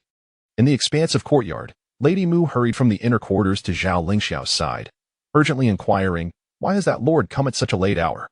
Zhao Lingxiao glanced at his mother, noting she was still attired as she had been during their previous encounter, having not taken a moment's rest. "I cannot sleep." Lady Mu confessed, adjusting her pearl hairpin. With a light-hearted smile filled with warmth, Zhao Lingxiao reassured her, Prince Fu and Zhao Xilou are merely here to witness my misfortune. They will not linger long. What misfortune could you possibly have that would interest them? Lady Mu questioned, bemused by the notion that those two, who were always embroiled in folly themselves, would come to gawk at her son's plight. Mother, please return to your quarters, Zhao Lingxiao softly urged, Wei Shi. Upon hearing the name of the Wei clan, the princess immediately understood. The two outside the grand door had come to witness the folly of her son and the daughter of the Wei family. You are merely entangled with the Wei clan. The princess's ire surged, and she exclaimed, Has this become your jest instead? Mother, please rest, Zhao Lingxiao suggested gently, not wishing to elaborate further. Meanwhile, Princess Mu's eyes brimmed with tears of indignation as she softly lamented, In your youth, your father should never have sent you to the palace, had he not. You would not have attracted the attention of those ruffians. They envy your accolades, while their own kin despise them. Chapter 68. The crossbow bolt aimed at the crown prince. It is often said that those who do not evoke envy are merely mediocre. This had long been the conviction of Lady Mu, the princess consort. Her eldest son was so exceptionally talented that he inadvertently attracted the jealousy of those far inferior to him. However, this notion no longer provided her solace. Why could these inept individuals not leave her son in peace? As her son ventured to meet them, Zhao Lingxiao quietly reassured the princess consort, urging her to retire to her chambers. No matter how much disdain she harbored for Prince Fu, could she truly insult or assault him? The prince was the son of the sovereign, while they were mere subjects. The disparity was monumental. Zhao Lingxiao had no need to delve deeply into the nature of power. Simply observing Prince Fu was enough to impart that wisdom. Surely, wouldn't he create a disturbance in our residence? The princess consort fretted. Merely a ruckus, Zhao Lingxiao replied, as if foreseeing the ensuing events, chuckling softly to the princess consort. This is not the first time Prince Fu has acted in such a manner. Dear mother, retreat to your quarters and lessen the number of eyes upon him. His interest shall wane. The princess consort was well aware that Prince Fu thrived on chaos. What of Zhao Xilou? She expressed her lingering concern, for every time Prince Fu stirred trouble, it had invariably been at his instigation. Achoo! Outside the gates of the Wang residence, Zhao Lingyun sneezed, peering back into the estate. Zhao Dalao remarked to Prince Fu, It has been a considerable time. Yet the false immortal has not emerged. Perhaps we should take our leave and return another day with a larger entourage. Prince Fu replied, If he does not come out, we shall simply enter. Upon hearing this, Zhao Lingyun hastily grasped Prince Fu's arm. Are you truly going to force your way in? Yet, as he pulled, Prince Fu effortlessly countered, seizing Zhao Lingyun's arm and dragging him towards the Tushan Wang residence. Release me, Zhao Lingyun shouted. Can you not let go? Inside the gates, a number of robust guards lined the entrance of the Tushan Wang residence, armed and watchful. Yet, upon witnessing Prince Fu's insistence in pulling Zhao Lingyun inside, they found themselves powerless to intervene. How could they confront Prince Fu? You seek to instigate trouble, Zhao Lingyun protested, desperately resisting. Can you not allow him to go? Must you involve him? Prince Fu retorted, I never instigate trouble. Zhao Lingyun nearly choked on his indignation. Could you not first consult your own conscience before speaking? This is akin to dragging a dead dog, Hulu muttered quietly. He did not lack the will to assist in pulling his master back. Yet he was no match for the princess' strength. Wang Shunzi shot Hulu a glance. If your master is a dead dog, then you are no better. Stay outside and do not come in, Zhao Lingyun called out. Realizing he could not escape his fate today, he began to shout at Hulu. What are you all doing? Are you seeking a beating? The group remained outside the Tushan Wang residence, frozen in place, hesitant to move. Come inside. Prince Fu commanded with a confidence that contrasted sharply with Zhao Dalao's demeanor, urging his followers to enter the estate. With no alternative, Wang Shunzi steeled himself. And alongside the eunuch Wang Dafa, they entered the Tushan Wang residence with Prince Fu. Upon arrival, they spotted Zhao Lingxiao emerging from behind a screen.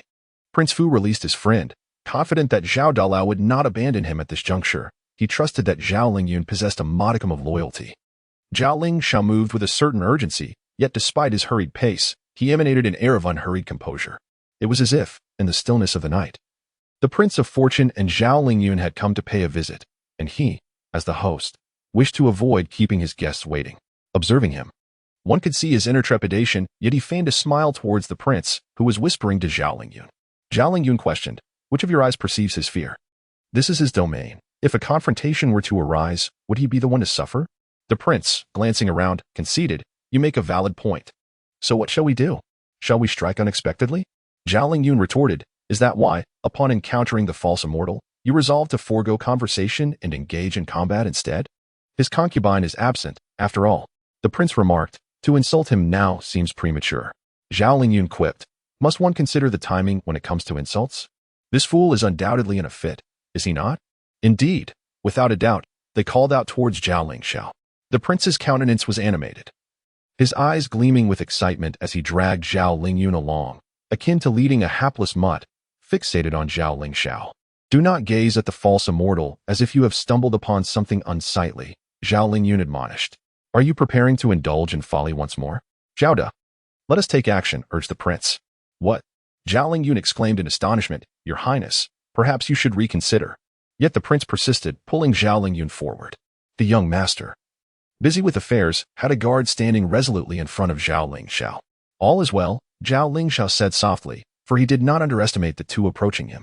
Together, they could not hope to match his prowess. After all, he had faced adversaries before. Realizing the prince was beyond persuasion, Zhao Lingyun decisively took the initiative, declaring loudly, This is His Highness. Dare you strike a prince, Zhao Lingxiao? The emperor shall not let you go unpunished. The onlookers exchanged glances, recognizing the audacity of his words amidst such a crowd. What are you shouting about? The prince retorted, displeased, as he admonished Zhao Lingyun. To shout beforehand is meaningless. You should call out only after the blow has been struck. Why do you cower so? Zhao Lingyun wore an expression that conveyed his disdain for the lack of understanding. Explaining, if we are struck first, then our response is one of self-defense, a rightful resistance. In the aftermath, we can still emerge as the aggrieved plaintiffs. At that moment, Zhao Lingxiao paused, unperturbed, observing his former classmates perform their charade.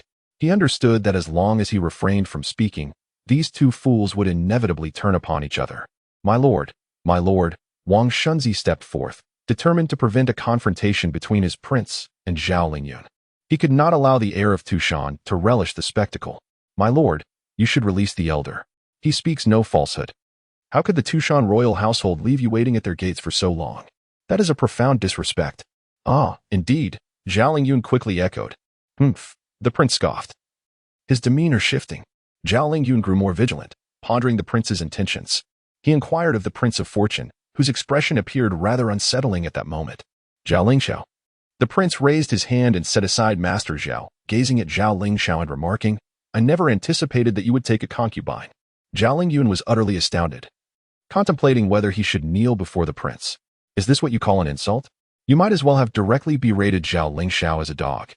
Chong Kong had already paid his respects to the prince, while Zhao Lingxiao offered a courteous bow in return. As Zhao Lingyun was about to speak, prepared to unleash his own vitriol upon Zhao Lingxiao, he was abruptly interrupted by the sensation of something hurtling past him. A crossbow bolt, launched from the entrance, was aimed directly at Zhao Lingxiao. Chapter 69. The assassin at the screen. A crossbow bolt hurtled towards Zhao Lingxiao's forehead, leaving both Prince Fu and Zhao Lingyun momentarily stunned. They could only see a shadow darting towards Zhao Lingxiao, followed by the sound of metal clashing. What is happening? Prince Fu grasped Zhao Lingyun and inquired. Zhao Lingyun focused his gaze on the ground, where a severed crossbow bolt lay at Zhao Lingxiao's feet. Blinking in disbelief, he questioned himself, what on earth is going on? Seize the assassin, shouted one of Zhao Lingxiao's guards. At this moment, the personnel of the Tushan prince's residence also began to shout for the capture of the assassin. Springing into action. Only then did Prince Fu and Zhao Lingyun realize that an attempt had been made on Zhao Lingxiao's life. An assassin? Prince Fu exclaimed, his eyes gleaming with fervor. He turned to look behind him and called out loudly, Who is the assassin? I wish to see what the assassin looks like. The guards of the Tushan prince's residence surged toward the main gate, where a masked figure, clad in dark clothing and resembling a child, had already exited the gates but was forced back inside by the guards. The guards, wielding blades, soon overwhelmed the assassin, who found himself at a disadvantage. As the assassin fell to the ground, several guards raised their weapons, ready to strike. Prince Fu and Zhao Lingyun both gasped in horror. It seemed the assassin was doomed. Ah, Your Majesty, Your Highness, Prince Fu opened his mouth to shout, but before he could utter a sound, a chorus of gasps erupted from behind the screen in the courtyard. Someone was hurled from behind the wall, hurtling directly towards Zhao Lingxiao's head. My heavens, Zhao Lingyun was taken aback. Another assassin? Could this one be from within the Tushan prince's residence? Is today the day of Zhao Jixuan's demise? Will he and Prince Fu be burning paper money for him this time next year? Bah! The thought of burning paper money made Zhao Lingyun spit in disdain. Zhao Lingxiao does not deserve that.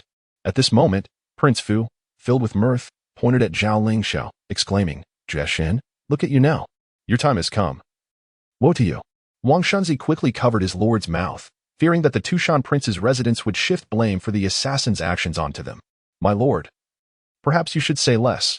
A guard from the Tushan prince's residence leaped high, reaching out to catch the throne Mu consort, but unexpectedly, a masked figure clad in dark attire appeared atop the screen, obscuring any indication of gender.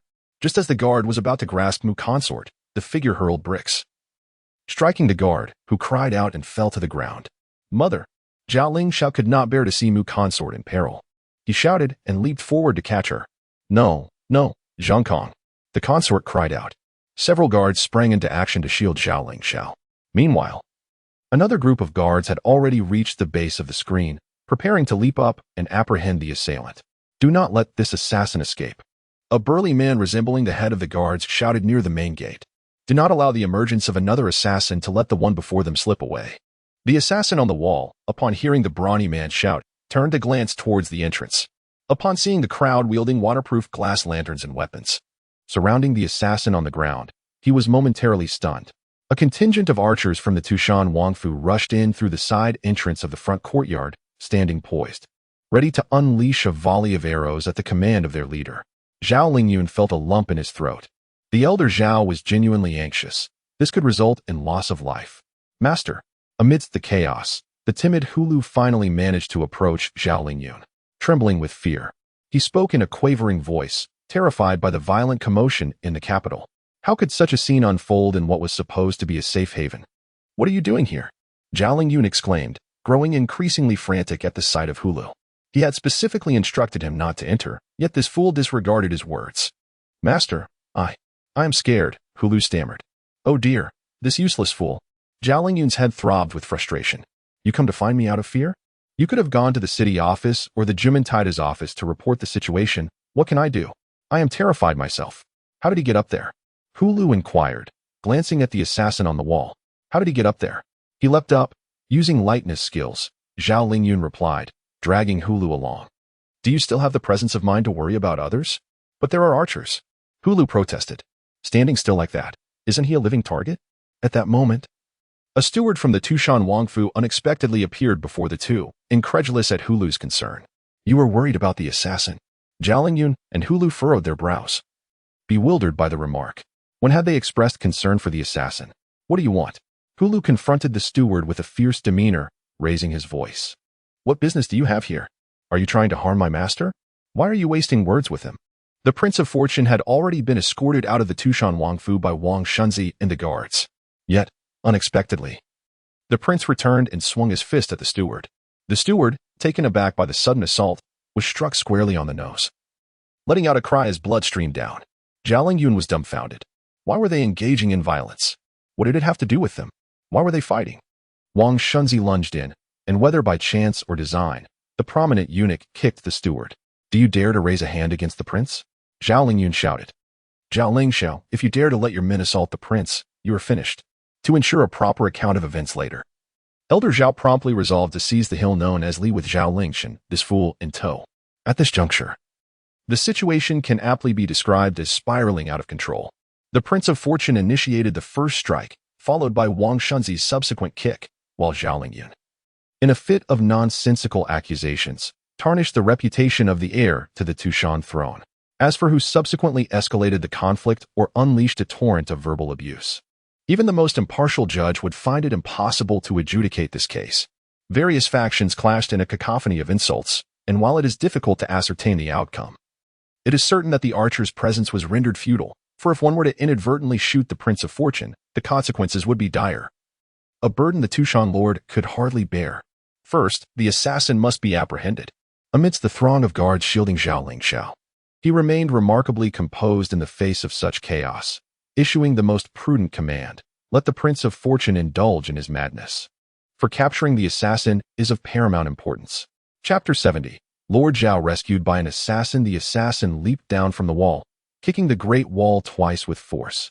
In the tumultuous wind, under the flickering light, The onlookers scarcely perceived the strength exerted by the assassin. Yet, the wall, measuring over 1/2 meter in thickness, fractured at 1/3 of its height, sending debris flying in all directions. As fragments grazed Zhao Lingxiao's face, even before he registered the sensation, blood streamed from the wound on the left side of his face into his mouth. He had tasted blood before, having accompanied his father to the battlefield, but this was the first time he had tasted his own. It bore the same sweet, metallic tang indistinguishable from the blood of his enemies, those lowly commoners. In the vast emptiness, the princess consort Mu, on the verge of losing consciousness, had just been roused by Granny Chui's desperate pinch. Upon opening her eyes, she was met with the sight of blood on Zhao Lingxiao's face, causing her to nearly faint again. Zhao Lingxiao did not lower his gaze to his mother. Instead, he looked up at the assassin, who seemed intent on taking his life, the weapon in hand having been unsheathed. However, after glancing at those around him, the assassin cast aside the blade. The knife struck a robust captain of the guard, sending him crashing to the ground.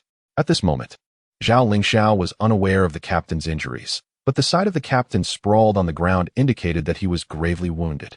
"Your Excellency," a staff member shouted, positioned opposite Zhao Lingxiao, thus standing behind the assassin. Zhao Lingxiao then caught sight of the assassin's feet, delicate female feet.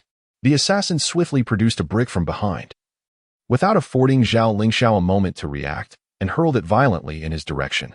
The onlookers anticipated the assassin's descent, hoping to capture her, never expecting that she, having discarded her knife, would wield a brick instead. Whoever heard of an assassin carrying a brick for murder? The guards were caught off guard, and Zhao Lingxiao remained momentarily dazed. Just then, a loyal bodyguard lunged forward, colliding with Zhao Lingxiao. The prince staggered to the left, the brick landing where he had just stood. The brick fell from a considerable height, shattering upon impact. Though the stone did not strike Zhao Lingxiao, the splintered debris rose from the ground, striking the princess consort Mu, who was still seated, and Granny Chui, who was half kneeling. The princess consort was struck on the head, blood gushing forth, causing her to lose consciousness once more. A small stone struck Granny Chui's left earlobe, and, tragically, its sharp edge severed her earlobe entirely. She screamed in agony, and the blood from both her and the princess consort quickly dyed the rain-soaked ground a deep crimson. The assassin's feet struck the ground as they unleashed a flurry of punches and thrust their arms forward, charging ahead. Despite the guards of the Tushan royal residence forming a human barricade, this individual managed to break through with sheer force. Once past this encirclement, they found themselves amidst 3 factions embroiled in chaos. Zhao Lingyun, panting heavily, clutched his head alongside Hulu, their movements synchronized in a display of desperation. In stark contrast to the valiant efforts of the Prince of Fortune still engaged in battle, the fighting spirit of these two was notably lacking. If the princess state could be described as courageous, then these two could only be termed as cowardly. Hulu, weeping, lamented, "Master, has my little head been cracked open?" Zhao Lingyun retorted, "Can you refrain from wailing? Have some dignity, will you?" As the assassin approached, a bemused thought crossed their mind, before urging others to show resolve. "Could you perhaps lower your hands from your head? You look no different from Hulu in this state." 2 attendants from the Tushan royal residence, caught in the fray, carelessly collided into Zhao Lingyun and Hulu. Not again. Hulu was on the verge of despair. The 2 attendants, evidently dazed and fueled by adrenaline, charged forward, their instincts driving them to strike without regard for their target. Zhao Lingyun, hands shielding his head, tucked his elbows tightly to protect his face. He was to be wed and could not afford to arrive with a bruised visage like Xiangu. At that moment, the assassin intervened, delivering swift punches to the back of the 2 attendants' heads. They had no time to react before darkness enveloped them, and they collapsed to the ground. Zhao Lingyun was astonished. He had been rescued by an assassin. His gaze met that of the assassin, their eyes locking for an instant. Before Zhao Lingyun could comprehend, the assassin ducked low and darted past him. Turning to follow the fleeing figure, Zhao Lingyun sensed more approaching figures and quickly spun around, realizing it was the Tushan royal guards in pursuit. "Bah!"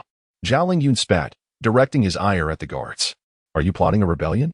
Zhao Lingxiao, you finally dropped the facade. I knew you were up to no good. You scoundrel, how dare you raise a private army? Just wait. If you don't eliminate me today, I will surely report you to the emperor. What of the prince? Where's my prince? Has he been killed?" Zhao Lingyun continued. "Zhao Lingxiao, if you dare harm the prince, your demise is assured. The emperor will not spare you." Though Zhao Lingyun was inept in a physical confrontation, His talent for verbal assault remained formidable. Ignoring him, Zhao Lingxiao coldly commanded, "Capture the assassin." "Where? Where is the assassin?" Zhao Lingyun shouted back, "My lord, do you see an assassin?" The crowd fell silent. "Just moments ago, you were shouting that the heir had killed the prince. Are you now inquiring about ghosts?" Upon hearing Zhao Lingyun's outcry, Wang Shunzi instinctively sought to silence his lord, realizing that shielding the assassin would only invite trouble. However, Wang Shunzi was a moment too late. The Prince of Fortune exclaimed, "Did you not see? You all witnessed it. Zhao Lingxiao intends to slay me." Faced with such shameless and obstinate behavior, what could one possibly do? The people of the Tushan royal manor were almost eager to execute both the Prince of Fortune and Zhao Lingyun. Yet, Zhao Lingxiao remained unfazed. The arrival of these two individuals in the dead of night coincided unsettlingly with the appearance of assassins in his manor, rendering them inextricably linked to the incident. Moreover, the young lord's expression was one of indifference. Was this not a directive from the emperor himself? At that moment, the sound of hooves echoed from beyond the gates of the manor as the imperial guard finally arrived. Chapter 71. A remarkable woman, a steward from the royal mansion, hurriedly pushed through the gathered crowd and approached Zhao Lingxiao, shaking his head as he whispered, "The assassin has escaped." A woman had infiltrated the royal residence, injuring others, defacing the ornate wall, and then rescuing her injured accomplice, all while remaining unscathed. Zhao Lingxiao's expression was calm, yet his heart was tumultuous. Who could command such a formidable woman? Was it truly Emperor Dongsheng who sought his demise? Nodding at the steward, Zhao Lingxiao swiftly made his way towards the entrance. The wound on the young lord's face had gone untreated. While the bleeding had ceased, the gash exposed raw flesh, presenting a rather gruesome sight. At that moment, Zhao Lingyun was observing the Duke of Fu. "Why do you gaze upon me so?" the Duke inquired. Zhao Lingyun pointed towards the entrance, where the Imperial Guard had arrived, led by their commander, Gao Cheng, who had dismounted, followed closely by Chief Steward Qin Jinzhou. Zhao Lingyun asked the Duke, "Do you believe these two have come to apprehend you and return you to the palace, or are they here to support you? Why would they only seek to capture me?" The Duke retorted. Zhao Lingyun maintained a stoic expression. "Your Highness, this is not the time for such concerns." The Duke pondered. Considering their youthful encounters with Zhao Zhexin, he surmised that upon reaching his father's presence, the emperor would likely not believe him or Zhao Lingxiao. Zhexin was approaching, prompting Zhao Lingyun to remind the Duke. My master has been assaulted," exclaimed Hulu. "If His Majesty seeks to lay blame, regardless of whom he chooses to chastise, it should not fall upon my master, for he is the one who has been harmed." The Duke glanced at Hulu. "It sounds as though I have not been struck at all." Hulu shrank back under the Duke's gaze. "Come," the Duke said resolutely to Zhao Lingyun. "You shall strike me." "Why would I do that?" Zhao Lingyun replied. The Duke pointed to himself. "I appear too valiant, thus I look insufficiently pitiful. Zhao Da, look at Zhexin."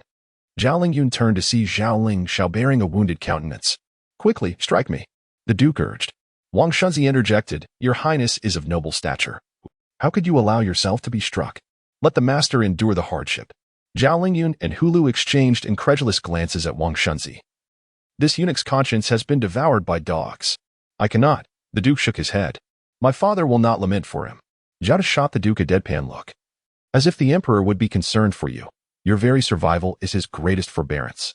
Surely, you do not suggest that we refrain from striking." Zhao Lingyun's fist collided with the Duke's face. A sharp intake of breath escaped Wang Shunzi. As the members of the Duke's residence beheld their lord's appearance post-pummeling, gasps filled the air. While the Duke had not exhibited much bravado in conflicts with others, he had indeed displayed remarkable ferocity when struck. The Prince of Fu suffered a bruised right eye, a bleeding nose, and a split lip, merely the result of a single punch from Lord Zhao. "Is it tragic?" he inquired of Wang Shun, who casually wiped his own nosebleed and sniffled. The expression on Wang Shun's face was one of utter dismay as he replied, "My lord, your visage is now drenched in blood." A face full of blood? That certainly appeared grim, and the prince felt a sense of satisfaction, praising Zhao Lingyun. "Zhao Da, you have never failed to meet my expectations." Zhao Lingyun, with a blank expression, simply replied, "Thank you." "Haicheng," the prince called out the name of the commander, hurrying towards the entrance. Qin Jinjin, upon hearing the prince's call, quickly reached out to pull Haicheng back, whispering, "Commander, perhaps we should refrain from entering. Let us first listen to what the prince has to say." Haicheng cast a glance at Qin Jinjin, questioning how one could trust the words of the prince. "If you are to show bias, at least do so discreetly." "Oh, my lord," Qin, the chief steward, exclaimed as he rushed towards the bloodied prince. What has happened? Why are you covered in blood? Which reckless soul has done this? Hai Cheng, now aware of the prince's condition, felt a surge of concern. Are the people of Tushan truly so unhinged as to brutally assault the prince? Do they not regard him as the emperor's beloved son? Zhao Lingxiao approached the entrance with brisk strides, while the prince was running frantically. Thus, the prince outpaced him. Qin Gonggong, Zhao Lingxiao seeks to take my life. Upon exiting the Tushan residence, the prince shouted at Qin Jingjin, I was nearly killed. You almost never would have seen me again. Oh, my lord, long may you reign. Qin Jingjin expressed his heartfelt concern. How could such a transformation occur within a single night? The empress and lady you would be heartbroken upon seeing this. The prince pointed a finger at Zhao Lingxiao, saying, Quick! Qin Jingjin's voice rose above the prince's. He turned to admonish those behind him. Did no one notice the prince's injuries? Hurry and assist him back to the palace. Someone swift, go ahead and inform the court physicians to be on standby. Our prince is gravely hurt. The imperial guards following Qin Jingjin appeared perplexed. Was this their responsibility? No, the matter of my injuries can wait, the prince interjected. What is urgent is to deal with Zhao Lingxiao. I merely received a punch from that fellow. Surely it cannot claim my life. How can it wait, my lord? Qin Jingjin shot a glance at Wang Shun. Why do you stand there idly? Do you believe your lord can confront the heir of Tushan alone? Is he truly suited for such a challenge? Wang Shun took a deep breath, rallying the personnel from the prince's residence, surrounding their lord. What are you doing? What is your intention? The prince demanded. Your Highness, let us return to the palace so that the imperial physician may examine you. Qin Jingjin, alongside Wang Shunzi, supported the Prince of Fortune by his arms, guiding him down the steps. Chief Steward Qin repeatedly reassured him, Look at your face, drenched in blood. Such a flow is intolerable. Your Highness, I must dare to advise you this time. You must heed my counsel. The carriage door swung wide open, and the prince was hoisted and pulled aboard by the crowd, with further assistance from those behind. With a resounding clang, Qin Jingjin shut the carriage door and secured it with a heavy iron lock. The chief steward then urged the eunuch driving the horses, Hurry, we must return to the palace. The carriage, drawn by two magnificent steeds, sped away with astonishing swiftness. I, Wang Shunzi, gazed at Qin Jingjin with a mournful expression. Qin Jingjin sighed and remarked, Let us save our words for when we meet with His Majesty. Chapter 72. The young master's pursuit of the female assassin before departing. Wang Shunzi intended to involve Zhao Lingyun in the matter, although the elder Zhao was reluctantly entangled due to the insistence of his lord. It seemed more prudent to share the brunt of the emperor's wrath rather than let his lord bear it alone, wouldn't he? However, just as the Grand Eunuch Wang turned to seek assistance, Zhao Lingyun emerged from the Tushan Wangfu, accompanied by the entourage of the Duke of Yu. With a mere glance, he disregarded Wang Shunzi, and the elder Zhao swiftly mounted his horse, leading his men away with the fervor and swiftness akin to a battlefield charge. Wang Shunzi. The elder Zhao truly departs with remarkable speed. Seeing that two of the three involved parties had already fled, the Grand Commander Gao Cheng found himself facing Zhao Lingxiao alone. A shout erupted from within the Wangfu, declaring that the Wangfei had been injured. Gao Cheng's scalp tingled. Had the Duke of Fuang harmed the Mu Wangfei? One of Gao Cheng's subordinates, standing behind him, quietly remarked that there was blood in the courtyard and the large screen wall was damaged. Gao Cheng had noticed the shattered wall upon his arrival. It was too conspicuous to overlook. They had indeed fought fiercely enough the previous night to break a portion of it. Gao Cheng mused that the Duke of Fuang and Zhao Lingyun had truly improved in their combative skills. At that moment, Zhao Lingxiao halted before Gao Cheng. Having previously met the young master, the Grand Commander offered a respectful salute. As Zhao Lingxiao approached with swift steps, orchestrating the scene of accusation and entrapment, he paused. Observing Zhao Lingyun's hasty retreat, Zhao Lingxiao refrained from intercepting him. Now standing before Gao Cheng, he began with, Commander Gao, 2 assassins infiltrated the Tushan Wangfu last night. Gao Cheng was taken aback. Was it not the Duke of Fuang who had come to create havoc alongside Zhao Lingyun? How had assassins emerged from this chaos? The emperor had not informed him of such matters upon his arrival. Zhao Lingxiao scrutinized Gao Cheng, perceiving that his dazed expression was genuine. He truly was unaware of the assassins. My mother, the Wangfei, was wounded by the assassins, Zhao Lingxiao added. Gao Cheng, hailing from a noble military lineage, had earned his esteemed position as the emperor's confidant through loyalty and intellect. Upon hearing of the Mu Wangfei's injury, his first inquiry was, What is the condition of the Wangfei? Zhao Lingxiao responded, It is not a fatal wound. A sigh of relief escaped Gao Cheng, who remarked, That is indeed fortunate. Young master, rest assured, The Wang Fei is of noble blood, and heaven will protect her. She shall come to no harm. Zhao Lingxiao nodded in acknowledgement of Gao Cheng's reassuring words. Gao Cheng then inquired, and the assassins? Zhao Lingxiao replied, they escaped amidst the chaos. His choice of words, amidst the chaos, was particularly astute and laden with meaning. Why was there chaos? Because the Duke of Fuwang and Zhao Lingyun had instigated it. The assassin's ability to flee amidst such turmoil was indeed a fault of the Duke and Zhao Lingyun. To this day, I remain perplexed as to the purpose of Prince Fu's visit, Zhao Lingxiao remarked.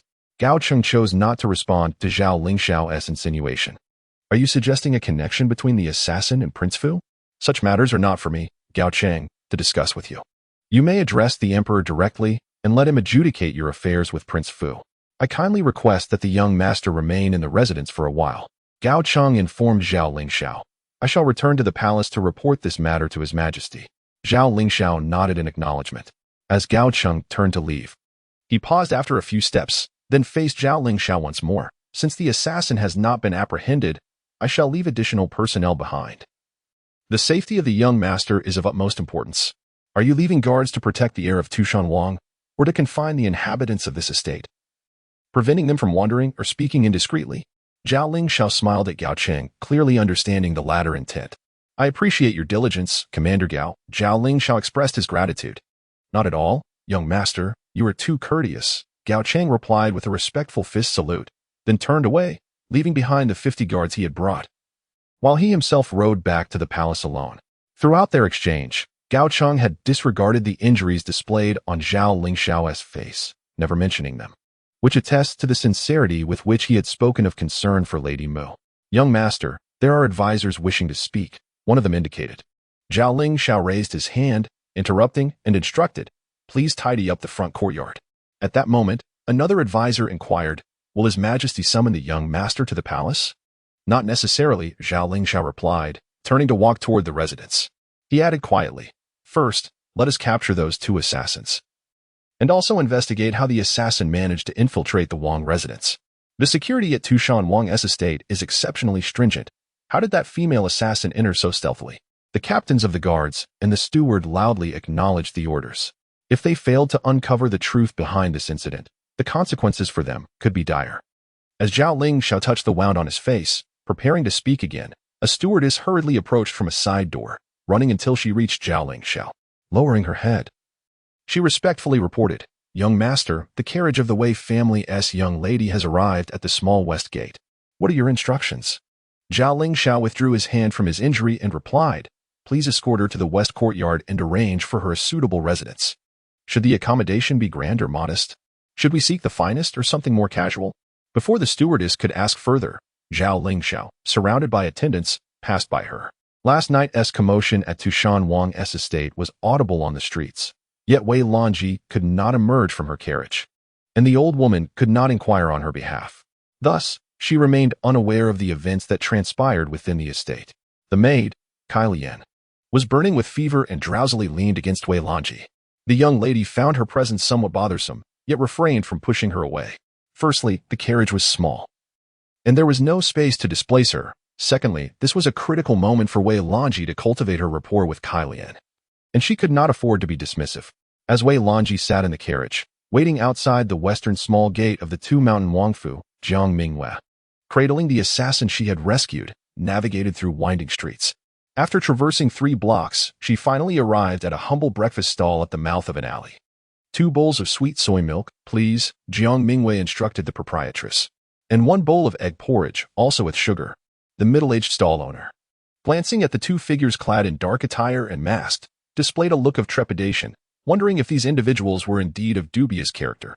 Chapter 73, The Young Assassin Named Aceway. We were engrossed in our game. Jiang Mingyue, lacking sincerity, explained briefly to the proprietress and placed several coins on the small table. After a moment's thought, Miss Jiang added, could we have the soybean milk brought out first? My brother is hungry. Sit tight. Jiang Mingyue warned the struggling assassin attempting to rise. If you move again, I shall strike you. The proprietress busied herself pouring soybean milk into bowls.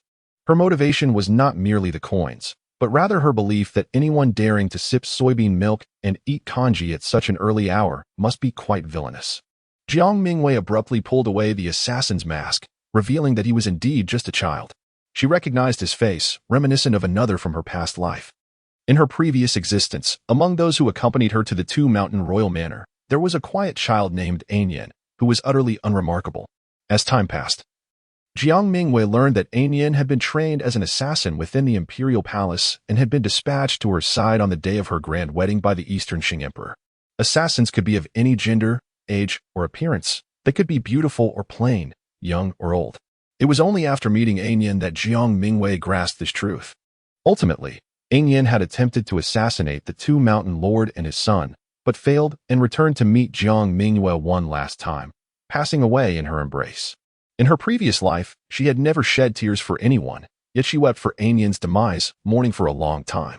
At that moment, she felt the heavens were unjust. She had expended everything she knew to curse the gods, questioning why the wicked thrived while the innocent met untimely ends. The young assassin could not compete with Jiang Mingyue's strength and remained silent, gazing at her with wide, innocent eyes. Despite his training, the confusion in his eyes suggested he wondered if this person recognized him. Ainyan had once mentioned a twin brother named Wei, who had been assigned a mission on the eve of Jiang Mingyue's wedding to Zhao Xilou, but had never returned. The leader of the assassin camp informed Ainyan that Wei had perished at the Two-Mountain Royal Manor, slain by the hands of its guards. Jiang Mingyue gently touched the wide eyes of the young assassin. She had thought that, with her wedding day to Zhao Xilou no longer a reality, Wei would escape death. But to her astonishment, Wei still appeared at the Two-Mountain Manor. Thank goodness, she murmured to herself. I am so glad that I decided to confront Zhao Xilou last night, enabling me to save Wei. This is truly wonderful. Though she had failed to slay Zhao Xilou, Wei had survived, and that was indeed a blessing. How could you be alone? Jiang Mingyue asked Wei, where are your companions? Where are the older ones? How could they allow you to undertake such a task alone? Do they have no shame? Wei stared blankly at Jiang Mingyue, taken aback by her familiarity and her apparent understanding of the assassin camp. Who could this person be? At that moment, the proprietress brought 2 bowls of soybean milk to the table and informed Jiang Mingyue, I will prepare your egg porridge right away. Please bear with me for a moment.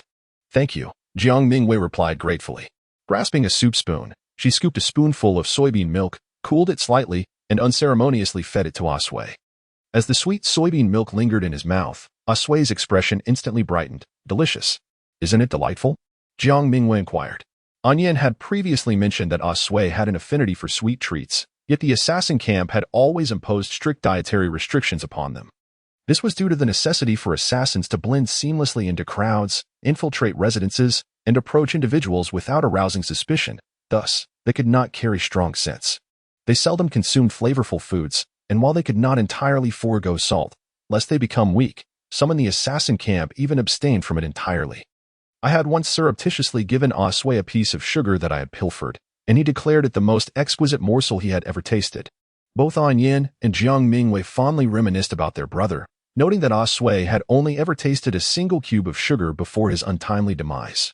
Now, faced with an entire bowl of sweetened soybean milk, Wei hesitated, recalling the strictures of the assassin camp. This was not permissible fare for him. What will happen to you if the mission fails? Jiang Mingyue whispered.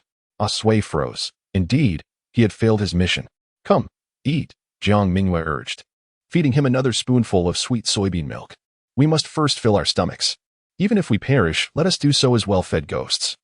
Only thus can we possess the strength to protect those we wish to safeguard.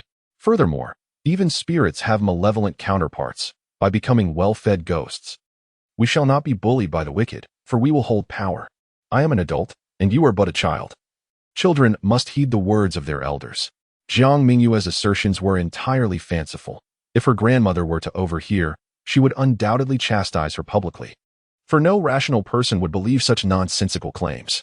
Yet Wei, having spent his life in the assassin camp, was naive to the ways of the world. Surprisingly, he believed every word Jiang Mingyue spoke.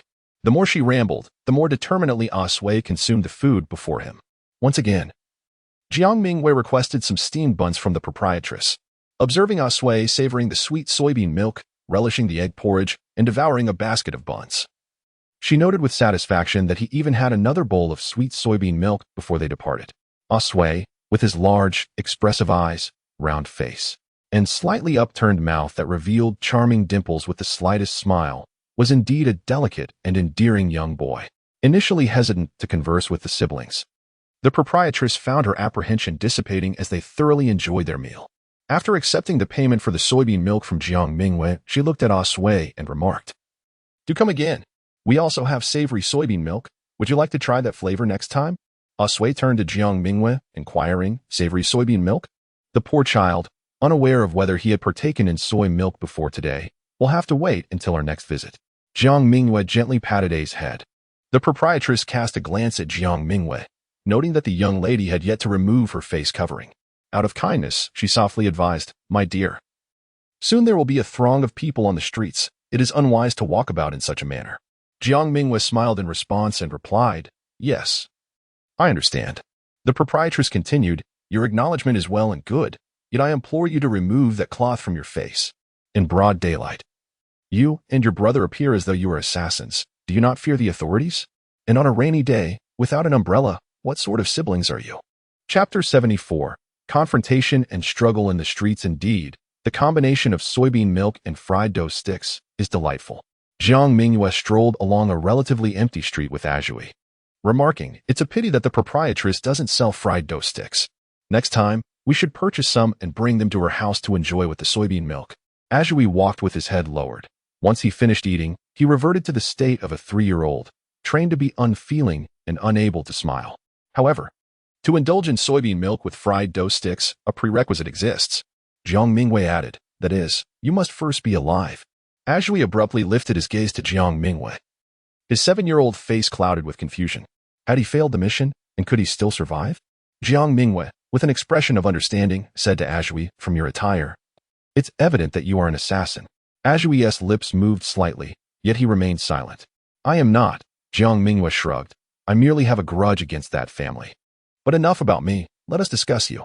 Sui hesitated. "No, could we first talk about you? In your world, do those who fail their missions face execution?"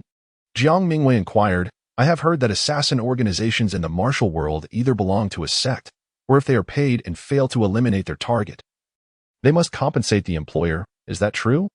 Sui gazed blankly at Jiang Mingyue, uncertain. "Upon your return, convey this," Jiang Mingyue said earnestly. "The failure of this mission was due to Prince Fu's presence at the Tushan Wangfu. This is a fact, not a fabrication, correct?" Sui nodded, affirming it was indeed true. At that moment, many had gathered in the front courtyard of the Wangfu. Jiang Mingyue continued, "You could not strike with full force, for there was a high likelihood you could harm Prince Fu." Sui blinked his large eyes. "Did you take note of my words?" Jiang Mingyue asked. Sui nodded. He had indeed remembered, but would it be of any use? "Feign some pity, do not mimic adults." Jiang Mingyue gently patted Sui's small head. "But most importantly, you must ensure to redeem yourself. Oh, and I am also a reason for your unfinished task. I hindered you." Sui looked up at Jiang Mingyue. "But you clearly did not." At that moment, Jiang Mingyue halted at an intersection, crouched down, and adjusted Sui's mask, saying, "We shall meet again. Upon your return. There is no need to conceal the truth for my sake. Just speak plainly, understood?" Sui bit his lip, knowing he must speak the truth. He could not lie. "I must head left." Jiang Mingyue pointed behind Sui, then emphasized once more, "We will meet again." Sui lowered his head, slowly raising his hand, hesitating, testing the waters, and finally gave Jiang Mingyue's hand a gentle tug. "We shall undoubtedly meet again." Jiang Mingyue smiled. Sui nodded, in the end. The young assassin did not inquire about Jiang Mingyue's name.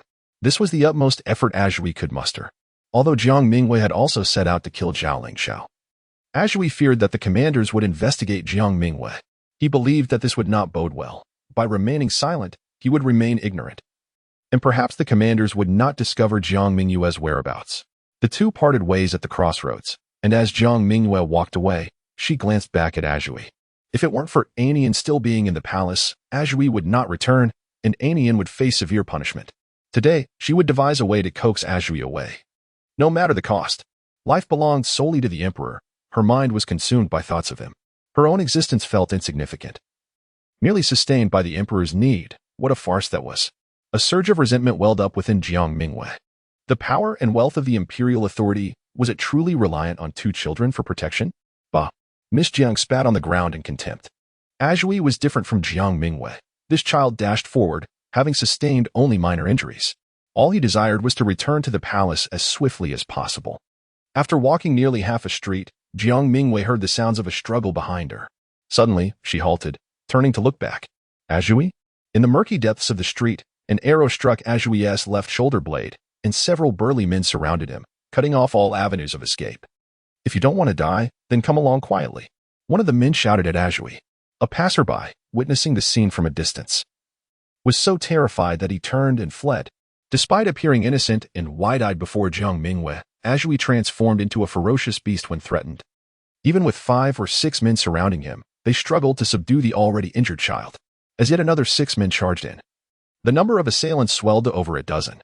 Jiang Mingyue raced back, furiously berating herself for being a fool. How could she not have foreseen that Azhui would attract the attention of those from the Tushan Wangfu? At the crossroads, a group of 10 men blocked Jiang Mingyue's path, 5 of whom drew bows and aimed their arrows at her. Unfazed, Jiang Mingyue did not stop. She realized that halting would be tantamount to courting death. Archery depended on range. She needed to run swiftly, thus disrupting the archer's aim. As a fierce battle loomed at the crossroads, the sound of galloping hooves echoed from the street's far end. A contingent of night patrol soldiers came rushing down the very street Jiang Mingyue and Azhui had just traversed. The passerby who had fled earlier encountered the returning patrol and promptly reported the situation. In the streets of the capital, armed brawls? This detachment of over 20 soldiers, disregarding their return to camp, hastened towards the scene as directed by the informant. Upon seeing the soldiers approach, one man at the crossroads whispered something to his companions, and they swiftly turned to flee. Jiang Mingyue paid them no mind. She took a left turn at the crossroads, determined to rescue Azhui. Are a dozen adults bullying a single child? Zhao Xilou's voice echoed from the street's far end. Hulu, I cannot be mistaken, can I? That is indeed a child. Isn't it? Gord never anticipated that after their arduous escape from the Two Mountain Royal Palace, they would encounter yet another predicament. Quickly, Zhao Xilou shouted as he galloped forward. His voice booming, strike down these shameless wretches. Gord lacked the audacity to confront the inhabitants of the Two Mountain Palace, yet at this moment, despite the fact that this group wielded knives, they appeared to be nothing more than common townsfolk. Oh, no, rather, mere idle ruffians of the streets. Onward. He beckoned to his entourage of attendants, leading the charge forward. What fear could a band of idlers instill? It was simply a matter of fighting them to the bitter end. Chapter 75. Lord Zhao embraces Azhui. The officials have arrived. With valiant resolve, Hulu charged forward, engaging in a contest of strength with one of the burly men. However, it quickly became apparent to Hulu that he was outmatched, as his opponent's might far exceeded his own. Realizing the futility of the confrontation, Hulu began to shout. Our people from the Duke of Yu's residence cannot contend with you. But what of the soldiers behind us? At that moment, Zhao Xilou dismounted his steed. His gaze fell upon the exhausted Azhui, who lay vulnerable on the ground. Something was amiss. Lord Zhao's instincts alerted him that this child bore an uncanny resemblance to the diminutive figure who attempted to assassinate Zhao Jiexian the previous night. The child's attire and the way he lifted his gaze towards Zhao Xilou confirmed his suspicions. By heavens, this was indeed the same little rascal from last night. A sense of urgency gripped Zhao Xilou. He realized he had stumbled into yet another predicament. Who would dare to murder a child in the street? Only those affiliated with Zhao Jiexian would possess such audacity. What was he to do? At that moment, a burly man approached Azhui, brandishing a blade aimed directly at the child's throat. The young master had instructed to capture the assailant, but with the possibility of taking him alive fading, the man opted to end Azhui's life. What do you think you are doing? Zhao Xilou bellowed, unarmed yet determined, stepping forward to shield Azhui. He kicked the struggling child behind him for protection. Before my very eyes, you dare to commit murder? Zhao Xilou confronted the assailant fiercely. Look around you. Do you even realize where you are? This is the capital. What gives you the right to act so brazenly on the Duke of Yu's territory? Zhao Xilou spat, his disgust palpable. It was clear that such scoundrels were only drawn to one another. Those who followed Zhao Lingxiao could not be anything but vile. Despite the burly man's formidable prowess, which far surpassed Zhao Lingxiao's, he hesitated to strike. To murder a lord of the Duke's household in broad daylight, especially in the presence of a contingent of soldiers, was an act even the heir of a prominent family would not dare commit. Just then, a sharp whistle pierced the air from the intersection nearby. Upon hearing the signal, the assailants began to retreat. Don't you dare run, Hulu shouted, attempting to project bravado. The soldiers of the capital were now approaching. Zhao Xilou, after a moment's hesitation, took a step back, tore the mask from Azhui's face, and tucked it into his own garments before lifting the child into his arms. It was Lord Zhao. The captain of the soldiers recognized Zhao Xilou and moved towards him. Is it only me you see? Zhao Xilou queried the captain, The murderers have fled, yet you seem oblivious to it. Go after them. The captain noticed Azhui and Zhao Lingyun's embrace. Zhao Lingyun tightened his hold on the child, ensuring that Azhui's face remained hidden from view. Why did they wish to kill him? The captain inquired. Lord, do you recognize him? Who is he? Zhao Lingyun replied. Must one be familiar with him to save a life? What do you take me for? Let me tell you, if the murderer escapes, then it is you who has let him go. I witnessed it with my own eyes. Zhao Dalao was cradling Azhui and prepared to leave, his mouth spewing curses. Upon seeing him carrying someone away, the officer grew frantic. Azhui had been struck by an arrow. Typically, street brawls involve knives. At the very least, clubs or bricks. Who would use a bow and arrow? It is forbidden for civilians to possess such weapons. How is this possible? Confronting the officer, Zhao Lingyun wore a scowl. Even if you had arrived sooner, I wouldn't be entangled in this mess, would I? What a useless fool. With legs as slow as yours, you would surely meet your end on the battlefield. Do you not see that the person is on the brink of death? Why are you still obstructing me? Hey, are you also intent on murder? Step aside. At that moment, Hulu rushed forward and shoved aside the officer blocking his master's path. So, you were in league with those ruffians? The officer, bewildered by the insult and drenched in contempt, pondered. Why was he caught in this predicament? This master and servant pair were utterly unreasonable. Zhao Lingyun, holding Azhui, mounted his horse and shot the officer a furious glance, stating, Am I able to flee? If you've apprehended someone and wish to question me, go to the Duke of U.S. residence, you brainless simpleton. The officer watched as Zhao Lingyun took the injured party away, reflecting on Zhao Dalao's words. Indeed, the monk may escape, but the temple remains. When the officials come to investigate, they will naturally seek him at the Duke of U.S. residence. Let us pursue them. The officer called to his comrades, and a squad of soldiers hurried after the direction the Han men had fled. Jiang Mingyue stood between two shops, witnessing Zhao Lingyun galloping past her, cradling Azhui. Master, where shall we go now? Hulu inquired loudly, trailing behind his master. To find a doctor, of course, Zhao Lingyun replied. There is an arrow lodged in his shoulder, such a long arrow, can't you see it? Hulu asked, Where shall we find a doctor? Nearby? Zhao Lingyun responded, Where else? To Renqing Clinic, to seek out Sun Dekang. Among all the doctors in the capital, Zhao Dalao trusts Dr. Sun above all else. In Zhao Dalao's eyes, Dr. Sun surpasses even the imperial physicians. Jiang Mingyue breathed a sigh of relief. This Dr. Sun was the very one who had attended to her a few days prior, a capable physician. So, we want he return to the manor? Hulu continued speaking to Zhao Lingyun. Master, we haven't returned all night. Shouldn't you send someone back to inform them? Regardless of whether the old lady is concerned about you, at the very least, you should send word of your safety, right? Zhao Lingyun remained silent. Return? What a preposterous thought.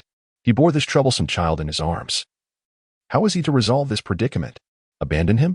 Impossible. The child would perish without aid. To save him, well, then, let it be. I fear no Zhao Lingxiao. But what am I to do with this little assassin? If I save him, must I then support him? I wonder what sort of character this little assassin possesses. Can I truly just leave him here? Ah, Zhao Dalao lamented. How did he find himself in such a predicament? What a hassle. Jiang Mingyue followed Zhao Lingyun for a few paces but eventually paused at the intersection. Looking around, Miss Jiang decided to return home first. If she delayed any longer, her maid would enter her room to wake her, only to find her absent, which would lead to dire consequences. She resolved to visit her grandmother first to offer her regards before heading to the Renqing Medical Hall. Having made up her mind, Jiang Mingyue turned left at the intersection. She needed to return home for a brief moment. At the same time, within the Yuan Marquise, the elderly matriarch, having endured a sleepless night, shed tears before Aunt Hua. Is my Mingyue in trouble? Could she have been taken away? Aunt Hua attempted to soothe her. I understand your anxiety, but please, dear matriarch, let us hope for the best regarding the second young lady. It is not right to speak such dire words. If she were truly taken, would she still be alive? Chapter 76. Miss Jiang Air captured by grandfather. Has the old master not returned? Aunt Hua inquired of the matriarch. The matriarch, who had been weeping, suddenly paused. Indeed, her old man had also been missing throughout the night. Dekai, oh Dekai, the matriarch called out towards the door. A servant outside replied. The chief steward has yet to return. The matriarch's breath hitched. Where had the individuals they sought vanished to? The ones they were searching for had not returned. And neither had those doing the searching. Aunt Hua was not in a much better state, but seeing the matriarch in tears, she restrained her own sorrow. Recognizing that further lamentation would only bring chaos to the household, perhaps we might. At that moment, the matriarch wiped her eyes, brushed the tears from her face, and steadied her spirit. Send everyone in the household out to search, she commanded. Do not mention that wretched girl. Simply state we are looking for the old master. Anhua quickly complied and hurried out of the room. Once Anhua had departed, the matriarch approached the door and inquired of the servant outside. What have you go and skin go? The servant replied promptly, the young masters have yet to rise. The matriarch's expression darkened. The household was in turmoil. Yet these two were peacefully slumbering. Observing the matriarch's countenance, the servant cautiously asked, Shall I wake the young masters? The matriarch replied, No need. Let them sleep. What assistance would they provide upon awakening? Would they help in the search? That would only require me to expend effort in calming their restlessness first. Go check on the old master's room, the matriarch instructed the servant. What if he has returned unnoticed? The servant thought to herself. Surely such a sizable figure as the old master would be seen upon entering the home. The guards at the gate are not blind. Nevertheless, she hurriedly made her way to the old master's quarters. Meanwhile, as chaos reigned within the Ho residence, Jiang Mingyue arrived outside the back wall. Preparing to scale it to enter her home when she heard a cough behind her, Jiang Mingyue shivered. Had she been followed by someone from the Tushan Wang residence? Despite her cautious journey home, it seemed she had still been tailed. Clenching her fist silently, she refrained from turning around immediately, believing that if confrontation was imminent, it would be best approached with surprise. The person behind her coughed again and called out, Mingyue. Jiang Mingyue relaxed her clenched fists, exhaled the breath she had been holding, and slowly turned to face the individual, smiling as she greeted, Grandfather. The old gentleman stood a short distance away, hands clasped behind his back, garbed in a raincoat. His face bore the marks of time, resembling an old fisherman weathered by the winds of the river. Under his watchful gaze, Jiang Mingyue belatedly removed her face covering. Where have you been? The old gentleman inquired. I haven't been anywhere, Jiang Mingyue replied. I spent the entire night at the Sihai Trading Company observing the festivities. Where did you go to partake in the revelry? Grandfather, you did not return home last night? The elder, is it a significant matter that I do not return home? It is your absence that is truly concerning, dear girl. Speak, where have you been? Jiang Mingyue began to fabricate her words. Look at what you are wearing. The elder remarked. Still veiled, what mischief have you been up to? Murder or arson, perhaps? Jiang Mingyue's eyes darted, and she replied, Grandfather, what are you talking about? Murder and arson? I lack the capability for such deeds. Ah, the elder said, there is a bloodstain on your left sleeve. Jiang Mingyue instinctively lowered her gaze. A bloodstain on her sleeve? How could that be? Azhui merely sustained some superficial injuries, and there was no blood visible. Where could she have acquired such a stain? The elder stood with his hands clasped behind his back, observing Jiang Mingyue.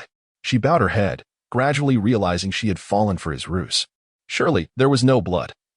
Her grandfather was merely teasing her. It seemed she indeed engaged in something bloody. The elder remained unperturbed. Even if his granddaughter had committed murder last night, she would still be his granddaughter. Jiang Mingyue, like grandfather, I simply went to observe the commotion.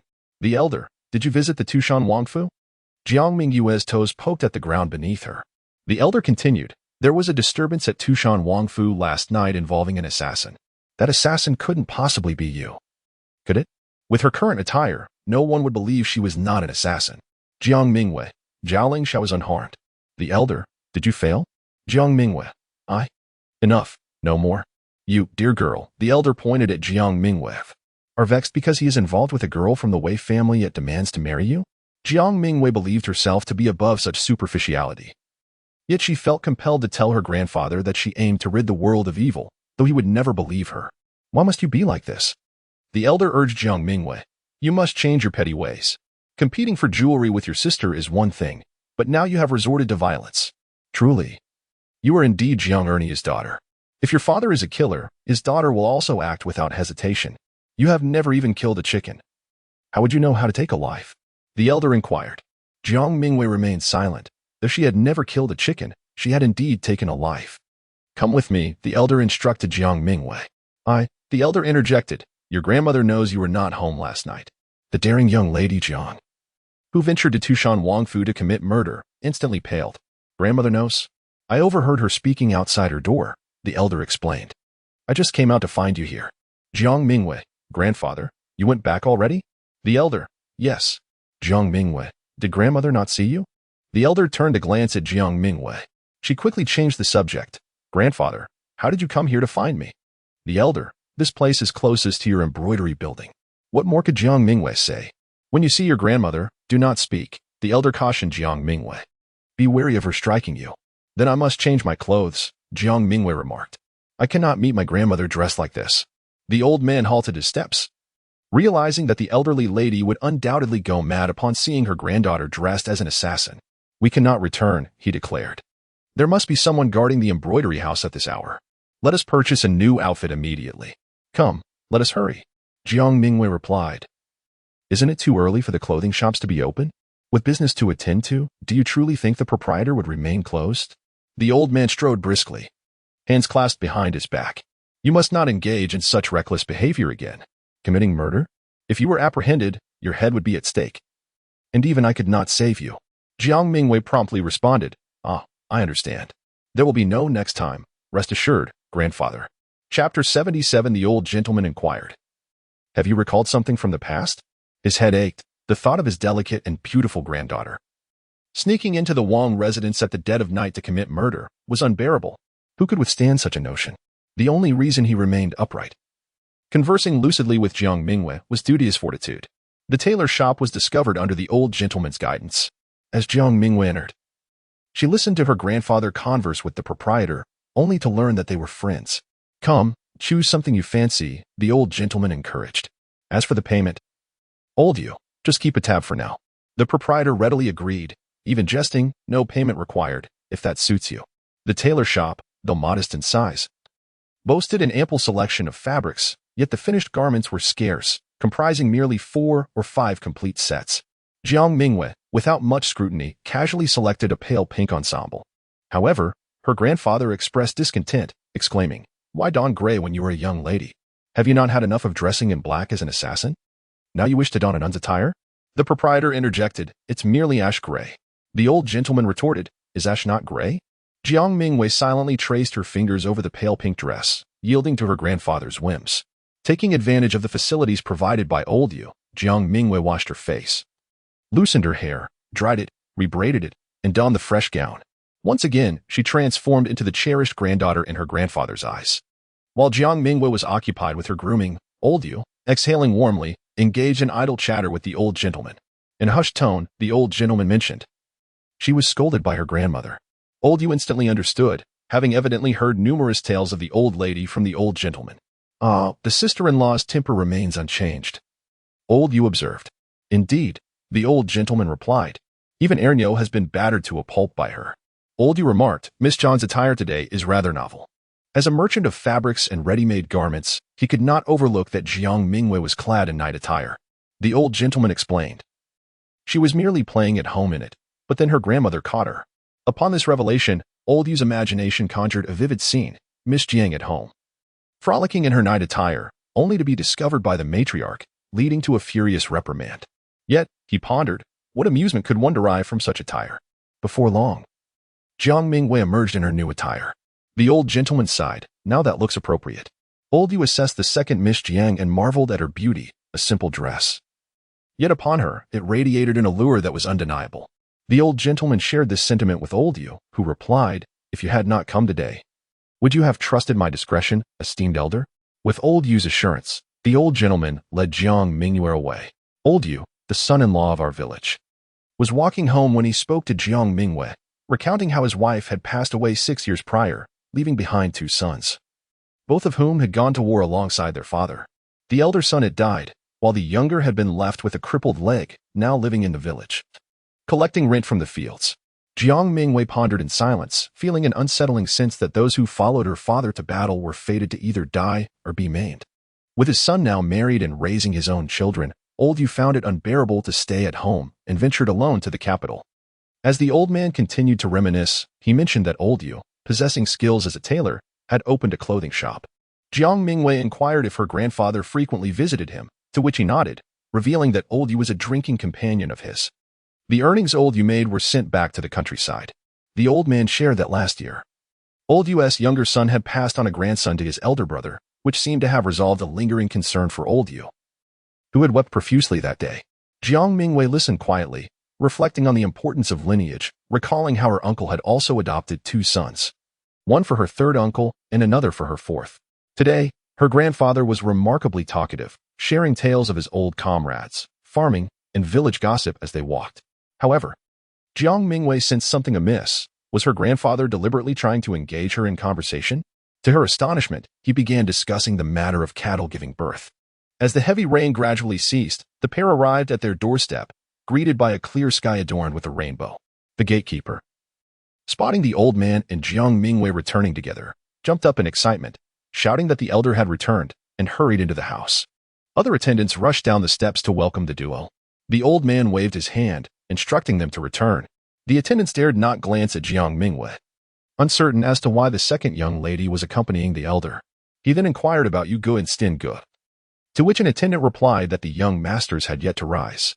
With a huff, the old man ascended the steps, commenting to Jiang Mingyue on her filial piety for seeking him out, lamenting that neither of the boys could be relied upon. Jiang Mingyue felt a twinge of guilt for her brothers being scolded unjustly. Meanwhile, the attendants were left puzzled, wondering when the second young lady had slipped out and through which small door, for it was impossible for them to have missed it. Leading Jiang Mingyue to the main courtyard, the old man began to reminisce about the old persimmon tree in the back garden, insisting it needed fertilizing to ensure sweet fruit in the coming year. As he spoke of the future, he turned to Jiang Mingyue and softly remarked that next year she would not be home, and once her grandmother had made the persimmon cakes, someone would send them to her. At this point, the old man grew melancholic, realizing that next year, their household would be one member fewer, and he felt a deep reluctance to let her go. Jiang Mingyue gently tugged at her grandfather's sleeve and softly called out, "Grandfather." The delicate cry pierced the air, causing the old man's heart to ache once more. As daughters come of age, they are destined to marry and become someone else's wife. Who established such a rule? The old man would stake his life that the ancestor who decreed this must have had no daughters of his own. Shaking off his sorrowful thoughts regarding the fertilizer, he prepared to discuss the matter further with Jiang Mingyue. Just then, Jiang Mingyue could no longer contain herself and inquired, "Are you troubled? Is there something you wish to convey to me?" The old man halted, gazing at Jiang Mingyue, hesitating as if caught in an internal struggle. After a prolonged silence, he finally whispered, "Have you begun to recall the events of the past?" Chapter 78. The tearful elderly woman. The old man gazed at Jiang Mingyue with a furrowed brow, filled with concern and a hint of trepidation. Jiang Mingyue stood frozen, astonished at the complex emotions that had suddenly crossed the face of her grandfather, a man who had always lived a life of tranquility and seldom uttered a word. "Have you recalled something?" he inquired. With a calm demeanor, Jiang Mingyue replied, "I remember." A shudder rippled through the old man's cheeks, and he inhaled sharply. Jiang Mingyue pondered, had she truly forgotten something of significance? Observing her grandfather's expression, she thought that this revelation might not bode well. At that moment, the elderly woman hastened towards them, her voice a stream of complaints. "Where have you to? The old and the young? Been? Where on earth have you gone?" The old man shushed her, urging her to remain silent. Yet, could a mere shush deter her? "You foolish girl, have you lost your sensibility? And you, do you not understand either?" The elderly woman's ire was directed squarely at the old man. "At your age, you vanish for an entire night. Do you wish to drive me to despair? Tell me, is that your intention? If I were to perish, you would carry on with your life, unbothered and carefree, wouldn't you? Please, don't." The old man stammered, struggling to articulate his thoughts. "Don't what?" The elderly woman retorted fiercely. He pulled her aside, lowering his voice. "That matter, Mingyue has remembered." The elderly woman's expression shifted dramatically as she turned to Jiang Mingyue. "You remember?" Jiang Mingyue was bewildered. "So what exactly have I forgotten?" The night of their absence, the whereabouts of the grandfather and granddaughter, whether they had been together or apart, and what activities they had engaged in were all of little consequence to the elderly woman. She grasped Jiang Mingyue's hand tightly and led her into the main hall. Once seated, the elderly woman pushed Jiang Mingyue into a chair. The old man, having removed his raincoat outside, casually tossed it aside and entered the hall, shutting the door behind him.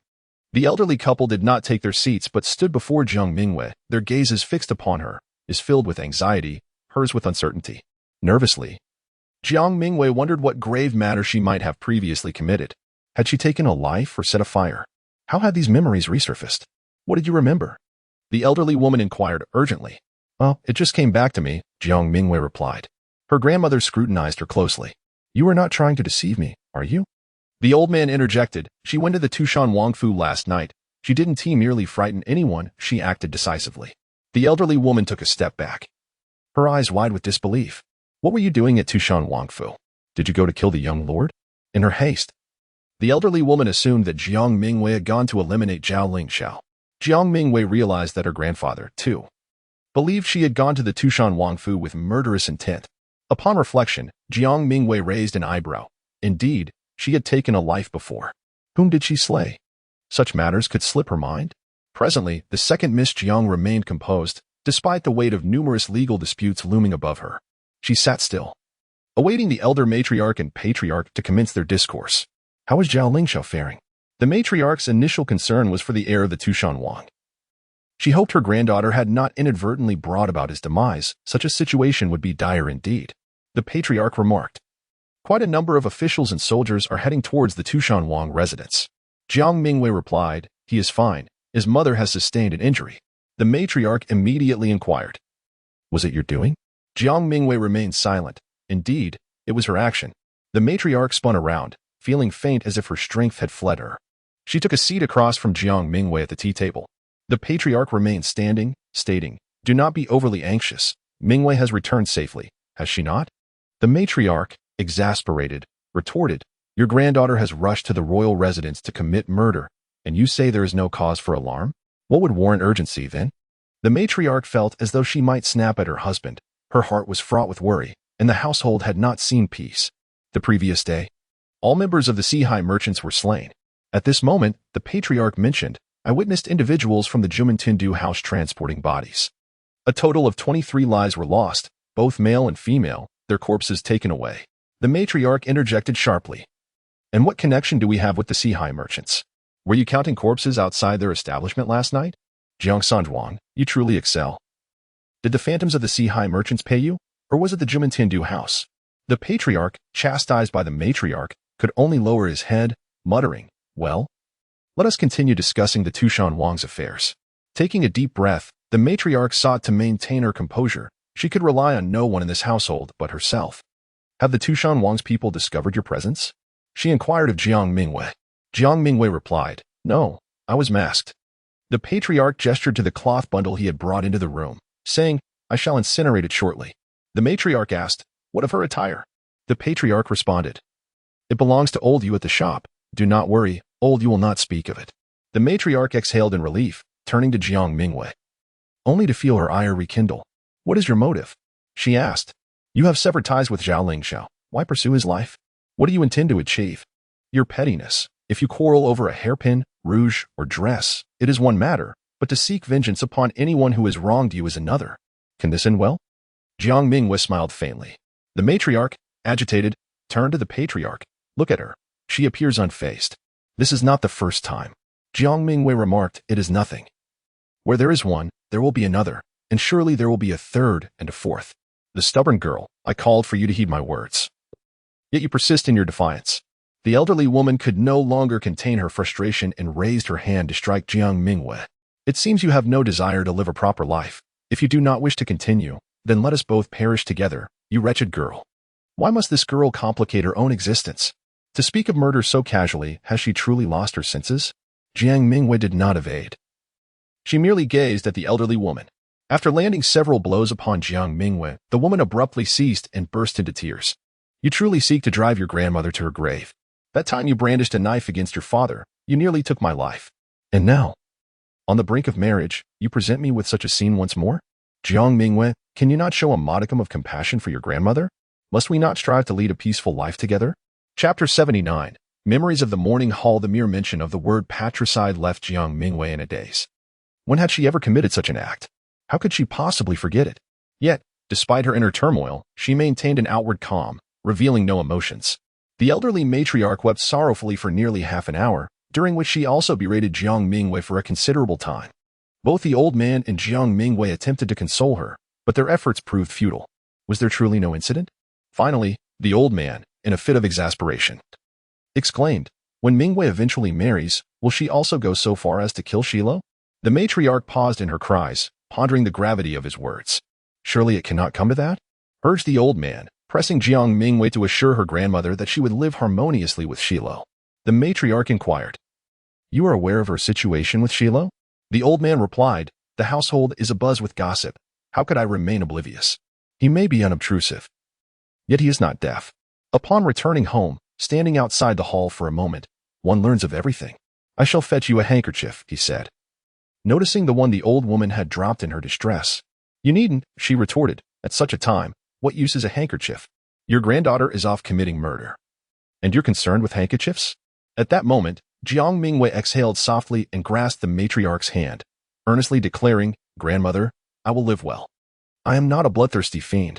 After enduring her grandmother's tirade for nearly half an hour, Jiang Mingyue pieced together the fragmented memories of the past. A decade ago, at her mother Yun's funeral, the 5-year-old Jiang Yu had spat at Zhao Qingrong, while 3-year-old Jiang Xian had urinated on her. Humiliated, Zhao Qingrong had wept bitterly, ultimately fainting from the distress. Jiang Ruqiu had sought to defend Zhao Qingrong, aiming to discipline Jiang Yu. But before the matriarch could intervene, 6-year-old Jiang Mingyue acted first. In silence, she brandished a dagger and lunged it towards her father's abdomen. Caught off guard by his daughter's aggression, the battle-hardened General Jiang Ruqiu instinctively sidestepped, evading the blade. However, Jiang Mingyue, as if trained, swiftly redirected her attack towards Jiang Ruqiu's hand, which held Jiang Yu. The dagger sliced through the skin on the back of his hand, leaving a gory trail. Yet, Jiang Mingyue showed no inclination to relent. Seizing Jiang Yu from her father's grasp, she aimed the dagger at his thigh. The old man rushed forward, enveloping his blood-maddened granddaughter in his arms. And with a swift motion, he knocked the dagger from her grip, finally restraining her. Blood pooled around Jiang Ruqiu, who had yet to utter a word, while Jiang Mingyue, overwhelmed, rolled her eyes back and lost consciousness. That day, Jiang Ruqiu was expelled from the mourning hall by the old lady, and from that moment on, Zhao Qingrong was never permitted to enter the gates of the Yuan Marquis' residence again. Jiang Mingyue endured a high fever for 3 days. Upon awakening, she found herself physically normal, yet she had no recollection of the incident where she had aimed a dagger at her father in the Yun family's mourning hall. The elder and the old lady never mentioned the matter again. As for Jiang Yu and Jiang Xian, Jiang Yu had not even spoken of his mother, the Yun family, let alone the events of that day in the mourning hall, while Jiang Xian, a mere child who could only remove his pants to urinate, had little to remember. Jiang Mingyue touched the dagger concealed in her sleeve, realizing that she had used it at the tender age of 6. Yet, upon deeper reflection, she still could not recall the incident. What do you have in your sleeve? The old lady inquired at that moment. Jiang Mingyue lowered her hand and replied, Nothing. Nothing? The old lady, skeptical, leaned over the tea table and reached for Jiang Mingyue's sleeve, only to inadvertently uncover the dagger. Staring at the dagger she had placed on the table, the old lady nearly fainted. Another dagger, yet again. I didn't use it, Jiang Mingyue remarked nonchalantly. So I brought it back. In the future, she added, lightly caressing the dagger, it should not be needed. Zhao Lingshao had not perished. Hence the utility of the dagger remained uncertain. However, for now, she needed to ease her grandfather and grandmother's minds. Jiang Mingyue smiled at the old lady, her charm radiant, leaving the old lady momentarily speechless. Is she truly mad? She attempted murder and yet can still smile? Has she lost her senses? Grandmother, let us pretend this incident never occurred, Jiang Mingyue suggested. Zhao Lingshao will not suspect me for the time being. Even if he does, he has no evidence. The people from the Tushan Wangfu had intercepted her and Azhui along the way, yet Jiang Mingyue felt no anxiety that Zhao Lingshao would expose her, since she had not been captured on the spot at Tushan Wangfu. Regardless of Zhao Lingshao's claims, she had retorts ready for him. You think saying there is no evidence makes it true? The old lady pressed anxiously. Jiang Mingyue responded, Last night, Prince Fu and Lord Zhao were there as well. Tushan Wangfu was in chaos. Do not worry, grandmother. I did not make a mistake. Indeed, you made no mistake. You simply failed to slay the Tushan heir. The old lady felt a headache coming on, frustrated, wishing she could give Jiang Mingyue a thorough scolding. It's fine. Jiang Mingyue gently shook the old lady's hand and whispered, Look, even now, the officials have not come knocking. You're still thinking of the officials? The old lady inhaled deeply. She needed to calm herself, her breath hitching. You should just hope for the best, dear girl. When will this endless turmoil cease? Will you continue this way after you marry into the Duke of Yu's household? One moment of inattention, and this girl might rush to the royal palace to confront the princess heir. Is that not courting disaster? You, the elderly lady said to Jiang Mingyue. How can Xilou possibly endure this? Xilou had also visited the Tushan Wangfu yesterday. At this moment, the old gentleman reminded the lady, My dear, do not assume that your granddaughter's marriage will burden Zhao Xilou. He is quite capable of managing matters himself. The elderly lady's words were abruptly halted by her husband. I shall return to my room, Jiang Mingyue said, grasping the elderly lady's hand and shaking it gently, as if seeking favor. In a hushed tone, she reassured, "Nothing has transpired. Please do not worry about me, grandmother. I will ensure that our family remains untroubled." The elderly lady responded, "Hearing your words, Miss Eyre. Should I express my gratitude? Thank you for assuring me that our family will remain unscathed." Chapter 80. The old gentleman remarked, "There are myriad types of people in this world. Return to your quarters," he commanded, allowing Jiang Mingyue to leave. "Get some rest. We shall converse again later." Jiang Mingyue remained seated, observing the old lady. Stepping closer, the old gentleman gently nudged Jiang Mingyue, urging her to depart swiftly. Only then did she rise. Addressing the old lady, "Grandma, I shall take my leave now." The old lady cast a glance at Jiang Mingyue but remained silent. "Go on," the old gentleman said. Jiang Mingyue hastened her steps, hearing the old lady behind her striking the tea table with a resounding thud, so much so that Miss Jiang Eyre dared not look back. "Look at that! Look at that!" the old lady complained to the old gentleman. She walks away as if nothing has happened, without even a backward glance. The old gentleman sighed and pulled out his clay pipe, preparing to take a few puffs. "What shall we do?" the old lady inquired. "What can we do?" the old gentleman replied. "Can you send her to the authorities?" The old lady felt stifled by his words, exclaiming in frustration, "So we are at an impasse?" The old gentleman responded, "As long as the heir of the Tushan king remains alive, we shall pretend that Mingyue never sought him out. If he truly investigates her, we shall simply deny everything. We will refuse to acknowledge it and feign ignorance." The old lady sat in silence for a while, reflecting on her husband's words. Indeed, they had no other recourse. The old gentleman took a puff from his pipe, only to be met with a fit of coughing that reddened his face. Observing this, the old lady realized that her husband was quite anxious. She was 6, he noted, gesturing the number 6 with his fingers to the old lady. At that age, she dared to wield a knife against her father. This child has a wild spirit. Yet, in 10 years, she has shown no intent to harm others. Our girl is not unreasonable. At 6, Jiang Mingyue had brandished a knife at Jiang Ruqiu, who was menacingly reprimanding Jiang Yu. Uttering threats of death, Jiang Mingyue acted both to save Jiang Yu and out of sorrow for her deceased mother. To the old gentleman, it appeared that she wished to send her father to join her mother in the afterlife.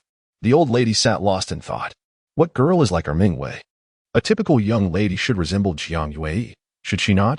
During Yunyang's funeral, what was Jiang Yue doing? She was crying, she was terrified, pleading with her father to spare her brother. Yet, where was the dagger in her hand, ready to strike her father? There are countless types of people in this world. While you may praise Wei, I find Mingyue equally admirable.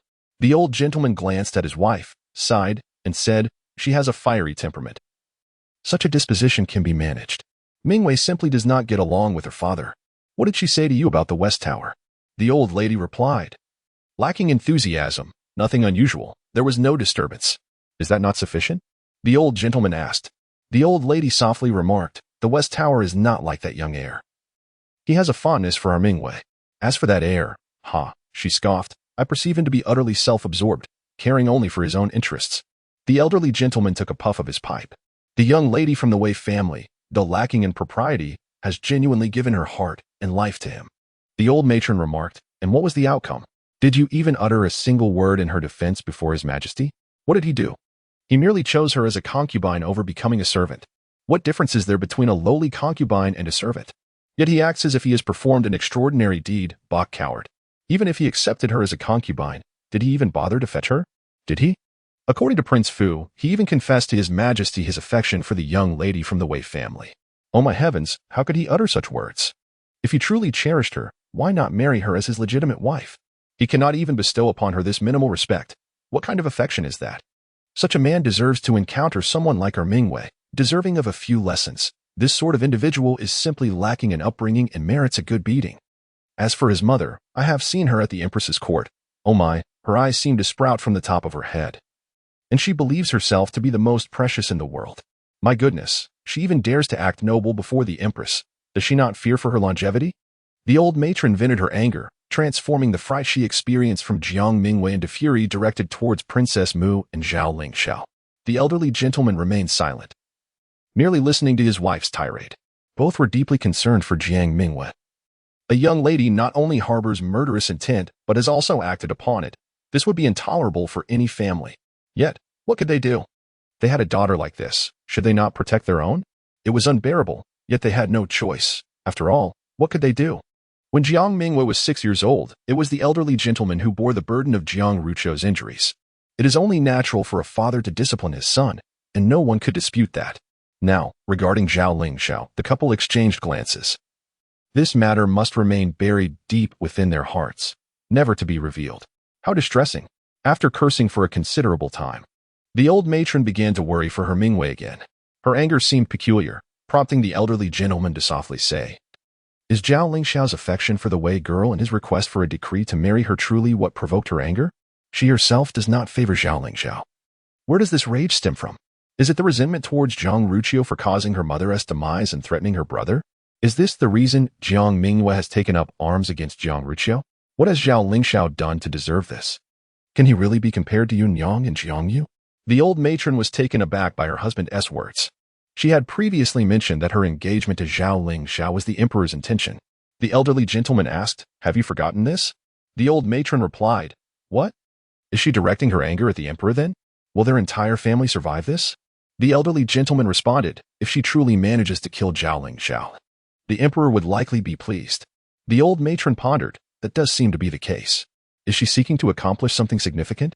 The old matron was bewildered. Had her granddaughter always possessed such ambition? Why had she never noticed it before? The elderly gentleman waved his hand, suggesting that the girl had not spoken the truth, and that they should refrain from discussing this matter in the future. The elderly lady continued to be lost in thought. This situation was utterly unreasonable. "Is there anything to eat?" the old gentleman suddenly inquired. The lady cast a glance at him, tapped the coffee table, and then rose to leave, pondering how to respond to such an inquiry amidst her own reflections. After finishing a bag of tobacco, the old gentleman brushed off his clothes and made his way to the kitchen, for he was genuinely hungry. In the kitchen, Chef Old Wu was frying dough cakes.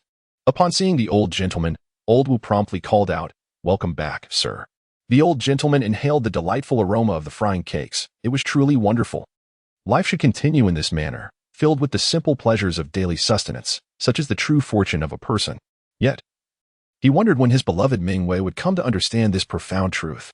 Chapter 81. The Barbed Arrow. The old man mused that a life of simplicity is indeed the most genuine, while Jiang Mingyue was preoccupied with concerns for the child. Aswei. However, at this moment, the thought of scaling the wall to check on Aswei filled her with apprehension, fearing that her grandmother might truly strike her down. Suppressing her anxiety, after breakfast, Jiang Mingyue made the decision to leave the residence, as her worries for Aswei weighed heavily on her. Simultaneously, she fretted over whether rescuing Aswei would provoke Zhao Lingxiao into retaliating against Zhao Lingyun. Inside the room, the elderly matriarch, having regained some semblance of calm, was startled again when Jiang Mingyue announced her intention to venture out. The old lady immediately inquired, "Who have you taken a disliking to this time?" Jiang Mingyue replied, "I hold no grievances against anyone." The old lady pressed, "Then why do you wish to leave?" "My dear, you must remember. The first time you intended to eliminate Zhao Lingxiao and failed. It will not be easy should you attempt it again, as he is now on his guard." How could the old lady possess such knowledge regarding assassination? After a moment's hesitation, Jiang Mingyue divulged, "Last night, the eldest master also visited the Tushan Wangfu." The matriarch retorted, "I am aware, your grandfather informed me. I saw him heading towards the Renxin Medical Hall," Jiang Mingyue added. The old lady inquired, "Where?" Jiang Mingyue clarified, "The same place that treated me last time." "What business does that boy have at the Renxin Medical Hall?" The old lady seemed taken aback. A sound individual would not visit a medical establishment. Has he been injured? Realizing the implications, her anxiety surged. Those from Tushan Wangfu would not dare confront the Fuwang. Yet they would unhesitatingly beat Zhao Xilou. What on earth is going on? I do not know, Jiang Mingyue stammered. Did Sai? The old lady called out towards the door. "Grandmother, the steward is not home," Jiang Mingyue responded. At that moment, the old lady recalled that Wang Ditsai had gone to find her husband, who had yet to return. "Grandmother, I wish to visit the Renxin Medical Hall." Jiang Mingyue seized the opportunity to express. The matriarch's face darkened. "You still intend to venture out?" At that instant, Jiang Yu peered in from outside. "Our young master has finally risen." The old lady thought little of her eldest grandson, irritated that he was still in bed while lunch was fast approaching. She had little hope for this young master to be of any assistance. Unfazed by his grandmother's sarcasm, Jiang Dasha entered cheerfully, greeting the old lady before turning to Jiang Mingyue and calling out, "Second sister." "Ah, you might actually accomplish something," The old lady interjected before Jiang Mingyue could respond. Take someone with you to the Rinxin Medical Hall. Who has entered the Rinxin Medical Hall? Jiang Yu asked. The old lady replied, Xilou has gone there. Investigate at once. If there is any news, return swiftly to inform me. Do you hear? Jiang Yu looked at Jiang Mingyue, puzzled. Wasn't Zhao Daji fine when he left yesterday? How did he end up in the medical hall? He accompanied the Fu Wang to Tushan Wangfu, the old lady explained. He was assaulted by those from the Wangfu. Jiang Yu was taken aback. In the span of a mere nap, Zhao Daji encountered yet another crisis? On what grounds do those from Tushan presume to strike him? Enough! The elderly lady exclaimed, her patience wearing thin. What are you shouting about? If you're dissatisfied, go to the Tushan Wangfu and help the West Tower retaliate for this beating. Go ahead. Jiang Yu pouted. He wasn't insane. As for that second sister, I shall visit the Rinxin Medical Hall, Jiang Yu remarked to Jiang Mingyue as he dashed out. Wait at home for my news. The elderly lady hurried to the door, calling after him. If the doctor says to fetch good medicine, make sure someone returns home to get it. Did you hear me? Yes, I heard. Jiang Yu shouted back from a distance. The elderly lady turned to Jiang Mingyue now. Can you remain at home in peace? Jiang Mingyue had no choice but to reply, Grandmother, I shall return to my room. Just sit here, the elderly lady insisted, not allowing Jiang Mingyue to leave. This stubborn girl had nearly driven her mad last night, and this morning she had terrified her nearly to death. The elderly lady felt that keeping Jiang Mingyue close would ease her mind. You didn't see the West Tower last night, did you? Once Jiang Mingyue was seated, the elderly lady inquired again. I was veiled. He likely did not recognize me, Jiang Mingyue responded. Are you certain? The elderly lady pressed. Jiang Mingyue nodded. The elderly lady sighed. This must be the Bodhisattva's blessing. Jiang Mingyue was taken aback. Who would marry a woman capable of wielding a knife to kill? The elderly lady murmured, Aren't you afraid of scaring him? Reflecting on the sight of Lord Zhao being beaten while clutching his head, Miss Jiang sighed. This gentleman still held the title of a first-class general, yet it was surprising he possessed no martial skills whatsoever. Jiang Mingyue sat lost in thought. And the elderly lady's irritation grew. It was clear her granddaughter was not listening to her. With a sharp clap on the small table beside her, the elderly lady demanded. Jiang Mingyue looked up at her, saying, Grandmother, I'm listening. The elderly lady retorted, What good is it for me to speak now? She pondered the situation concerning Lord Zhao, and Jiang Mingyue inquired, How's Asui's injury? Has Zhao Lingxiao gone to see him? If he has, can Lord Zhao manage it? The elderly lady replied, Brother, you can fly, but even he can't reach the Rinxin Medical Hall right now. Jiang Mingyue softly acknowledged. Appearing genuinely worried, the elderly lady began to wonder if this was a good sign. Perhaps her granddaughter had developed feelings for Zhao Lingyun. Otherwise, why the urgency? At that moment, within the Rinxin Medical Hall, Zhao Lingyun glared at Dr. Sun, saying, Isn't this child's injury to his shoulder? Why are you speaking of his heart? Has he sustained internal injuries as well? Dr. Sun had been awakened early by this gentleman's incessant knocking and was now busy treating Asui's wounds. Yet despite his lengthy explanations, the gentleman seemed unable to comprehend. Isn't this frustrating? Don't just stand there in silence. Zhao Lingyun urged, It has been quite a while. Would you please extract the arrow from the child? Dr. Sun had no choice but to repeat his earlier words, stating, This arrow has barbs. Zhao Lingyun retorted. So what if it has barbs? The arrow with barbs cannot be removed. Should it remain embedded in the shoulder of this child? Dr. Sun, I just had a conversation with you, esteemed sir. Are you truly so aged? Zhao Lingyun exclaimed anxiously. Sir, you are not old. Please, hasten to save the child. Alas, I am uninjured. Why do you speak so much to me? Dr. Sun attempted to explain further. Surely this esteemed gentleman must comprehend something of human discourse? The arrowhead possesses barbs. Do you understand? It is shaped thus. Dr. Sun gestured with his hands, hoping to convey to Zhao Lingyun the nature of the barbs. Zhao Lingyun furrowed his brow and inquired, What exactly do you mean? If the arrowhead is barbed, does that mean there is no hope for this child? Chapter 82. The flower dew nourishing pill. The arrowhead had not fully penetrated Asui's shoulder. Initially, the situation may not have appeared so dire. However, after being struck, Asui engaged in a struggle with the people from the two mountain Wangfu. And through such vigorous activity, the arrowhead burrowed deeper into his flesh. It is uncertain whether it was Zhao Lingyun's repeated calls of child that fostered a sense of dependency in Asui, causing him, despite being on the brink of death, to lose his usual clarity and instead cling to Zhao Lingyun's garment with a sense of instinctive attachment. Zhao Lingyun was drenched in sweat, addressing Dr. Sun with urgency. I am not a physician. What is the use of your lengthy explanations? I cannot comprehend. You, sir, simply save the child. Dr. Sun replied. I must convey the gravity of the child's condition to you, my lord. Fine, Zhao Lingyun conceded. I shall assume you have informed me. Now, please expedite the removal of the arrow from the child. At that moment, Hulu tugged at Zhao Lingyun's rope. What is it? Zhao Lingyun inquired. In a hushed tone. Hulu remarked, Master, is it possible that Dr. Sun cannot treat this child? Zhao Lingyun turned to Dr. Sun, incredulous. Is there truly a patient you cannot heal? Dr. Sun responded, it is indeed a novel notion. There are numerous ailments and injuries beyond a physician's capacity to cure. Are you suggesting I summon the imperial physician? Would his arrival make a difference? Zhao Lingyun asked earnestly. It would be the same regardless. Dr. Sun exclaimed. Then there is no hope? With the arrow embedded in the child's body, Dr. Sun began to sweat anew, attempting once more to elucidate to Zhao Lingyun. Because the arrowhead has barbs. When I extract it, the barbs will pull the flesh along with it. My lord, do you grasp my meaning? Such plain language should have been comprehensible. If Zhao Lingyun failed to understand, Dr. Sun would be at a loss. Flesh pulled out? Zhao Lingyun queried. Then let it be so. I shall ensure he receives nourishing food to heal thereafter. What are you treating the flesh as? Dr. Sun's frustration caused his beard to bristle. If the flesh is extracted, the wound will be extensive. He held a teacup in his left hand and a bowl in his right, explaining to Zhao Lingyun. Without the barbs, the wound would be the size of the teacup's rim. With the barbs, it will expand to the size of the bowl-less opening. How many teacup rims could equal one bowl-less opening?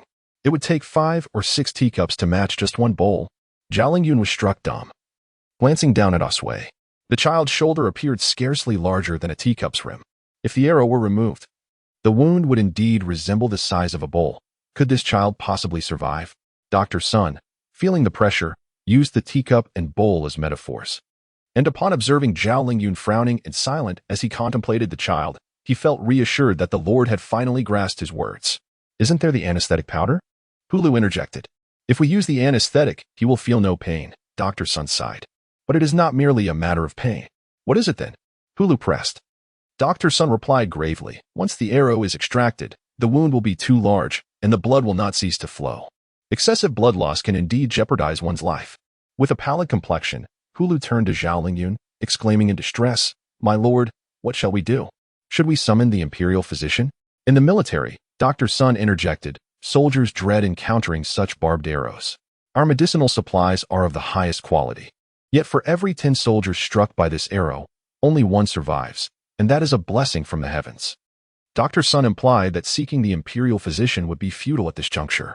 Zhao Lingyun wiped the sweat from his brow, gritting his teeth and asserting, Do not frighten me, sir. Many individuals have lost limbs yet continue to live. Is the wound on this child's arrow injury truly more grievous than theirs? Indeed. Hulu promptly echoed his master's sentiments. Dr. Sun cautioned, the position of this arrow is ill-fated, situated perilously close to the heart. With each word from Dr. Sun, Zhao Lingyun and Hulu felt increasingly despondent. It sounded as though the child was indeed beyond salvation. Observing Azhui still clutching the hem of his garment and witnessing Dr. Sun's furrowed brow, Zhao Lingyun clenched his jaw and declared, The child must be saved. Dr. Sun, tell me how we can assist. I shall spare no expense. If we need to summon the imperial physician, I shall go to the palace at once. Dr. Sun remained contemplative and silent. Growing impatient, Zhao Lingyun urged, Doctor, please provide me with a definitive answer. Dr. Sun replied, If there exists a miraculous potion to halt the bleeding and promote healing, then there is hope. A miraculous potion? Where might one procure such a remedy? Zhao Lingyun inquired. Dr. Sun quietly remarked, In the royal court, there exists a medicine known as the flower dew healing pill. A secret concoction created for a favored concubine by the last emperor of the previous dynasty. Zhao Lingyun recognized the name of the last emperor, but was oblivious to the identity of the favored concubine, and he had never heard of this secret remedy. At this moment, Hulu remarked, The flower dew healing pill? That name does not appear to pertain to arrow wounds. Dr. Sun clarified. This medicine is reputed to restore a woman's beauty to its original splendor. Zhao Lingyun felt bewildered. How could this relate to preserving the child's life? The child needed to survive, not to regain beauty. After finishing his explanation, Dr. Sun glanced at the anxious pair and added, It was later discovered that this medicine possesses remarkable efficacy in treating external injuries. With this medicine, can we save the child? Zhao Lingyun asked. Dr. Sun affirmed, With this remedy, I possess a 70% certainty of success. Hulu exclaimed in astonishment, there exists a miraculous medicine, yet you only hold 70% confidence? Zhao Xilou playfully tapped Hulu on the head, remarking that it was a common trait among doctors to be overly cautious. Is this medicine available in the palace? Zhao Xilou questioned Dr. Sunday. Dr. Sun replied, I cannot say for certain. However, over a decade ago, the emperor bestowed a vial of this remedy upon the Marquis of Anyuan, seemingly to save the Marquis's fourth brother. Zhao Xilou recalled that the Marquis's fourth son had perished, and he was aware that among the 3 brothers of the Marquis of Anyuan, only he had survived the military campaigns. At that moment, Dr. Sun clasped his hands towards Zhao Xilou and remarked, I have heard that the esteemed lord is to unite in matrimony with Miss Jiang Heir. I extend my heartfelt congratulations. Zhao Lingyun's emotions were tumultuous. While his impending nuptials were indeed a cause for celebration, was it truly appropriate to speak of such matters in the presence of a suffering child? Dr. Sun, do you not see the pitiful little one before you? Is he not on the brink of death? Zhao Lingyun lamented, this medicine. I must venture into the palace to beseech, yet I am uncertain whether his majesty will grant it, given that the sovereign holds him in disdain. Would he bestow such a miraculous remedy upon him? Just then, as they conversed, Jiang Yu entered the partitioned room of the medical clinic, and without noticing anyone, the young master Jiang immediately inquired, Zhao De, have you been injured? Is it serious?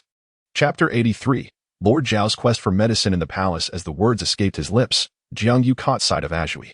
Without hesitation, the young master Jiang inquired of Dr. Sun, he bears an arrow, why have you not removed it, Mr. Sun? Dr. Sun, already exasperated, pondered whether he would be compelled to reiterate his explanations yet again. Who is this child? Jiang Yu further probed, directing his question at Zhao Lingyun. The child clutched tightly at Lord Zhao's garments, and upon closer inspection, Jiang Yu was taken aback by the multitude of scars adorning Azhui's hand. How could there be so many? Are those from knives? He asked in disbelief. Zhao Lingyun replied sharply, what sort of eyes do you possess? This scar, this one, and this are all from burns. Lord Zhao pointed out 3 distinct scars on Azhui's hand for Jiang Yu to see. Dr. Sun observed the 2 gentlemen, bemused that in the midst of discussing a life-threatening situation, their attention had shifted to the child's injuries. At that moment, Azhui mumbled something incoherent. Hulu bent down, nearly pressing his ear to Azhui's lips to discern his words. I am thirsty, Azhui murmured. Hulu exclaimed loudly, he wishes for water. Zhao Lingyun urged, quickly, give him some water. That cannot be done, Dr. Sun interjected, raising a hand to halt Hulu, who was about to pour water for Azhui. Jiang Yu, incredulous, exclaimed, you mean he cannot even have water? Mr. Sun, how much does a bowl of water cost at your clinic? I shall purchase it.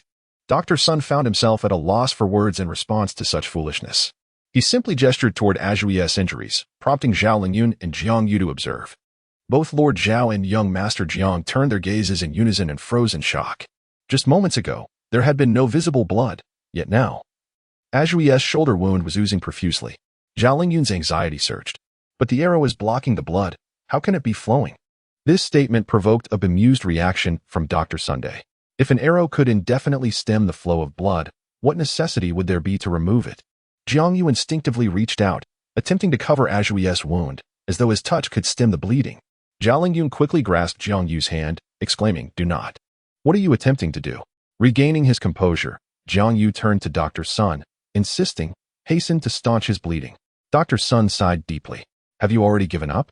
Is this child beyond saving? Jiang Yu pressed. Dr. Sun summoned 2 apprentices to assist in staunching Azhui's bleeding.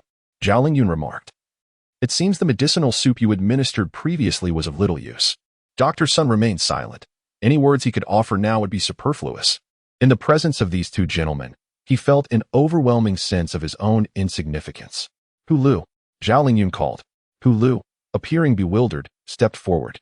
Zhao Lingyun pulled Azhui's hand away, instructing Hulu to hold it. Stay here with the child. Where are you going, my lord? Hulu asked. I am going to the palace to seek medicine, Zhao Lingyun replied. What sort of medicine? Jiang Yu questioned. Why not simply summon the imperial physician to examine him?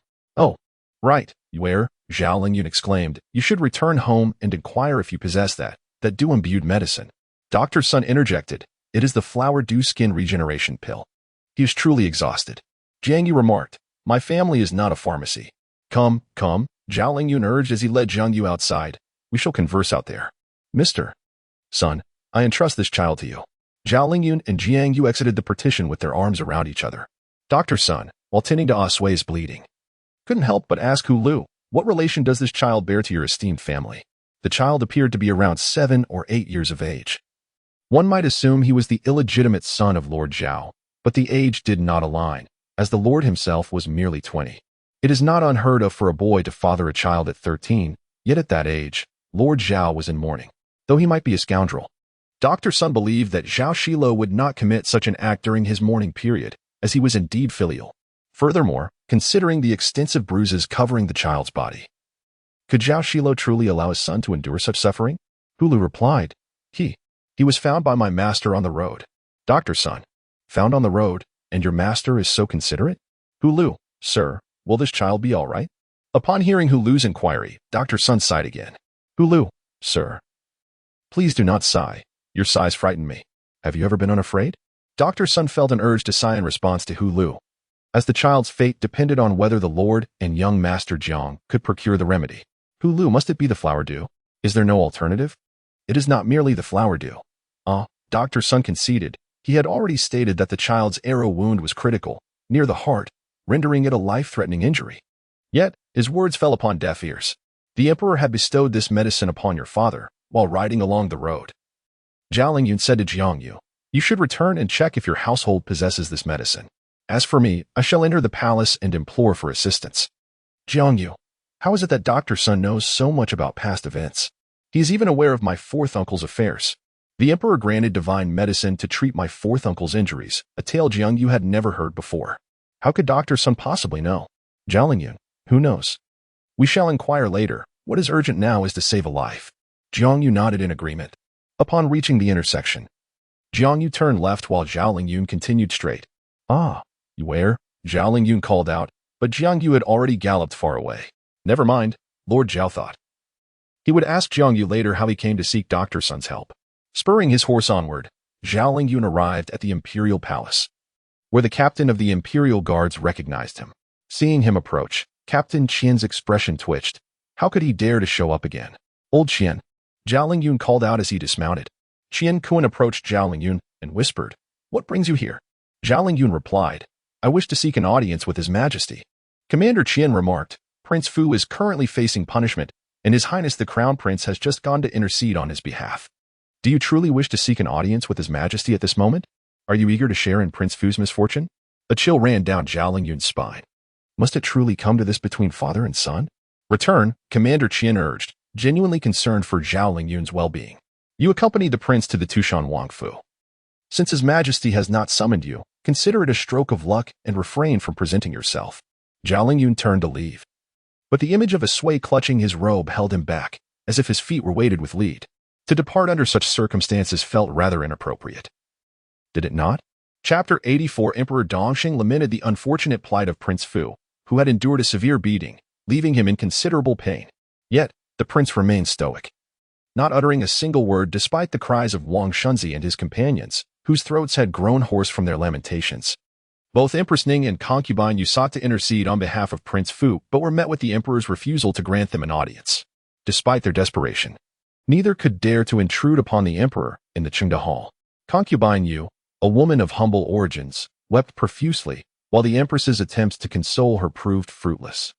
Concubine Yu, once the daughter of a peddler, had met the emperor amidst the chaos of war, and she stood as the sole favorite in the imperial harem. Now well into her middle age, she was no longer comparable in beauty to the younger women of the court. The emperor's affections, once evident, were no longer as pronounced. Yet this did not hinder her from living a stable life within the palace, having borne the emperor a son and being a sister to the empress. Who could dare to vex her?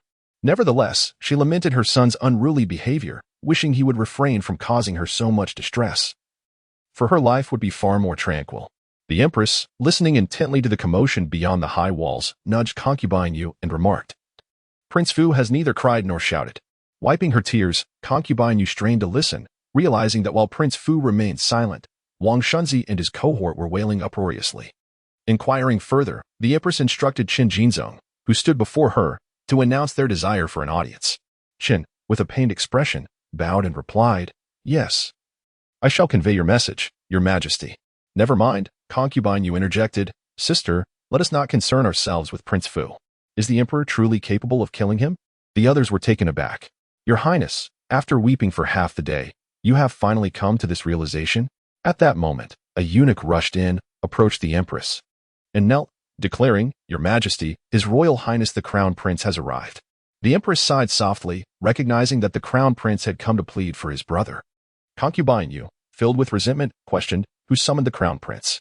My son, robust as an ox, is accustomed to beatings. Who dared to disturb him? As Chen Jinzong hurried inside to inform the emperor of the Crown Prince's arrival, within the main hall of Qingda, 2 leaders of the secret guard knelt before Emperor Dongxing. The chief leader, possessing a hoarse voice, spoke with a strained tone, requiring the emperor to listen intently to understand. What did you say? The person we sent was rescued by Zhao Xilou? Upon hearing the report from the leader of the secret guard, the emperor furrowed his brow, perplexed. How could it be so fortuitous? The chief leader replied. Zhao Xilou must have merely been passing through, the emperor mused. And that individual, what was his name? The servant is called a Sui, the leader responded. Who was it that took a Sui away from the residence of Duke Tushan? The emperor's inquiry prompted a glance of uncertainty between the chief and second leaders. Speak, commanded the emperor. The chief leader then asserted. The assailant was likely the second young lady of the Yuan Marquise. This truly surpasses the imagination of the Eastern Prosperity Emperor. Jiang Mingyue wishes to slay Zhao Lingxiao? The 2 subordinates of the Dark Camp bowed their heads in submission, awaiting the emperor's decree. After a brief moment, the Eastern Prosperity Emperor chuckled softly and remarked, Ah, this second young lady has grown into a young woman, yet her temper remains as fiery as ever. The incident when Jiang Mingyue, at the tender age of 6, stabbed Jiang Ruqiu with a dagger was meticulously concealed by the Jiang family, but such matters could not escape the keen eyes of the emperor. His trusted general had suffered a grievous injury, and how could he not investigate? This time, Zhao Lingxiao harbored affections, yet sought her hand in marriage. While the Wei family took this opportunity to humiliate Jiang Mingyue publicly, Jiang Yu and Jiang Xian also faced repercussions. All these events striking at the very core of the second Miss Jiang's pride. What a pity, the emperor murmured softly, upon hearing His Majesty's lament.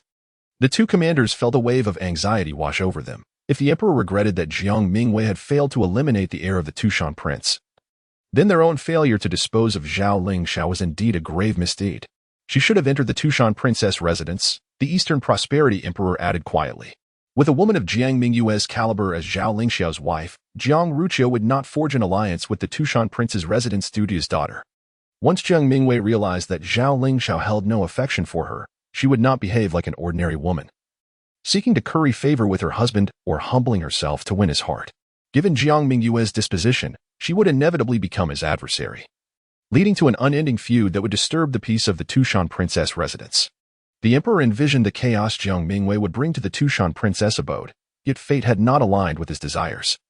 Jiang Mingyue could not possibly enter there now. Why was only one person dispatched to the Tushan prince's residence? After a moment of regret, the emperor queried the 2 commanders of the Dark Camp. It was the second commander who responded, explaining that he had personally led a group to the Tushan princess residence. Your Majesty, Prince Fu was present at that time, standing alongside Zhao Lingxiao. I had brought 10 men, yet who could have known that Prince Fu and Zhao Lingyun would also be there? Our 10 would have acted together, whether to set fire or to launch a coordinated assault, even with poison gas at hand, but we could not guarantee we would not harm Prince Fu. Azhui, being diminutive in stature, blended amongst the individuals from the Duke of Yu's household, making detection difficult, the second commander continued. However, Azhui's attempt was unsuccessful, Your Majesty. Zhao Lingxiao had anticipated such a move. Why would Zhao Lingxiao be prepared? Because his unfortunate son was present, and thus he was wary of his son's potential folly. The Eastern Prosperity Emperor felt a surge of indignation. Currently, Azhui had been sent by Zhao Xilou to the Rinqin Medical Hall on Finjiangmen Street. The chief of the Dark Camp inquired, Your Majesty, what do you think? Should we retrieve Azhui? If we bring him back, how shall we deal with him? You have trained individuals with great care, yet they are outdone by a maiden in seclusion. The Eastern Prosperity Emperor expressed his dissatisfaction. The 2 commanders hurriedly apologized. Yet in their hearts, they thought, Jiang Mingyue is the daughter of Jiang Ruqiu, the daughter of a general, skilled in martial arts.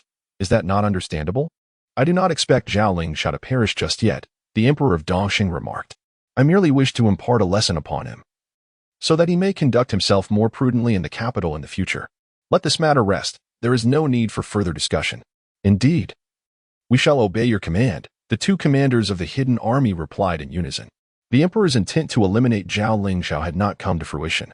And observing the emperor's seemingly nonchalant demeanor, the two commanders found themselves perplexed by his majesty's true intentions.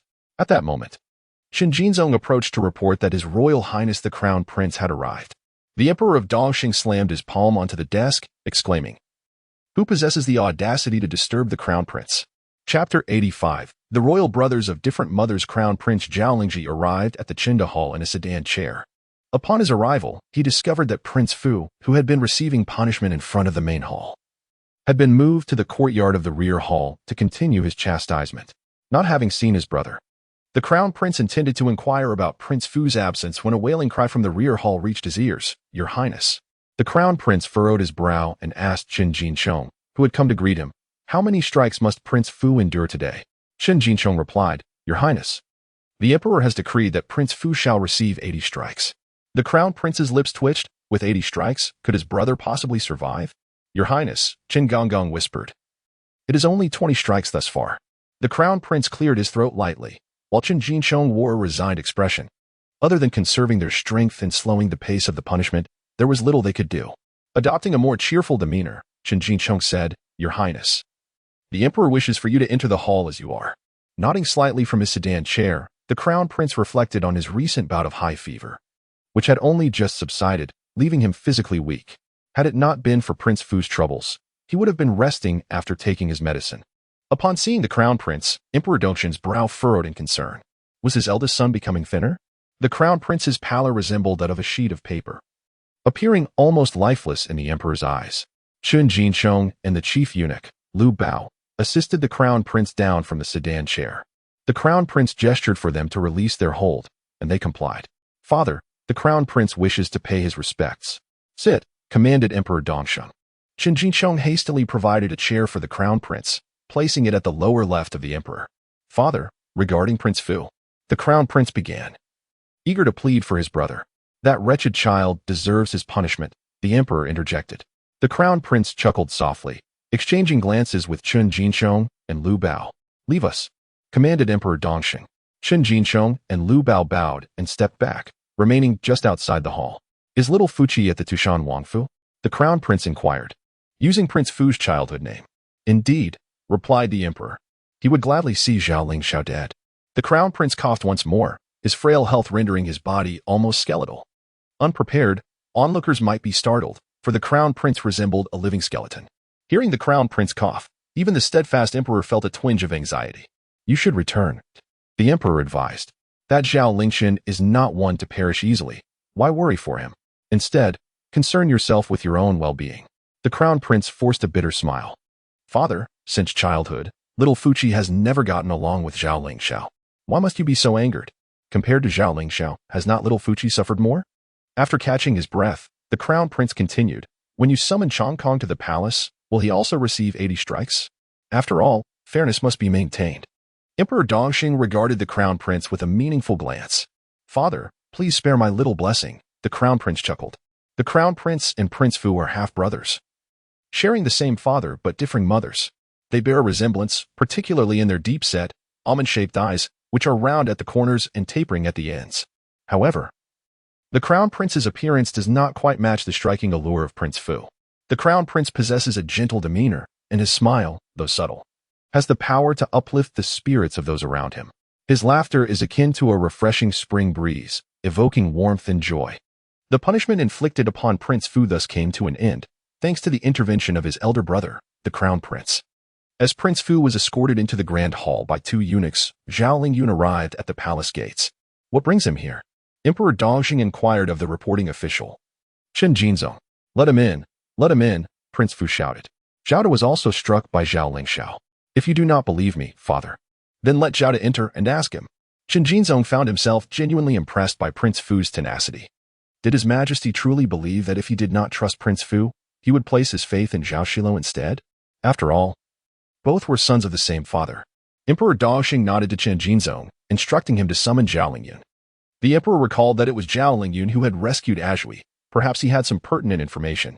As Qin Jinzong left to carry out the order, Emperor Dongxing instructed Prince Fu to accompany the crown prince to a side hall and to summon the imperial physician for an examination, remarking, "Your brother has been coughing persistently." Glancing at the crown prince, who was discreetly covering his mouth while coughing, Prince Fu recognized the gravity of the situation and obediently complied, prioritizing his elder brother's well-being above all else. Upon entering the Qingda Hall, Zhao Lingyun took a deep breath and, seeking conversation, asked a young eunuch, "Wasn't it said that Prince Fu was being punished? Where is he? Has he truly been struck? Why is there no one to plead on his behalf?" Qian Kuan had mentioned that the crown prince was interceding for Prince Fu, yet Zhao Lingyun had not witnessed Prince Fu, stripped of his trousers and receiving punishment. Had the crown prince succeeded in his plea? Was Qian Kuan merely engaging in idle chatter? The young eunuch glanced back at Zhao Lingyun and replied, "The prince has already endured his punishment." Zhao Lingyun responded, "Oh, he has completed his punishment? When will Zhao Ling shall face his own retribution?" The eunuch pondered the absurdity of why the heir should also face punishment. Was it true that the nobleman was indeed, as rumored, afflicted with a mental ailment? Did you express a desire for Zhao Ling Shao to suffer as well? Emperor Dongxing raised a hand, gesturing for Zhao Lingyun to rise, while asking. Zhao Lingyun cast a sidelong glance at Qin Jinzong, wondering how the chief steward's tongue had become so loose. After a mere exchange with the young eunuch, this man had rushed to inform the emperor. "What do you find amusing in Qin Jinzong?" the emperor inquired. Zhao Lingyun replied, "Indeed, your majesty. I believe Zhao Ling Shao is plotting rebellion." Qin Gonggong sighed silently, recalling that Prince Fu had made a similar assertion, which ultimately led to the prince being dragged away for punishment. "How many troops does he command?" Emperor Dongxing questioned. "Is he truly planning a rebellion in the capital?" Zhao Lingyun hesitated. If he is not engaged in proper duties, does that mean he is merely idling away time with Zhao Lingqin?" The emperor's fury was palpable. Zhao Lingyun hastily added, "Merely lacking troops does not preclude the possibility of rebellion." "Ah, your majesty. I am afraid I do not comprehend this matter." Qin Gonggong raised his head to address the esteemed gentleman. "You certainly possess a way with words." The Eastern Qing emperor took a moment to gather his thoughts before responding.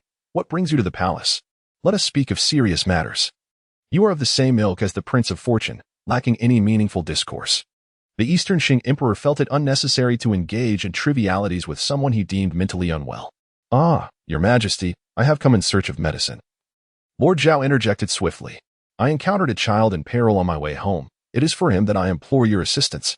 "Your majesty, the child is on the brink of death and is relying on your mercy to save him." Chapter 86. The heroic father and the brave daughter. Emperor Dongxing gazed intently at Zhao Lingyun for an extended moment, causing Zhao Lingyun to feel a sense of apprehension under the emperor's scrutiny. Nevertheless, he stood firm, for he had come to seek medicine and had spoken no falsehoods. He prided himself on his candor and had nothing to fear. The imperial palace, a sanctum reserved for the sovereign, was not a place one could simply enter at will. Common citizens were forbidden from approaching, and officials could not enter without the emperor's decree, unless one was an emissary of the cabinet. No one had the privilege to seek an audience at the palace gates. Did one truly believe the imperial palace was accessible to all? At that moment, Emperor Dongxing suspected that Zhao Lingyun was unaware of this reality. The medicine he sought was called dew? No, it was something like floral dew. After a long journey, when it came time to name the remedy, Zhao Lingyun found himself at a loss for words. Leaning back against the throne, the emperor let out a sigh. If this young man were not a companion of the Prince of Fortune and the only friend Zhao Lingyun had in the capital, the emperor would have had little desire to engage with such a fool. While Zhao Lingyun struggled to recall the name of the medicine, the more anxious he became, the further it slipped from his mind. "What kind of life-saving drug is called dew?" the emperor remarked. Zhao Lingyun could only remain silent, his frustration mounting.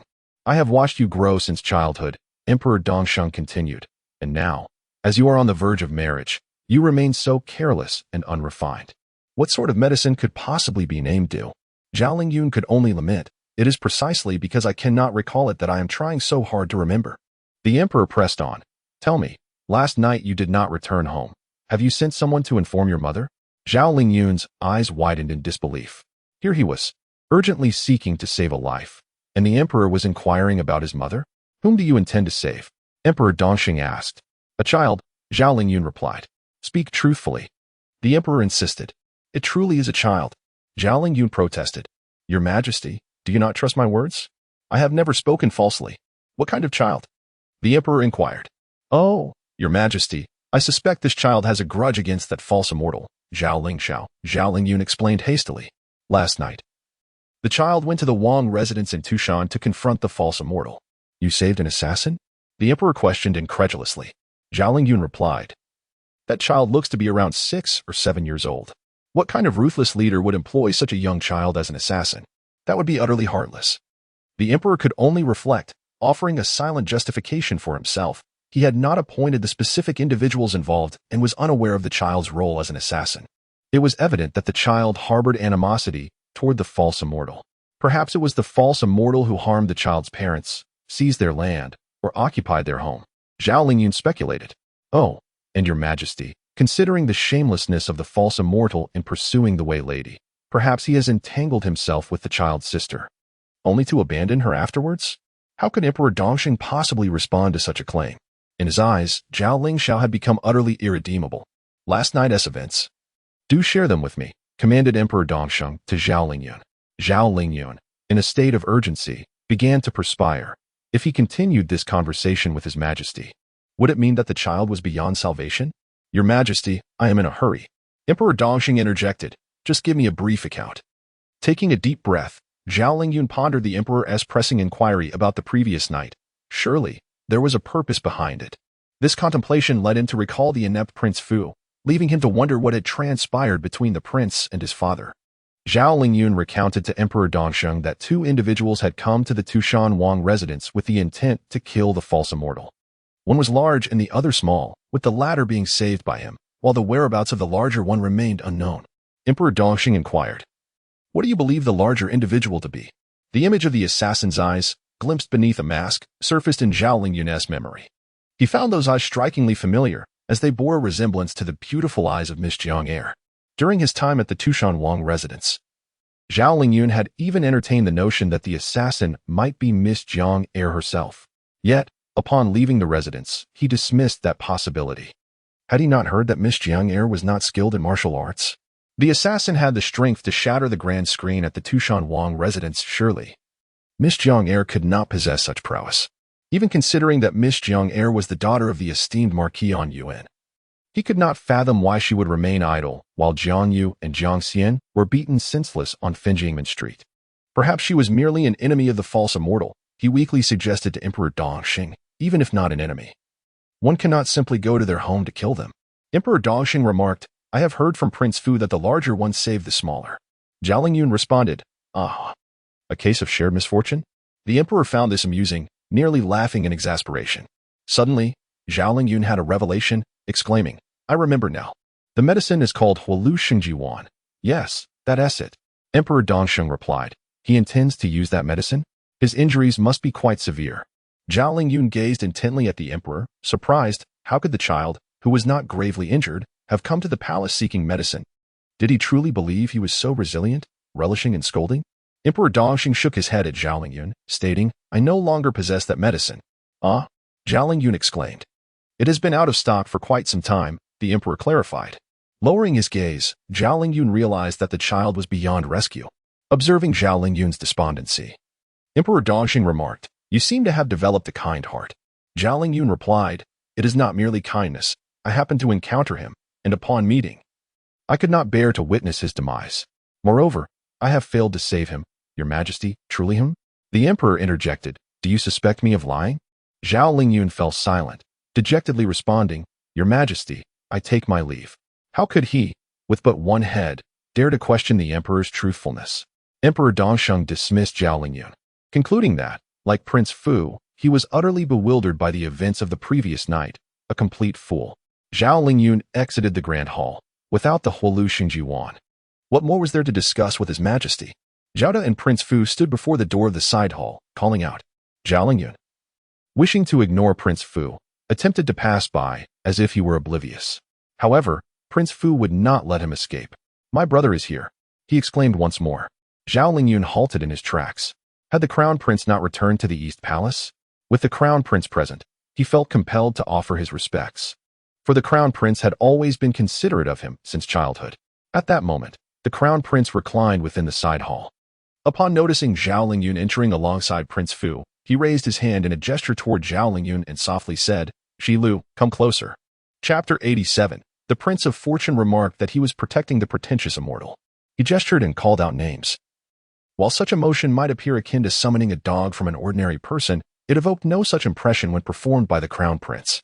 The gentle smile gracing the prince's face, coupled with the soft timbre of his voice, commanded attention.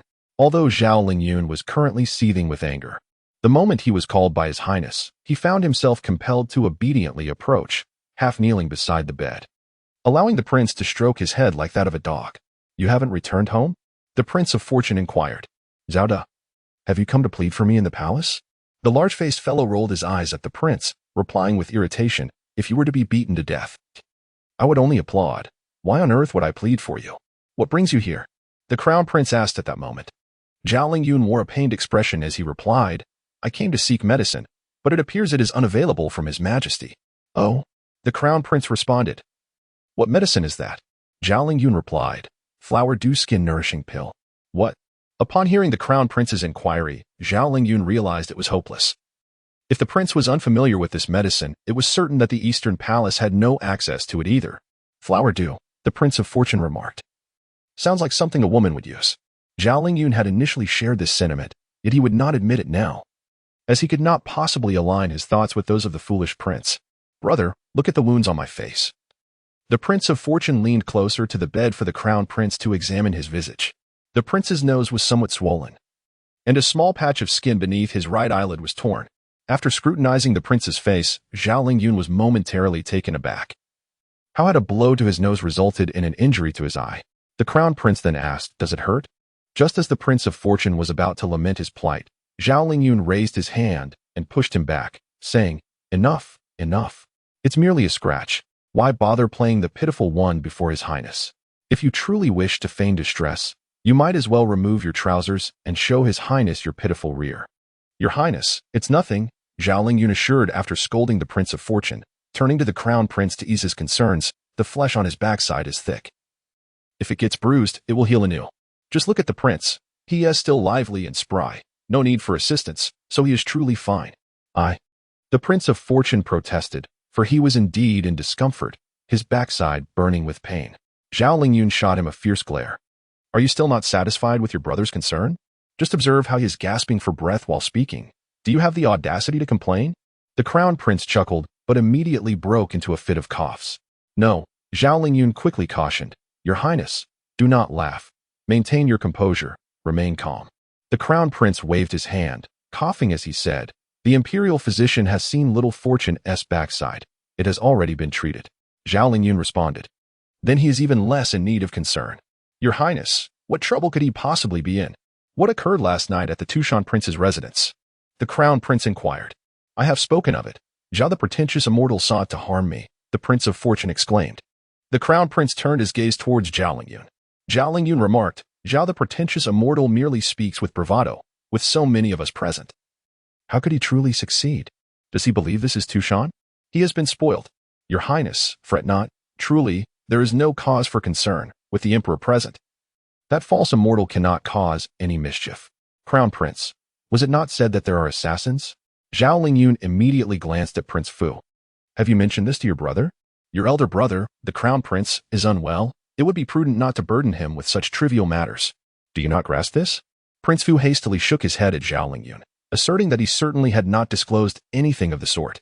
The Crown Prince gently tapped Zhao Lingyun's hand resting on the edge of the bed and whispered, "Pray, enlighten me about the matter of the assassin." "Brother," Prince Fu exclaimed. The Crown Prince cast a soft glance at Prince Fu, whose silence was palpable. It was exasperating. Lord Zhao was perturbed, inundated with inquiries regarding the assassin. Yet he possessed no information whatsoever. He could not even save the young assassin, and still remained oblivious to the child's name. "Speak," Prince Fu urged Zhao Lingyun. Were it only Prince Fu present, Zhao Lingyun might have been vexed enough to engage him in a scuffle. However, facing the Crown Prince, what was to be done? Lord Zhao reluctantly resorted to the words crafted for the Emperor to appease the Crown Prince. "Truly?" Prince Fu inquired. Zhao Lingyun replied, "I surmise so." The Crown Prince merely chuckled at Zhao Lingyun's fabrications, uttering, "It is not to that extent." "Brother, are you still defending that false immortal?" Prince Fu was on the verge of indignation. "Do refrain," Zhao Lingyun quickly interjected. "Do you wish to provoke the Crown Prince further?" Are you not concerned your father may chastise you again? What do you mean by your guess? As Zhao Lingyun grasped him, Prince Fu shouted, You ought to assert that you possess evidence. Zhao Lingxiao is no good person. Were I to possess evidence, would I not go to the capital's Yamen to lodge a complaint? Instead, I am here indulging you.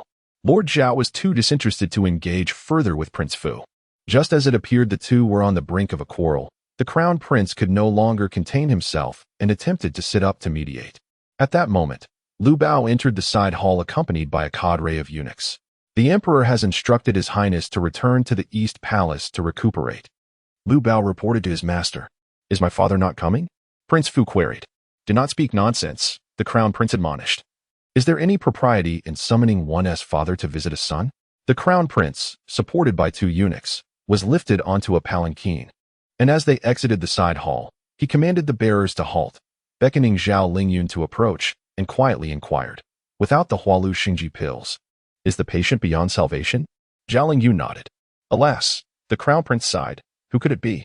Zhao Lingyun leaned closer, whispering to the crown prince. It was the assassin who attempted to slay Zhao Lingxiao last night. He is but a child. The crown prince's eyes widened momentarily, yet his demeanor swiftly returned to its usual composure. Are there truly no other remedies available? He questioned Zhao Lingyun. I do not know, Zhao Lingyun replied. There may be, but the physician is unaware, and I have no means to procure them. The crown prince pondered for a moment before addressing Zhao Lingyun. If there is no hope, then let us ensure that child is buried properly. May he be reborn into a virtuous family in his next life. Indeed, Zhao Lingyun readily acquiesced. The crown prince lightly tapped the armrest of the palanquin and instructed Zhao Lingyun, regardless of the outcome, ensure someone informs me. Zhao Lingyun replied, understood. The eunuchs bearing the palanquin began to move forward cautiously, as the crown prince's frail health could not withstand jostling, prompting them to tread carefully and at a deliberate pace. The Duke of Fu stood at the entrance of the side hall, observing the crown prince's entourage as they receded into the distance before tilting his head to glance towards the main hall. What are you looking at? Zhao Lingyun inquired. Do you still expect His Majesty to stand at the hall's entrance, watching the prince depart? Can His Majesty even do such a thing? The Duke of Fu puffed out his cheeks, displaying a countenance of indignation and resentment as he protected the false immortal. Zhao Lingyun responded. What has His Majesty done to lead you to such a misunderstanding? Chapter 88. A bitter remedy for the doomed spirit. I am departing, Zhao Lingyun thought, eager to return to the medical hall, realizing that there was little to discuss with the Prince of Fortune. However, the prince firmly grasped Zhao Lingyun's arm and gestured to the right, saying, Look. Acting on impulse, Zhao Lingyun decided to ignore the prince. Yet his eyes followed the direction of the prince's finger. Two men emerged from the main hall, both clad in black garments adorned with silver-threaded images of enormous pythons.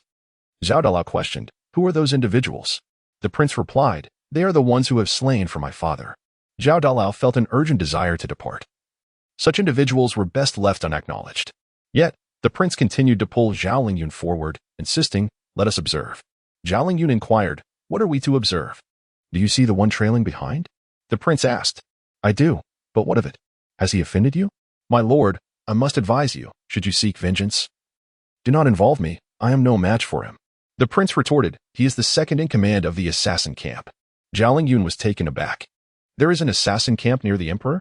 The prince explained, I oversees their punishments. He must be here to speak with my father, surely. They intend to administer punishment to someone. How amusing. Zhao Lingyun countered, Punishment? Why do you find humor in such matters? Someone is to be punished. What is there to laugh about? Let us take a look, urged the prince, quickening his pace. Zhao Lingyun hesitated, protesting, Why must I witness the punishment of an assassin? I refuse to go, release me. Shoo, do not raise your voice. The prince partially turned, covering Zhao Lingyun's mouth with his hand. Zhao Dalao struggled to pry away the prince's grip, but to no avail. Meanwhile, outside the hall, the Eastern sovereign inquired of Chen Jinzong, who had just entered. Your Majesty. Chen hastily replied, The Prince of Fortune is dragging Zhao Lingyun along, though it appears the latter is reluctant, hence the outcry. Outcry? The Eastern sovereign glanced at Chen Jinzong, questioning whether he was a mere dog. Forgive me, Chen Jinzong promptly slapped himself, offering an apology.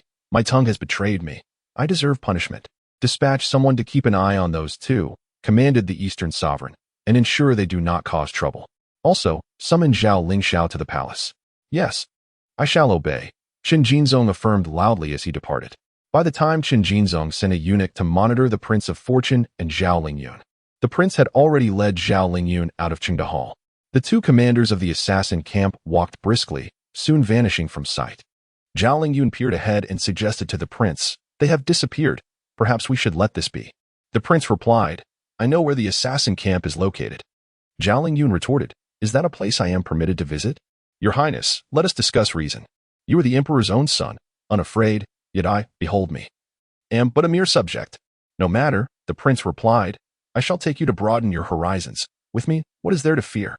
Zhao Lingyun retorted, "I do not wish to broaden my horizons. I long to leave the palace.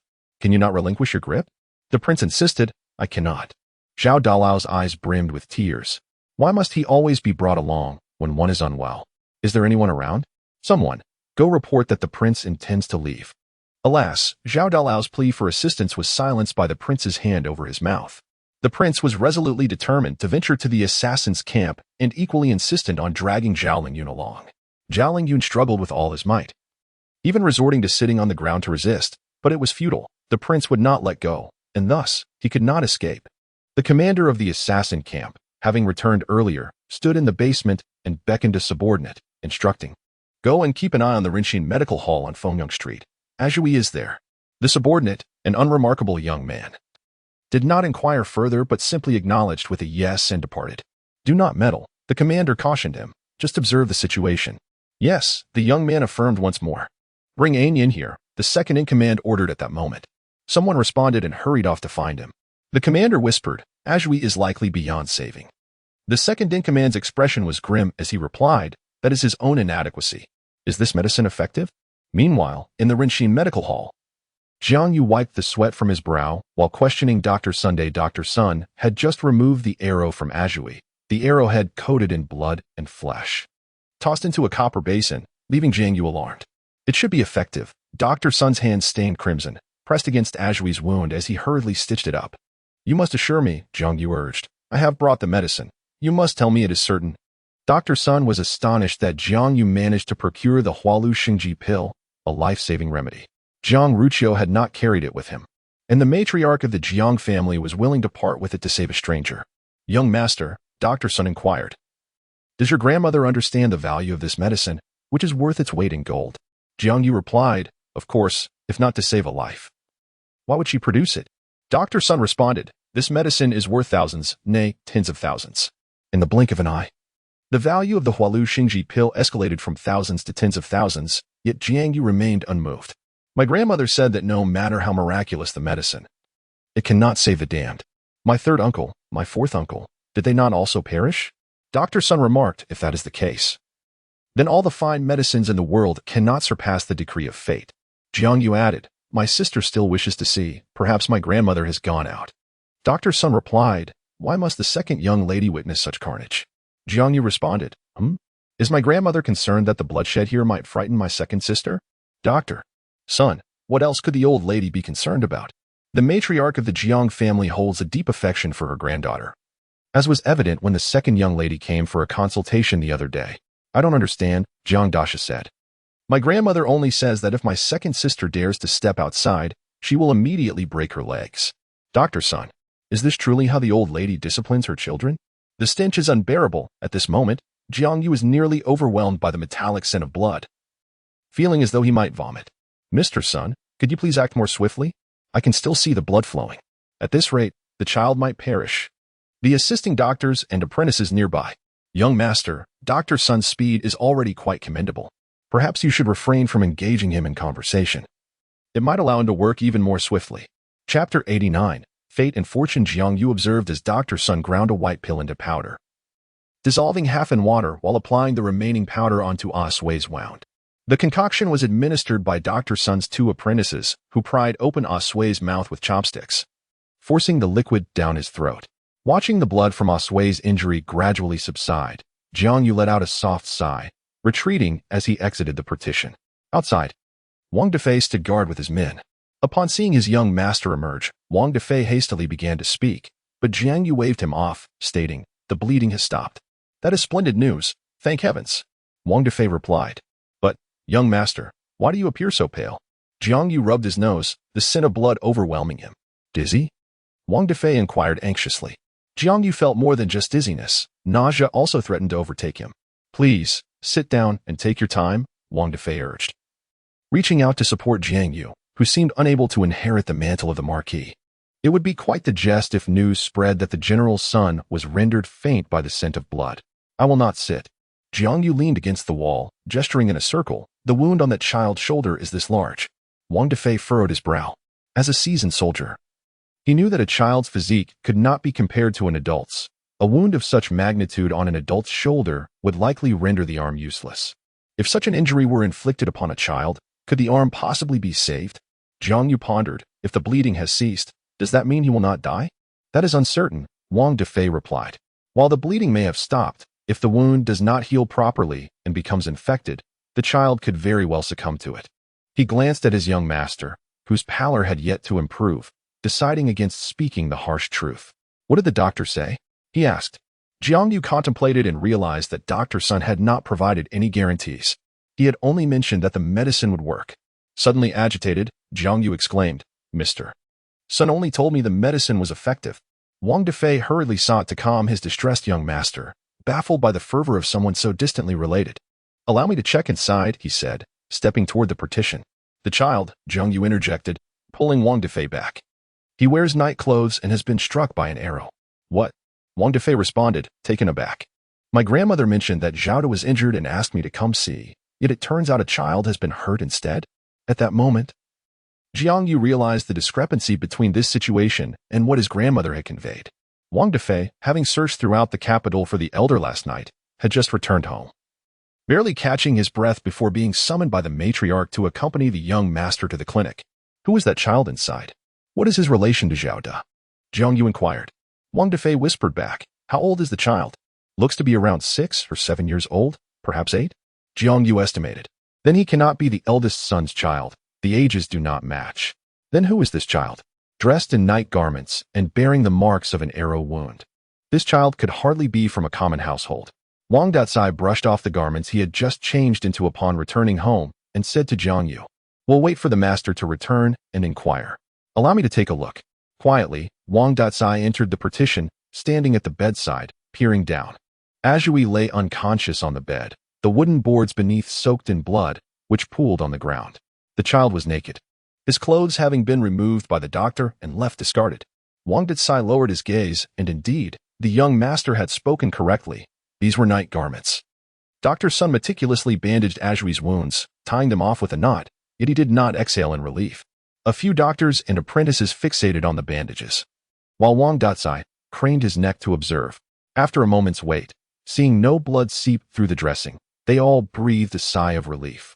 The wound was quite extensive, and Wang Datsai quietly inquired of Dr. Sun, will this child's arm be salvageable? It would be a true pity for such a young child to lose an arm. Dr. Sun met Wang Datsai's gaze and shook his head, replying, it is too soon to tell. We must see how the wound heals and hope for the child's survival. Wang Datsai approached the bedside, scrutinizing Azhui's right hand, palm facing upward. The child's hand bore thick calluses, indicative of one accustomed to wielding a knife or sword. Fortunately, the noble household had provided medicine. Dr. Sun accepted the damp cloth handed by his apprentice, wiping his hands as he remarked to Wang Datsai, the matriarch has saved his life. Wang Datsai responded, my matriarch is always kind-hearted, possessing a compassionate spirit. At that moment, the gourd, who had been quietly observing, finally spoke up. Wang Datsai noticed the gourd, its face wrapped in an outer garment. Wang, the steward, inquired with confusion, what are you doing? The gourd, on the verge of tears, lamented, the smell of blood is unbearable. You have no idea how hard I have struggled to keep from retching. Wang Datsai remarked, is it not the case that those who have never been on the battlefield react this way? And what of your master? He asked the gourd. Before the gourd could respond, Jiang Yu's voice echoed from outside, second sister, what brings you here? The door to the partition swung open as Jiang Mingyue hurried inside, making her way directly to the bed. Wang Datsai quickly stepped forward to greet Jiang Mingyue, echoing Jiang Yu's question, Miss, what brings you here? Jiang Mingyue's expression was grave, though not as affected by the scent of blood as Jiang Yu and the gourd. I came to see, she stated, addressing Wang Datsai, how's the child? Before Wang Datsai could reply, Jiang Mingyue swept past him with an air of urgency. Dr. Sun must pay his respects to Miss Jiang, he reminded. Thank you for your efforts, esteemed doctor, Jiang Mingyue said, performing a half-bow before turning her attention to Azhui on the bed. In a hushed tone, she asked Dr. Sun, "Doctor, how is the child faring?" Dr. Sun replied, "I have stitched his wounds and, with the medicine sent by the noble household, the bleeding has ceased." A bed soaked in blood, and Azhui covered in crimson, left Jiang Mingyue momentarily blank, her body swaying as she nearly lost her balance. Second miss. Wang Dicai hurriedly stepped forward, positioning himself behind Jiang Mingyue to prevent her from collapsing onto the ground. "Doctor?" Jiang Mingyue inquired, gazing at Dr. Sunday. "His life should be preserved." Dr. Sun deliberated briefly before assuring Jiang Mingyue, "This is one concern the second miss need not fret over." "But what of his arm? Will he be able to keep his arm?" Dr. Sun shook his head at this, reiterating that it ultimately depended on the child's fate. Chapter 90. The prince's words on the murderer. Wang Dicai draped a thin blanket over a sway, for the day was quite chilly, and he wished to prevent the child from catching a cold. Moreover, the little one was entirely bare, which would not reflect well upon his own young mistress. Meanwhile, Jiang Mingyue and Dr. Sun were oblivious to Wang Dicai's gesture, both preoccupied with the concern of whether a sway's arm could be saved. "I shall do my utmost," Dr. Sun reassured Jiang Mingyue. She reached out to touch a sway's forehead, which was damp with sweat, making it feel slightly sticky to her fingers. Jiang Mingyue never anticipated that after parting ways at the crossroads, a sway would endure such great suffering. "Miss?" Wang Dicai called softly, feeling as though his young mistress recognized the child. Jiang Mingyue glanced up at Wang Dicai, her eyes glistening with unshed tears. "He is still so small," she lamented. Wang Dicai sighed, remarking that at 7 or 8 years of age, a child in an ordinary household would already be considered half-grown, treated as a young adult. "Miss, the fact that this child has survived is indeed a stroke of luck," Wang Dicai continued, "had he not encountered the esteemed master and been sent to Dr. Sun. And if we had not had the medicine capable of saving him, this child would not have lived." Jiang Mingyue looked once more at a sway. Yet what she desired was more than just his survival. "Doctor, when will this child awaken?" Wang Dicai inquired of Dr. Sunday. "He should regain consciousness by tonight." Dr. Sun replied. Jiang Mingyue rubbed her eyes and gazed at a sway, swathed in thick white cloth, feeling a wave of sorrow wash over her. If she had not been so eager to return home, and had taken a sway a few more streets further, would this tragedy have been averted? Did Zhao Lingxiao's men dare to act so close to the imperial palace? Jiang Mingyue believed that these individuals lacked the audacity to do so at present. "Wu Lu?" Wang Dicai then asked, "How long has the master been at the imperial palace?" Wu Lu, with a blank expression, replied that he was unsure. "But it couldn't have been long." Dr. Sun shook his head, stating that he had attended to all the injured, yet Zhao Dalao had yet to make an appearance. Within the imperial palace, Prince Fu dragged Zhao Lingyun into a small courtyard. Zhao Lingyun surveyed the surroundings and remarked, "What is this place? A cold palace? Does the palace even have a designated area for firewood?" The modest courtyard contained at least 5 piles of firewood, along with a barren flower bed. "The cold palace is preferable to this," Prince Fu replied. "At least there are some flowers and plants there. Are those assassins residing here? What purpose does all this firewood serve? When they are not killing, do they chop wood in the courtyard?" Prince Fu occasionally found himself admiring Zhao Lingyun's perspective, though he felt his imagination did not quite match that of Zhao Da. "I do not know," the prince replied. "Perhaps they wish to avoid drawing attention to this place. After all, you yourself find it hard to believe that people live here." As Zhao Lingyun turned to leave, no longer restrained by Prince Fu, he was startled to find 2 men standing behind him. "Your Highness," the 2 men greeted Prince Fu with a bow. Zhao Lingyun scrutinized them. They too were clad in black, yet devoid of the silver-threaded python embroidery. The Prince of Fu paid no heed to the 2 men's greetings, instead seizing Zhao Lingyun by the arm and declaring, "Let us proceed." "Where are we going?" Zhao Lingyun inquired, bewildered, for there were no structures within this small courtyard. With a chuckle, the prince pulled Zhao Lingyun forward. "Your Highness," one of the men interjected, blocking their path, "you cannot enter. Not even the Emperor's own son is permitted, and as an outsider, you certainly have no right." Zhao Lingyun instinctively attempted to free himself, realizing it was futile. He then called out to the prince, "Your Highness, please, let me go." The prince remained unmoved. Turning to the men who obstructed them, Zhao Lingyun exclaimed, "You see, I am being forced. Whatever happens next is not my concern." The 2 men stood impassively. The prince, undeterred, continued to drag Zhao Lingyun forward. Did they really think they could stop him? They could not lay a hand on the prince. With a swift kick, the prince struck a pile of firewood, revealing an entrance leading underground as a stone door swung open before Zhao Lingyun. I'm doomed, thought Zhao Lingyun. Have I stumbled upon another royal secret? Will the emperor silence me? What is this place? I know nothing. I refuse to enter, he shouted at the prince. Undeterred, the prince led Zhao Lingyun through the stone door and down the steps. Hey, are you two just going to stand there? Frustrated by the prince's unyielding nature, Zhao Lingyun turned to the two men still stationed above and urged, come and stop him. Yet the men remained expressionless. The entrance had already been opened by the prince, rendering any further obstruction pointless. How did the prince even know about this? The winding staircase descended, the smooth stone steps echoing with the sound of dripping water. Though Zhao Lingyun could see no source above. Will the emperor have me executed? Zhao Lingyun asked the prince anxiously. No, if he intended to kill you, he would have done so long ago, the prince replied. This time is different. This is not a place I should be. Zhao Lingyun protested. This place, and the people within it, the prince asserted, will one day belong to my brother. Zhao Lingyun retorted, the crown prince is unlikely to take such drastic measures. But the emperor is still alive and well. The crown prince does not hold the reins of power. No, please, Zhao Lingyun murmured, can you not reason? You cannot wish for the crown prince's well-being while hoping for the emperor's misfortune. The thought of wishing for the emperor's death was something Zhao Lingyun dared not utter. The walls flanking the staircase were sparsely adorned with sconces, casting the space into dimness, with many areas shrouded in complete darkness. As the prince continued to pull Zhao Lingyun through the shadows, Zhao Lingyun could not discern the anger twisting the prince's features. I merely wish to take a look, the prince said, glancing back as they descended. It has been some time since I conversed with those two murderers. Zhao Lingyun's lips curled in disdain, and he remarked, in your current state, who would willingly engage in conversation with you? Even murderers have emerged. He asserted that this was not a place for frivolity. Zhao Lingyun made one last attempt to persuade the Prince of Fortune, questioning, why must you oppose your father daily? The prince retorted, in my own abode. What place is off limits for me? Zhao Lingyun, exasperated, responded, you have already established your own residence, have you not?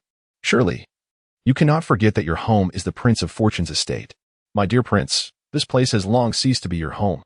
A fleeting cold smile flickered across the prince's face, only to vanish almost immediately. Chapter 91. He harbors no malice. The news of Prince Fu and Zhao Lingyun's abrupt entrance had already reached the people in the underground chamber while they were still descending the stairs. The Grand Commander felt a throbbing headache. It was a rare occasion in the Imperial Palace where the arrival of Prince Fu did not induce such feelings. Why would the prince come here? The Grand Commander inquired. Who knows? Perhaps even Prince Fu himself is unaware, considering his mental affliction. Oh. And the individual accompanying him also shares a similar condition. First, we must escort them back, the Grand Commander ordered. In an act of intimidation, the hall of the assassin's camp served as the execution site, and at that moment, Yin found himself bound to the crucifix. Asui had failed to accomplish his mission, and unable to return to face the consequences. Asui's punishment would, according to the camp's rules, be borne by his elder brother, Yin. Upon the Grand Commander's decree, someone approached the crucifix to untie the ropes binding Yin. The second commander wore a gloomy expression, while the Grand Commander merely felt a headache. The second commander, who was strict and administered punishments, was both pained and enraged. This is no place for the prince, he declared. The Grand Commander retorted, now that he has arrived. What can you do about it? The second commander fell silent, realizing he could not contend with Prince Fu. What mischief does that esteemed lord seek to indulge in now? The Grand Commander lamented. Many of the prince's actions were instigated by him. Perhaps he had incited the prince to bring him along this time. At the staircase's edge, Lord Zhao interjected, this is a gross injustice. I am not involved in this. It was Prince Fu who insisted on coming here. What? Do you not welcome me? Ada? Zhao Lingyun rolled his eyes, clearly indicating that the Grand Commander was not welcoming him at all. He surveyed the hall before him, feeling a lump in his throat. What kind of dreadful place is this? The walls were adorned with 20 to 30 whips of various shapes and sizes, some round, some flat, some large at one end and small at the other, and others uniform in size, alongside an array of canes, estimated to number 50 or more. There were iron hooks, iron blocks resembling washboards, branding irons, bamboo skewers, and numerous other implements of torture, both known and unknown to Lord Zhao. The hall housed 9 large torture racks, and along the walls stood 20 smaller ones made of wood, iron, and even bronze, all stained with remnants of blood. The ground beneath them caked with a layer of dark filth. That is blood, Prince Fu remarked to Zhao Lingyun. When it accumulates, it seeps to the ground. See those dark patches? That is all. Zhao Lingyun, his face pale, interjected, "Thank you, but I do not wish to know. There is no need to elaborate." "My lord." The Grand Commander and the Second Commander clasped their fists in respect, bowing to Prince Fu. The prince held his chin high, exuding an air of arrogance. Zhao Lingyue observed from the side, puzzled about the prince's purpose for being there. Standing like a proud rooster, what exactly is he here to accomplish? What guidance does His Highness offer in this matter? The Grand Commander inquired. Without guidance, the Prince of Fortune remarked. How can I offer you any counsel when I cannot best you? Master Zhao replied. The assassins present were left in stunned silence. So, my lord, what is your purpose here? Speak plainly, urged Zhao Lingyue, noting that the tension had left everyone stiff in the grand hall. Lunch will be served soon. The prince replied. I am not hungry. Zhao Lingyue countered. Then I shall return for my meal. Reluctantly, the prince turned to the commander, inquiring. Were those who attempted to assassinate Zhao Lingshao yesterday part of your faction? The commander's brow furrowed deeply, and the atmosphere in the hall grew thick with tension. Although startled by the prince's inquiry, Zhao Lingyue resolutely decided to ease the situation. He forced a chuckle and addressed the commander. So your name is Ada.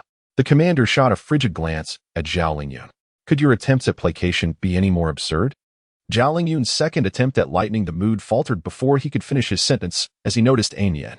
This child Zhao Lingyue squinted at Ainyan, who stood with his arms bound. He looked familiar. Hey, you there. Zhao Lingyue called out to Ainyan, lift your head. Ainyan, standing beneath the executioner's platform, dared not look up. What is the matter? The prince inquired. As Zhao Lingyue spoke, he stepped forward, but two burly men swiftly drew their blades, blocking his path. Step aside. Zhao Lingyue exclaimed, Is this how your rules operate, devoid of reason? He attempted to push the two men aside with genuine effort, but they remained steadfast. Embarrassment washed over him. It felt as though he had rooted himself to the floor. The prince rubbed his nose and approached, puzzled by Zhao Lingyue's recognition of the assassins. Stand down, the commander commanded Ainyan. Ace Wei had been rescued by Zhao Lingyue and taken to the medical hall. Ainyan and Ace Wei were twins, identical in appearance. Upon seeing Ainyan, Zhao Lingyue immediately deduced Ace Wei's identity. Ainyan retreated, head bowed. Zhao Lingyue had no time to argue with the commander, for the prince was now intent on using his own chest to collide with the sharp blades held by the two men. None dared to harm the prince. While the two men did not lower their weapons, they stepped aside, seizing the opportunity. Zhao Lingyue slipped through the gap created by the two burly men and sprinted toward Ainyan. Alas! The prince exclaimed, I have been injured. Zhao Lingyue did not look back. He felt no sorrow for the prince's plight. The assassins lacked Zhao Lingyue's ruthless resolve. They were startled by the prince's cry. Had the lord been hurt? Zhao Lingyue caught up with Ainyan at the entrance to the inner hall. Hey, child, he called, extending his hand to grasp Ainyan. Ainyan had already endured at least 10 lashes, and his back bore several bloody wounds, causing him to move somewhat slower than usual. However, this did not serve as a justification for Ainyan's inability to evade Zhao Lingyue's grasp. After all, even if Ainyan were to receive dozens more lashes, in terms of physical prowess, the esteemed Zhao would still not be a match for him. Ainyan possessed a peculiar intuition. Akin to an assassin's instinct for discerning fortune from misfortune, he sensed that Zhao Lingyue bore him no ill will, and the presence of this individual was not something he needed to fear. Grasping Ainyan's chin, he lifted the boy's head, and upon gazing at the face before him, Zhao Lingyue gasped. This child bore an uncanny resemblance to the one he had rescued. No wonder he had felt a strange familiarity upon catching just a fleeting glimpse earlier. Chapter 92 Zhao Xilou exclaimed, Be good now. Standing in the damp and chilly underground chamber, beads of sweat trickled into Zhao Lingyue's eyes. Rubbing his eyes vigorously, he focused on Ainyan, confirming that he had not misjudged earlier. Zhao Xilou was indeed about to unleash a torrent of curses. What kind of absurdity was this? He had merely saved a child on his way and then, upon entering the palace, had found the child's brother as well? Such fortuity was simply unfathomable. That child had been sent by the emperor to the residence of the king of Tushan, revealing that the one truly intent on exterminating Zhao Lingshao was none other than the emperor himself. Was this something I ought not to know? Could I still feign ignorance at this juncture? Zhao Lingyue glared at Ainyan, his mind racing with chaotic thoughts. Would the emperor seek to silence him? Understanding the emperor's clandestine intent to eliminate Zhao Lingshao was not beyond comprehension. After all, Zhao Lingshao had yet to commit a capital offense, and the emperor could not simply execute a member of the royal family without cause. Yet, if one were to covertly assassinate someone, would it not be prudent to dispatch more than a single assassin? Sending a mere child was utterly nonsensical. No, wait, Zhao Lingyun turned to survey his surroundings. There was indeed another assassin, one with strikingly beautiful eyes. What had befallen this child? At that moment, the Prince of Fortune approached, casting a few glances at Yin. He inquired of Zhao Lingyun, "Do you know him?" "I do not," Zhao Lingyun hastily replied. "How could I possibly know him?" To consort with an assassin nurtured by the emperor was tantamount to courting death. The Prince of Fortune pressed, "Then what is this?" Zhao Lingyun grasped Yin's shoulder, turning the child to face him. Observing the boy's back, he noted the severity of the lashes inflicted by the whip. The skin was even turned outward. Upon closer inspection of the wounds, he noticed white granules adhered to the edges. "What is this?" Zhao Lingyun reached out to touch them. "Salt, perhaps?" the Prince of Fortune suggested. Zhao Lingyun's hand froze mid-retraction. "Salt?" The Prince of Fortune turned to the commander standing behind them and inquired, "Did you all dip the whip in salt water before striking him? How cruel can one be?" Zhao Lingyun vigorously shook his hand to rid it of the salt particles, muttering, "The salt water hasn't even dissolved, it's all caked within the wound. Is this the work of a human being?" The Prince of Fortune replied, "Zhao Xilou. What do you expect? Those involved here have never acted like civilized beings." The commander maintained a stern expression, unsure how to respond to the two of them. "Does it hurt?" Zhao Lingyun asked Yin. Yin glanced at the commander. "Do not look at him." Zhao Lingyun stepped to the left, blocking Yin's view of the commander, and insisted, "You tell me, does it hurt?" Yin shook his head. Being lashed with a whip soaked in salt water, how could it not hurt? Zhao Lingyun felt a twinge of discomfort in his own back. Turning to Zhao Xilou, he remarked, "They've trained this boy into an abnormal state. There's hardly any flesh left on his back, and he claims it doesn't hurt." At that moment, the Prince of Fortune pulled Zhao Lingyun aside, whispering, "Do you recall that among the assassins who went to the Tushan residence last night, there was a short fellow? Is this child he? The diminutive figure lies in the Rinshin medical hall, awaiting his fate." Zhao Lingyun casts a glance toward Anian, contemplating whether this is a punishment for his brother, whom he did not slay. If neither he nor the Prince of Fortune had arrived, would the child have been mercilessly beaten to death in this chamber? At that moment, the Prince of Fortune suddenly patted Zhao Lingyun on the shoulder and uttered, "Let us go." Zhao Lingyun responded with exasperation, "We have come all this way, yet you wish to leave without taking any action? What is the point of this?" The Prince of Fortune replied dismissively, "It holds no interest." Zhao Lingyun chose to ignore the prince, his gaze fixed on Anian, internally grappling with the dilemma of whether he ought to take the child away. However, this child was an assassin raised by the emperor. Could he truly take him? "Would you kindly withdraw?" The Grand Commander addressed Anian at that moment. The second commander approached Anian and forcefully shoved him, causing the child to tumble into the room. "Get up and move," the second commander commanded coldly to the fallen Anian. "Do you intend to strike him again?" the Prince of Fortune queried. Just as the Grand Commander was about to urge the prince to leave, he noticed Zhao Lingyun heading toward the door. The Grand Commander hastily stepped forward to intercept him, only to be blocked by the Prince of Fortune, who said with a grin, "I am aware that there are matters here you wish to conceal. But rest assured, Zhao does not harbor any interest in your assassins. If he has no interest, then why is he entering?" the Grand Commander questioned, glancing back at Zhao Lingyun, who had now lifted his leg to kick at the second commander. As the second commander was momentarily distracted, Zhao Lingyun approached Anian. Anian, unsure of Zhao Lingyun's intentions, merely looked up at him with an expressionless face. Taking a deep breath and rolling up his sleeves, Zhao Lingyun bent down and carefully picked up Anian, supporting him only under the child's bottom and refraining from touching his back. The Prince of Fortune raised an eyebrow in surprise.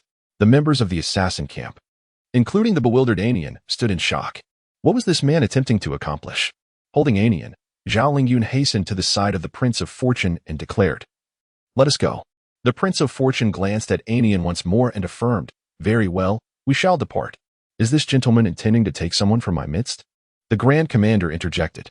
"Indeed," Zhao Lingyun asserted boldly. "If I do not take him, will you allow him to be beaten to death?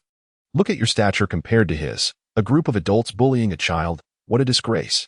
The Grand Commander retorted, "He is merely being punished." Zhao Lingyun countered, "Do you expect me to believe your deceitful words? Get down." The Grand Commander directed Anian with finality.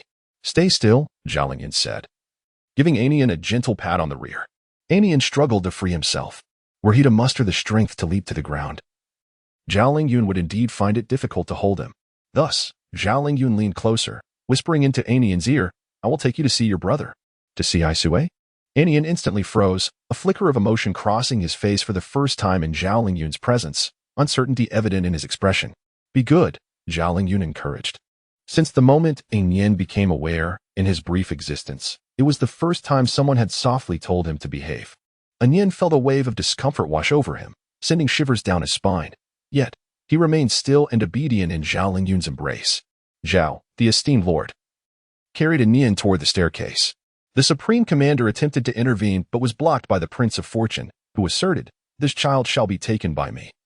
You need not concern yourself with his affairs from now on."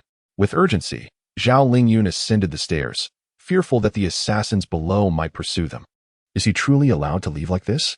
One of the vice-commanders inquired, observing the Prince of Fortune following suit up the staircase. The supreme commander replied in a hushed tone, "To be taken away is indeed a stroke of fortune for Yin. Let us see how fate unfolds for him." Chapter 93. Lord Zhao remarked that he lacked the capability. Within the Grand Commander's circle, his subordinates were not particularly cherished, after all, being the Emperor's hounds. They were not required to be emotional, merely loyal. Yet, the Grand Commander did not obstruct them from pursuing a brighter future. Was being taken away by Prince Fu and Zhao Lingyun indeed a better prospect? Certainly, regardless of whether Yin followed Prince Fu or Zhao Lingyun. It was undeniably preferable to remaining a mere assassin in the assassin camp, in the Prince Fu's residence or the Duke of Yu's manor. Yin would have the opportunity to lead a normal life. Upon hearing the Grand Commander's words, the second commander fell silent. If Yin was destined for such fortune, he would not stand in his way. Ultimately, Yin's fate rested upon the Emperor's will, as the opinions of others held no weight. Zhao Lingyun, carrying Yin, dashed down the lengthy stone steps, nearly gasping for breath, when Lord Zhao finally brought Yin out from the underground chamber. "You're panting like a bull," remarked Prince Fu as he emerged empty-handed from the stone gate, witnessing Zhao Lingyun's labored breaths, prompting him to jest at Zhao Lingyun's expense. Zhao Lingyun did not set Yin down until they had traversed a considerable distance from the small courtyard. Prince Fu settled himself onto a nearby stone and beckoned Zhao Lingyun. "Come here and have a word." Zhao Lingyun bent down to Yin, saying, "Wait for me here for a moment. I need to speak with the prince over there. Whether we can leave the palace depends on whether I can persuade him. Wish me luck." Yin felt a sudden surge of anxiety at Zhao Lingyun's words. "Will you be successful?" "We will discuss your brother's matters later," Zhao Lingyun replied, gently patting Yin's head before making his way towards Prince Fu. The prince gestured to the empty space beside him, saying, "Sit." Zhao Lingyun complied and inquired, "Why has the Emperor's envoy arrived so belatedly to apprehend you? They have already brought one person out from the assassin camp. Yet no sign of those attempting to obstruct the prince can be seen. What is the purpose of this discussion?" Prince Fu pointed toward Yin and asked, "What is going on?" After contemplating, Zhao Lingyun felt the burden of the situation should not rest solely on his shoulders, so he confided quietly to Lord Zhao. "The little assassin from last night was not him." Prince Fu inquired, "Then who was it?" Zhao Lingyun replied, "His brother." The two children bear an uncanny resemblance. Prince Fu bit his lip. Zhao Lingyun continued, "The Emperor also desires the life of the false immortal. Are you pleased now?" "Since childhood. This prince has wished for Zhao Lingxiao's demise, and over the years, that sentiment has remained unchanged." Prince Fu sat in silence, deep in thought. "Why not plead for mercy?" Zhao Lingyun suggested, "Request the Emperor to allow me to take this child out of the palace. His brother is gravely injured, and the doctor cannot save him." Prince Fu responded, "There was another assassin yesterday. Designated allies." Zhao Lingyun remarked, "It's simply that we haven't encountered each other until now. Moreover, managing to rescue one of them is quite commendable. Do you expect to save both?" The prince turned to Zhao Lingyun, inquiring, "Why do you wish to save him?" Zhao Lingyun replied, "When I came upon that child, he was injured." The prince retorted, "I am referring to the one before us." Zhao Lingyun sighed, "Brothers, twins. Surely one must survive. Besides, what use is there in having such a young child become an assassin? There are countless assassins in the dark chamber. Must we rely on a mere child to commit murder?" The prince conceded, "Your reasoning is sound." Zhao Lingyun lamented, "I am indeed a good person. Alas, who could have foreseen this?" The prince commanded, "Take him out of the palace. I shall meet my father." Zhao Lingyun protested, "Am I to simply carry him out? Will the guards at the entrance allow my passage?" The prince assured him, "I shall escort you both out of the palace first." Zhao Lingyun acquiesced, "Very well." As they finalized their plans, Qin Jinzong arrived with his entourage. Upon seeing the eunuch, Yin became as stiff as a wooden puppet, the vitality he had just displayed vanishing in an instant. "Your Highness, esteemed lord," Qin Jinzong greeted, not sparing Yin a glance. As he smiled at the prince and Zhao Lingyun, "The Emperor requests your presence." Zhao Lingyun realized, it appears he has not evaded his fate. He must still meet the emperor. With a heavy heart, Zhao Lingyun lifted an yin and followed the prince. Chen Jinzong, witnessing Zhao Lingyun carrying an yin, paused momentarily before shaking his head with a smile, bemused by the unexpected actions of the nobleman. Was it fitting for a palace servant to be cradled in such a manner? Upon entering the Qinda hall, the prince straightened his posture and instructed Chen Jinzong, find a physician for him. Chen Jinzong's face twitched in disbelief. Was this little servant truly worthy of a physician's care? Are you deaf? I am addressing you, the prince insisted. Yes, my lord. Chen Jinzong replied. I shall fetch a physician at once. The prince pressed, go now. With no alternative, Chen Jinzong dispatched one of the eunuchs to summon a physician. What is your name? The prince then inquired of An Yin. An Yin, he replied softly. The prince nodded, grasping Zhao Lingyun's arm, and stated, let us proceed to meet my father. At that moment, several officials from the Ministry of Works exited the main hall. Upon seeing the prince and Zhao Lingyun, they hastily stepped aside to avoid any confrontation. Are they avoiding the plague? The prince muttered. Zhao Lingyun cautioned, if you know, it's best to remain silent. Do you find pleasure in self-inflicted harm? The prince scoffed, yet maintained an upright posture as he entered the grand hall. Zhao Lingyun exhaled deeply, steeling himself before entering. Inside the hall, the prince knelt on the ground. Zhao Lingyun's smile was forced. He had no desire to appear jovial. What have you learned? The Eastern Qing emperor inquired directly, without permitting Zhao Lingyun to rise. Zhao Lingyun glanced at the prince. Do not look at him, the emperor of Dongsheng coldly commanded. Answer my question. What more could be said? The matter was as evident as lice on a bald head. Any further evasion was futile. The assassin from the Tushan prince's residence last night was dispatched by His Majesty, Zhao Lingyun candidly confessed. The Duke of Fortune was taken aback by Zhao Lingyun's straightforwardness, his eyes widening in surprise. The emperor of Dongsheng regarded Zhao Lingyun intently. Zhao Lingshao is indeed a detestable character, and Zhao Lingyun remarked. I have long wished for his demise. However, I lack the capability. Even if he were to take my life, I could not pluck a single hair from him. Having been rivals since childhood, he had never gained an advantage over that pretentious immortal. The emperor of Dongsheng mused. In the matter concerning Zhao Lingshao, this ruffian had shown some self-awareness. Chapter 94. The sovereign commands, depart the sovereign. Having received the full confession, Zhao Lingyun spoke to Emperor Dongxing, requesting to take a child. The emperor was already aware of Zhao Dalao's act of retrieving An Yin from the assassin camp. One assassin was of little concern to him. Could the assassin camp truly falter without this child named An Yin? However, do you know who An Yin is? Emperor Dongxing inquired of Zhao Lingyun. I am aware, Zhao Lingyun replied earnestly. Yet this child appears less capable than I, and his brother is even more so. Had they possessed any merit, the prince would not have faced punishment today. Prince Fu, puzzled, asked, why is that? Zhao Lingyun explained, Zhao Lingshao is deceased. What punishment could the prince possibly endure now? Turning to Emperor Dongsheng, Prince Fu remarked, Zhao Da is correct. Keeping An Yin serves no purpose. If he wishes to raise him, let him do so. Amused by the two before him, Emperor Dongxing chuckled. After all, every assassin in the camp had been trained from a young age. Prince Fu then suggested to Zhao Lingyun, raising such a child should not incur excessive costs. Indeed, Zhao Lingyun concurred, what expenses could there be in rearing a child? Once he matures, he shall assist me. The two, lacking experience in child rearing, naively asserted that it was a trivial endeavor, causing the emperor to regard them with exasperation, wishing to refrain from further discourse. He also recognized that neither seemed to grasp the gravity of invading the assassin camp, a transgression punishable by death. For them, it appeared as casual as dining out. Begone. Emperor Dongxing commanded Zhao Lingyun. And what of An Yin? Zhao Lingyun inquired. Take him with you as you depart, the emperor replied. Thank you, your majesty, Zhao Lingyun exclaimed, overjoyed, and respectfully bowed thrice before rising to leave. Yet, he suddenly recalled a sway. If An Yin could accompany him, what of a sway? As he stood halfway up, he knelt once more. Do you have further matters? The emperor asked. With a sheepish grin, Zhao Lingyun said, there is also a sway, your majesty. Should this child survive, may he accompany me as well? Raising one is akin to raising two. I am indifferent to the expense. I, Zhao Xilou, of the Duke of U.S. estate, possess ample wealth. Depart. Emperor Dongxing reiterated. Does that mean your majesty has acquiesced to my request? Zhao Lingyun beamed, revealing his teeth in delight. Excellent. I thank your majesty for your wisdom and benevolence. Depart. The emperor insisted again. Ah, I shall heed your command. I shall take my leave, Zhao Lingyun said. rising to exit. "Hey," Prince Fu called out. "Is this scoundrel truly fleeing?" Upon hearing Prince Fu's voice, Zhao Lingyun hastened his departure, darting out of the hall like a startled rabbit.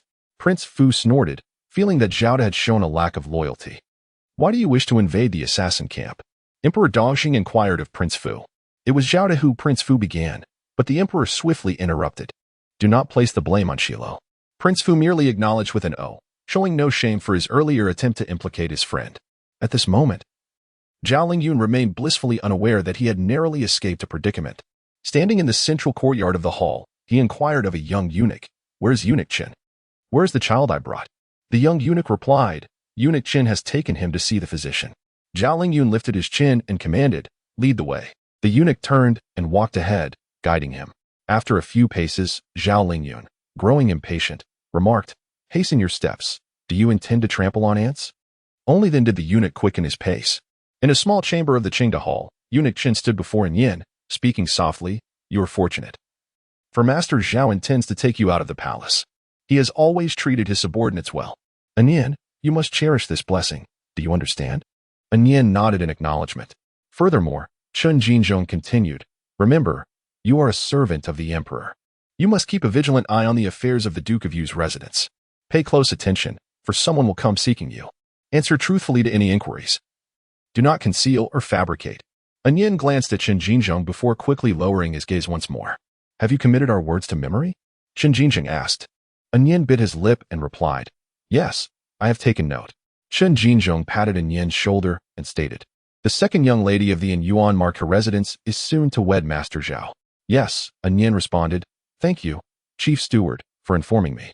Chen Jinzhong withdrew his hand from Yin's shoulder, half turning towards the door. "Bring in Physician Feng."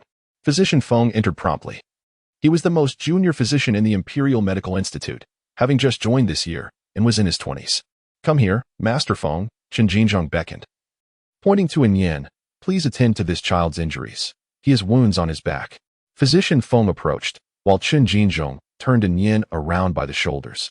Upon inspecting the wounds on Yin's back, the physician recognized them as marks of punishment. Without further inquiries, he instructed Yin to lie on the table for treatment. "There is no bed, so let us make do with the table," Chen Jinzhong urged, pushing Yin toward it. Meanwhile, Zhao Lingyun, conversing with the guiding eunuch, remarked, "With all these twists and turns, where are you taking me? I am well acquainted with this place. Do you think I am unaware of your attempts to lead me in circles?" The eunuch abruptly halted in his tracks, as Zhao Lingyun stepped in front of him. Still contemplating whether to express his irritation, another young eunuch, who had been taken under Eunuch Qin's wing, approached. Bowing before Zhao Lingyun, he announced, "Master, I will take you to see Eunuch Qin." Zhao Lingyun inquired, "Why do I need to see him?" The young eunuch responded, "The physician is currently treating Yin's injuries, and Eunuch Qin is overseeing the matter." Zhao Lingyun cast a glance at the eunuch leading him. The young eunuch instinctively recoiled, unable to meet his gaze. Impatience growing, Zhao Lingyun demanded, "Lead the way. What is the meaning of this? The emperor has consented to my taking Yin away. What are these eunuchs up to?" Indeed, the king of hell is easy to meet, yet the little ghosts are quite troublesome. In the chamber, Physician Feng administered medicine to Yin and turned to Chen Jinzhong, stating, "It is done. This child must refrain from bathing for half a month." Chen Jinzhong then addressed Yin. "Did you hear that?" Yin replied, "I heard." At that moment, Zhao Lingyun forcefully pushed open the slightly ajar door of the chamber and inquired, "What did you hear?" Upon seeing Zhao Lingyun, a notorious ruffian of the capital, a smile returned to Chen Jinzhong's face. Physician Feng, upon recognizing this infamous character, hurriedly stepped aside, wishing to avoid any entanglement with Zhao Lingyun. Zhao Lingyun approached to examine Yin's back. The lash marks were indeed severe, leaving Yin's back red and swollen, with the wounds, though treated, still revealing gruesome raw flesh. "Is this sufficient?" Zhao Lingyun questioned, observing that Yin's injuries appeared even worse than when he had arrived. Chapter 95. The fury of Prince Fu. Chen Jinzhong shook his head at Dr. Feng, signaling him to refrain from speaking. When Master Zhao became unreasonable, he truly became insufferable. Much like Prince Fu, the more one engaged with him in such moments, the more obstinate he became. "This wound does not require bandaging. A simple application of medicine will suffice," Chen Jinzhong explained to Zhao Lingyun. "The injury will heal in a few days." "Is that so?" Zhao Lingyun questioned, his disbelief evident. "Just remember, do not let the wound come into contact with water for half a month," Chen Jinzhong advised. Zhao Lingyun glanced at Dr. Feng, who nodded in agreement. Chen Gonggong is correct. Indeed, it must not touch water for that duration. Make sure to come to my residence tomorrow to change the dressing for this child. Zhao Lingyun instructed. Dr. Feng, having only recently taken up his duties at the Imperial Medical Department, felt somewhat inexperienced. Was it always so customary to summon a physician for such tasks? Of course, Chen Jinchong readily affirmed on behalf of Dr. Feng. With that, Zhao Lingyun was at ease, reaching out to embrace Anian. However, Anian swiftly jumped down from the table instead. Come, here are some clothes. Chen Jinchong said as he fetched a new outfit for Anian, bending down to assist him in dressing. Anian's body stiffened, wanting to evade. Yet he held still under Chen Jinchong's watchful gaze. The process of dressing was executed swiftly and adeptly by Chen Jinchong, who ensured Anian felt discomfort for only a brief moment before meticulously clothing him in the new attire. He also took a warm towel and gently wiped Anian's soiled little face clean. Anian stood rigidly, having never received such attentive care from an adult before. Yet, with Zhao Lingyun observing, he felt little. Being cared for when injured seemed only natural. Can you walk? Do you need to be carried? Zhao Lingyun inquired as he leaned down towards Anian. Anian quickly shook his head. The pain in his back had diminished to a mere twinge, and he was capable of walking. Very well, Zhao Lingyun replied, turning to exit the palace while beckoning Anian. Let us leave the palace. Hurry. Lead the way for Master Zhao, Chen Jinchong instructed the young eunuch waiting outside the chamber. Zhao Lingyun glanced at the young eunuch and stated, there is no need for him. The eunuch, who had been guiding Master Zhao in circles within Chinda Hall, immediately trembled at the remark. Then it shall be little Lucy. Chen Jinchong promptly reassigned the task. The eunuch who had escorted Master Zhao to this chamber responded affirmatively. As they departed, Zhao Lingyun shot a glare at the young eunuch. Little Lucy led the way as Zhao Lingyun and Anian followed closely behind. Once the three figures had vanished from sight, the young eunuch hesitantly called out to Chen Jinchong. Return to your duties. Chen Jinchong waved dismissively, assuring the young eunuch that he would not hold him accountable for today's events. Master Zhao would surely forget him upon leaving the palace, so there was no need for fear. Chen Jinchong offered a reassuring word to the young eunuch, who then sighed in relief and bowed his head as he retreated. As Feng Tai emerged from the palace chambers, he had scarcely settled when Chen Jinchong approached him, saying, tomorrow, I must trouble Master Feng to visit the Duke of Yu's residence. Feng Tai, taken aback, inquired, must I truly go? In a hushed tone, Chen Jinchong replied, if you do not go, the master may become displeased and raise a ruckus before the emperor. What then shall we do?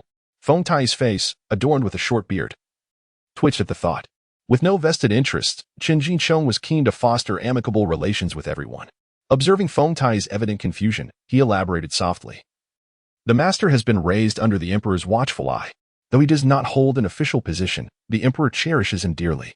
Access to the emperor is not difficult for him. He could visit at any time he wishes. Feng Tai clasped his hands in gratitude towards Chen Jinchong. Meanwhile, Zhao Lingyun, carrying Anian, exited the Qingda Hall and spotted a eunuch dashing out from a side chamber. What is the matter? Zhao Lingyun inquired.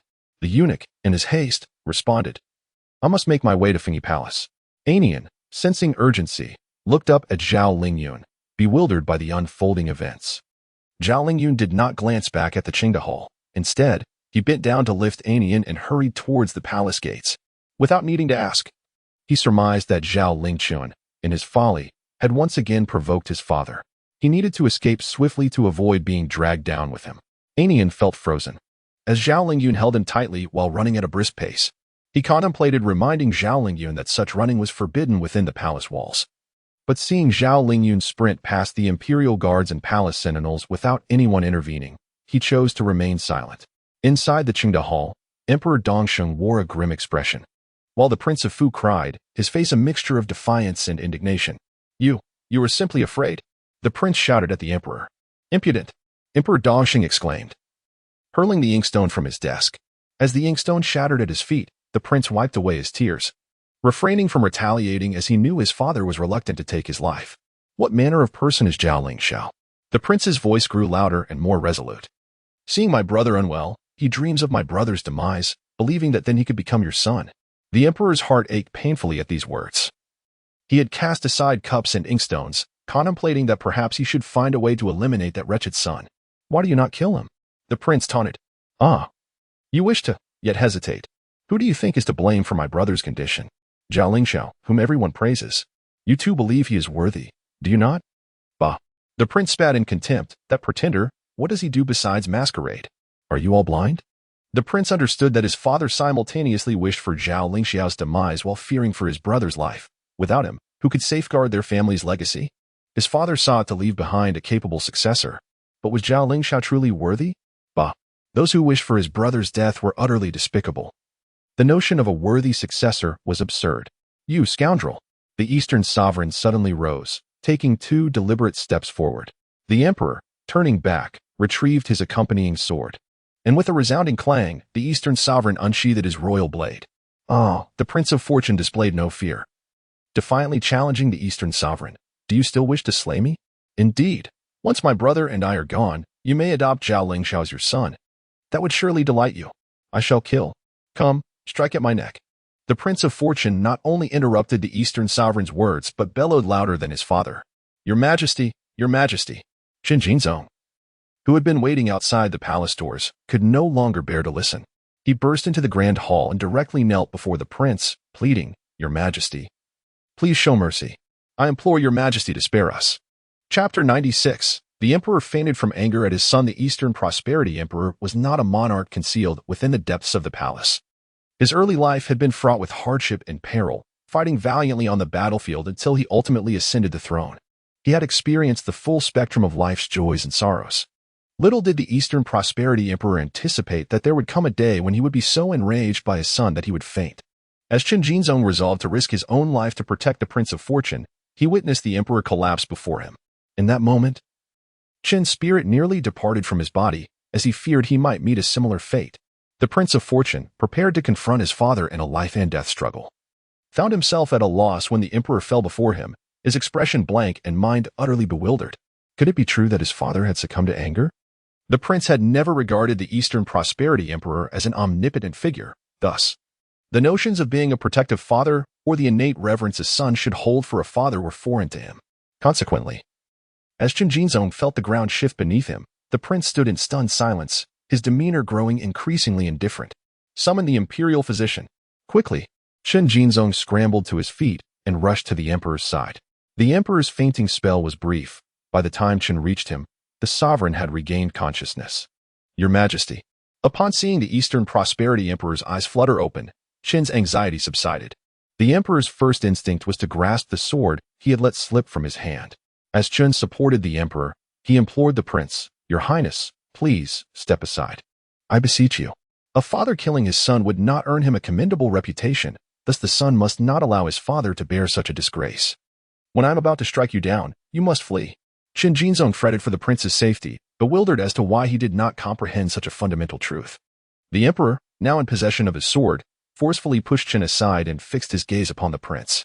Undaunted, the prince met his father's glare defiantly. Qin, in a state of desperation, wondered if one sought to kill while the other awaited death. Time passed, and Qin Jinzong, drenched in sweat, heard the emperor command, Get out. Leave my sight. Ha! The prince retorted, Your Highness, I implore you. Qin Jinzong fell to his knees, bowing deeply. For the sake of our ancestors, please depart. Without a backward glance, the prince strode out of the hall. As the emperor relaxed his grip, the sword clattered to the floor, startling Qin once more. You too, depart. The Eastern Prosperity Emperor instructed Qin Jinzong. Glancing at the emperor's sword on the ground, Qin hesitated, aware that such a regal weapon was not meant for a eunuch to touch. Leave. The emperor commanded in a low voice. Yes, yes. Qin Jinzong hurriedly scrambled out of the hall. The Eastern Prosperity Emperor returned to his seat, collapsing into it. He covered his face with his hands, the once formidable figure now appearing utterly dejected. As the Prince of Fortune exited the Chunda Hall, Empress Ning and the chief physician from the Imperial Medical Institute hurriedly arrived. The prince affectionately called out to Empress Ning, Mother, having rushed to the Chunda Hall for the second time today. The empress felt a wave of relief wash over her upon seeing her son emerge unscathed. However, her relief was short-lived. Upon noticing the presence of the chief physician, Gong Hongshou, she grew anxious once more. What had befallen the emperor? At that moment, a young eunuch scurried out from the hall, bowed deeply to the empress, and then knelt, urging Gong Hongshou, Please, sir, hurry to the main hall. Gong Hongshou hesitated, glancing at the empress. With her present, he felt it inappropriate to leave abruptly. Hurry, the prince urged. My mother is not ill. Why are you concerned for her? The empress replied, Just go. Yielding to her command, Gong Hongshou, along with the other physicians, promptly made his way into the hall. "I wish to see the emperor," the empress instructed the young eunuch. The prince interjected. "Father has a slight headache. It is nothing serious, mother. Allow me to escort you home." The empress retorted, "How could the emperor possibly have a headache?" The prince replied, Perhaps due to my antics." The surrounding palace attendants, eunuchs, and guards were taken aback. How could the prince maintain such composure and audacity in his words? The emperor had not reprimanded him for such insolence? The empress, after a moment of composure, quickly took the prince by the arm. Concerned that the emperor might harbor resentment and order the prince to be punished. "After I see you home, I shall visit my mother," the prince cheerfully declared. "Your mother likely does not wish to see you today, prince. You need not accompany me. Just leave the palace and refrain from returning for a few days. If you would be so kind," the empress urged, her tone reminiscent of soothing a child. The prince smiled and agreed, "Very well. I shall return to visit you in a few days." The empress almost protested but held her tongue. The prince leaned closer to her and whispered, "Do not worry, mother. I will protect the crown prince." The empress paused, momentarily taken aback, and then turned to look at him. "With me here, those foolish dreamers shall not prevail," the prince vowed. The empress fell silent for a moment, then gently patted the back of the prince's hand, saying softly, "My child, I only wish for you to live well." The prince smiled. Indeed, his life was quite pleasant. However, the empress's gaze dimmed, for without Zhao Lingshao, other young members of the Ling lineage would inevitably emerge. The crown prince must take care of his health, otherwise, the situation would remain unresolved. "Mother?" the prince called out to the empress once more. The queen blinked, concealing her exposed emotions, and turned to Prince Fu, inquiring, "Where is the person from the West Tower? Has he not waited for you to leave the palace together today?" Upon mentioning this individual, Prince Fu scoffed. "Zhao has always been ungrateful. He has long since fled. If he had been of any use last night, matters would have been resolved." The smile on Empress Ning's face faltered. If she could not place her hopes on Prince Fu, what could she expect from Zhao Lingyun? He was much like Prince Fu, capable of managing his own affairs but not causing misfortune to others. One could only thank the heavens for that. Chapter 97, The Frantic Dash of Hulu. Zhao Lingyun, deemed inconsequential by the empress, hurriedly fled the imperial palace with a Nian in his arms, not pausing to exchange a word with the approaching Qian Kuan. He swiftly mounted his horse, placed a Nian in the saddle, and spurred the steed into a gallop, racing away. Qian Tongling was left in a cloud of dust, spitting onto the ground in exasperation. Observing Zhao's hasty retreat, Qian surmised that the gentleman had not conducted himself well within the palace. However, he refrained from pondering how such an esteemed individual had entered the palace seeking medicine, only to emerge with a child. After all, the paramount rule of serving in the imperial palace was to suppress one's curiosity. Once they had distanced themselves from the palace, Anian finally heard Zhao Lingyun exhale behind him. He looked up at Zhao, who informed him, "We are heading to the Renxin Medical Hall. Your brother is there, grievously injured. I cannot ascertain if he will survive, but I will ensure that you see each other. Is the Sui going to die?" Anian's typically expressionless face was momentarily overtaken by shock, followed by sorrow. Disbelief etched across his features. "What is your brother's name?" Zhao Lingyun was about to inquire when he spotted Hulu, darting through the crowd like a wild dog. "Hulu, you foolish creature, look towards the road," he shouted desperately. "Hey! Hulu! Hulu!" Zhao Lingyun halted his horse, straining his voice to call out to the frenzied Hulu, but despite his efforts, the commotion failed to reach the creature, who continued to charge ahead. With no other choice, Zhao turned his horse and pursued Hulu. "Hulu!" he cried, and at last, the creature heard him, stopping in its tracks and veering towards Zhao Lingyun. Upon seeing his master, Hulu broke into a mad dash towards him. Dismounting, Zhao urged the onlookers, "What are you all idling about for? Go on, return to your own business." "Master!" Hulu cried out, tears streaming down his face as he approached Zhao Lingyun. A pang of dread struck Zhao's heart. Had the child at the medical hall perished? "Speak. Why are you crying?" he demanded. "I was calling you, and you ran as if pursued by a ghost. What has happened?" "Master," Hulu sobbed, "you must hurry to doctor's son." Zhao Lingyun's heart sank. "Is the child gone?" Anian, upon hearing Zhao's grim inquiry, felt the color drain from his face. Hulu shook his head. "The child is fine. But the people from the Tushan Wangfu are searching for him. They have cornered the second young lady at the medical hall." Hearing that a Sui was unharmed allowed Zhao Lingyun a moment's relief, but his heart sank again at the news of the Tushan Wangfu's involvement. "Who from the Tushan Wangfu?" he demanded fiercely. "I don't know. I don't recognize them," Hulu replied, trembling. What do you need them for? Zhao Lingyue retorted angrily. What of you, Gur? Is he not there? Hulu, he is indeed present. But my lord, we are no match for the people of the Tushan Wangfu. And Master Jiang is even less capable of contending with them. Jiang Yu's skirmish with Wei Zidong yielded him no favorable outcome. Zhao Lingyue, with a stern expression, mounted his horse without waiting for Hulu, hastening towards the Rinxin Medical Hall with Anian in tow. He could not endure the fact that the second Miss Jiang was being bullied by the Tushan Wangfu. Hulu, running after the horse's hindquarters, shouted, My lord, what good is it for you to go alone? You need to summon assistance, my lord. Can your lordship fight, or is it that the child you carry can fight? Suddenly reminded of the child, Hulu paused, realizing how strikingly similar he was to the one in the medical hall. Zhao Lingyue's heart burned with anguish at the thought of Jiang Mingyue being mistreated. She was such a fine young lady. How was it that she kept encountering scoundrels? First, it was the Wei family, and now the people from the Tushan Wangfu. Why was it that his second miss could only meet vile individuals aside from him?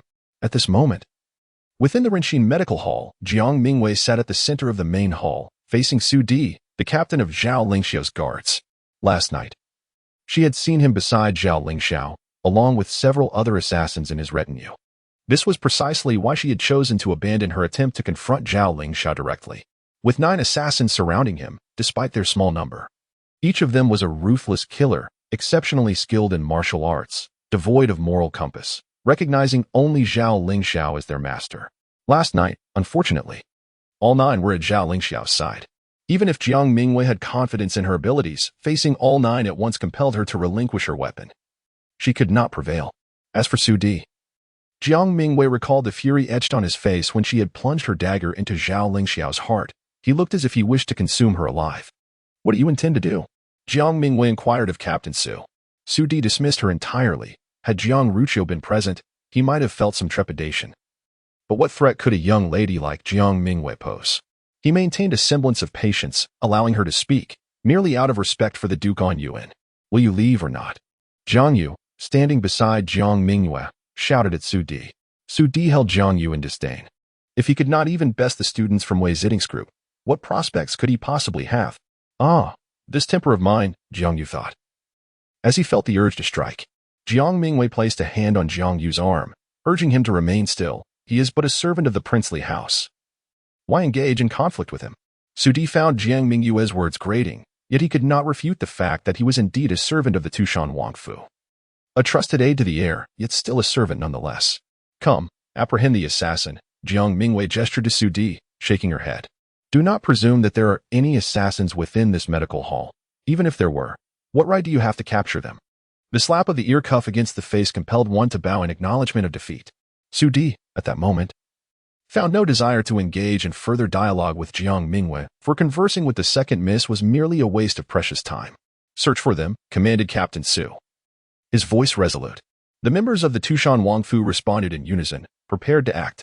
You are, Jiang Mingyue called out to Jiang Yu. Make your way to the Juman Taido office at once, and report that a group of servants from the Tushan Wangfu, armed with deadly weapons, intends to commit violence in broad daylight at the Rinxin Medical Hall. Jiang Yu pondered. What will happen to you, second sister, if I leave? Hurry, Jiang Mingyue urged him. I wish to see just how brazenly they dare to act under the imperial gaze. Chapter 98. Young Master Jiang in need of his sister's protection, can he truly strike me? Jiang Mingyue gazed at Su Di. Despite the imposing figure of the burly Captain Su seated before her, the second young lady of the Jiang family regarded him with a slight upward tilt of her eyes, exuding an air of disdainful superiority. Su Di was associated with Zhao Lingxiao, a figure who seemed almost ethereal, as if bearing the inscription "Keep mortals at bay" upon his forehead, even in the presence of his noble lord. Su Di had never felt like anything more than an insignificant insect, but today, Jiang Mingyue had instilled in him a sense of inferiority that transcended mere insecthood. She made him feel as if he were on the brink of annihilation. You are but a mere insect, one I could crush with a mere flick of my finger. Indeed, Su Di found himself overwhelmed by this sentiment. Did Jiang Mingyue truly comprehend her own limitations? In a genuine confrontation, who would prevail? I sit here, Jiang Mingyue asserted, addressing Su Di once more. Do not merely threaten us with words. Come, show me your resolve. Su Di retorted. Did you not hear my command? Search this medical establishment. Wang Dicai exchanged a glance with his young mistress, noting the smile that danced upon her lips. The house steward conceded defeat. It appeared an altercation was inevitable. He gestured to the members of the Yuan Marquis Manor, who promptly divided themselves into groups, blocking every entrance leading from the hall to the medical facility. The guards from the Tushan Wang Manor confronted those from the Yuan Marquis Manor, their eyes locked in a fierce stare-off. "Go report to the Nine Gates Patrol Office," Jiang Mingyue exclaimed, striking the Tree of Treasures beside him. The Tree of Treasures hurried towards the entrance of the medical establishment. At this moment, Su Di stood in the path to the entrance, and as the Tree of Treasures approached, it would need to navigate past him. Instinctively, Su Di reached out to seize the tree. However, the Tree of Treasures, not wishing to be caught, swiftly veered aside. As the tree darted away, Su Di attempted to grab it, but a tea table came hurtling towards him from above. Without needing to look up, Su Di sensed the ominous wind above and instinctively shifted to the left. Yet, before he could fully react, a wooden chair whirled through the air with astonishing speed, aimed directly at the back of his head. For a martial artist, protecting one's vital points is nearly instinctual. Upon hearing the swish of something heavy approaching, Su Di instinctively tilted his neck. He managed to evade the backrest, but not the legs of the chair, which struck his face with force. The impact left Su Di with a gaping wound on his cheek and blood streaming down his face. The force of the blow also caused his nose to sting, and amidst the bloodshed, tears began to flow. The sudden turn of events left everyone present in stunned silence. The Tushan Wang Manor's members gasped in disbelief. Good heavens! Even Su Gu has stumbled, struck down in such a manner, and he is weeping. Meanwhile, those from the Yuan Marquis Manor exclaimed in astonishment, "My word! The tea table and chair were thrown by our second young lady. I cannot believe my eyes. Our delicate second young lady possesses such strength? Could it be that I am mistaken? In truth, the coffee table and chairs were thrown by the eldest young master. Perhaps we simply misjudged the situation?" Jiang Mingyue was momentarily astonished, then sprang forth to stand before his second sister. Witnessing Jiang Mingyue's ferocity firsthand, Jiang Shao's immediate thought was that, come what may, he could not allow anyone to perceive his sister as a formidable tigress. "I'll kill you," Jiang Mingyue shouted at Su Di, who was still dazed and covering his face. "Young master is magnificent," Wang Dicai exclaimed, his sentiments mirroring Jiang Mingyue's upon regaining his composure. The steward, Wang, shared the same concern. With the second young lady soon to be wed, it was imperative that no one perceive her as a ruthless individual capable of engaging in combat. She must remain the epitome of a refined young lady. "What are you waiting for?" Jiang Mingyue addressed those in the residence. "Fight." In a partitioned room, Dr. Sun, who was tending to Ajui, heard Jiang Mingyue's call to arms and closed his eyes, thinking, "Alas, my clinic is doomed." Ajui, who had been told by Dr. Sun that he would awaken later, was now fully alert. Hearing the doctor sigh and close his eyes, Ajui struggled to rise. Dr. Sun merely blinked. And when he opened his eyes again, he found Ajui attempting to push himself up with little strength, straining against the ground. "Stay still." Dr. Sun pressed him back down, saying, "You cannot fight now. It would be futile for you to venture out. Just lie still and do not cause any trouble. The people from the Tushan Wangfu are here searching for you. Would you really run out on your own? Do not inquire how Dr. Sun knew the Tushan Wangfu was seeking an assassin. After all, Ajui was merely a child, wounded by an arrow. And the Tushan Wangfu's men had made their intentions unmistakably clear. Ajui remarked, "It has erupted into chaos outside." Dr. Sun confirmed, "Indeed, it has." He pondered who would be accountable for the damages inflicted upon his clinic, Zhao Lingyun or the Jiang siblings. After careful consideration, he resolved to seek compensation from the eldest master, for it was he who had brought the patient to his care. Ajui was anxious, straining to hear the commotion outside. Unwilling to implicate Jiang Mingyue, in the clinic's main hall, tables, chairs, screens, and tea sets, anything that could serve as a weapon, had been seized by the people of the Yuan Marquis. Hulu worried that the Yuan Marquis might be outmatched by the Tushan Wangfu. However, the reality was quite the contrary. The guards of the Yuan Marquis, far from being mere household servants, were primarily veterans from the military. Do not assume that these veterans were all crippled or elderly. Such was not the case.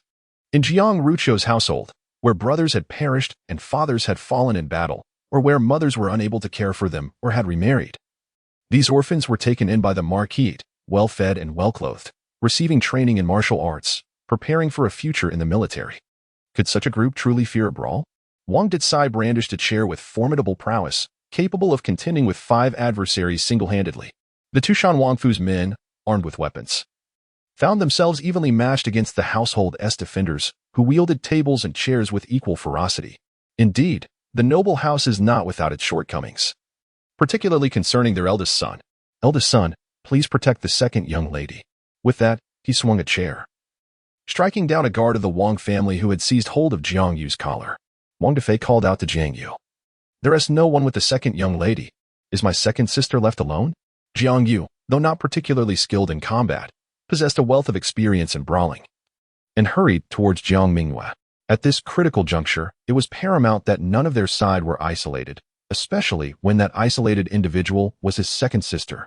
Wang Defei, meanwhile, breathed a sigh of relief. Now that their ancestor was with the second young lady, she would ensure her safety, and the eldest son would be spared from harm. With this burden lifted, the steward Wang felt a tremor in his cheek, pondering how much potential their eldest son could have if he required protection from his sister. Chapter 99. The arrival of Lord Zhao in the medical hall. Su Di was struck by a chair, blood streaming down his face, tears flowing uncontrollably. Did it hurt? Undoubtedly. Yet, what threatened his very life even more was the astonishment of Captain Su, whose confidence had been severely shaken. The medical hall was not expansive, hence, the assailant could not muster full force due to the proximity. Su Di was acutely aware that his focus was unwavering. He could not possibly be distracted while under attack. Thus, the question arose, how could a chair, which should have posed no threat, inflict such a grievous injury? Excluding the loyal guards beside the young master, in the entire Tushan Wangfu, Su Di was confident that his martial prowess was second to none. None would dare claim the title of the best. Yet now, he could not evade even a single chair, which was a devastating blow to his pride. In truth, Jiang Mingyue had hurled the coffee table, while she swung the chair with great force.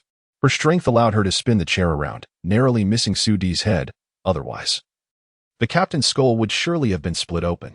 Su Di, covering his face, glanced at Jiang Mingyue, who stood tall despite the chaos around her. Regardless of the turmoil, she remained a vision of grace and beauty. That scoundrel dares to glare at us, Jiang Yu exclaimed angrily. Jiang Mingyue chuckled softly. A mere glare won't bring about death. Do not be angry, brother Yu.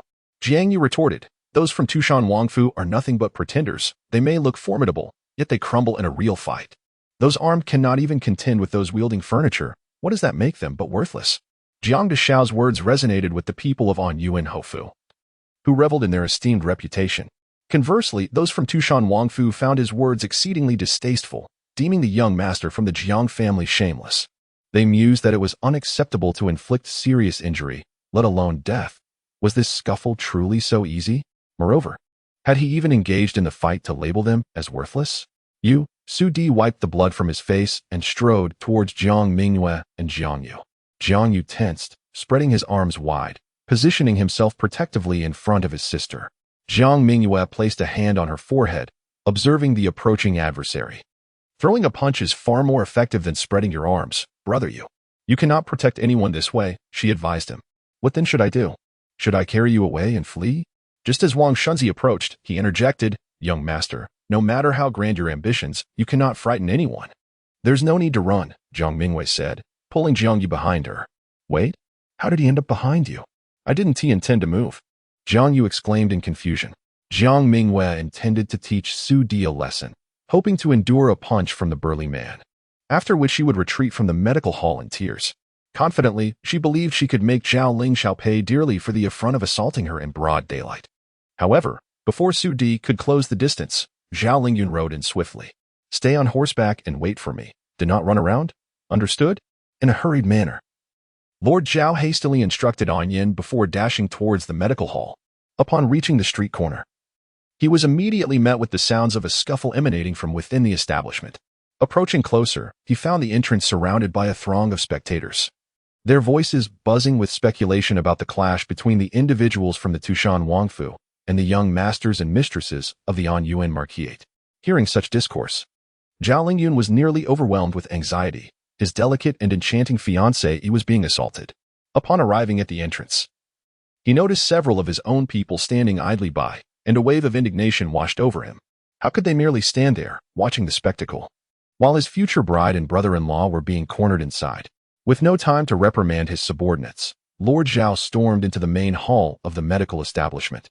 Disregarding the ongoing fray, his immediate concern was to locate Jiang Mingyue. Where was his beloved fiancée? Jiang Yu spotted Zhao Lingyun and called out to him. Turning towards the sound, Zhao Lingyun saw a towering figure approaching Jiang Mingyue. If that brute were to land a punch, would she even survive? Enraged, he bellowed, brandishing his whip as he charged towards Su Di, whom he recognized as the captain of Zhao Lingxiao's guards. Get lost. He kicked aside a blocking guard from the Tushan Wangfu and swung his whip at Su Di. The latter deftly evaded the strike and prepared to retaliate. How dare you lay a hand on me? Zhao Lingyun thundered, open your eyes and recognize who I am. Su Di, clenching his fists, felt a surge of frustration. How could this incompetent noble be present? He was one of the chief rivals of his lord, yet he could not retaliate, for Zhao Lingyun was untouchable. Especially with the Yuan Marquis absent from the capital. Is this how you behave in the absence of the Marquis? Zhao Lingyun whipped at Su Di again. Though the captain was nimble, he failed to land a blow, yet Lord Zhao did not hold back on his verbal onslaught. Mindful of Jiang Mingyue's presence, he refrained from foul language, but that did not prevent him from cursing Su Di's ancestors profusely. You wretched creature! Zhao Lingyun raged. You served as a lapdog to Zhao Lingxiao, and you dare to take pride in that? How many pounds of filth did he feed you to embolden you so? Like a dog, I shall flay your skin today. Su Di's anger was palpable, yet he could do little more than evade Zhao Lingyun's wrath. Observing from the sidelines, Jiang Mingyue recognized that Su Di was not merely a disgraceful figure. He was, in fact, the illegitimate second son of Su Wenyang, the military governor of the West. This fact had been well concealed by both the Tushan Wangfu and the Su family, and it was only through previous encounters that Jiang Mingyue was aware of it. In a past life, when the Tushan Wangfu rebelled, Su Wenyang had sided with them, and though Jiang Mingyue was unaware of the Su family's ultimate fate, it could be surmised that their downfall was inevitable given the nature of their alliance. Vile creature! Zhao Lingyun continued his tirade. Strike them down! At this moment, a group from the Duke of Yu's residence burst in, clamoring loudly as they rushed to assist the Ho family's people in confronting those from the Wang residence. It must be said that the Duke of Yu's entourage was not particularly skilled in the art of combat. However, they possessed a remarkable talent for invective, a skill undoubtedly inherited from their master. With no qualms, they could hurl insults at the ancestors of the Wang family. Strike them fiercely, Zhao Lingyun commanded. The Yuan Ho family excelled in physical confrontations, while the Duke of Yu's faction thrived in verbal assaults. The combination of these two factions was nothing short of perfect. Before long, the members of the Wang residence found themselves overwhelmed, unaccustomed as they were to such indignities. Chapter 100. Miss. Do not speak nonsense. The individuals from the two Wangfu awaited Su Di's command, yet the guards, filled with disbelief, were prepared to exert their full strength. Could they not handle the people from the two houses before them? Zhao Lingyun, at that moment, chastised Su Di. Try glaring at me again. Could Zhao truly contend with that despicable fellow? Jiang Yu inquired softly of Jiang Mingyue. Jiang Mingyue replied, he would not dare to confront the master. Zhao Lingyun's ability to emerge unscathed from the two mountain Wangfu the previous night indicated that, at least for now, Zhao Lingxiao could not act against Zhao Lingyun in the capital. Hadn't the subordinates been eagerly watching the esteemed Su Shiwai for quite some time? Was he truly afraid to give the order to engage in a real fight? At this juncture, a contingent from the Nine Gates commander's office, led by Bao Shu, arrived. The soldiers entered the medical hall, shouted a few commands to cease hostilities, and painstakingly separated the brawling members of the three houses, thereby bringing the skirmish to an end. However, that statement might not be entirely accurate. Though the group fight had ceased, Zhao Lingyun still lashed Su Di several times with a whip. These strikes landed squarely on Su Di, for upon seeing the soldiers from the Nine Gates commander's office, Su Shiwai stood frozen in place. At the forefront of the soldiers was a deputy general who had just returned to the city after a day spent outside its walls. He was intercepted by Bao Shu on the road. Upon hearing that individuals from the two mountain Wangfu were wielding weapons and causing harm, Deputy General Lin could not afford to turn a blind eye. His superior, Lord Xiao, had recently faced great embarrassment before the emperor due to matters involving the Wei minister's residence in the two mountain Wangfu. Allowing the two mountain Wangfu's people to commit violence would be a crime that could cost Lord Xiao his position, perhaps even his life. Within the medical hall, as Zhao Lingyun struck Su Di with vigor, Deputy General Lin's expression momentarily stiffened. Was this a matter instigated by the two mountain Wangfu? Or was Zhao Lingyun once again acting foolishly and bullying others? The one receiving the beating was bloodied and claimed that he was attacked with weapons. Injuring the master, was this not a gross distortion of the truth? Master, Jiang Mingyue softly called out to Zhao Lingyun. When Zhao Lingyun turned to look, he noticed that Jiang Mingyue had donned a veil that concealed her face. Are you unharmed? Not wishing to concern himself further with Su Di, Zhao Lingyun hurried to Jiang Mingyue's side. A cough from Wang Shunzi made Zhao Lingyun step back a few paces, assessing Jiang Mingyue, who appeared unscathed. The master's heart eased. As long as the second miss was safe, all was well. You frightened me, Jiang Mingyue said. What? Just as Zhao Xilou had relaxed. His nerves tensed once more. What did that despicable creature do? He inquired. At that moment, Deputy General Lin approached, glancing at Jiang Mingyue, then at Jiang Yu. Before bowing to Zhao Xilou and saying, I pay my respects to the master. How does your Nine Gates Commander's office conduct its affairs? Zhao Xilou began to reprimand. Deputy General Lin responded, Was I not swift enough? This general, Jiang Mingyue interjected, pointing at Su Di, claims to be from the Two Mountain Wangfu. The moment I entered the medical hall, he followed closely behind, barging in and declaring that there were assassins within. Deputy General Lin had been stationed outside the city the previous night and was unaware of the events involving the Two Mountain Wangfu. Upon hearing Jiang Mingyue mention assassins, Deputy Lin was momentarily taken aback. Was there a commotion regarding assassins in the capital? I had visited this medical establishment for a consultation not long ago, and at this moment, Jiang Mingyue's voice was choked with emotion. I had come specifically to express my gratitude to Mr. Sunday. All members of the Yuan Marquis are of impeccable reputation. How could they be labeled as assassins? Deputy Lin exclaimed, What? He claims that the members of the Marquis are assassins? That is utter nonsense. How could anyone from the Yuan Marquis possibly be an assassin? Miss. Do not speak recklessly. Su Di interjected. It was not only Su Di. Even the people from the Tushan Wangfu had never encountered such audacity. It was clear that they were in pursuit of assassins. Yet this Miss Jiang was obstinately preventing them from searching the medical establishment. When had they ever claimed that the members of the Yuan Marquis were assassins? With the general present, how dare you, a servant of the Tushan Wangfu, shout at me so brazenly? Jiang Mingyue took a step back, seemingly startled. Am I, a lady of the Marquis, to slander a mere servant? We are here to apprehend the assassins. Su Di reiterated emphatically. There is only my household here, Jiang Mingyue replied. Who do you accuse of being an assassin? Su Di countered. Can the second miss guarantee that only your household is present in this medical establishment? Jiang Mingyue turned to Deputy Lin, questioning whether he could truly interrogate her in such a manner. Deputy Lin, with his hand resting on the hilt of his sword, glared at Su Di. You, a servant of the Wangfu, dare to interrogate a lady of the Marquis as if she were a criminal?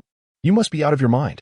Previously, Deputy Lin had refrained from offending the Tushan Wangfu, but circumstances had changed. His master could berate the Tushan Wangfu without hesitation, so what did he have to fear? Seize him, Deputy Lin commanded. Several soldiers from the Juman Taidu office approached, intending to seize Su Di. However, Su Di was unwilling to surrender easily. He resisted fiercely. This formidable guardian, faced with 4 or 5 robust soldiers, found himself momentarily unable to be subdued. General, look, Jiang Mingyue remarked. He dares to lay hands on your Taida office personnel. Deputy Lin drew his sword. Jiang Mingyue was aware of the martial prowess of Deputy Lin. He was no match for Su Di. Nevertheless, she believed that Su Di would not dare to engage Deputy Lin in combat. Su Di narrowly evaded Deputy Lin's sword but was caught by a kick, causing him to stagger back several steps. At this juncture, Su Di contemplated retreating, fully aware that the current situation was unfavorable for him. Having kicked Su Di aside, Deputy Lin pondered whether he should take him to the Juman Taidu office. I wish to lodge a complaint against this man. Jiang Mingyue pointed at Su Di and addressed Deputy Lin. Will you not apprehend him? If I file a complaint, will you take action? Deputy Lin regarded Jiang Mingyue. She was the daughter of Jiang Ruqiu, and more importantly, her grandmother was a foster mother to the emperor. If he disregarded the second Miss Jiang's reputation, what would he do when the Jiang matriarch raised a ruckus before the throne? The Jiang matriarch was not one to be trifled with. Seize him, Deputy Lin ordered. At that moment, Su Di contemplated fleeing, pondering whether he should first consult with his young master regarding the matter. A small cork was flicked by Jiang Mingyue beneath Su Di's ribs, causing him to gasp for breath. In the moment of his astonishment, several soldiers rushed forward and bound Su Di with ropes. The members of the Tushan Wangfu were eager to advance, intent on rescuing him. I dare anyone to move, barked Deputy Commander Lin. Outside the medical hall, shots erupted as a group of individuals stormed in, wielding large wooden clubs, clearly prepared for battle. Master, Hulu's voice called from outside the medical hall. I have brought young Master Qian Wu. Bao Shu had gone out to summon the soldiers, while Hulu, on his way back to the medical hall, had called for reinforcements.